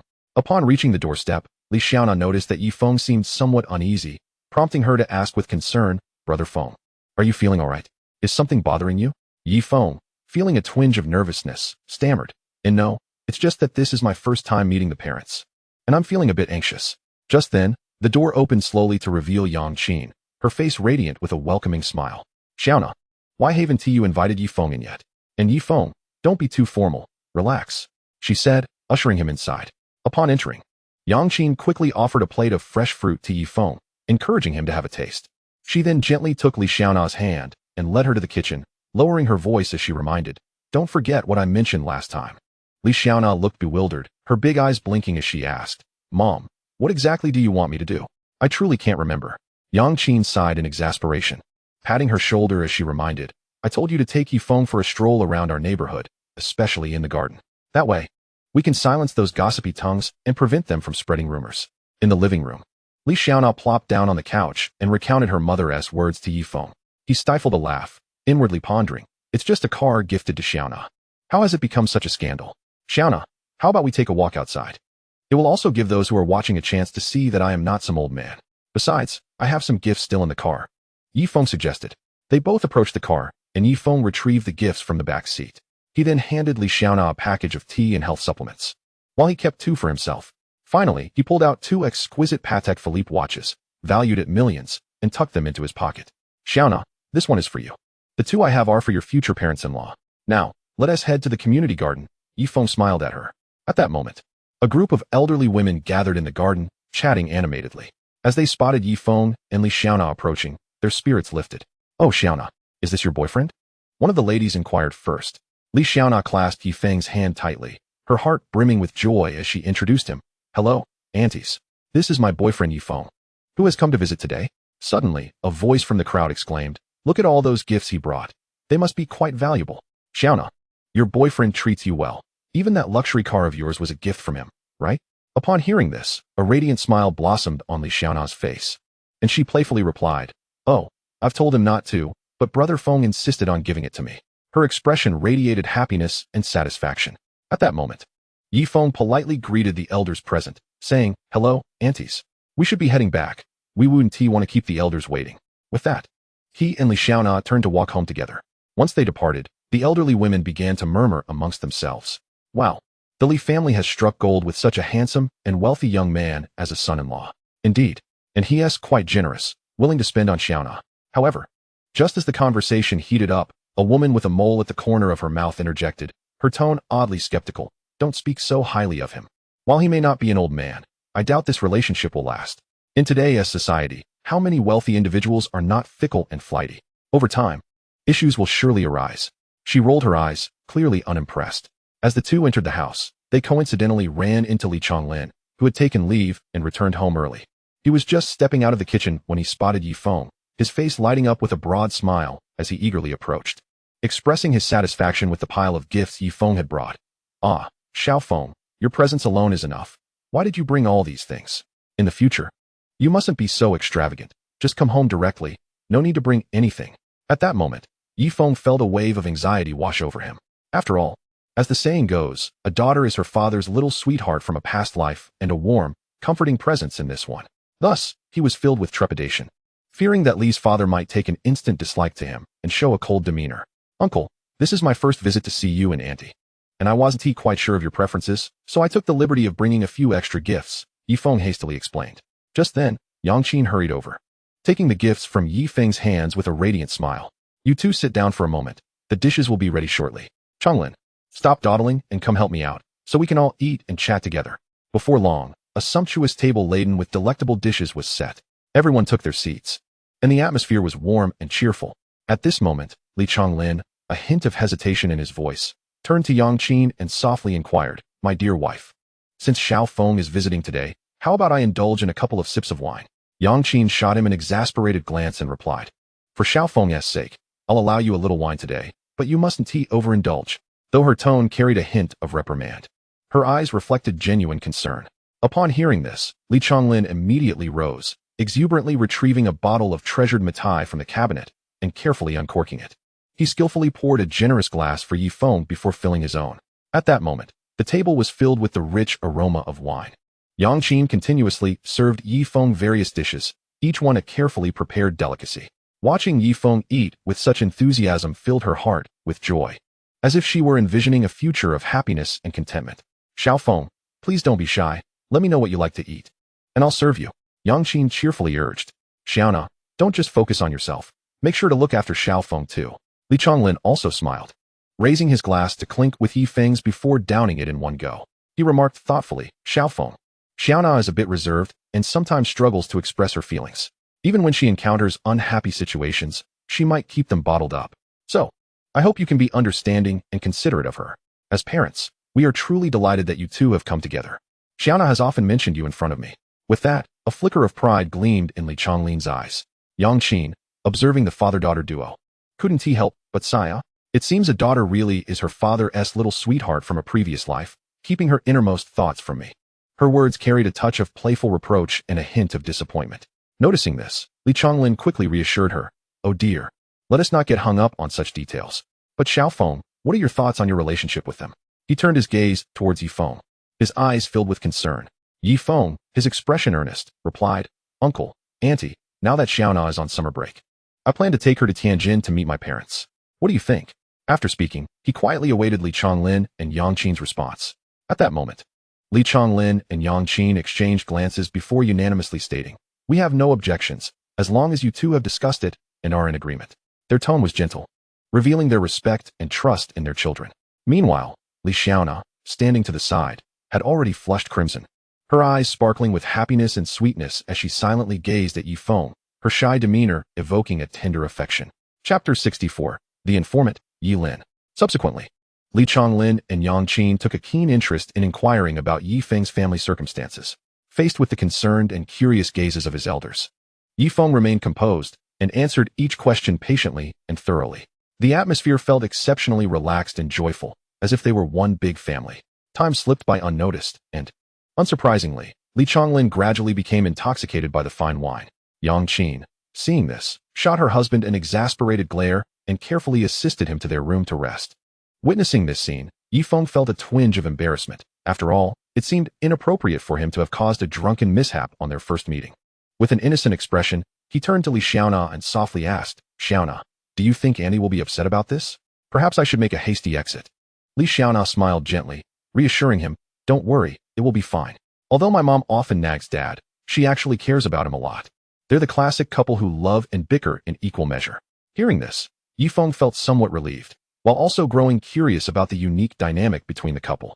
Then, Yi Feng took out two exquisite Patek Philippe watches from his pocket and handed them to Li Xiaona, saying, These are gifts I specifically chose for Uncle and Auntie. I hope they will like them. Please pass them along. Noticing the time, he added, It's getting late. I should head home. After exchanging smiles and farewells with Li Xiaona, he turned to leave. Once back in his car, Yi Feng circulated his internal energy through his meridians, instantly dispelling the effects of alcohol, leaving him feeling remarkably clear-headed. He started the car and sped towards the Cloud Villa. Upon arriving home, Yi Lin, upon seeing Yi Feng, pouted and asked, Brother, where have you been gallivanting today?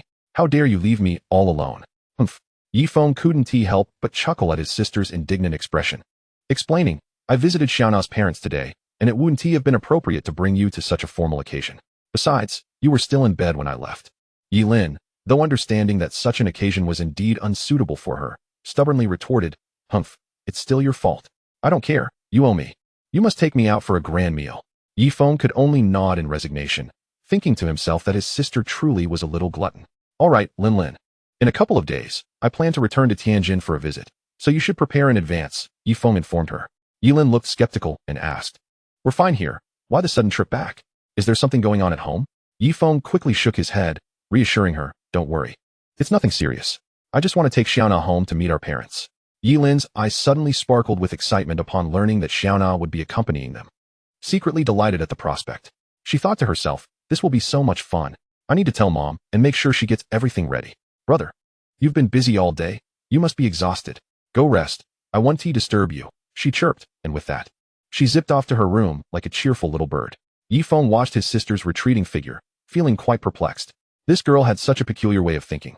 One moment she was clamoring for a sumptuous feast, and the next, She transformed into a considerate sister, urging him to take a rest. Once inside her room, Yilin couldn't wait to grab her phone and dial her mother's number. However, before she could utter a word, a thunderous voice erupted from the other end. "You ungrateful little brat. You've been out for so long, and now you think to call me? Do you think you're all grown up now? Do you want me to turn your wings into soup?"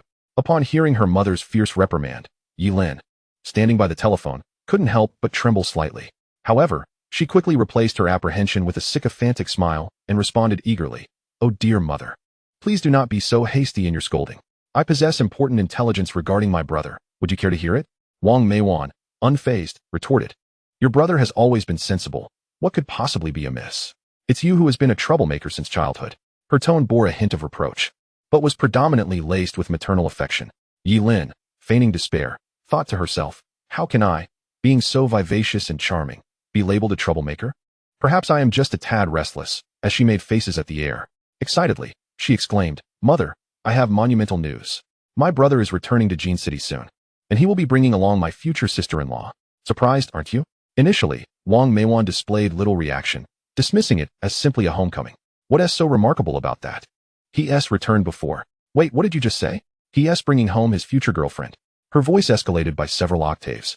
Disbelief etched across her features. Yes, mother, you must prepare to welcome your future daughter-in-law." Yilin chimed in cheerfully. Yet, before Yilin could elaborate further, Wang Meiwan interrupted, her excitement spilling over. Old Yi, our son is bringing his girlfriend home." The ensuing commotion suggested Wang Meiwan was hurriedly seeking Yi Fu to share the delightful news. Listening to the distant sounds on the phone, Yilin shook her head in resignation, pondering, "Even at her age, my mother remains so impulsive. It seems I have inherited her exuberant nature." After concluding the call, a blissful smile involuntarily graced her lips. Meanwhile, Wang Meiwan, brimming with joy, hurried to the villa's courtyard where she found Yi Yuanhai tending to the flowers. "Old Yi, I have splendid news. Our son is bringing his girlfriend home." Upon hearing this, Yi Yuanhai dropped his tools in excitement, exclaiming, "Really? That is fantastic. Our little piglet is finally ready to root for some cabbage. When are they coming back?" Amused, Wang Meiwan suddenly realized that in her elation, she had neglected to inquire about the specific date of Yilin's return. Smacking her forehead, she chuckled, "Oh dear, my memory. I didn't ask for the exact date. But it should be in the next few days. By the way, we must rush to the mall soon and buy some new clothes. I also need to pamper myself a bit to properly greet our future daughter-in-law. Once they return, we can tidy up the room. What do you think about preparing a room for them, Old Yi? That way, we can hold our precious grandchild sooner." At this thought, a radiant smile of happiness and anticipation illuminated Wang Meiwan's face. Chapter 65. Off to the company. At this moment, Yi Feng was blissfully unaware that the news of him bringing his girlfriend home had already been disclosed to his mother by Yilin. He was still filled with the ambition of surprising her. The following day, nearing noon, Yi Feng lazily rose from bed. After a casual tidying up, he made his way to Chungji Building. Upon arriving at the entrance, the doorman, recognizing the company as president, promptly ushered him through. As Yi Feng stepped into the elevator and ascended to his office, he suddenly felt a gaze fixed intently upon him. Turning around, he found Wang Chao staring at him with a mournful expression. Yi Feng was taken aback. It had been several days, yet Wang Chao was still relegated to janitorial duties. It appeared that Xun Haoyue's insistence on him working as a cleaner for a month was indeed accurate. "How have you been, third brother? Have you adapted?" Wang Chao lamented, his face clouded with despair. "Adapted? How could I possibly?" Yi Feng was bewildered. Did they not realize that Wang Chao was one of their own? Just then, a sharp voice rang out. "Wang Chao, how dare you slack off? Get over here and clean the reception room." With no sense of urgency. "You deserve to be doing menial work at your age." Upon hearing this, Yi Feng's expression darkened, but Wang Chao merely patted his shoulder in silence. Grabbing a mop and trudging toward the reception room, Yi Feng returned to the elevator, pressed the button for the 23rd floor, and headed straight for Xun Haoyue's office. Upon exiting the elevator, the secretary rushed to greet him and led him into the office. Inside, Xun Haoyue was conversing with Feng Mingyue, and upon noticing Yi Feng's grim demeanor, she immediately inquired, "Mr. Yi, what brings you to the company today? You seem quite displeased. Has something occurred?" Yi Feng replied, "What is the status of the Feng family's asset acquisition? Additionally, has 90% of the Feng family's assets been allocated to charity?" Xun Haoyue responded, "The assets of the Feng family are still under review, and the charitable contributions have only just commenced. By the way, Mr. Yi, I would like to propose that Mingyue join the company as vice president. What are your thoughts?" Yi Feng did not engage with her proposal, but directed his attention to Feng Mingyue. Return to old Master Feng and convey this message. Should he choose between money and life, let him decide. You may leave now. Feng Mingyue felt a chill run down her spine, not daring to retort, and hurriedly exited to report back. Turning to Shun Haoyue, Yi Feng coldly stated, "What is the situation with Wang Chao? While I agreed to let you manage the company and permitted Wang Chao to work as a cleaner for a month, how dare a receptionist speak to him in such a condescending manner? I must ask, is this your directive?" Understanding the source of his anger, Shun Haoyue quickly apologized. "Mr. Yi, I sincerely apologize. I failed to consider the implications. I will take action against those responsible." Yi Feng fixed her with a piercing gaze and declared, "All involved personnel are to be dismissed. No exceptions. Remember, I am not concerned with the company as profits. Even if it results in a complete loss, I won't mind. As for the vice president position, I will appoint someone to represent me in the company. I am quite disappointed with your current performance." Without hesitation, he turned on his heel and strode out, making his way to the office area below. Locking his gaze on Wang Chao, he hurried over to him, ready to leave. But before they reached the elevator, an unexpected figure intercepted them. "Wang Chao, you have some nerve to leave your post without permission. Do you intend to quit? If you don't, I will have you dismissed immediately." The sharp reprimand pierced the air. This abrupt scene was witnessed by a hastily arriving Shun Haoyue, who without a moment's hesitation, stepped forward and delivered a resounding slap to the woman involved. The woman, stunned and incredulous, stared at Shun Haoyue and yelled, "Cousin, you strike me because of a filthy cleaner?" Yi Feng, maintaining his impassive demeanor, coldly responded, "So, this is one of your family members from the Shin clan? Humph. I give you 3 days to expunge all the parasites from the company. As for the vacant positions, engage a headhunting firm to recruit talent at triple the salary. I will personally clarify this matter with Brother Shen." With that, he seized Wang Chao and left the scene without a backward glance. Once downstairs, Yi Feng instructed Wang Chao to wait in the car while he made a call to Shun Haoyue. "Brother Shun, I just visited Huanyu Investment Company and found many relatives from the Shun family acting with impunity. Is this your arrangement?" Feeling somewhat awkward, Shin Haoyue admitted, "I truly apologize. The company was in dire need of personnel, which is why I assigned some of them there. If you harbor any dissatisfaction regarding this matter, feel free to replace them at your convenience. It is entirely my fault for not considering everything thoroughly, and I sincerely hope you can forgive me, dear Yi." Observing Shin Haoyue's earnest apology, Yi Feng felt it inappropriate to prolong the matter, merely nodding in acknowledgement. He then accessed the system marketplace, utilizing 2,000 points to acquire a 5-star business prodigy, whom he named Yi Hongfei. Following this, Yi Feng issued directives for Yi Hongfei to assume the role of vice president at Huanyu Investment. Once these arrangements were made, Yi Feng turned and returned to his vehicle. "Third brother, why didn't you inform me about the grievances you faced?" Yi Feng inquired once inside the car. However, Wang Chao nonchalantly replied, "Such trivial matters hardly warrant discussion. Though I have faced some exclusion at work, the salary is quite decent. They likely believe my assignment as a cleaner indicates I have offended someone, and they are attempting to curry favor with Shun Haoyue by making things difficult for me. In reality, this incident is not closely tied to Shun Haoyue at all." Yi Feng nodded slightly in agreement, contemplating the situation before deciding not to dwell on it any further. He then turned to Wang Chao and said, "This afternoon, a person named Yi Hongfei will be joining us as vice president of the company. Henceforth, he will be guiding you in your work.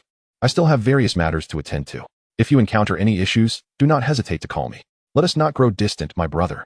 With that, Yi Feng opened the car door, stepped out, and retrieved an LV belt and a finely crafted wallet from the trunk, presenting them to Wang Chao with a smile. "A few days ago, I took a trip to Hong Kong and brought you back these small tokens." Wang Chao cheerfully accepted the gifts, teasing, "Wow, fourth brother. You've made progress. You actually thought to bring your elder brother a gift. Considering how thoughtful you've been, you should hurry and enjoy some sweet moments with your little girlfriend." Chapter 66, An Incident Involving Qian Zhongwen. Shortly after Yi Feng departed, his phone rang abruptly. Upon checking the caller ID, he found it was Zhang Jiwei calling from the distant Jin city. "Brother Zhang, what brings you here today?" Yi Feng asked with a smile. After a moment of silence, Zhang Jiwei replied slowly, "Dear Yi, something has happened to old Qian, and it is quite serious. He specifically instructed me not to inform you. But after careful consideration, I felt it necessary to let you know and see if you could assist." Upon hearing this news, Yi Feng furrowed his brow. It is well known that Qian Zhongwen possesses considerable influence in Jin City, and generally, few matters would pose a challenge for him. Thus, it was evident that this situation was indeed grave. "Brother Zhang, what exactly transpired? Has the authorities intervened?" Yi Feng inquired anxiously. Zhang Jiwei responded, "Not quite. I'm not fully informed, but it seems to be related to martial artists." This revelation intensified Yi Feng's unease. It became clear that he must return to Jin City to inquire directly with Brother Qian. I understand, Brother Zhang. I will set off for Jin City immediately. After hanging up, Yifeng promptly contacted Li Xiaona and Yi Lin, preparing to depart at once. After more than 2 hours of flight, Yifeng and his companions finally arrived at Jin City International Airport. Upon disembarking, Yifeng arranged for Yi Lin to escort Li Xiaona home to rest while he hastened to the Donghu Hotel.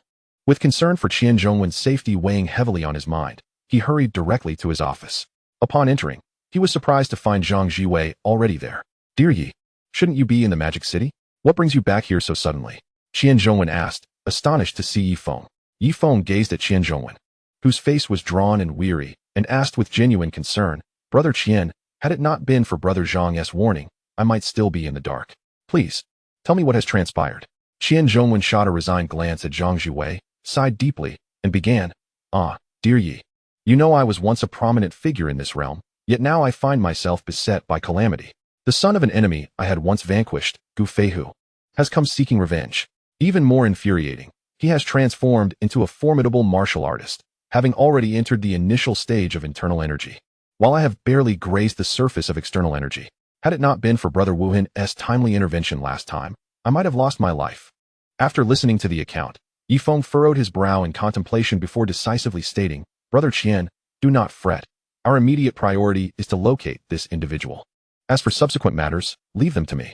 With that, Yifeng took his leave, as he had Li Xiaona to consider and was uncertain how she was faring with her mother. Once Yifeng departed, Qian Zhongwen immediately began leveraging all his connections to search for Gu Feihu's whereabouts. At this moment, Zhang Jue gently patted his shoulder, offering comfort. Old Qian, with Brother Yi lending his assistance, you can rest easy.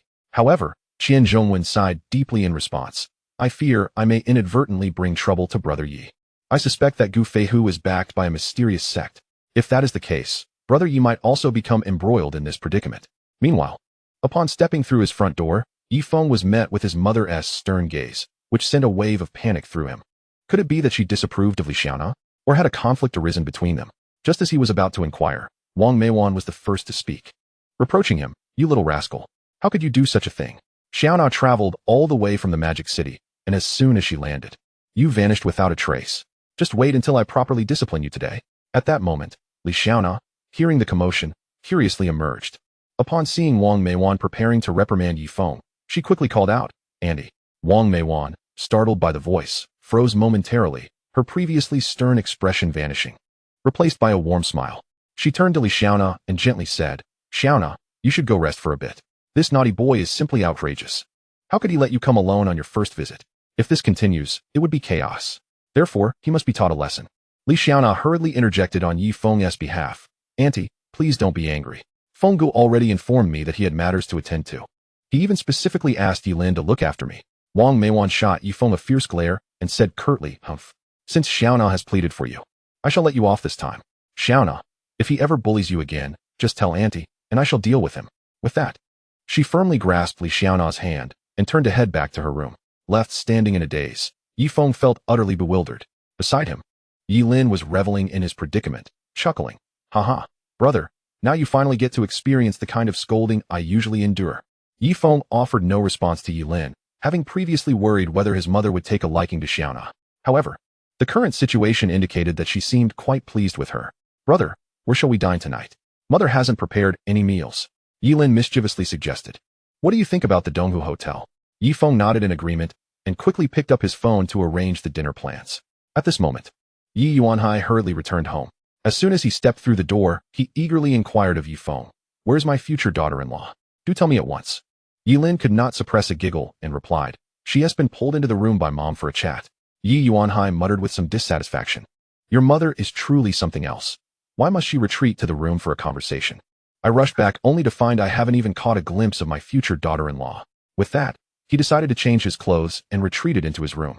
Watching her father walk away, Yi Lin finally burst into laughter, exclaiming, Brother, the moment Sister Xiaona arrives, your status at home plummets straight down. Ha ha.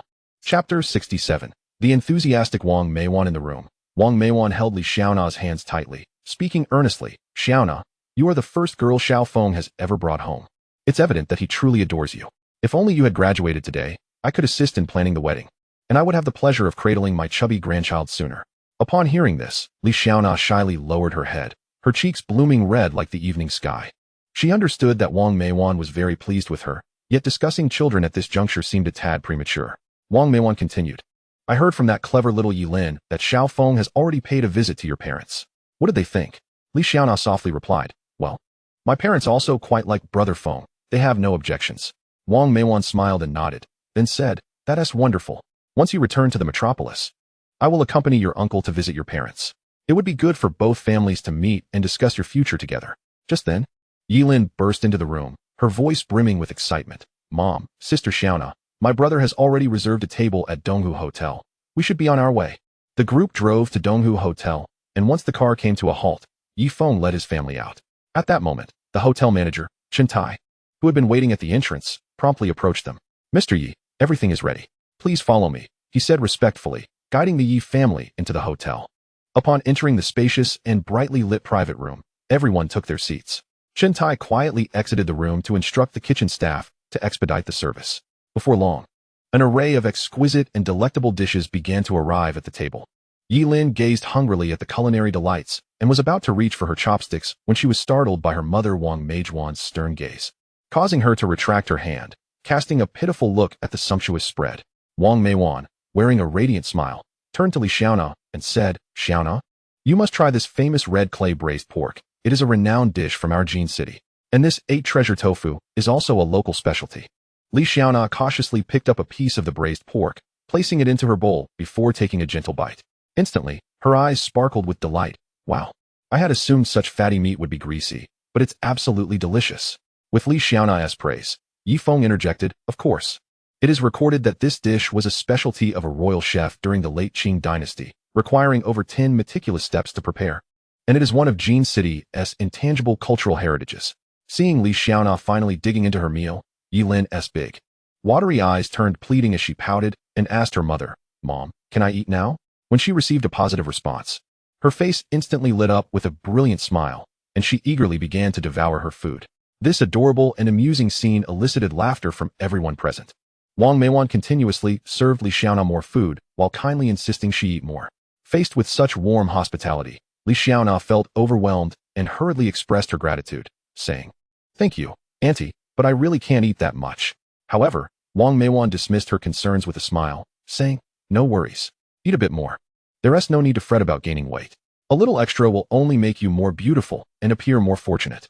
At that moment, a series of crisp knocks echoed through the room, and the door swung open to reveal Qian Zhongwen, Zhang Zhiwei, and Yi Wuhan entering together. As soon as he stepped in, Qian Zhongwen approached Yi Feng directly, laughing heartily. Brother Yi, I just heard from Chen Tai that you were here, so I came over to take a look. Is this lovely young lady your sister-in-law? Yi Feng quickly rose to his feet, politely responding, Gentlemen, today happens to be my girlfriend's first visit, so perhaps I should spend a bit more time at Brother Qian's place this afternoon.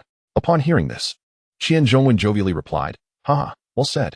Since today is the first visit, I won't impose any further. This meal is on me. Please feel free to order whatever you desire. With that, he nodded to everyone and turned to leave. After a moment, Yi Feng turned to his mother and Li Xiaona, softly saying, Mom, Xiaona, take your time enjoying your meal. There's no rush. I'll just go over to greet Brother Qian. With that, Yi Feng gently rose and exited the private room. Arriving at the door of Qian Zhongwen's office, Yi Feng pushed the door open, and as he stepped inside, he was greeted by a chorus of hearty laughter. Haha, I knew brother you would come looking for us, Qian Zhongwen exclaimed with a hearty laugh. At that moment, Yi Wuhan also chuckled in agreement, saying, Indeed, Brother Qian knows my brother well, but even if you guessed right, there's no reward for you. As he spoke, Yi Wuhan waved his hand toward Yi Feng at the door, beckoning him to come in and take a seat. Yi Feng quickly entered the room and settled onto the sofa, then turned to Yi Wuhan and asked, Brother Wuhan, where's Nyonyo? Why didn't she come with you this time? However, before Yi Wuhan could respond, Zhang Zhiwei eagerly interjected, Hee, Nyonyo is currently with her godmother, who happens to be Brother Wuhan's beautiful little secretary. Ha!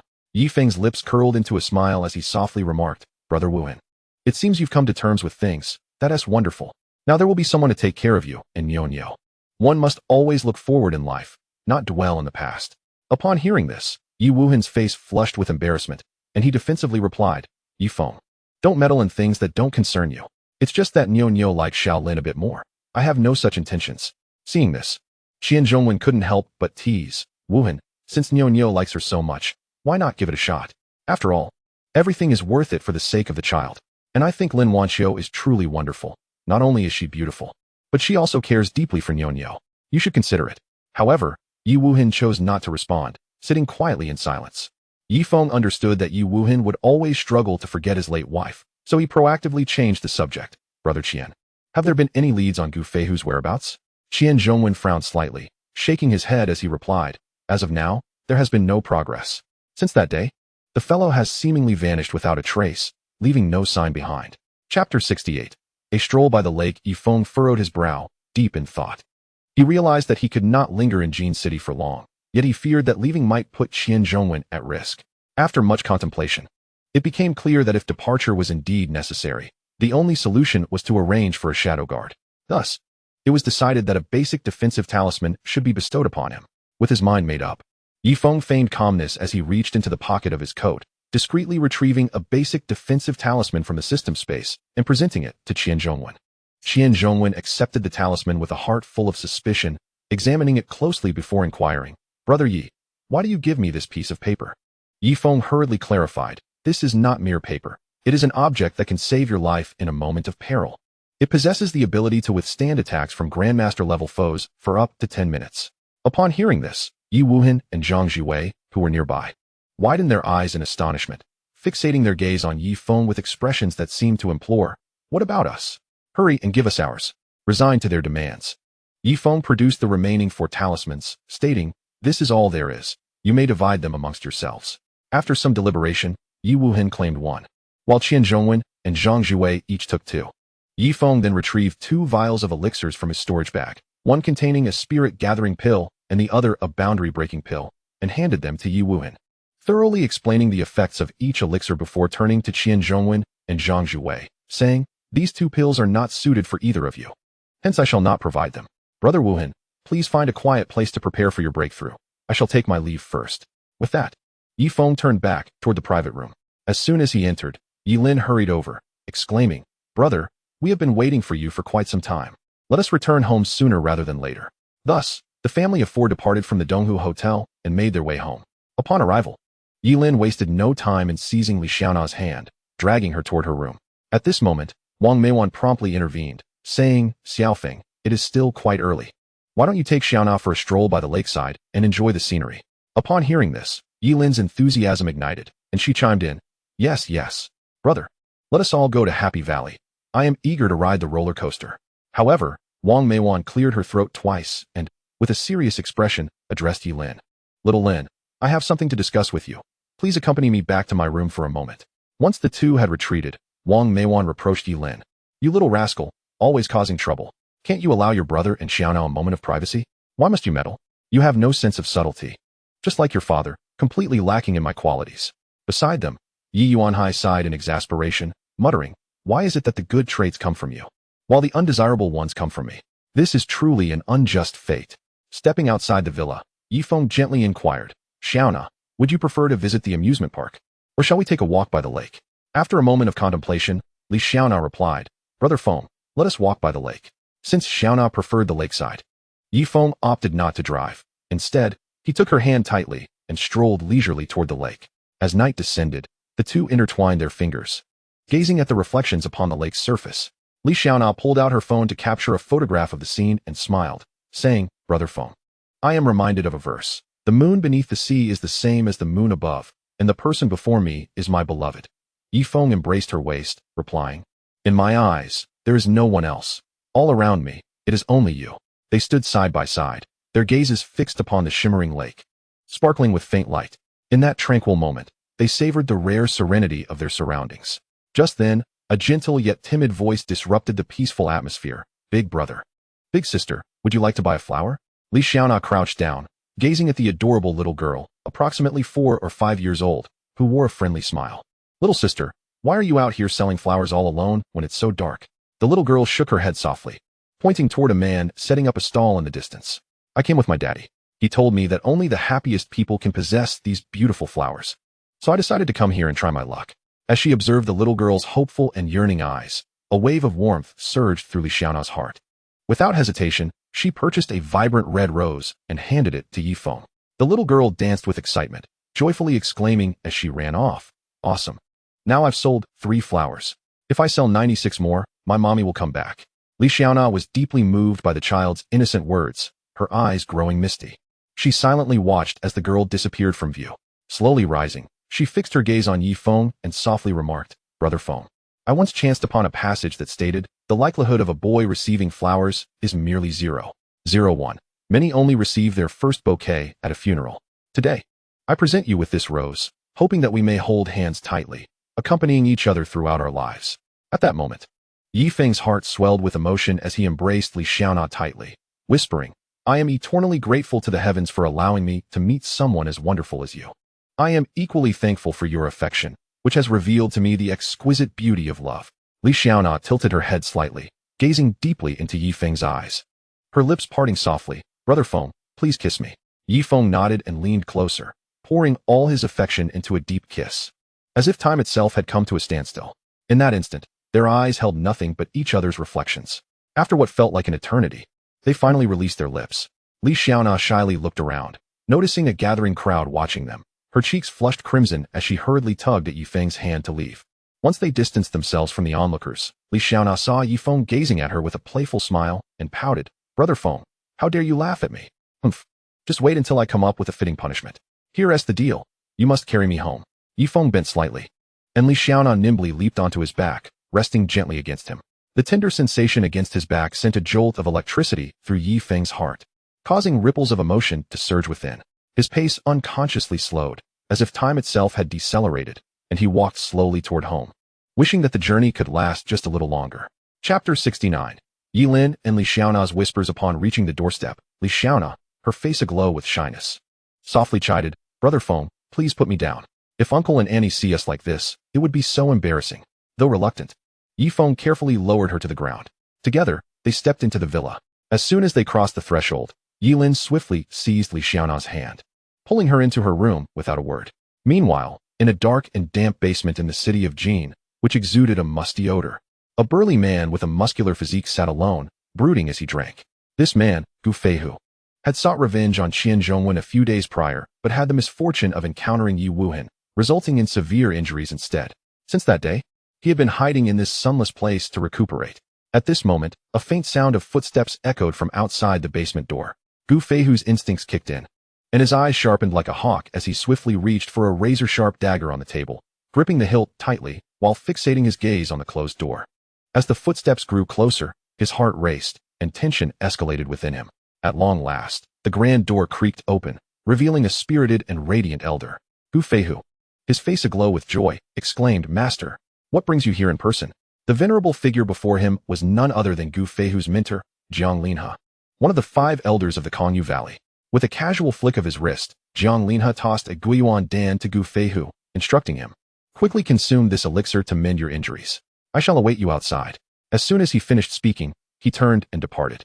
Understanding the urgency of the situation, Gu Feihu wasted no time, promptly swallowing the pill before sitting cross-legged to cultivate his energy.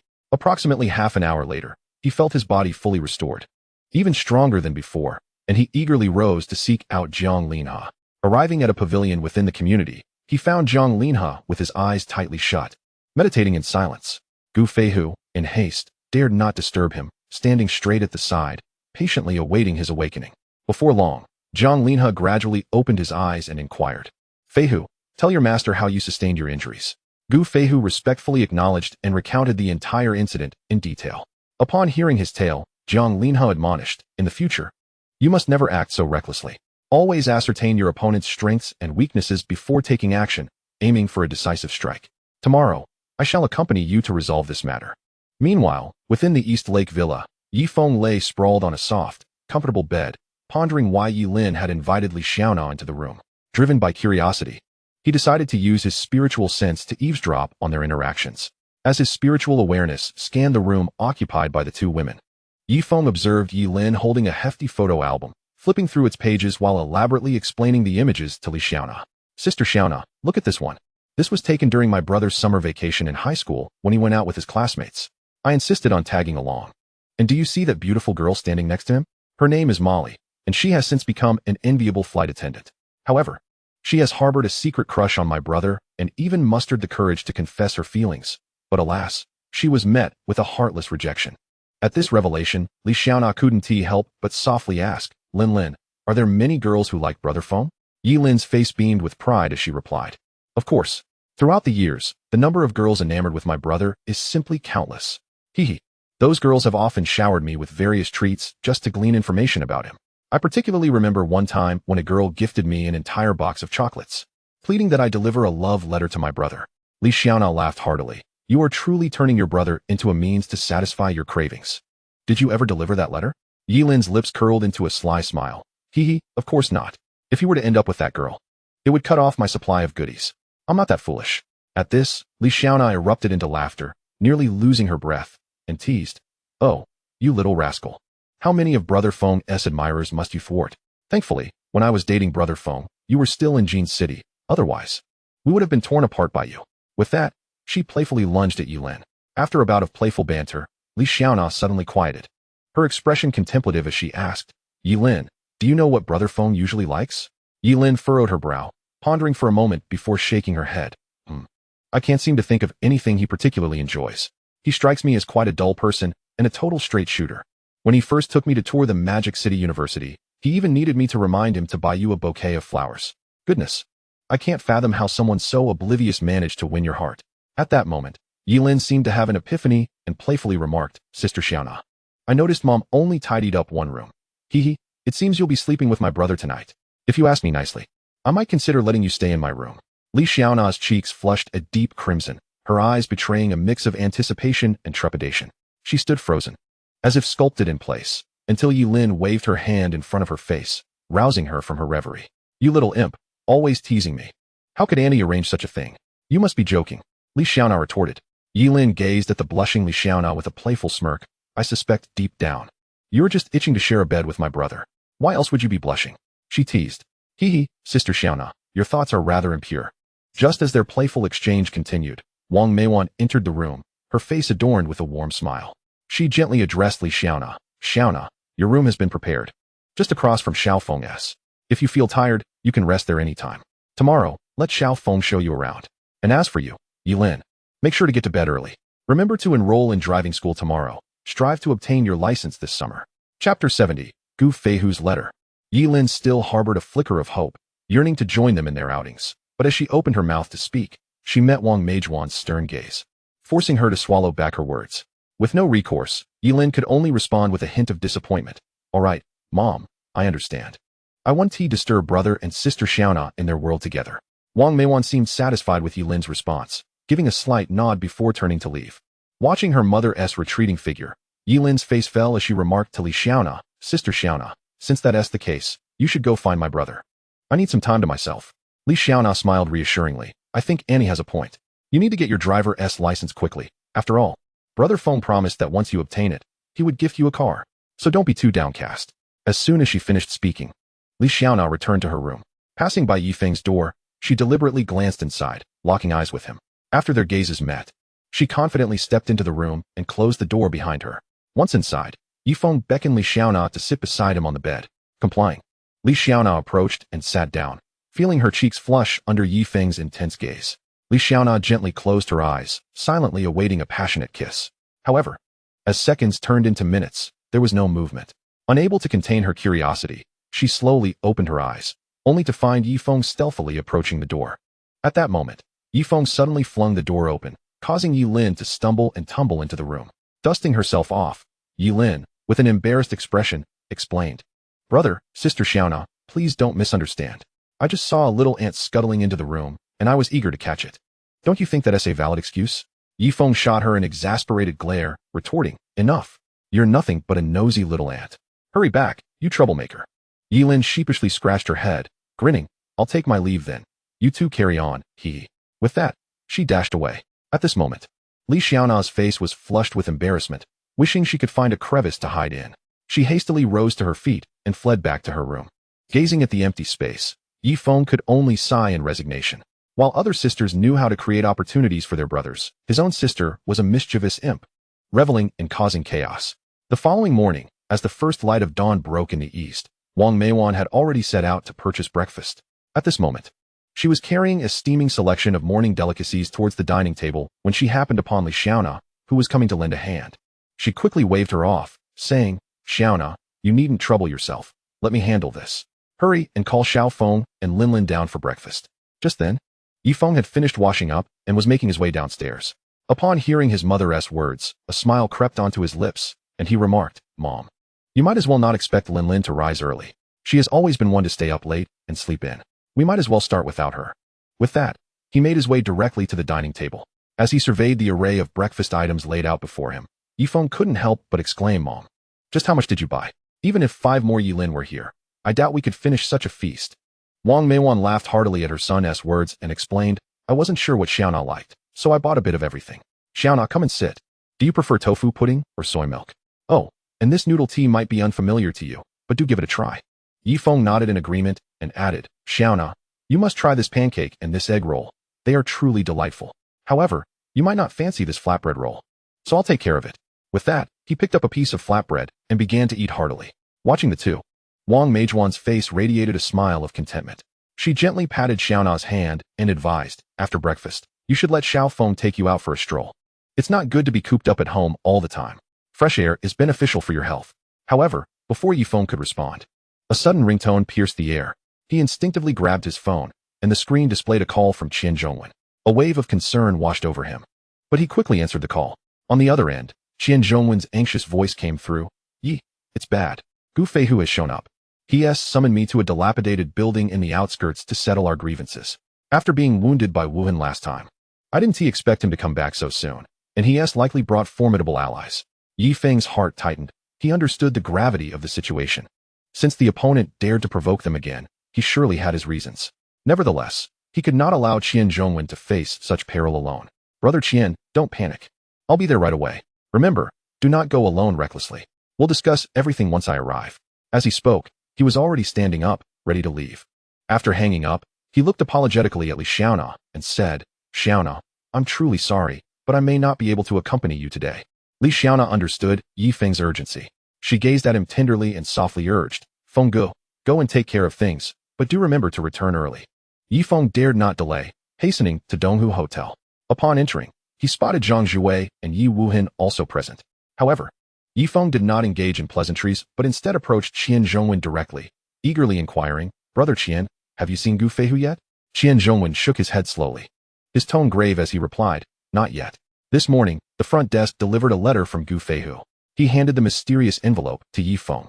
Yi Feng swiftly opened the envelope and scrutinized its contents. Once he finished reading, he raised his head, his gaze resolute as he declared to everyone, "Brother Qian, time is of the essence. We must set off immediately. With me by your side, you need not worry." Just as the group prepared to exit the hotel, Yi Feng abruptly turned to Zhang Zhuwei, who also intended to join them, and sincerely advised, "Brother Zhang, this operation is fraught with uncertainties and high risks. Given your current capabilities, it would be wiser for you to stay and await our news." Zhang Zhuwei, aware of his own limitations, nodded in agreement, understanding that he would not be able to contribute significantly, and thus he refrained from insisting on accompanying them. As they journeyed to the designated location, Yi Feng suddenly asked, "Brother Qian, you brought the talismans I gave you yesterday, right?" Upon hearing Yi Feng's inquiry, Qian Zhongwen nodded and reassured, "Rest assured, I have both talismans with me. After all, they are life-saving items. I wouldn't dare to misplace them. By the way, Wuhan, did you give your talisman to Nyonyo?" Yi Wuhan nodded silently in affirmation. After consuming a medicinal pill, he had successfully broken through to the Master Realm. His strength had significantly increased, rendering him nearly invulnerable to ordinary threats, which is why he entrusted the talisman to Nyonyo. At that moment, Qian Zhongwen pulled the talisman from his pocket and handed it to Yi Wuhan, saying, "Wuhan, I know you are quite powerful now, but it's best to be prepared. Take this talisman, it will provide you with some assurance in case of danger. Don't be polite, you can return it to me after this is all over. But you better not try to weasel out of giving it back, haha." Receiving Qian Zhongwen's thoughtful gesture, Yi Wuhan did not decline further and readily accepted the talisman. The three finally arrived at the dilapidated building they had agreed upon. The surroundings were desolate, and the structure appeared in utter disrepair. Yi Feng muttered to himself, "I really can't fathom which fool would choose to develop a property in such a location. It's clearly a recipe for loss." Yi Feng's gaze swept around before finally landing on two figures atop the building. He mused, "These two must be out of their minds, insisting on being on the roof. Do they think the air is better up there? Hey, come down." Yi Feng shouted. At that moment, the two figures above responded, "You come up." Yi Feng shrugged in exasperation and shouted back, "Apologies, but I have a fear of heights and truly can't go up. If you don't come down, we might have to leave." Hearing this, the duo exchanged glances, pondering, who on earth is this? He exhibits no semblance of a martial artist and behaves like a rogue. Reluctantly, they complied and made their way downstairs, not wishing to waste time and energy. Once they reached the ground, Yi Feng addressed the elder, "Old man, what wisdom do you have to share? Please, enlighten us so we can discuss it." Zhang Linhe was momentarily stunned. He never anticipated that this young man would address him as old man. He was the fifth elder of the Kongyu Valley, a figure of considerable esteem, and typically, anyone who encountered him treated him with utmost respect. Yet today, he was met with such insolence from a mere youth, which incensed him to no end. Fuming with rage, Zhang Linhe pointed an accusatory finger at Yi Feng, stammering, "Why you?" Yi Feng feigned surprise, saying, "Oh, old man, I see you're a stutterer. No need to rush. Take your time. If it's too difficult, we can add each other on WeChat, right? By the way, you can type, can't you?" Beside them, Qian Zhongwen and Yi Wuhan struggled to contain their laughter, unable to suppress their admiration for Yi Feng's audacity. At that moment, Zhang Linhe could no longer contain the surging fury within him, his eyes wide with rage as he abruptly struck out a palm towards Yi Feng. As a fierce gust of wind swept through, Yi Feng swiftly sidestepped, evading the oncoming force. He then pointed an accusatory finger at Zhang Linhe and exclaimed loudly, "Hey, you wretched old man, how dare you ambush me? Prepare to face my Konglong Yui." Upon hearing this, Zhang Linhe felt a sudden tightening in his chest and quickly retreated, adopting a defensive stance. However, he waited in vain, as Yi Feng made no move to attack. At that moment, Yi Feng displayed an expression of innocence. Scratching his head as he explained, "Old man, I merely said that in jest. It doesn't mean I can actually execute that move. Look how tense you've become. Don't let your anger cloud your mind. You might suffer a stroke. You infuriate me, you scoundrel. Today, I shall go all out and challenge you." Zhang Linhe bellowed in exasperation, leaping forward like a ferocious tiger towards Yi Feng.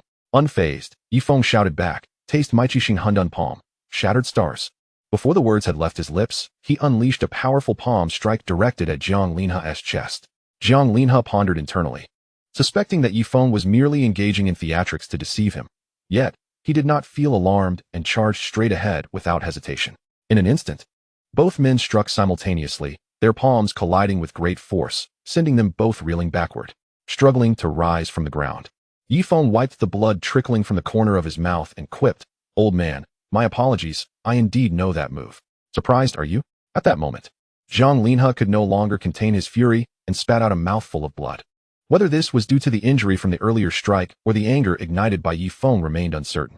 Just as Zhang Linhe prepared to charge once more, Gu Feihu swiftly intervened, urging, "Master, please calm your anger. Do not act impulsively. This person is clearly attempting to provoke you. Do not fall into his trap." Seeing Zhang Linhe's emotions gradually settle, Yi Feng felt a pang of concern. He had sensed from their first encounter that Zhang Linhe held a slight advantage in strength. A direct confrontation would likely lead to his defeat. The only hope lay in provoking Zhang Linhe. Despite having several trump cards up his sleeve, Qian Zhongwen remained in peril. "Old man, how about we strike a deal?" Upon hearing this, Zhang Linhe scoffed disdainfully, retorting, "A deal? I am the esteemed fifth elder of the Empty Valley. How could I casually engage in transactions with others? Do you think you are someone of significance? Not just anyone can stand on equal footing with me." Yi Feng frowned at Zhang Linhe's arrogance, muttering inwardly, "This old man is truly insufferably proud." Yet he did not reveal his thoughts. Instead, he discreetly reached into his robe and retrieved a mid-level attack talisman he had obtained as a reward. He then waved it in front of Zhang Linhe with a flourish. "Old man, do you see this? It's quite a treasure. Sometimes my hands tremble uncontrollably, and if I were to accidentally toss it, it could harm the surrounding flora, which would be unfortunate. Otherwise, haha." Yi Feng grinned mischievously at Zhang Linhe, feeling the immense spiritual power emanating from the talisman. Zhang Linhe's expression shifted to one of grave concern. He hastily pulled Gu Feihu back several steps, a flicker of fear crossing his eyes. Once Yi Feng stowed the talisman away, Zhang Linhe immediately donned a fawning smile, his tone softening considerably as he said, "Young friend, I apologize for my earlier rudeness. Please forgive me. I find your proposal quite agreeable. We can indeed discuss the matter of a transaction. After all, protecting these plants is of utmost importance." Chapter 72. The deal is struck. Yi Feng gazed at the obsequious Zhang Linhe, momentarily taken aback, thinking, this old fellow is quite the character, with such audacity and adaptability. It is no wonder he holds the title of elder. He truly embodies the ability to bend, yet not break. At that moment, Yifeng pointed to several neatly arranged bricks nearby, saying, "Old man, please don't stand so far away. We have to shout to communicate. Come sit over here with me." Hearing this, Jiang Linha's lips twitched slightly, inwardly grumbling. How dare he suggest I sit on bricks? I am the fifth elder. How can I be treated with such indignity? At the very least, provide me with a cushion. Despite his discontent, Jiang Linha complied and took a seat. Yifeng continued, "Old man, honestly, this isn't such a big deal. It's merely that my brother Qian killed Gu Feihu's father, regardless of whether they share blood ties. Even if they are father and son, it matters little. It wasn't Qian himself who struck the blow, and the one who did is already dead. How about this? I'll offer 10,000 mid-grade spirit stones as compensation, and we can put this matter to rest. Alternatively, I could provide 2,000 top-grade spirit stones, provided you personally deal with Gu Feihu."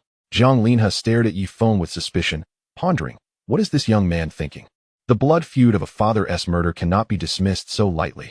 Yet he suggests that the other may not even be the biological father and now seeks to buy the life of my disciple. However, the allure of those 2,000 top-grade spirit stones is undeniably tempting. Yet, if word of this spreads, will others not think I killed my disciple for the sake of greed? Where would I place my dignity?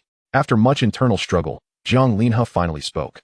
"What you say is indeed reasonable, but for me to personally eliminate Feihu is a difficult task.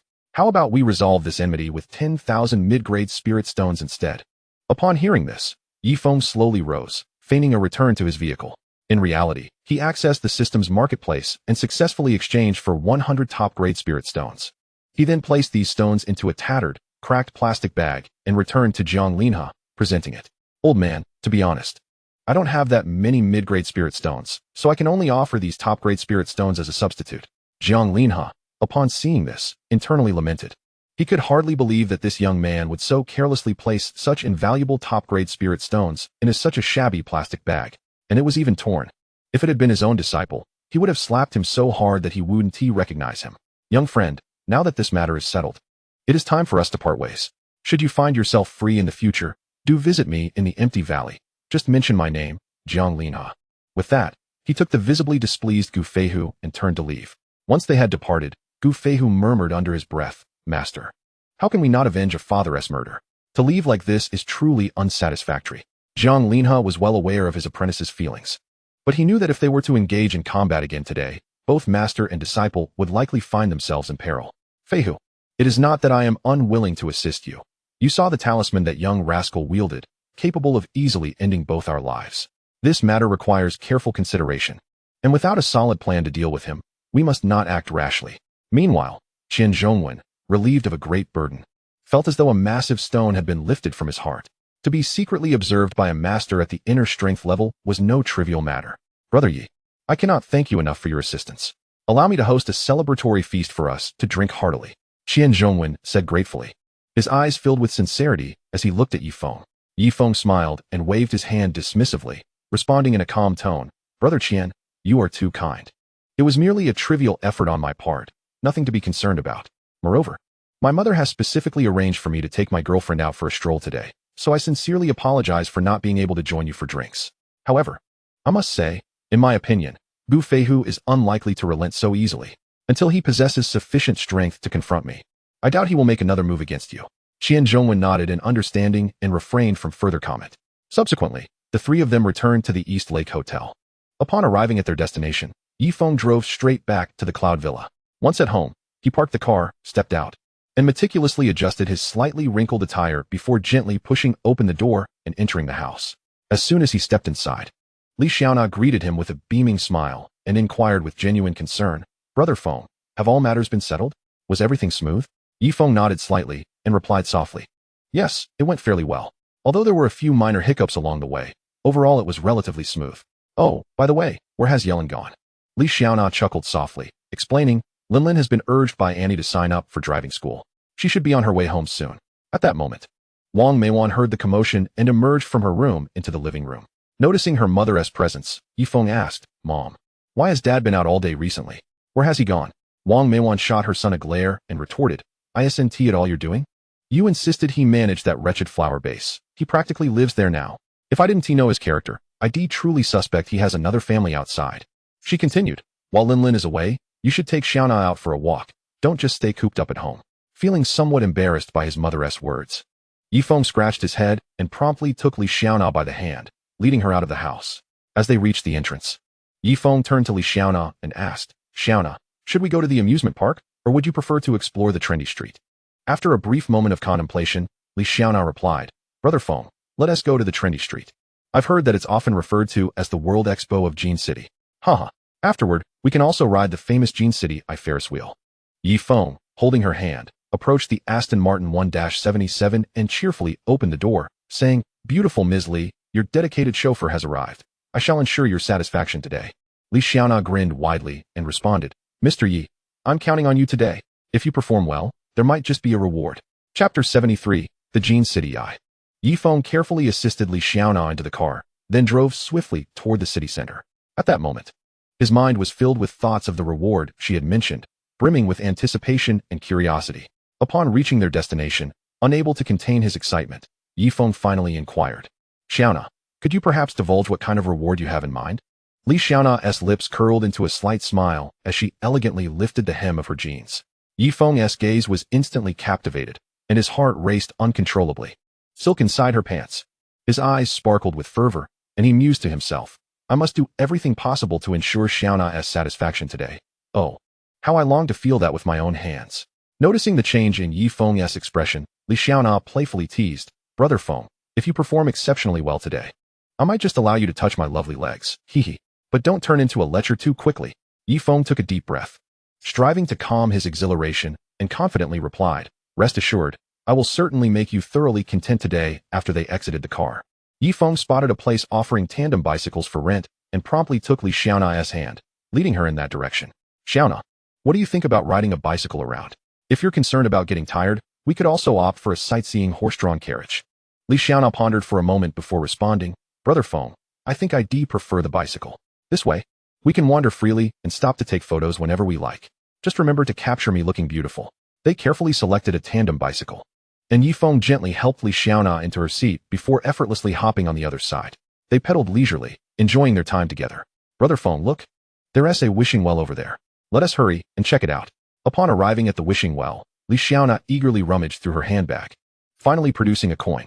With delight, she tossed it into the well, promptly closed her eyes, and clasped her hands together, silently wishing for happiness with Brother Feng.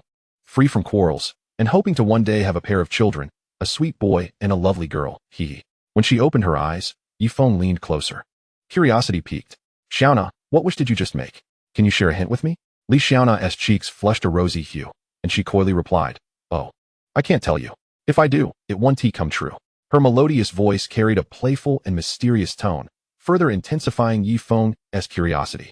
Recognizing that pressing further would yield no results, he decided against pursuing the matter, instead allowing a gentle smile to grace his lips as he quietly admired the quirky girl before him, casually pulling out his phone to take several beautiful photos of her.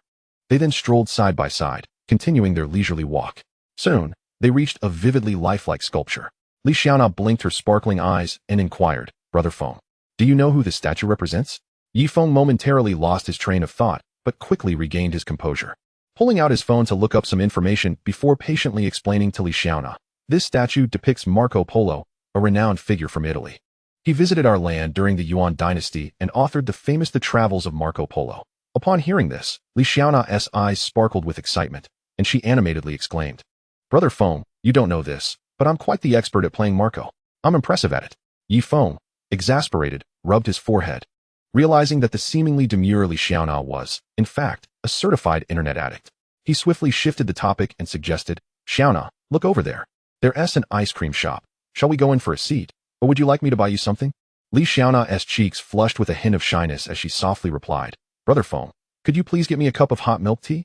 I can't drink cold drinks today, since Annie has come to visit." Understanding her predicament, Yi Feng dashed off to purchase a steaming cup of milk tea for her, also selecting a refreshing iced Americano for himself. He handed the warm milk tea to Li Xiaona and asked with concern, "Xiaona, if you're not feeling well, should we head home to rest?" Li Xiaona lightly wrinkled her nose, savoring a sip of the sweet milk tea, and playfully responded, "No way. I still want to ride the Ferris wheel. Otherwise, your long-awaited reward will be in vain, As soon as she finished speaking, she bounded back to the tandem bicycle like a joyful little deer. Yi Feng gazed at the receding silhouette of her figure, a subtle smile of bliss curving upon his lips. He swiftly quickened his pace, trotting to catch up with her. After they returned the tandem bicycle, they eagerly made their way towards the eye of Jean City. At this moment, a lengthy queue had already formed beneath the Ferris wheel, likely due to the holiday, with most of the crowd comprised of affectionate couples. However, this was of little concern to Yi Feng. Before long, he had employed his formidable financial prowess to procure 2 tickets. Approaching Li Xiaona, he elegantly waved the tickets in his hand and gently inquired, "Dear Ms. Li, might I have the honor of accompanying you on this Ferris wheel ride to admire the enchanting vistas of Jean City?" Li Xiaona's face lit up with joy upon hearing his words. She hurriedly stepped forward, affectionately linking her arm with Yi Feng's, and playfully replied, "Oh dear, since Mr. Yi has extended such a gracious invitation, how could I possibly refuse?" With that, the two ascended the Ferris wheel together. As it rose slowly, Li Xiaona nestled against Yi Feng, reminiscent of a delicate bird, leisurely gazing at the scenery beyond the window. The eye of Jean City, perched atop a magnificent bridge that spanned the river, afforded them an unobstructed view of the riverbank's splendid landscape. At that moment, Li Xiaona suddenly pointed towards another bridge in the distance. Her curiosity piqued. "Feng Ge, look at all those people gathered over there. Could something have happened?" Chapter 74. The Curse of the Eye of Jean City. Yi Feng followed her gaze, and indeed saw a throng of people congregating. A spark of inspiration struck him, and a smile crept upon his lips. "Oh, that is not an incident at all. Surely you've come across it in short videos before. That's the newly designated 6A scenic spot in Jean City, the diving grandfather." Li Xiaona's eyes brightened at his words, and she excitedly shook his arm, pleading in a playful tone, "Feng Ge, let us go take a look, shall we? Please." Her voice brimmed with uncontainable excitement and curiosity. Yi Feng gently pulled her into his embrace, caressing her slender waist as he softly replied, "Today, I shall follow your lead, wherever you wish to go. I shall accompany you." He then added with a playful grin, "By the way, Xiaona, can you guess whether those couples waiting below are tourists from afar or locals?" Li Xiaona blinked her sparkling eyes and pondered for a moment before responding, "I believe it's likely a mix of both, but I feel that there might be more local couples." Yi Feng chuckled as he playfully tapped her adorable nose, countering, "Ah, you've guessed wrong this time. Those couples down there are mostly tourists from out of town."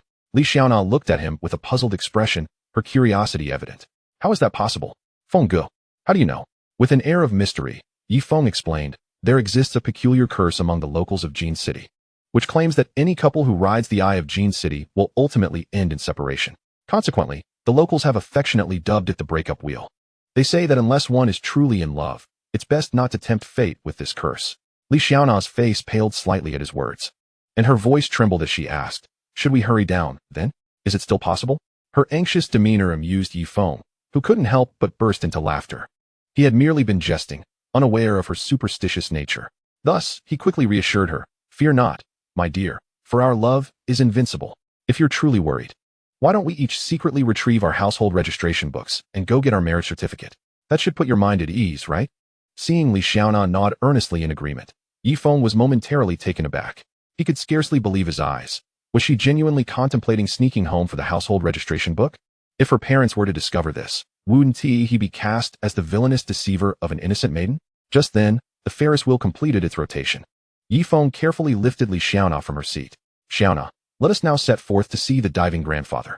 Upon hearing this, Li Xiaona's eyes sparkled with excitement as she nodded, her face radiating a smile filled with anticipation.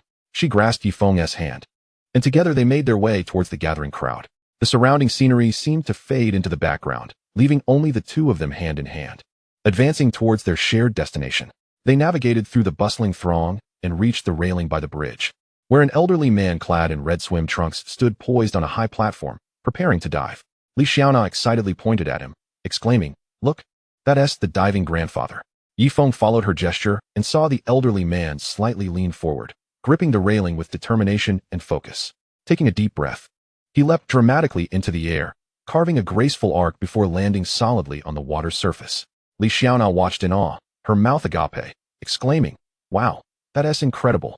I've only ever seen diving on television. Witnessing it live is absolutely magnificent." She turned to Yi Feng, noticing his gaze fixed on a young man approaching the high platform. Curious, she asked, "Feng Ge, do you know that person?" Yi Feng smiled, "I do know him. Although he may not recognize me.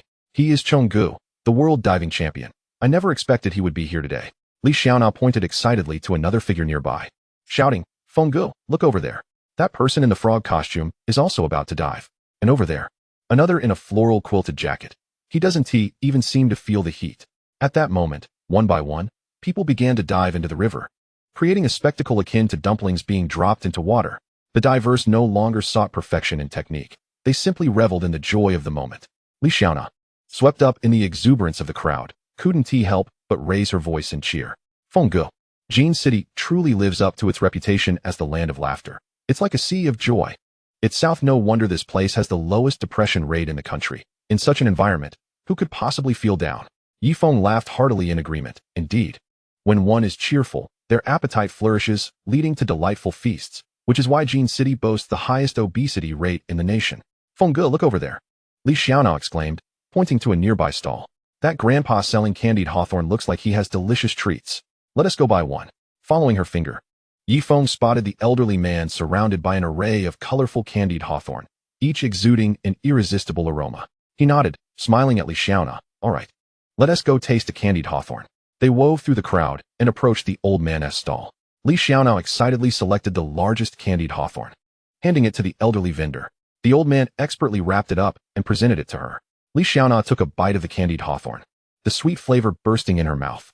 She closed her eyes, savoring the delightful taste. Opening her eyes, she turned to Yi Feng and said, Feng, you must try this candied hawthorn. It's truly delicious. Yi Feng accepted the treat and took a bite as well. Nodding in approval, he smiled. Indeed, it's quite delectable.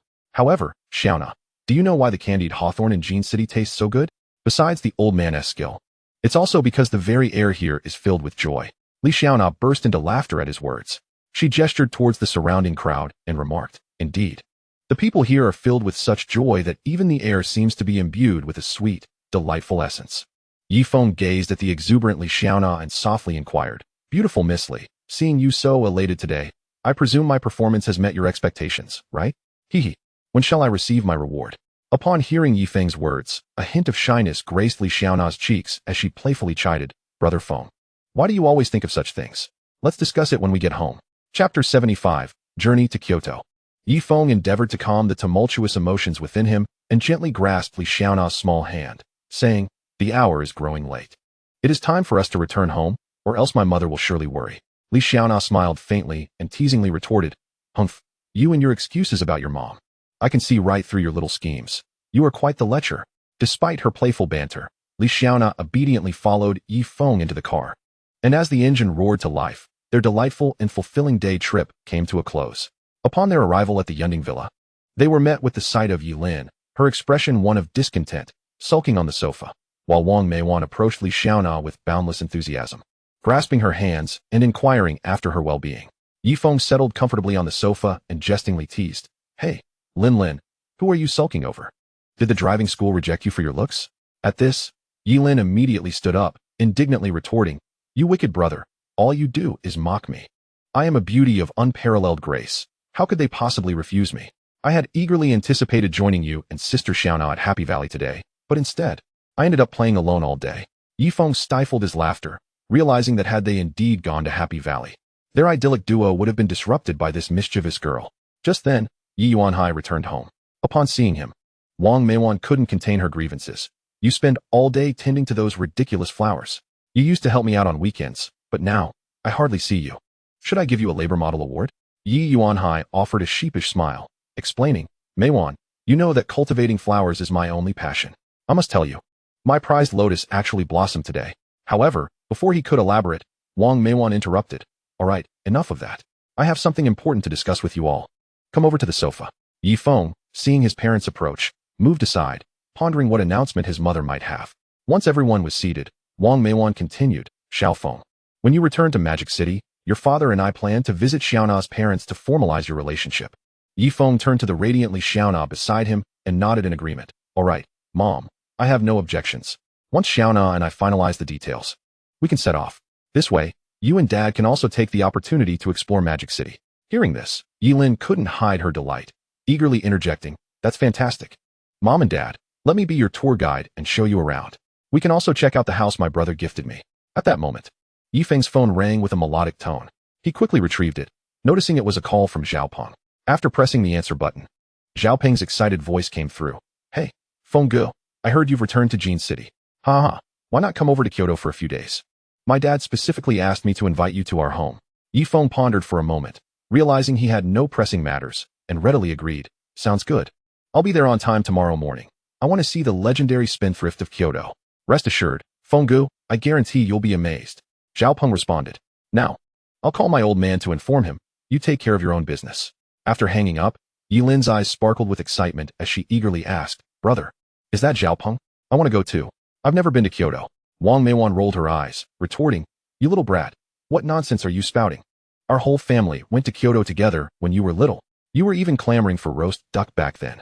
Yilin paused momentarily, then began to act coy. Oh, Mom, who remembers those things from childhood? Besides, that was ages ago. Brother, please take me with you. You're the best brother in the world. Yi Feng found himself at a loss with his whimsical sister, and reluctantly relented. All right, stop bouncing around, or you'll shake my bones loose. We'll go together tomorrow. Is that fine? The distance between Jin City and Kyoto was not far, but driving could take considerable time due to potential traffic congestion. After much deliberation, they ultimately opted for the high-speed train as a more convenient mode of travel. The next morning, as dawn broke, Yilin could hardly contain her excitement and rushed to Yi Feng's door, knocking vigorously. Brother, wake up. If you don't hurry, we'll miss the train. Hearing his sister's urgent calls, Yi Feng, though somewhat reluctant, quickly got dressed and washed up. This habitual late riser transformed into an eager beaver at the prospect of an outing. After hastily completing his morning routine, Yilin dragged him out of the house. Upon noticing the still sleepy Li Xiaona, they exchanged knowing glances, both silently lamenting their inability to rouse her. Subsequently, the trio hailed a ride to the train station, and after a brief journey, they arrived at their destination. Once inside the train station, Yilin took charge of collecting their tickets, successfully retrieving the reservations made the previous night. They then passed through security and boarded the train bound for Kyoto. Approximately half an hour later, the train arrived punctually in Kyoto, and as soon as they disembarked, Yilin immediately dialed Zhao Peng's number. Hello, Zhao Peng? This young lady has safely arrived at Kyoto South Station. Where are you? Hurry and come to pick me up. Her voice brimmed with uncontainable excitement. Chapter 76. Checking into Longwan Hotel. Upon receiving the call, Zhao Peng, still bleary-eyed and bewildered, glanced at the clock on the wall, puzzled as to why they had arrived so early when it was barely past 7 in the morning. Yilin, why are you all here so early? I thought you'd arrive around 10. Please hold on. I'll be there shortly. With that, Zhao Peng hastily splashed water on his face and rushed towards Kyoto South Station. On the other side, Yilin was fuming as she vented her frustrations to Yi Feng and Li Xiaona. Zhao Peng, that lazy bum. The sun is already shining on his backside, yet he still refuses to get out of bed. Humph, just wait until he arrives. I shall see how I deal with him. Sister Xiaona, what do you think about making him treat us to some roast duck? Oh, and don't forget the braised pork, fried liver, copper pot hot pot, fried sauce noodles, and mung bean juice. Maybe we should skip the mung bean juice. That taste is simply unbearable. Li Xiaona, standing nearby, couldn't help but chuckle. They say everyone in Tianjin is a master of crosstalk, and this is no exaggeration. Linlin, are you really punishing Zhao Peng? It sounds more like a menu recitation. Ha. Hearing Li Xiaona's words, Yilin felt a bit embarrassed and scratched her head, realizing that her momentary cravings had led her to list all the foods she longed to eat. However, this also provided her with more reasons to punish Zhao Peng. With this thought, Yilin secretly delighted in her anticipation for Zhao Peng's arrival. Approximately 40 minutes later, Zhao Peng hurriedly arrived. Before he could utter a word, Yilin, hands on her hips, sternly declared, Zhao Peng, how dare you keep us waiting for so long? Now tell me, do you accept punishment or a beating? Zhao Peng, feeling quite ashamed, recognized that he had invited Yi Feng and the others over, but had failed to prepare adequately, making them wait. This time, it's entirely my fault for not being sufficiently prepared. I willingly accept punishment. Yilin, do as you wish, he replied earnestly. Upon hearing this, a sly smile crept across Yilin's face. After clearing her throat twice for effect, she spoke. Little Peng, since you have apologized so sincerely, I shall show a magnanimous spirit and grant you a reprieve this time. However, a punishment is still in order. How about treating us all to a roast duck? Zhao Peng waved his hand dismissively, responding nonchalantly, I thought it would be something severe. It turns out you just want to eat roast duck. That's quite simple. I'll treat you to as many as you desire. Even if you only take a tiny bite from one, that's perfectly fine. Following this exchange, Zhao Peng invited everyone into his vehicle and turned to Yi Feng, saying, Brother Feng, let us head to the hotel first. I'll get you all settled, and then we can go to my house for a proper welcome lunch around noon. Yi Feng nodded with a smile, acquiescing, and half-jokingly teased, I'll leave everything to your arrangements. I'm eagerly anticipating the plans of this wealthy host. As they entered Longwan Hotel, the hotel manager spotted Zhao Peng from a distance and immediately rushed over with a beaming smile. Young master, what brings you here today? Please, command me as you wish. The cozy romantic couple's room you reserved has been kept just for you. Zhao Peng's face flushed with embarrassment, and he stammered. What do you mean by that? I don't understand. My elder brother has arrived from out of town, so hurry and prepare a luxurious presidential suite for us. He then lowered his voice and discreetly suggested to Yi Feng, Brother Feng, how about you and sister-in-law experience our couple's room? Then, let Yi Lin enjoy the presidential suite on her own. After considering Zhao Peng's suggestion, Yi Feng felt a stirring in his heart. However, recalling that Xiao Na's relatives had yet to depart, he reluctantly abandoned the idea. Never mind. It's simpler if we all stay in the presidential suite together. By the way, I think I heard you mention something about reserving a couple's room. You really know how to have fun. But do take care of yourself and not indulge too much, haha. Zhao Peng answered proudly. Haha, I'm quite robust. I'm practically invincible and unbeatable. At this moment, the hotel manager hurriedly approached Zhao Peng, saying quietly, Young master, your room has been arranged. Please, allow me to escort you and your friends. After gesturing invitingly, he led everyone toward the exclusive VIP elevator. Zhao Peng gestured for everyone to follow him, and they all entered the elevator, ascending to the luxurious suite floor. Upon arrival, the hotel manager respectfully escorted them to the suite door, then bowed slightly and exited. Yi Lin and Li Xiaona chose their preferred rooms, while Zhao Peng smiled at Yi Feng, saying, Brother Feng, you all take a moment to rest.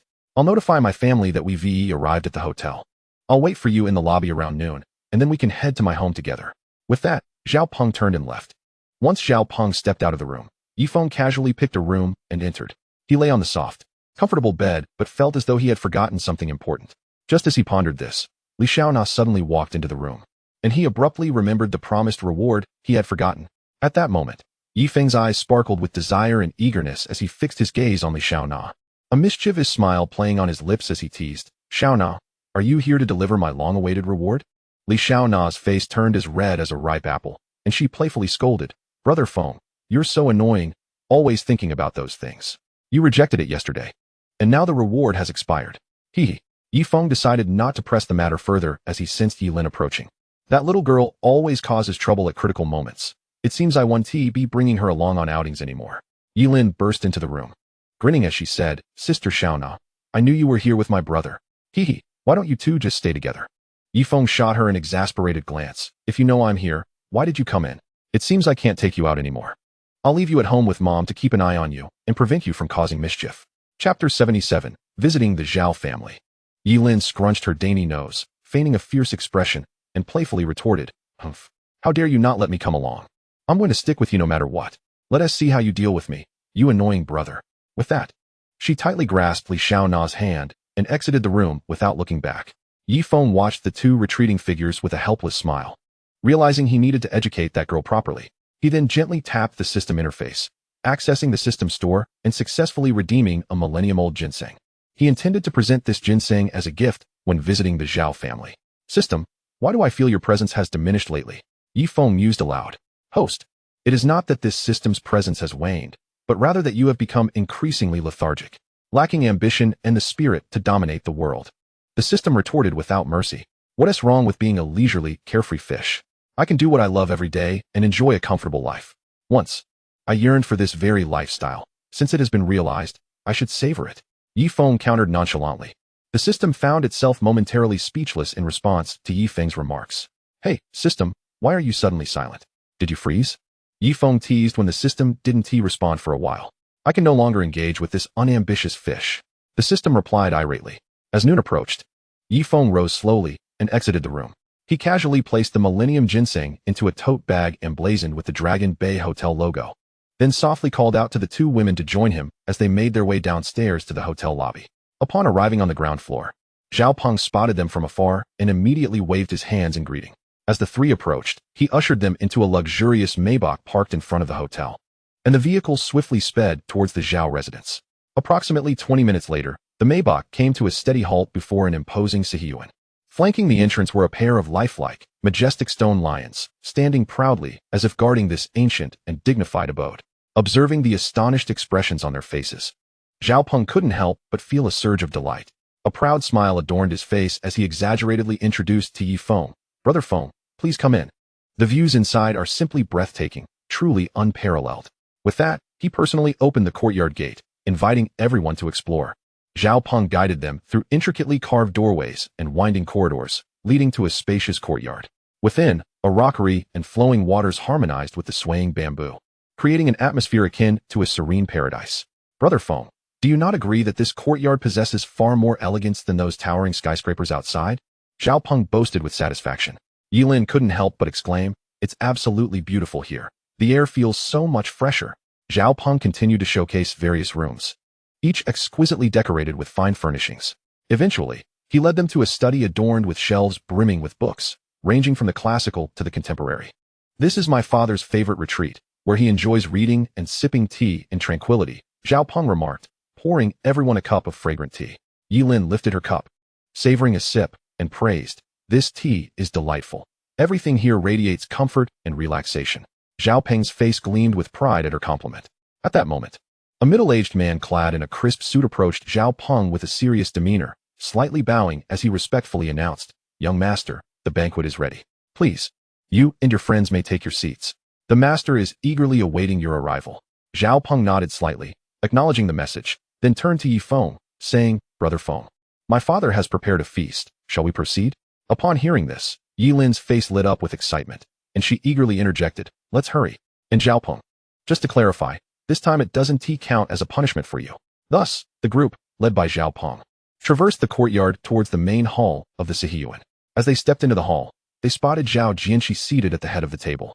Seeing the guests arrive, he quickly rose, beaming with warmth as he approached them, exclaiming, ah, what an immense honor it is to have Mr.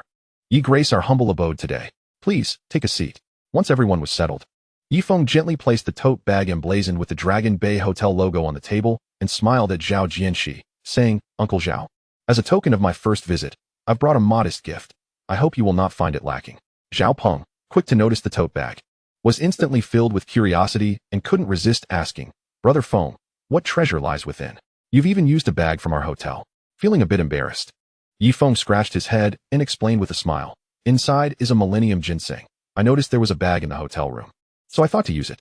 Zhao Jianxi's eyes brightened at this revelation as he carefully took the bag, gingerly extracting the invaluable millennium ginseng.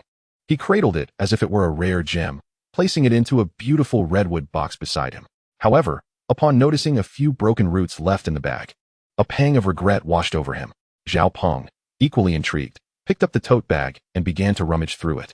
Finally, he discovered a small piece of a root and, without hesitation, popped it into his mouth to chew. It doesn't seem as miraculous as the legends suggest. I don't feel anything particularly special, Zhao Peng remarked, shaking his head in confusion. Yet, just as the words left his mouth, a shocking scene unfolded. 2 streams of bright red blood erupted from his nostrils, gushing forth like a fountain. The sudden spectacle left all present in stunned silence, their eyes wide with disbelief. Yi Feng, alarmed, quickly stepped forward, channeling a surge of spiritual energy into Zhao Peng's body to help him absorb the potent medicinal properties of the millennium ginseng. After a moment of effort, Zhao Peng gradually regained his composure, the bleeding ceasing. Yilin, witnessing the event, turned pale with fright. She resolved silently never to carelessly consume anything again, especially not what her brother offered. After all, she wished to avoid a nosebleed fountain like Zhao Peng's. Chapter 78. Educating Yilin. After swiftly changing out of his blood-stained clothes, Zhao Peng returned to the table, feeling the collective gaze of everyone upon him, which made him somewhat self-conscious. Why is everyone staring at me? I feel fantastic right now. Father, shall we begin our meal? Zhao Peng chuckled, scratching his head. However, before Zhao Jianxi could respond, Yilin eagerly reached for the chopsticks to grab some food. At that moment, Yi Feng's expression suddenly shifted, his formidable spiritual awareness surging towards Yilin like a tidal wave. Yilin's face turned ashen, her grip loosening as the chopsticks fell onto the table.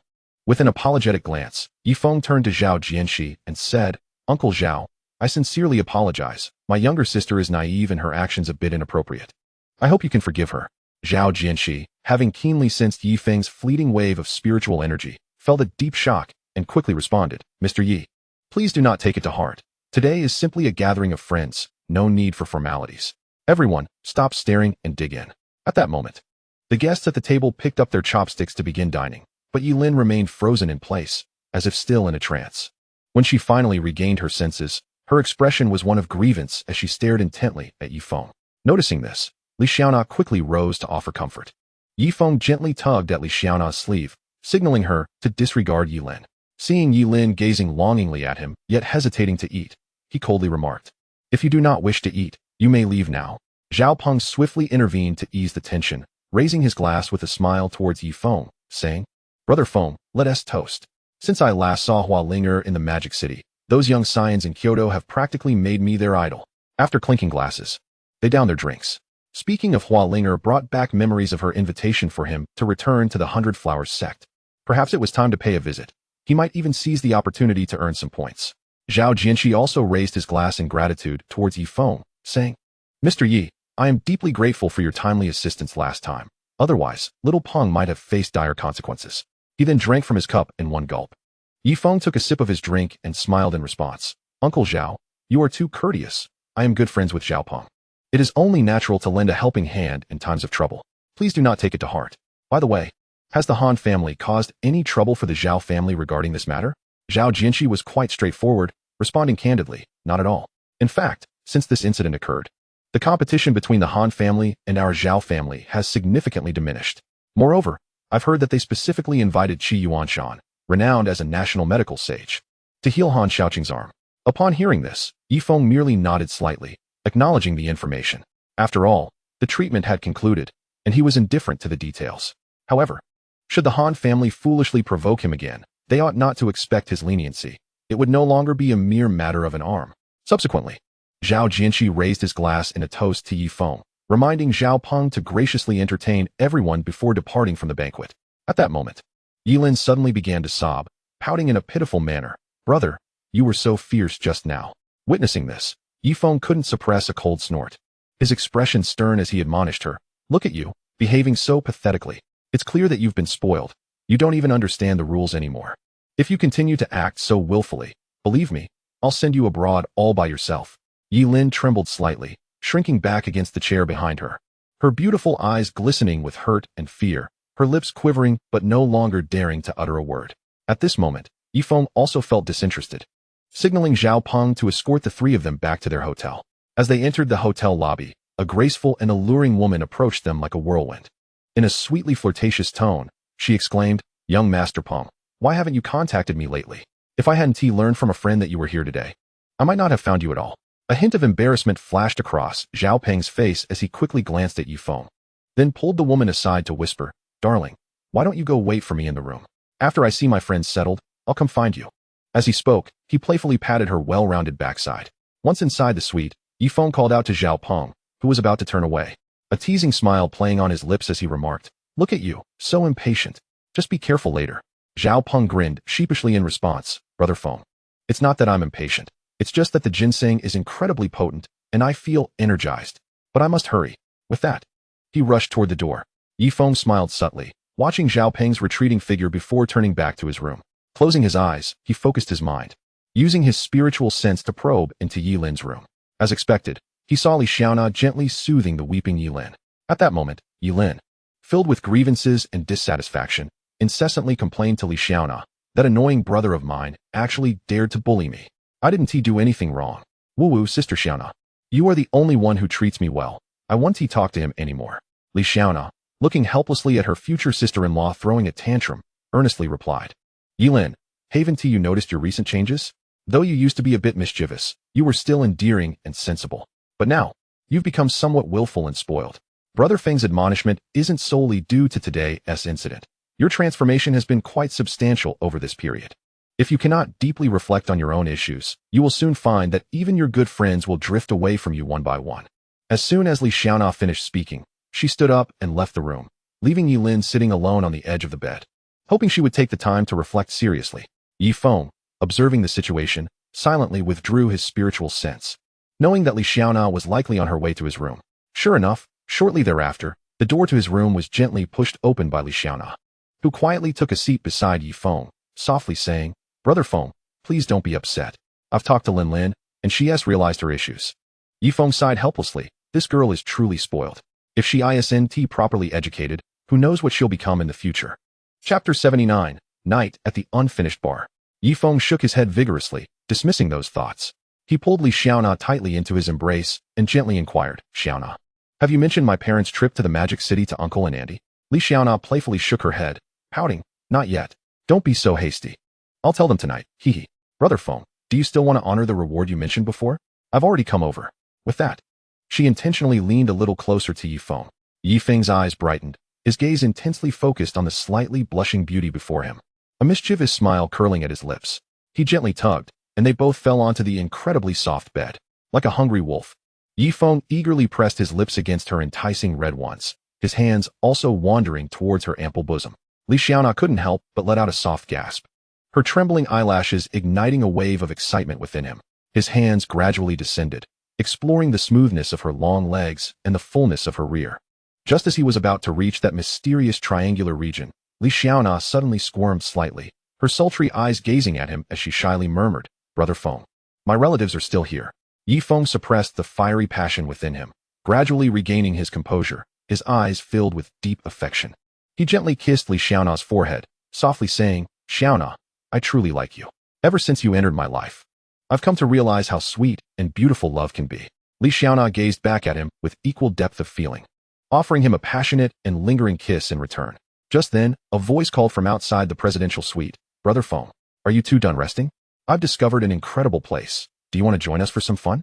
Hearing the voice, Li Xiaona hurriedly straightened her slightly rumpled clothing and, like a startled deer, dashed back to her room. Watching her retreating figure, Yi Feng couldn't help but smile blissfully. He then got up from the bed, walked to the door, and opened it. There stood Zhao Peng, flushed with excitement, practically bursting with enthusiasm as he exclaimed, Brother Feng, that ginseng is simply too nourishing. You can't imagine how exhilarating it was for me just now. Is there any more ginseng left? Can I have another piece? Yi Feng smirked, a teasing glint in his eyes as he replied, Hey, didn't I just send one over to your house? If you need ginseng, why not just sneakily use that one your father has? At this remark, Zhao Peng shivered involuntarily, fully aware that if he dared to touch that ginseng, his father would surely give him a severe beating. Quickly changing the subject, he asked, Brother Feng, where are sister-in-law and Yi Lin? We're ready to head out. Yi Feng approached Li Xiaona's door, gently pushing it open to peek inside, asking, Xiaona, hurry and pack up, we're heading out. Li Xiaona, sitting on the edge of the bed, slightly shook her head and softly replied, Brother Feng, you two go ahead. I want to stay here and keep Yi Lin company. Have fun and enjoy yourselves. Understanding Li Xiaona's decision, Yi Feng didn't insist on her joining them. He quietly exited the room, leaving with Zhao Peng. After they left, Zhao Peng suddenly wore a mysterious expression, leaning closer to Yi Feng and whispering, Brother Feng, since sister-in-law and Yi Lin aren't going, why don't we change places? I guarantee you'll be satisfied. His gaze bore a hint of cunning, as if he harbored some clandestine scheme unbeknownst to Yi Feng. Yet, Yi Feng remained indifferent. The destination held little significance for him, and he chose to surrender to the whims of the moment. In the nocturnal embrace of Kyoto, the neon lights flickered vibrantly, with the bar's luminous signage standing out starkly against the night. Zhao Peng guided Yi Feng into a bar named The Night is Still Young. Upon entering, they were enveloped by the deafening cacophony of music. The bar manager, upon spotting Zhao Peng approaching, donned a beaming smile and rushed forth with exaggerated deference, exclaiming, Ah, Master Zhao has graced us with his presence. Please, do come in and take a seat. Your reserved booth has long been prepared. He then personally escorted Zhao Peng to their designated area. Once settled in the booth, Zhao Peng's demeanor shifted to one of exuberance, calling out to the manager with enthusiasm. Today, my brother Feng has arrived, and he must be treated like royalty. Bring out the divine dragon set, and make sure the atmosphere crew is on standby. Tonight, we shall ensure my brother Feng has an unforgettable experience. Accompanied by a piercing shriek from the DJ, the spotlight suddenly focused on the stage, revealing a bevy of alluring women clad in scanty bikinis, each holding a bottle of liquor. They swayed their bodies with enchanting grace towards the booth occupied by Zhao Peng and Yi Feng. Witnessing this spectacle, Zhao Peng's excitement surged as he turned to Yi Feng. Brother Feng, do you see this grandeur? If it doesn't meet your expectations, I can arrange something even better. Rest assured, your satisfaction is guaranteed. However, Yi Feng seemed rather unperturbed by the scene before him. It was, after all, his first venture into such an establishment, and his curiosity was piqued more than anything else. As the music's tempo escalated, the bikini-clad beauties began to dance gracefully, their movements captivating as they approached the booth. Zhao Peng, visibly enthralled, raised his glass in a toast to the women before downing the contents in one swift motion. Meanwhile, Yi Feng remained seated quietly, observing the unfolding events with a sense of novelty and intrigue. Just then, a statuesque woman approached Zhao Peng, smiling as she said, "Master Zhao, you look incredibly handsome. May I invite you for a drink?" Zhao Peng, upon hearing her words, was filled with elation. He nodded enthusiastically and joined her in a toast, drinking together. Before long, the woman took Zhao Peng by the hand, pulling him unceremoniously into the dance floor. The music blared loudly, and the vibrant lights flickered incessantly as revelers lost themselves in the euphoric atmosphere. Meanwhile, several bikini-clad sirens gathered around Yi Feng, their bodies undulating enticingly as they playfully brushed against him. One particularly bold beauty leaned in closer, her ample bosom nearly brushing against his face, while another settled herself on his lap, gently caressing his thigh. Faced with such unabashed advances, Yi Feng felt a twinge of embarrassment and uncertainty. The woman perched on his leg playfully chided, "Handsome, why so serious? We're here to have fun. Come, let me toast to you." With that, she offered him a glass of liquor. Without hesitation, Yi Feng accepted the drink and raised it to his lips, downing it with a fluid motion. The other bikini-clad beauties, witnessing this, regarded him with admiration and joined him in a toast. Soon after, he found himself forcibly swept onto the dance floor, where a passionate and captivating dance ensued. At that moment, Zhao Peng returned to the booth, observing Yi Feng reveling on the dance floor with a knowing smile. He lifted his glass and drank heartily, simultaneously embracing a curvaceous beauty beside him. Yet, amid the vivacious atmosphere, a voice laced with sarcasm pierced through the revelry. "Hey, who is making such a ruckus?" "Oh, it's just you, Zhao Peng, the reckless spendthrift." The speaker was none other than Chu Mufeng, the second son of one of the most prestigious families in the capital. Upon hearing this, Zhao Peng's eyes narrowed with intensity as he coldly retorted, "Chu Mufeng, it's been years, yet your insufferable tongue remains unchanged." Chu Mufeng scoffed derisively, continuing, "You pitiful fool, you've merely encountered Hua Linger once, and look at how proud you are. Let me tell you, let us have a little competition. Manager, bring out the 9 dragons set. Let this spendthrift witness what true grandeur looks like." The manager, upon hearing this, displayed a flicker of excitement. 9 divine dragon sets would surely bring in a handsome profit. He promptly signaled his staff to prepare. A smirk crept onto Chu Mufeng's lips as he cast a dismissive glance at Zhao Peng, then turned to the middle-aged man behind him, softly instructing, "Mr. Liu, please take a seat and don't let the presence of certain insignificant individuals disturb our merriment." At that moment, Lu Fuda, the middle-aged man, glared furiously at Zhao Peng, his heart brimming with resentment. The memory of Zhao Peng's previous assault in Ao City still haunted him, rendering him humiliated and powerless. Despite his attempts to seek remedies, none had proven effective, intensifying his loathing for both Zhao Peng and Yi Feng. Noticing Lu Fuda's unusual demeanor, Chu Mufeng grew curious and inquired, "Mr. Liu, is there some unresolved matter between you and Zhao Peng?" Lu Fuda gritted his teeth, responding bitterly, "It is precisely because of him that I am forced to seek your assistance, Master Chu." Understanding dawned on Chu Mufeng. Lu Fuda had spent a fortune to enlist his help in locating the esteemed physician Qi, all stemming from Zhao Peng's actions. "Please, Mr. Liu, remain calm and take a seat. This individual possesses a formidable background, and confronting him may not be as simple as it seems," Chu Mufeng advised in a measured tone. Lu Fuda knew well that anyone capable of bantering with Chu Mufeng would undoubtedly have substantial backing, necessitating careful consideration and prudent action. Meanwhile, Zhao Peng glared haughtily at Lu Fuda, confident that in this capital city, he need not hold back as he might in Hong Kong. He was certain he could easily dismantle his adversary if it came to that, as the DJ's voice resonated once more, announcing, "A heartfelt thanks to Master Chu from Kyoto for successfully launching the 9 dragons set. We wish you boundless success in your future endeavors. Now, let us all revel in the festivities." Yi Feng, upon hearing the DJ's announcement, returned to the booth. Noticing Zhao Peng's grim expression, he inquired, "What is the matter with you?" Zhao Peng pouted and replied, "Brother Feng, the fellow seated next to me is none other than Chu Mufeng from the Chu family, and the other is Lu Fuda from Hong Kong. It seems they are deliberately trying to undermine me today. I just ordered a divine dragon set, and then they promptly ordered the 9 dragons set. It's blatant that they wish to overshadow me." Yi Feng slowly turned his gaze towards the young man. Indeed, this was unmistakably Chu Mufeng. Just as he noticed Lu Fuda glaring at him with palpable animosity, a smirk crept onto his lips, forming a mocking smile. To Lu Fuda, this display felt like a profound insult. His eyes widened with rage, veins bulging on his forehead as he bellowed, "What are you laughing at? Go ahead. Laugh again and see what happens. I swear I'll make you regret it." Confronted by Lu Fuda's furious rebuke, Yi Feng merely scoffed dismissively, responding with a tone laced with indifference and mockery, "You? How dare you challenge me? You're merely an arrogant clown." How can someone like you even think of enjoying themselves in a bar? I dare say that your so-called relevance has long since become mere decoration. No sooner had he spoken than Lu Fuda's expression darkened to an ominous shade, akin to the depths of a blackened pot. He sprang to his feet, his finger nearly poking Yi Feng's nose, and roared with unrestrained fury, "You insolent brat, mind your tongue. If I don't teach you a lesson today, you'll remain blissfully unaware of your own insignificance." Sensing the situation escalating, Xiaopeng swiftly stood up, unhesitatingly placing himself in front of Yi Feng. His gaze was as frigid as ice, locking onto Lu Fuda as he warned, "What do you intend to do? Don't assume we fear you. If you dare lay a finger on my brother Feng, I assure you, you will not leave Kyoto alive." Chu Mufeng stepped forward, gripping the enraged Lu Fuda firmly. His eyes cold as he addressed Yi Feng with a frigid tone, "In my recollection, there seems to be no figure such as yourself in the capital. To associate with someone like Xiaopeng, you must be nothing more than a brazen, dissipated scion of wealth. This is Kyoto. I advise you to temper your arrogance and maintain a low profile."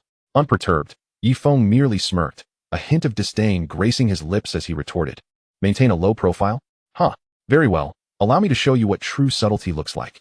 He then gestured for Xiaopeng to summon the manager, instructing that every table present, save for Chu Mufeng's, receive a bottle of Ace of Spades. After executing his orders, Yi Feng turned to Chu Mufeng with a mocking glint in his eyes, provocatively suggesting, "Young Master Chu, why not demonstrate the decorum befitting the noble scions of the capital?" At that moment, Chu Mufeng's countenance darkened significantly. He had never anticipated that Yi Feng would dare to provoke him so audaciously, as if he had a death wish. "Listen closely, brat. I have some unpleasant news for you. You have thoroughly infuriated me. And you too, Xiaopeng. Prepare to bear the brunt of my wrath and retribution." With that, Chu Mufeng forcefully tugged Lu Fuda and stormed off in a fury. Observing their departing figures, Xiaopeng spat contemptuously in their direction, deriding, "That Chu's second son, always posturing as if he were some grand aristocrat, is utterly repugnant. Without the Chu family to lean on, he is nothing but a worthless wretch." Yi Feng found this amusing, casting a teasing glance at Xiaopeng as he quipped, "Oh, how noble of you. Are you not also relying on the Zhao family's influence?" Xiaopeng felt a twinge of embarrassment at Yi Feng's words, scratching his head sheepishly, and stammered, "Hee, brother Feng, don't poke fun at me. Your words nearly choked me. I openly admit to being a spendthrift, but that guy would rather die than acknowledge it." Yi Feng nodded in agreement, recognizing that, in contrast, Xiaopeng lacked the haughty demeanor typical of aristocratic offspring. Were it otherwise, their friendship might never have flourished.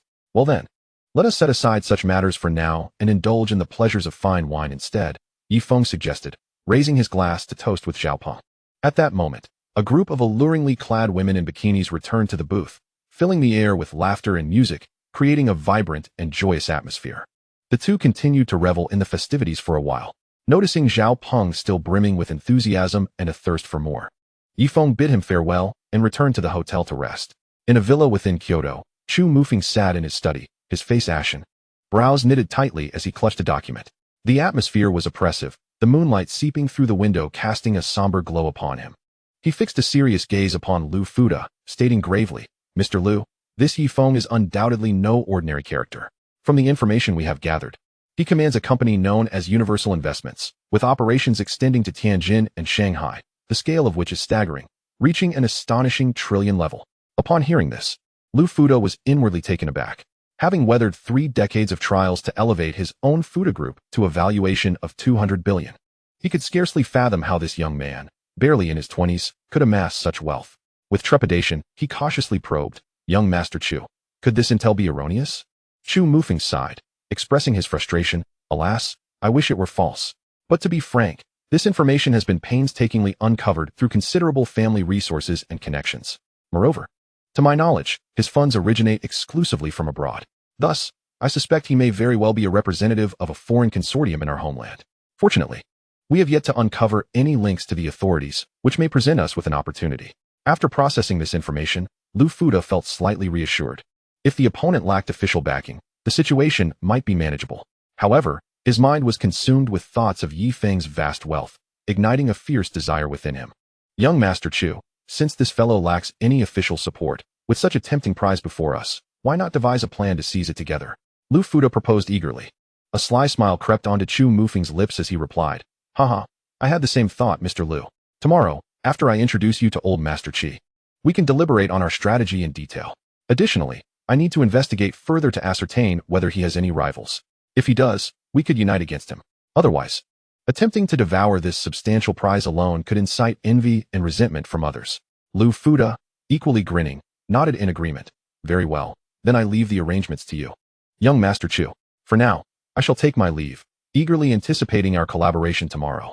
Meanwhile, back at the hotel, Yi Feng discreetly utilized his formidable perception to observe the situation within his suite.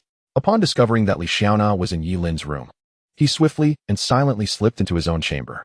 He needed to wash off the lingering scent of perfume clinging to him, lest he find himself in a difficult position to explain later. Hastening into the bathroom, he hurriedly turned on the shower, the water cascading down upon his firm physique, sending droplets flying. Adjusting the temperature until it felt just right, he meticulously began to cleanse his body, particularly focusing on those areas that might have absorbed the fragrance, scrubbing repetitively, as if to expel every trace of the scent. He vigorously scrubbed his skin, silently praying that the potent fragrance would vanish into oblivion with the flowing water. Finally, when he could no longer detect the faint scent of perfume, he nodded in relief, acknowledging his own efforts. Subsequently, he donned a loose and comfortable set of pajamas, returning to the bedroom with a sense of satisfaction. At that moment, a subtle sound broke the tranquility of the room. Li Xiaona pushed open the door and, taking a step inside, caught a whiff of a faint perfume lingering in the air. Her brows furrowed in suspicion as she walked directly towards the bathroom to investigate. Upon entering, her gaze fell upon the garments hanging to one side. Leaning closer to sniff, she confirmed that the fragrance emanated from these very clothes. With a huff, Li Xiaona stormed into Yi Feng's room. Without a word, she seized his ear and questioned him with playful indignation. How could you, heartless rascal, have your clothes reeking of perfume? Honestly confess, where on earth did you and Zhao Peng run off to? Faced with this sudden interrogation, Yi Feng exhibited a hint of embarrassment. Internally, he lamented his oversight. So focused was he on washing away the lingering odors from his body that he entirely overlooked the scent clinging to his clothes. At that moment, he could only muster the courage to attempt an explanation. Yi Feng's lips twitched slightly as he endeavored to maintain an appearance of calm. Adopting a tone he considered quite composed. Xiaona, could you perhaps be a little gentler? That really hurts. Please, let me explain. It's all Zhao Peng's fault for insisting on dragging me to the bar. I swear, I did nothing wrong. By all that is sacred, I have remained faithful to you.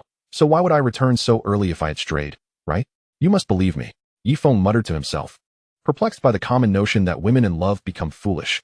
Why, then, was his Xiaona as sharp as a detective? Zhao Peng, it seems, would have to bear the blame for this predicament, as he had forcibly insisted on taking him to such a place. Meanwhile, Zhao Peng was reveling in the bar when he suddenly let out a loud sneeze, rubbing his nose and muttering, could it be that someone is secretly missing me?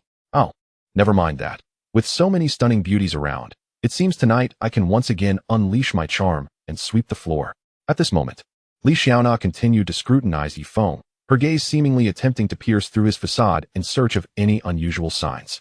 However, upon noticing that Yi Feng's expression appeared untroubled, her doubts began to ease.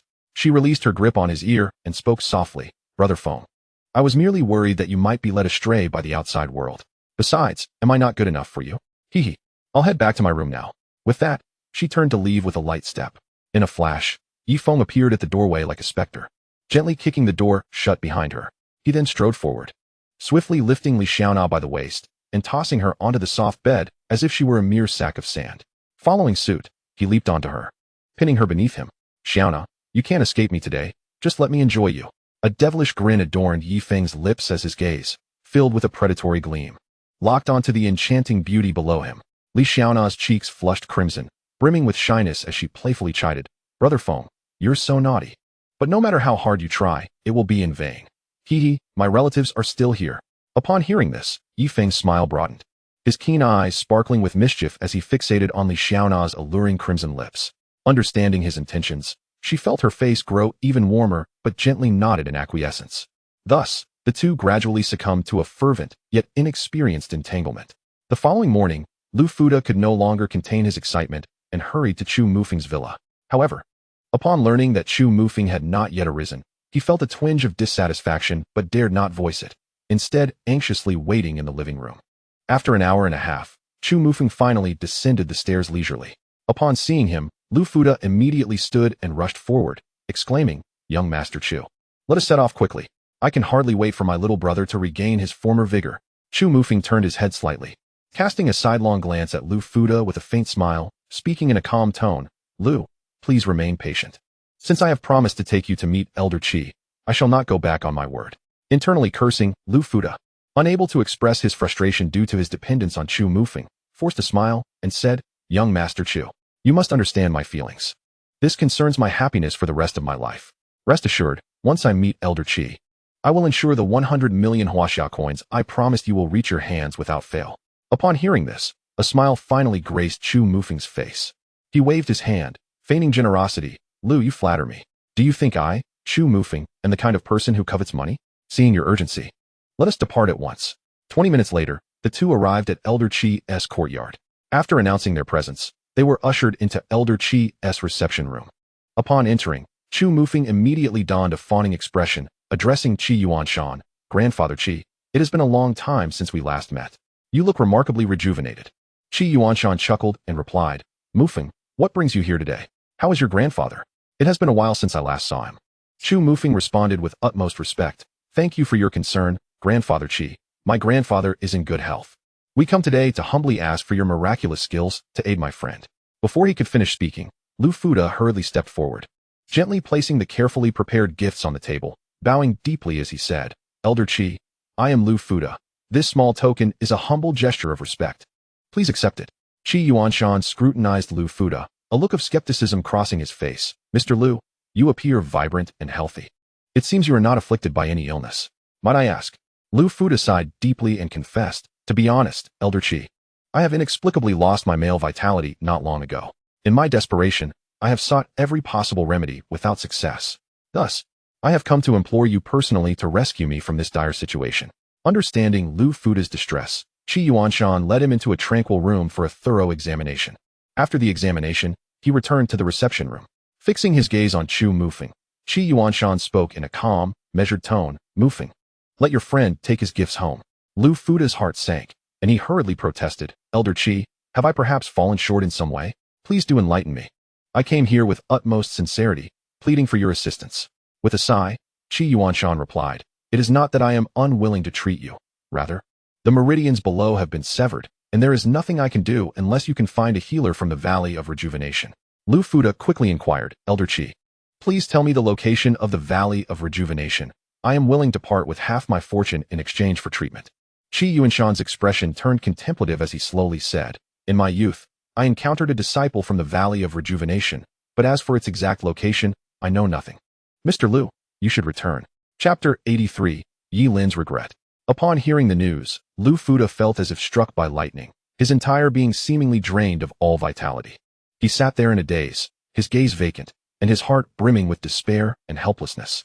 The name Huichun Valley, which he had never encountered before, had now become his sole lifeline. However, Qi Yuanshan's words fell upon him like a bucket of cold water, extinguishing the flickering hope in his heart. He was unaware of the whereabouts of Huichun Valley, nor did he know how to embark on the search. He even began to doubt the very existence of such a wondrous place in this world.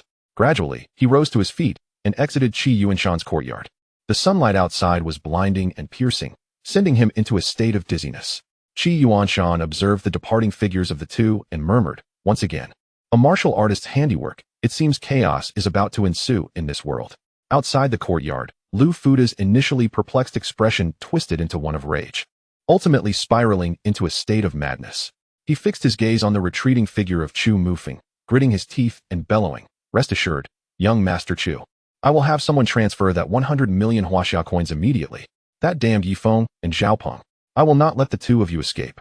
Chu Mufeng nodded slightly in agreement, utterly unprepared for the revelation that Lu Fuda's younger brother had fallen victim to the treachery of a martial artist. This revelation suggested that Yi Feng harbored a mysterious identity, one that even he did not comprehend. The question then arose, should he continue to pursue action against Huanyu Investment? Such matters were no longer solely within his purview to decide. Lu, this incident involves martial artists and is exceedingly complex. I must report to my family, and my father will make the final decision. I will inform you of any new developments promptly, Chu Mufeng declared before turning away without a backward glance. Watching Chu Mufeng's receding figure, Lu Fuda was filled with resentment and dissatisfaction. However, should the Chu family choose to abandon their offensive against Yi Feng, avenging himself with only his own strength seemed an utterly futile dream, devoid of any chance of success. At that moment, Yi Feng gazed down tenderly at Li Xiaona in his arms, whispering softly, "To have someone like you is enough for this life." His eyes radiated warmth and affection. Li Xiaona, stirred by Yi Feng's voice, awoke with bleary eyes and groggily inquired, "Brother Feng, what are you saying?" Her tone was laced with a hint of laziness and confusion. Just as Yi Feng leaned down to kiss her, he suddenly heard Li Xiaona exclaim softly, "Oh, Brother Feng, you're pinning down my hair." Yi Feng felt a pang of embarrassment and quickly stood up, gently helping Li Xiaona to her feet, murmuring, "I'm sorry, my dear. Did I hurt you? Let us go wash up together." Li Xiaona playfully blinked her eyes and whimsically replied, "Brother Feng, I want you to carry me there. Hee. Remember to do it like a princess."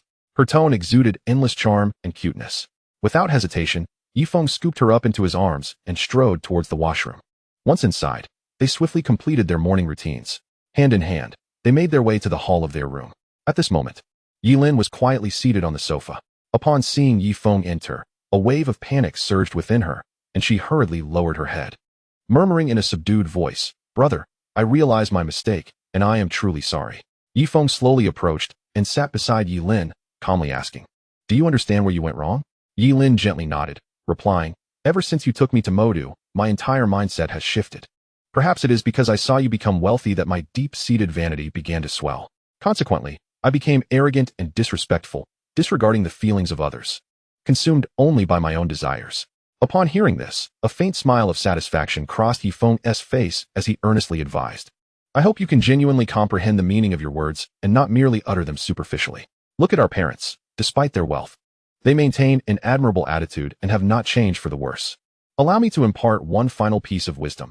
Those who are undeserving of their position will inevitably face calamity. Those who are unworthy of wealth will surely suffer loss. The highest virtue is akin to water, and one with great virtue carries all. Virtue surpasses gain. There will be rewards. Gain without virtue will bring loss. I hope you understand this." At that moment, Li Xiaona stepped forward, grasping Yilin's hand in consolation, saying, "All right, Lin, Brother Feng has already forgiven you. So don't dwell in unhappiness any longer." Yilin's heart brightened considerably, her once lively and playful nature gradually returning. She teased Li Xiaona with a playful wink. "Sister Xiaona, I just saw you coming out of my brother's room. Hee. Could it be that you—" Here, Yilin deliberately elongated her tone, a glimmer of mischief shining in her eyes. Li Xiaona, upon hearing this, felt a faint blush rise to her cheeks but quickly regained her composure and retorted boldly, "Yes. Just as you think. What of it? Do you have any objections? Hee. Even if you have complaints, it's of no consequence. Come on. Call me sister-in-law so I can hear it." Her words carried a hint of boldness and straightforwardness. Yilin was taken aback by Li Xiaona's candid admission. Feeling slightly uncomfortable, she thought to herself that there must be secrets hidden between the two from last night. Quickly adjusting her mood, she flashed a sweet smile and called out playfully, "Sister-in-law, my dear sister-in-law, when do you plan to bless me with an adorable little nephew or niece? I, Yidahua, am willing to serve you." Yi Feng couldn't help but burst into laughter, teasingly remarking, "Oh, come now. With your temperament, you'll only spoil the child rotten." As he spoke, he shook his head and chuckled, seemingly exasperated with Yilin. Feeling somewhat shy, Yilin scratched her head, pondering that if this continued, they might end up raising a little tyrant. Quickly shifting the topic, she exclaimed, "Brother, and my beloved sister-in-law, will you take me out to play today? Staying in the hotel all day is simply too dull." Yi Feng laughed at his sister's words and replied, "You are such a playful little girl. However, at this hour, Zhao Peng should also be awake. Let him, being the local expert, arrange our itinerary since he is familiar with the capital." With that, Yi Feng pulled out his phone and dialed Zhao Peng's number. On the other end, Zhao Peng's excited voice boomed, "Brother Feng, you wouldn't believe how carefree I've been since you left yesterday. It's simply been a whirlwind of charm and vigor. I fought several opponents last night and emerged victorious time and again. I'm even tempted to sneak home and grab some of my dad's ginseng to boost my stamina." Chapter 84, Feng Mingwe's Scheme. Hearing this, Yi Feng couldn't help but cough a few times, inwardly lamenting. Had he known it would turn out this way, he would have taken them out to play directly instead of seeking this troublesome fellow's assistance. Thinking this, he discreetly glanced at Li Xiaona beside him, relieved to see that her attention was not on him today. "Zhao Peng, enough with your glorious exploits. Tell me, what interesting places are there in Kyoto? Take us out to explore." Yi Feng interrupted impatiently. Zhao Peng hesitated momentarily before cautiously asking, Will sister-in-law and Yilin be joining us?" Yi Feng rolled his eyes and retorted irritably, "What? If they don't go, are you planning to take me to some shabby places to fool me? Of course not. Brother Feng, you can rest assured. Since my sister-in-law and Yi Lin are also joining us, I must carefully consider and arrange some reliable yet entertaining activities. By the way, it's nearly noon. How about I come over to pick you all up for a meal? Zhao Peng eagerly assured. Yi Feng had no objections to this, and, after expressing his tacit agreement, hung up the phone, turning to the two ladies beside him to instruct. Zhao Peng will be here shortly to pick us up, so please tidy yourselves up a bit. Meanwhile, far away in the enchanting city of Magic Capital, Feng Hongya had just received a mysterious phone call. At this moment, he found himself engulfed in deep distress, grappling with a challenging decision, uncertain of the path to take. After much hesitation, he resolved to have a servant convey a message to Mingyue, requesting her presence for an urgent discussion. The servant, understanding the gravity of the situation, nodded and swiftly departed.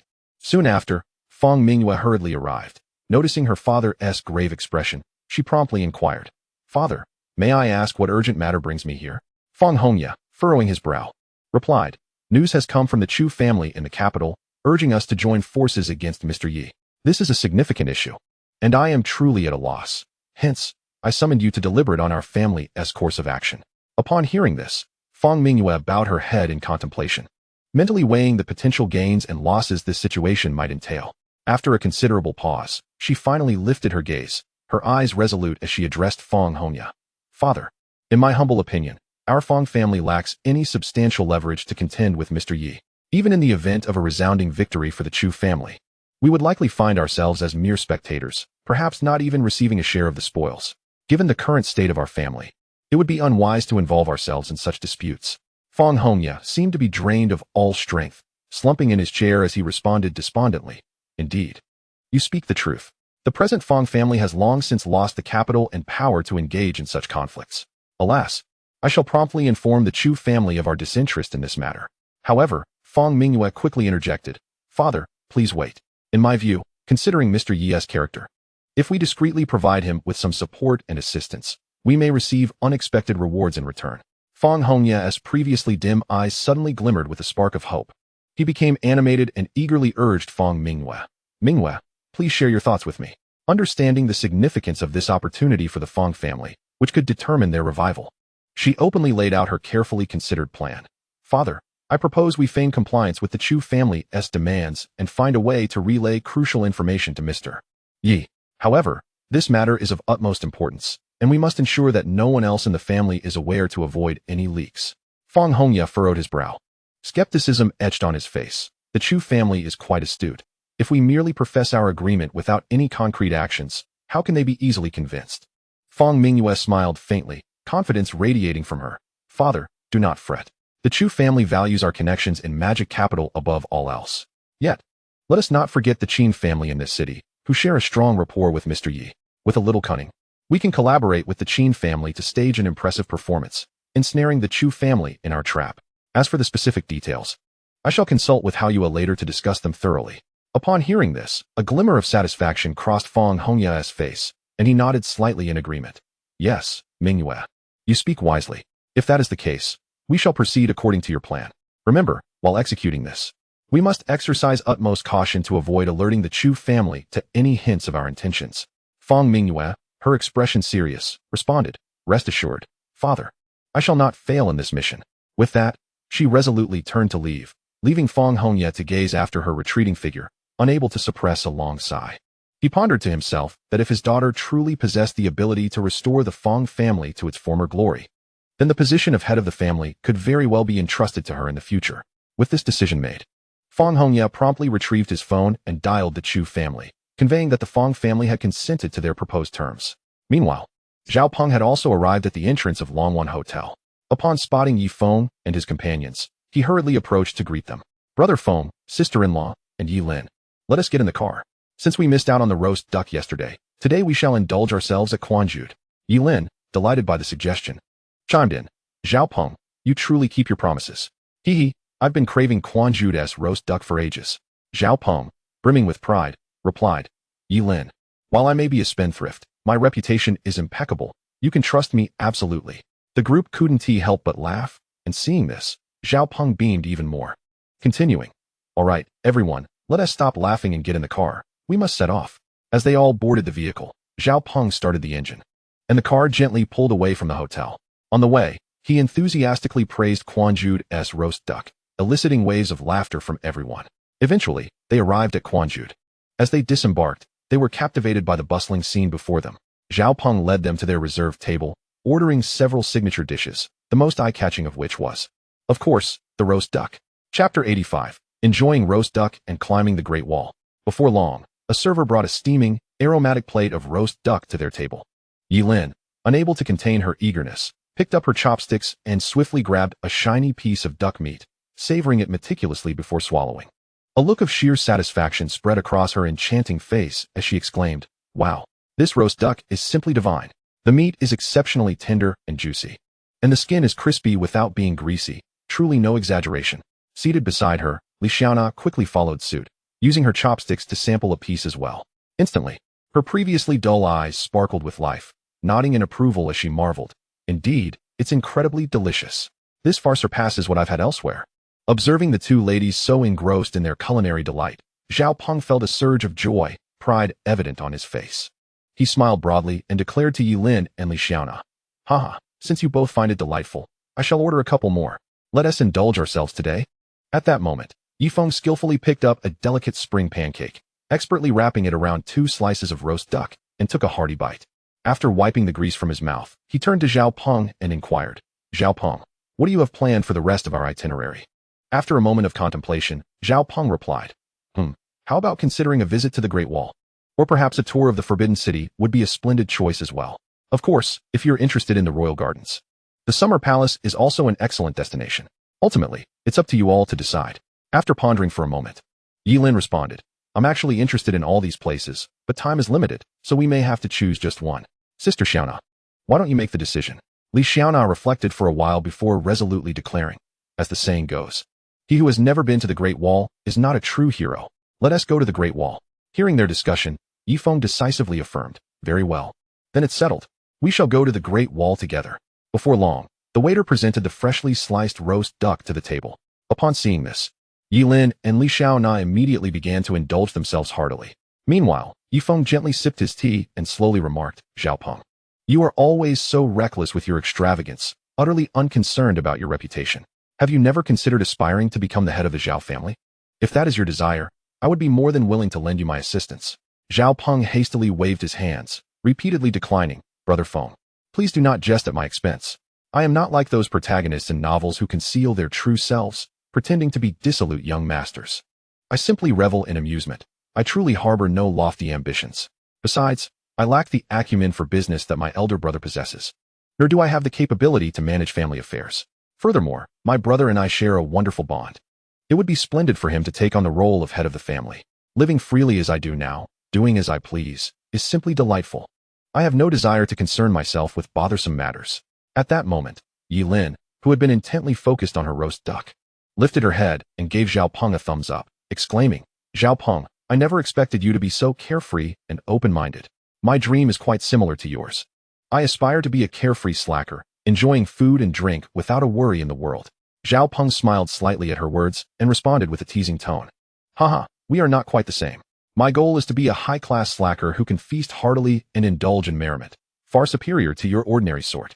Yilin, feeling indignant, pouted and muttered, "Humph, after all this talk, you're still just a slacker, aren't you? What is so impressive about that? We're all in the same boat." With that, she returned to her roast duck. At this juncture, Yifeng, who had been quietly sipping his tea, could no longer suppress his laughter.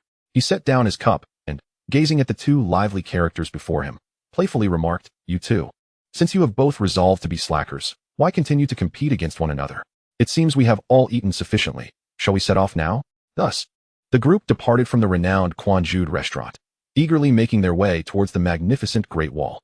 Along the journey, they engaged in lively banter and song, their spirits exceptionally buoyant as they savored this delightful and joyous time together. Upon reaching the foot of the Great Wall, they were awestruck by the towering and magnificent structure, and each took out their phones to capture this unforgettable moment.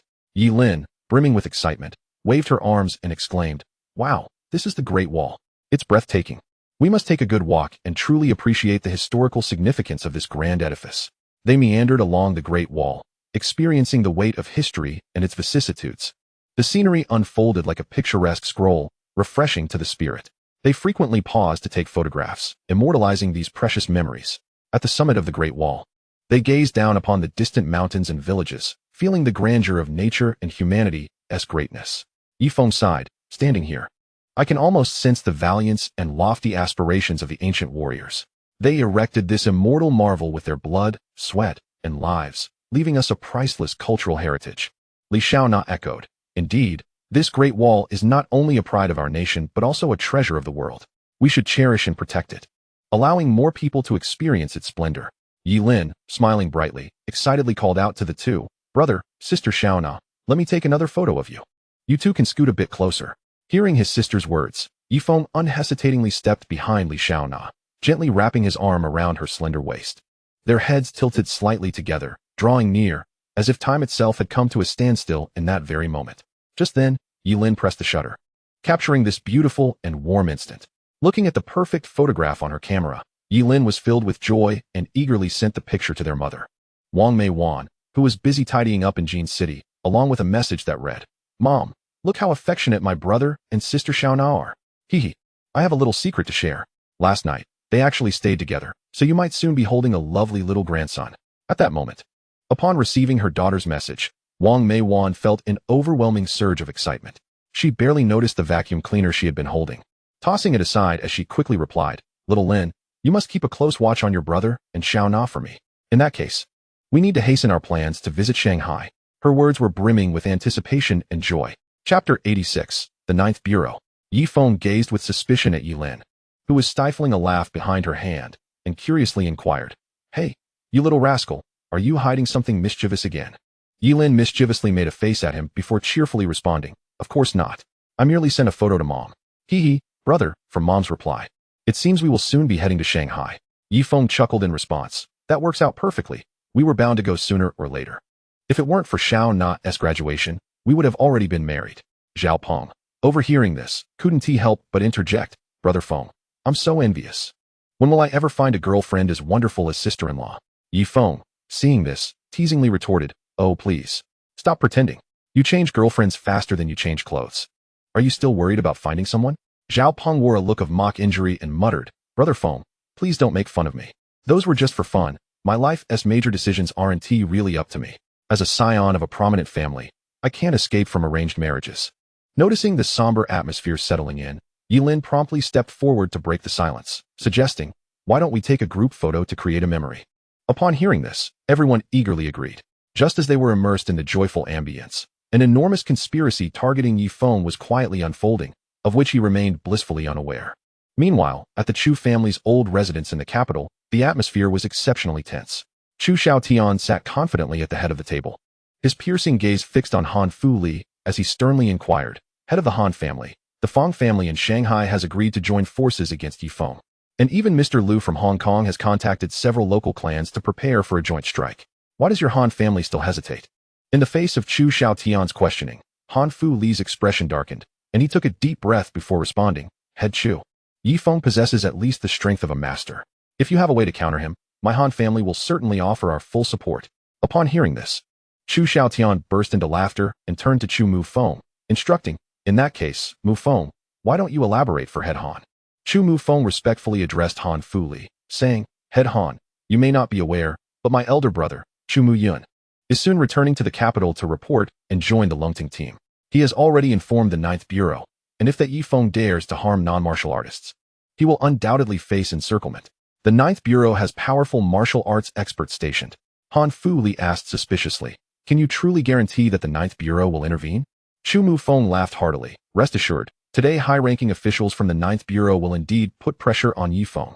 Han fully furrowed his brow and pondered for a moment before slowly nodding in agreement, stating, If Yifeng truly cannot take action personally, then my Han family is willing to participate.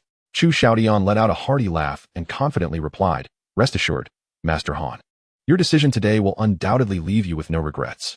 At this moment, the conference hall of the Ninth Bureau in Kyoto, the national institution responsible for handling martial artists and mysterious incidents in Huaxia, was teeming with people. Zhong Lichun sat steadily at the head of the table, lightly tapping the surface with his fingers to signal for silence. He spoke solemnly, Ladies and gentlemen, please quiet down. The purpose of gathering you all here today is to discuss a matter of great importance. Recently, There have been signs of activities from hidden sects emerging across various regions of Huaxia. Although there have yet to be fierce confrontations among martial artists, we must remain vigilant and maintain our watchfulness at all times. If necessary, we must issue stern warnings to these sects, ensuring that their actions do not disrupt the normal lives of ordinary citizens. Seated in the front row, Mu Changqing, the captain of the Longyin team, wore a troubled expression and, with a wry smile, complained to Zhong Lichun, Director Zhong, "The number of martial artists is increasing, yet our current manpower is utterly insufficient." Zhong Lichun frowned slightly and replied, "I understand the situation is challenging, but we must do our utmost to ensure the safety of the public. I will expedite the allocation of additional personnel to support your efforts." Mu Changqing nodded appreciatively and continued, "Furthermore, we have received reports of some mysterious incidents that appear to resemble supernatural phenomena. Although we cannot yet ascertain whether they are related to these sects, we need to investigate." Zhong Lichun nodded in understanding. "Very well, I will ensure that the relevant departments cooperate. Please report any new developments to me promptly." At this moment, Sheng Wanhong, the captain of the Longting team, stood up with a serious demeanor and stated, "Director Zhong, according to the report from Chu Muyun, who has recently been transferred to our Longting team from the Northwest War Zone, there is a martial artist named Yi Feng who seems to have reached the Master Realm and has even taken action against Han Xiaoqing of the Han family. Should our Longting team take action regarding this situation?" Zhong Lichun frowned slightly, lost in thought. After a moment, he responded, "For now, Longting need not intervene in this matter. Your primary focus should be on training the newly recruited members from various battle zones. As for Yi Feng, Changqing, you should pay him a visit, issue an appropriate warning, and investigate his background. If he proves to be of good character and trustworthy, it might be worthwhile to extend an invitation for him to join Longyin." Upon hearing Zhong Lichun's arrangement, a delighted smile spread across Mu Changqing's face. After all, martial artists of the Master Realm were a rare find. If he could successfully recruit such talent for his team, the overall strength of the squad would undoubtedly see a significant enhancement. "Rest assured, Director Zhong, once I have thoroughly investigated, I will personally handle this matter." Mu Changqing readily agreed, eagerly anticipating his encounter with the enigmatic Yi Feng. After the meeting concluded, Zhong Lichun returned to his office, fully engrossed in managing his affairs. He was acutely aware that although the current situation seemed relatively stable, an ominous sense of foreboding loomed within him. Meanwhile, Yi Feng and his companions left the Great Wall and hurried back to the Longwan Hotel. Upon their return, Zhao Peng, like a cunning rabbit, swiftly made his way to his couple's room, having previously arranged a rendezvous with a beauty he had met at the bar, preparing for an intense encounter. Chapter 87. A Call from Shun Haoyue. As Yi Feng and the others entered the suite, Yi Lin, perhaps fatigued, had already retreated to her room to rest. Yi Feng, however, pulled Li Xiaona close and whispered in her ear, "My dear, how about we take a romantic bath together?" At his words, a blush instantly crept onto Li Xiaona's cheeks as she teasingly replied, "Oh, you naughty wolf. I wouldn't want to bathe with you. I think I'll head back to my room instead." With that, she turned to leave. Just as Yi Feng reached out to stop her departure, a sudden, clear ringtone pierced the air. He picked up his phone, and the screen displayed Shun Haoyue's name, prompting him to answer without hesitation. "Hello, Haoyue, calling so late. What's the matter?" Yi Feng inquired. On the other end, Shun Haoyue's tone was urgent. "Mr. Yi, an important message has just come in from Feng Mingwei. It appears that the Chu family and Han family in Kyoto, along with the Feng family from Modu, have formed an alliance, supported by several groups from Gangqing. They are preparing to take action against Huanyu Investment." Upon hearing this, a slight smirk played at the corners of Yi Feng's mouth, revealing a hint of disdain. These individuals were utterly overestimating their capabilities. He had yet to seek them out for trouble, yet they dared to conspire against him. However, what surprised him most was Feng Mingyue's willingness to divulge such crucial intelligence. This woman certainly possessed some intrigue. Oh, what exactly is Feng Mingyue's intention? Since the Feng family has decided to join forces with them, why would she deliberately share such critical information with us? Yi Feng mused softly, his brow furrowing. Shun Haoyue contemplated for a moment before responding. Feng Mingyue's actions are quite deliberate. Although the Feng family appears to have aligned with the opposing camp, they are secretly keeping us informed. In other words, the Feng family seeks to assist us through this means. Of course, this involves some clever strategizing on their part, and we need to cooperate with them to stage a performance. Yi Feng nodded in agreement, reflecting on Feng Mingyue's cunning intellect. This approach allowed her to express goodwill toward him while maintaining a facade that would not provoke the other major factions, a true double-edged sword. Please convey to Feng Mingyue that I approve of her plan, and I will remember this favor. In the future, the Feng family can develop and strengthen its own power as usual. Additionally, Huanyu Investment will provide certain support to the Feng family. However, The previously agreed-upon commitment to allocate 90% of assets to charitable endeavors must be fulfilled by the Feng family. As for the specifics of implementation, I trust you are more familiar with the intricacies than I am. I will only concern myself with the final outcome and will not pry into the details. Yi Feng remarked, a playful smile gracing his lips. Shen Haiyue beamed with delight as she assured Yi Feng, Mr. Yi, rest assured. I will faithfully convey your words to Feng Mingyue. I firmly believe that upon hearing this good news, she will be overjoyed. Yi Feng smiled in response, saying, if you need anything, do not hesitate to ask. There is no need for formality. Should any financial issues arise, feel free to contact me at any time. Just as he finished speaking, Shen Haiyue ended the call and turned toward Feng Mingyue, who looked at her with gratitude shining in her eyes. Haiyue, I cannot thank you enough. The Feng family now has hope for a resurgence. She then vowed, please tell Mr. Yi that the Feng family will steadfastly stand by his side. At this moment, I cannot wait to rush home and share this joyous news with my father. With that, Feng Mingyue bid farewell to Shen Haiyue and hurriedly departed. On the other hand, Yi Feng reclined leisurely in the bathtub. Yet his thoughts soared far beyond the confines of the room. He silently resolved to show those families a taste of their own medicine, ensuring they would face the consequences of their actions. As he became lost in contemplation, the bathroom door was unexpectedly pushed open. There stood Li Xiaona, her cheeks flushed, wrapped in a loose-fitting bathrobe, entering the bathroom with an air of bashfulness. Her sudden appearance caught Yi Feng off guard, yet he quickly regained his composure. Gazing at the demure and charming Li Xiaona before him, an unfamiliar emotion surged within his heart. However, in this delicate atmosphere, both remained silent, as if waiting for the other to break the stalemate. With a slight tremor in her voice, Li Xiaona spoke. Feng Ge, didn't you previously mention wanting to take a bath together? I've come to find you. Are you not going to invite me? Her eyes conveyed a complex blend of anticipation and shyness. Upon hearing her words, Yi Feng unhesitatingly extended his arm, pulling Li Xiaona into the bathtub with vigor. Their bodies instantly pressed against each other, as if there were no distance between them. He lowered his gaze to the delicate and enchanting Li Xiaona in his embrace. Whispering softly, little sheep, today the big bad wolf intends to devour you. What ensued was a passionate and fervent interlude, the details of which are difficult to articulate. After experiencing it all, Li Xiaona curled up like a docile kitten in Yi Feng's broad and warm embrace. At that moment, she felt utterly drained, as if all her energy had been expended in the tumultuous encounter. She looked up at Yi Feng, who still seemed to linger in the aftermath, and gently said, Feng Ge, I now belong to you, so you must treat me well from here on. Yi Feng tenderly lifted her, taking a towel to carefully dry her body. While responding, that goes without saying, from now on, I will wholeheartedly cherish you. How about we return to Jin City tomorrow, pick up my parents, and then set off together to Modu, so that our families can formally meet? To this suggestion, Li Xiaona merely nodded in agreement, and allowed Yi Feng to carry her back to the room to rest. As they lay on the soft bed, Yi Feng stared at her face, which resembled a ripe apple, and found himself unable to resist kissing her. Once their lips parted, Li Xiaona felt the rejuvenated energy of Yi Feng and playfully pleaded, Feng Ge, please spare me. I have no strength left. Yi Feng suppressed the tidal wave of impulses surging within him. After all, how could Li Xiaona, having just tasted the clouds and rain, withstand such relentless teasing? He gently embraced her, and they both drifted into a sweet slumber. Chapter 88. The Visit of Mu Changqing. At dawn, a faint ray of morning light filtered through the window into the office of the Ninth Bureau. Mu Changqing sat solemnly at his desk, intently studying the information on Yi Feng, murmuring to himself, this is truly perplexing. This individual was previously nothing remarkable. How could he amass such immense wealth in such a short span, even breaking through to the master realm?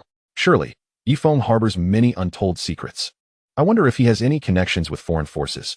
It seems I must seek an opportunity to meet him soon. With that thought, Mu Changqing rose and departed the office, hastening towards Longwan Hotel. At the same time, Yi Feng stirred awake. He quietly watched Li Xiaona, who was peacefully asleep beside him, and a strong wave of emotion surged within him. Just as he contemplated his next move, his keen senses detected the approach of a martial arts master outside the presidential suite. Thus, Yi Feng carefully withdrew his arm from beneath Li Xiaona's head, quickly donned a robe, and stepped towards the door. As he sensed the individual halting at the entrance, Yi Feng slowly opened the door and inquired, May I ask the purpose of your visit? Mu Changqing was taken aback. He was now a peak master-level expert, merely a step away from the Grandmaster realm. Yet he had not anticipated that Yi Feng would perceive his presence. It seemed his prior assessment of Yi Feng's strength had been mistaken. Composing himself, he replied, I am Mu Changqing, the current captain of the Longyin team under the 9th Bureau of Huaxia. I apologize for the intrusion. May I request a moment of your time to discuss matters downstairs? Seeing that the visitor was an official from Huaxia, Yi Feng's taut nerves finally relaxed, for he held a deep emotional bond with his homeland. Please wait a moment. Allow me to change my clothes, he responded before turning back to his room. Before long, Yi Feng emerged, dressed neatly, and followed Mu Changqing to a reception room downstairs. Once seated, Mu Changqing wasted no time and directly questioned Yi Feng. Yi Feng, according to information we obtained from the Chu family, it is said that you had an altercation with Han Xiaoqing of the Han family. Is there any truth to this? Yi Feng nodded slightly, affirming, indeed, it is true. When I was in Modu, that Han Xiaoqing had the audacity to order his subordinates to harm my sister. Naturally, I could not stand idly by and commanded my guard to incapacitate one of his arms. In fact, my sparing his life could be considered leniency. I showed him mercy. Upon hearing this, Mu Changqing inwardly scolded the Chu family for their incompetence. Such crucial information had not been mentioned at all. Han Xiaoqing was utterly arrogant, daring to lay hands on a master's family. That he was not dead was merely good fortune. Yi Feng, he said, I truly was unaware of this. Han Xiaoqing's actions against your family warranted your response. He brought this upon himself. I came mainly to remind you that martial artists should not easily harm ordinary citizens. However, if provoked, it is a different matter altogether. Yi Feng nodded in agreement. If martial artists could freely impose violence on ordinary people, chaos would undoubtedly engulf Huaxia. Captain Mu, rest assured, I will never harm ordinary citizens without cause. There is no need for concern. Furthermore, could you provide me with more detailed information about this so-called Ninth Bureau? Upon hearing Yi Feng's inquiry, Mu Changqing's expression grew grave and serious. He replied solemnly, the Ninth Bureau is unlike any other department. It is directly under the leadership of the top authority and bears significant responsibilities. We primarily focus on handling domestic martial artists and mysterious incidents, while also addressing various threats from abroad. As for more specific details, I cannot disclose much. I hope for your understanding. Oh, by the way, Yi Feng, may I inquire about your current realm? Would you be interested in joining the longing team that I lead? Deep within, Yi Feng held great respect and admiration for the Ninth Bureau, which aimed to maintain national stability and safeguard the people's peace. However, considering his preference for freedom and independence, he found it difficult to accept joining such an organization. Thus, he replied tactfully, Captain Mu, I would estimate my level to be equivalent to that of a grandmaster. As for joining the longing team, I fear that may not be feasible. I am a person who values freedom and am not accustomed to being too constrained. However, please rest assured, as a proud citizen of Huaxia, should I be needed in the future, I will certainly do my utmost, without hesitation. Though he had anticipated that Yi Feng might possess extraordinary strength, hearing it confirmed by Yi Feng himself still left Mu Changqing utterly astounded. Following the refusal of Yi Feng to join the longing team, Mu Changqing could not help but express a profound sense of regret. Yet, it was comforting to observe the strong sense of belonging that Yi Feng exhibited towards Huaxiao through his resolute words. Yi Feng, in light of this, I shall no longer press the matter. Should you ever reconsider, do not hesitate to reach out to me. Moreover, it appears that the information provided by the Chu family is somewhat withheld. They are likely scheming against you in the shadows, so exercise utmost caution. Now, I shall take my leave. As Mu Changqing gradually receded from view, Yi Feng felt an increase in his fondness for him. He turned and stepped into his room. Upon entering, he was greeted by the sight of Li Xiaona, who, still drowsy, sat up in bed, rubbed her eyes, and sweetly inquired, Brother Feng, why are you up so early? When I woke up and didn't see you, I thought you had sneaked off after taking advantage of me. Hee. Before she could finish her sentence, Yi Feng swiftly approached, pulling her into his embrace and pressing his lips against hers. After a passionate kiss, Yi Feng, savoring the moment, exclaimed with a playful smile, delightful. Li Xiaona immediately blushed, lightly pushing Yi Feng's shoulder and playfully scolding, oh dear, how annoying. I haven't even brushed my teeth yet. Yi Feng, undeterred, responded with a mischievous grin, what of it? I wish to taste the most genuine and pure version of you. Hurry and freshen up. Once Yilin awakens, we shall set off back to Jin City. As the morning approached noon, Yi Feng and his companions boarded the high-speed train, returning to Jin City. As soon as they settled in, Yilin eagerly pulled out her phone to send a message to her mother, Wang Meiwan. Mom, we're now on the high-speed train back to Jin City. We should be home in about an hour. Brother even mentioned that we'll be heading to Magic City tomorrow. Upon receiving her daughter's message, Wang Meiwan smiled with satisfaction and promptly replied, Xiaolin, be smart. If anything unusual occurs, remember to inform me immediately. By the way, I saw in the news that universities now seem to allow students to marry. Is that true? Yilin quickly responded, yes, Mom. As long as one reaches the legal age. But, are you suggesting that you want brother and sister Xiaona to get married already? Wang Meiwan replied with a hint of annoyance. That's none of your business. Go play. After that, she ceased her conversation with Yi Lin and called her husband, Yi Yuanhai, to inform him of their travel plans, then busied herself with packing. Meanwhile, in the distant Magic City, the Feng family welcomed a mysterious young visitor, none other than the illustrious Chu Mufeng. In the spacious and bright reception room of the Feng family, Feng Hongye greeted him with a broad smile. The arrival of young Master Chu at our humble abode is indeed a tremendous honor for the Feng family. However, in response to Feng Hongye's warm pleasantries, Chu Mufeng merely offered a cold smile and bluntly replied, Old Master Feng, let us dispense with the pretense. We all know that your family's funds have been duly received. It is now time for the Feng family to show their hand. A flicker of cold light flashed in Feng Hongye's eyes, but quickly vanished. He slowly replied, You speak true, young Master Chu, but my age has rendered me somewhat weary. I shall entrust the specifics to my daughter, Mingyue, to assist you fully. I feel fatigued and shall take my leave. Before he could finish his words, he turned to depart. Feng Mingyue smiled softly and said, Father is unwell. I hope young Master Chu will be understanding. Should there be anything our Feng family can assist you with, please do not hesitate to let me know. Chu Mufeng, now more arrogant, disdainfully replied to Feng Mingyue, What can your Feng family accomplish aside from those so-called connections? Let us start by creating some trouble for Huanyu Investment.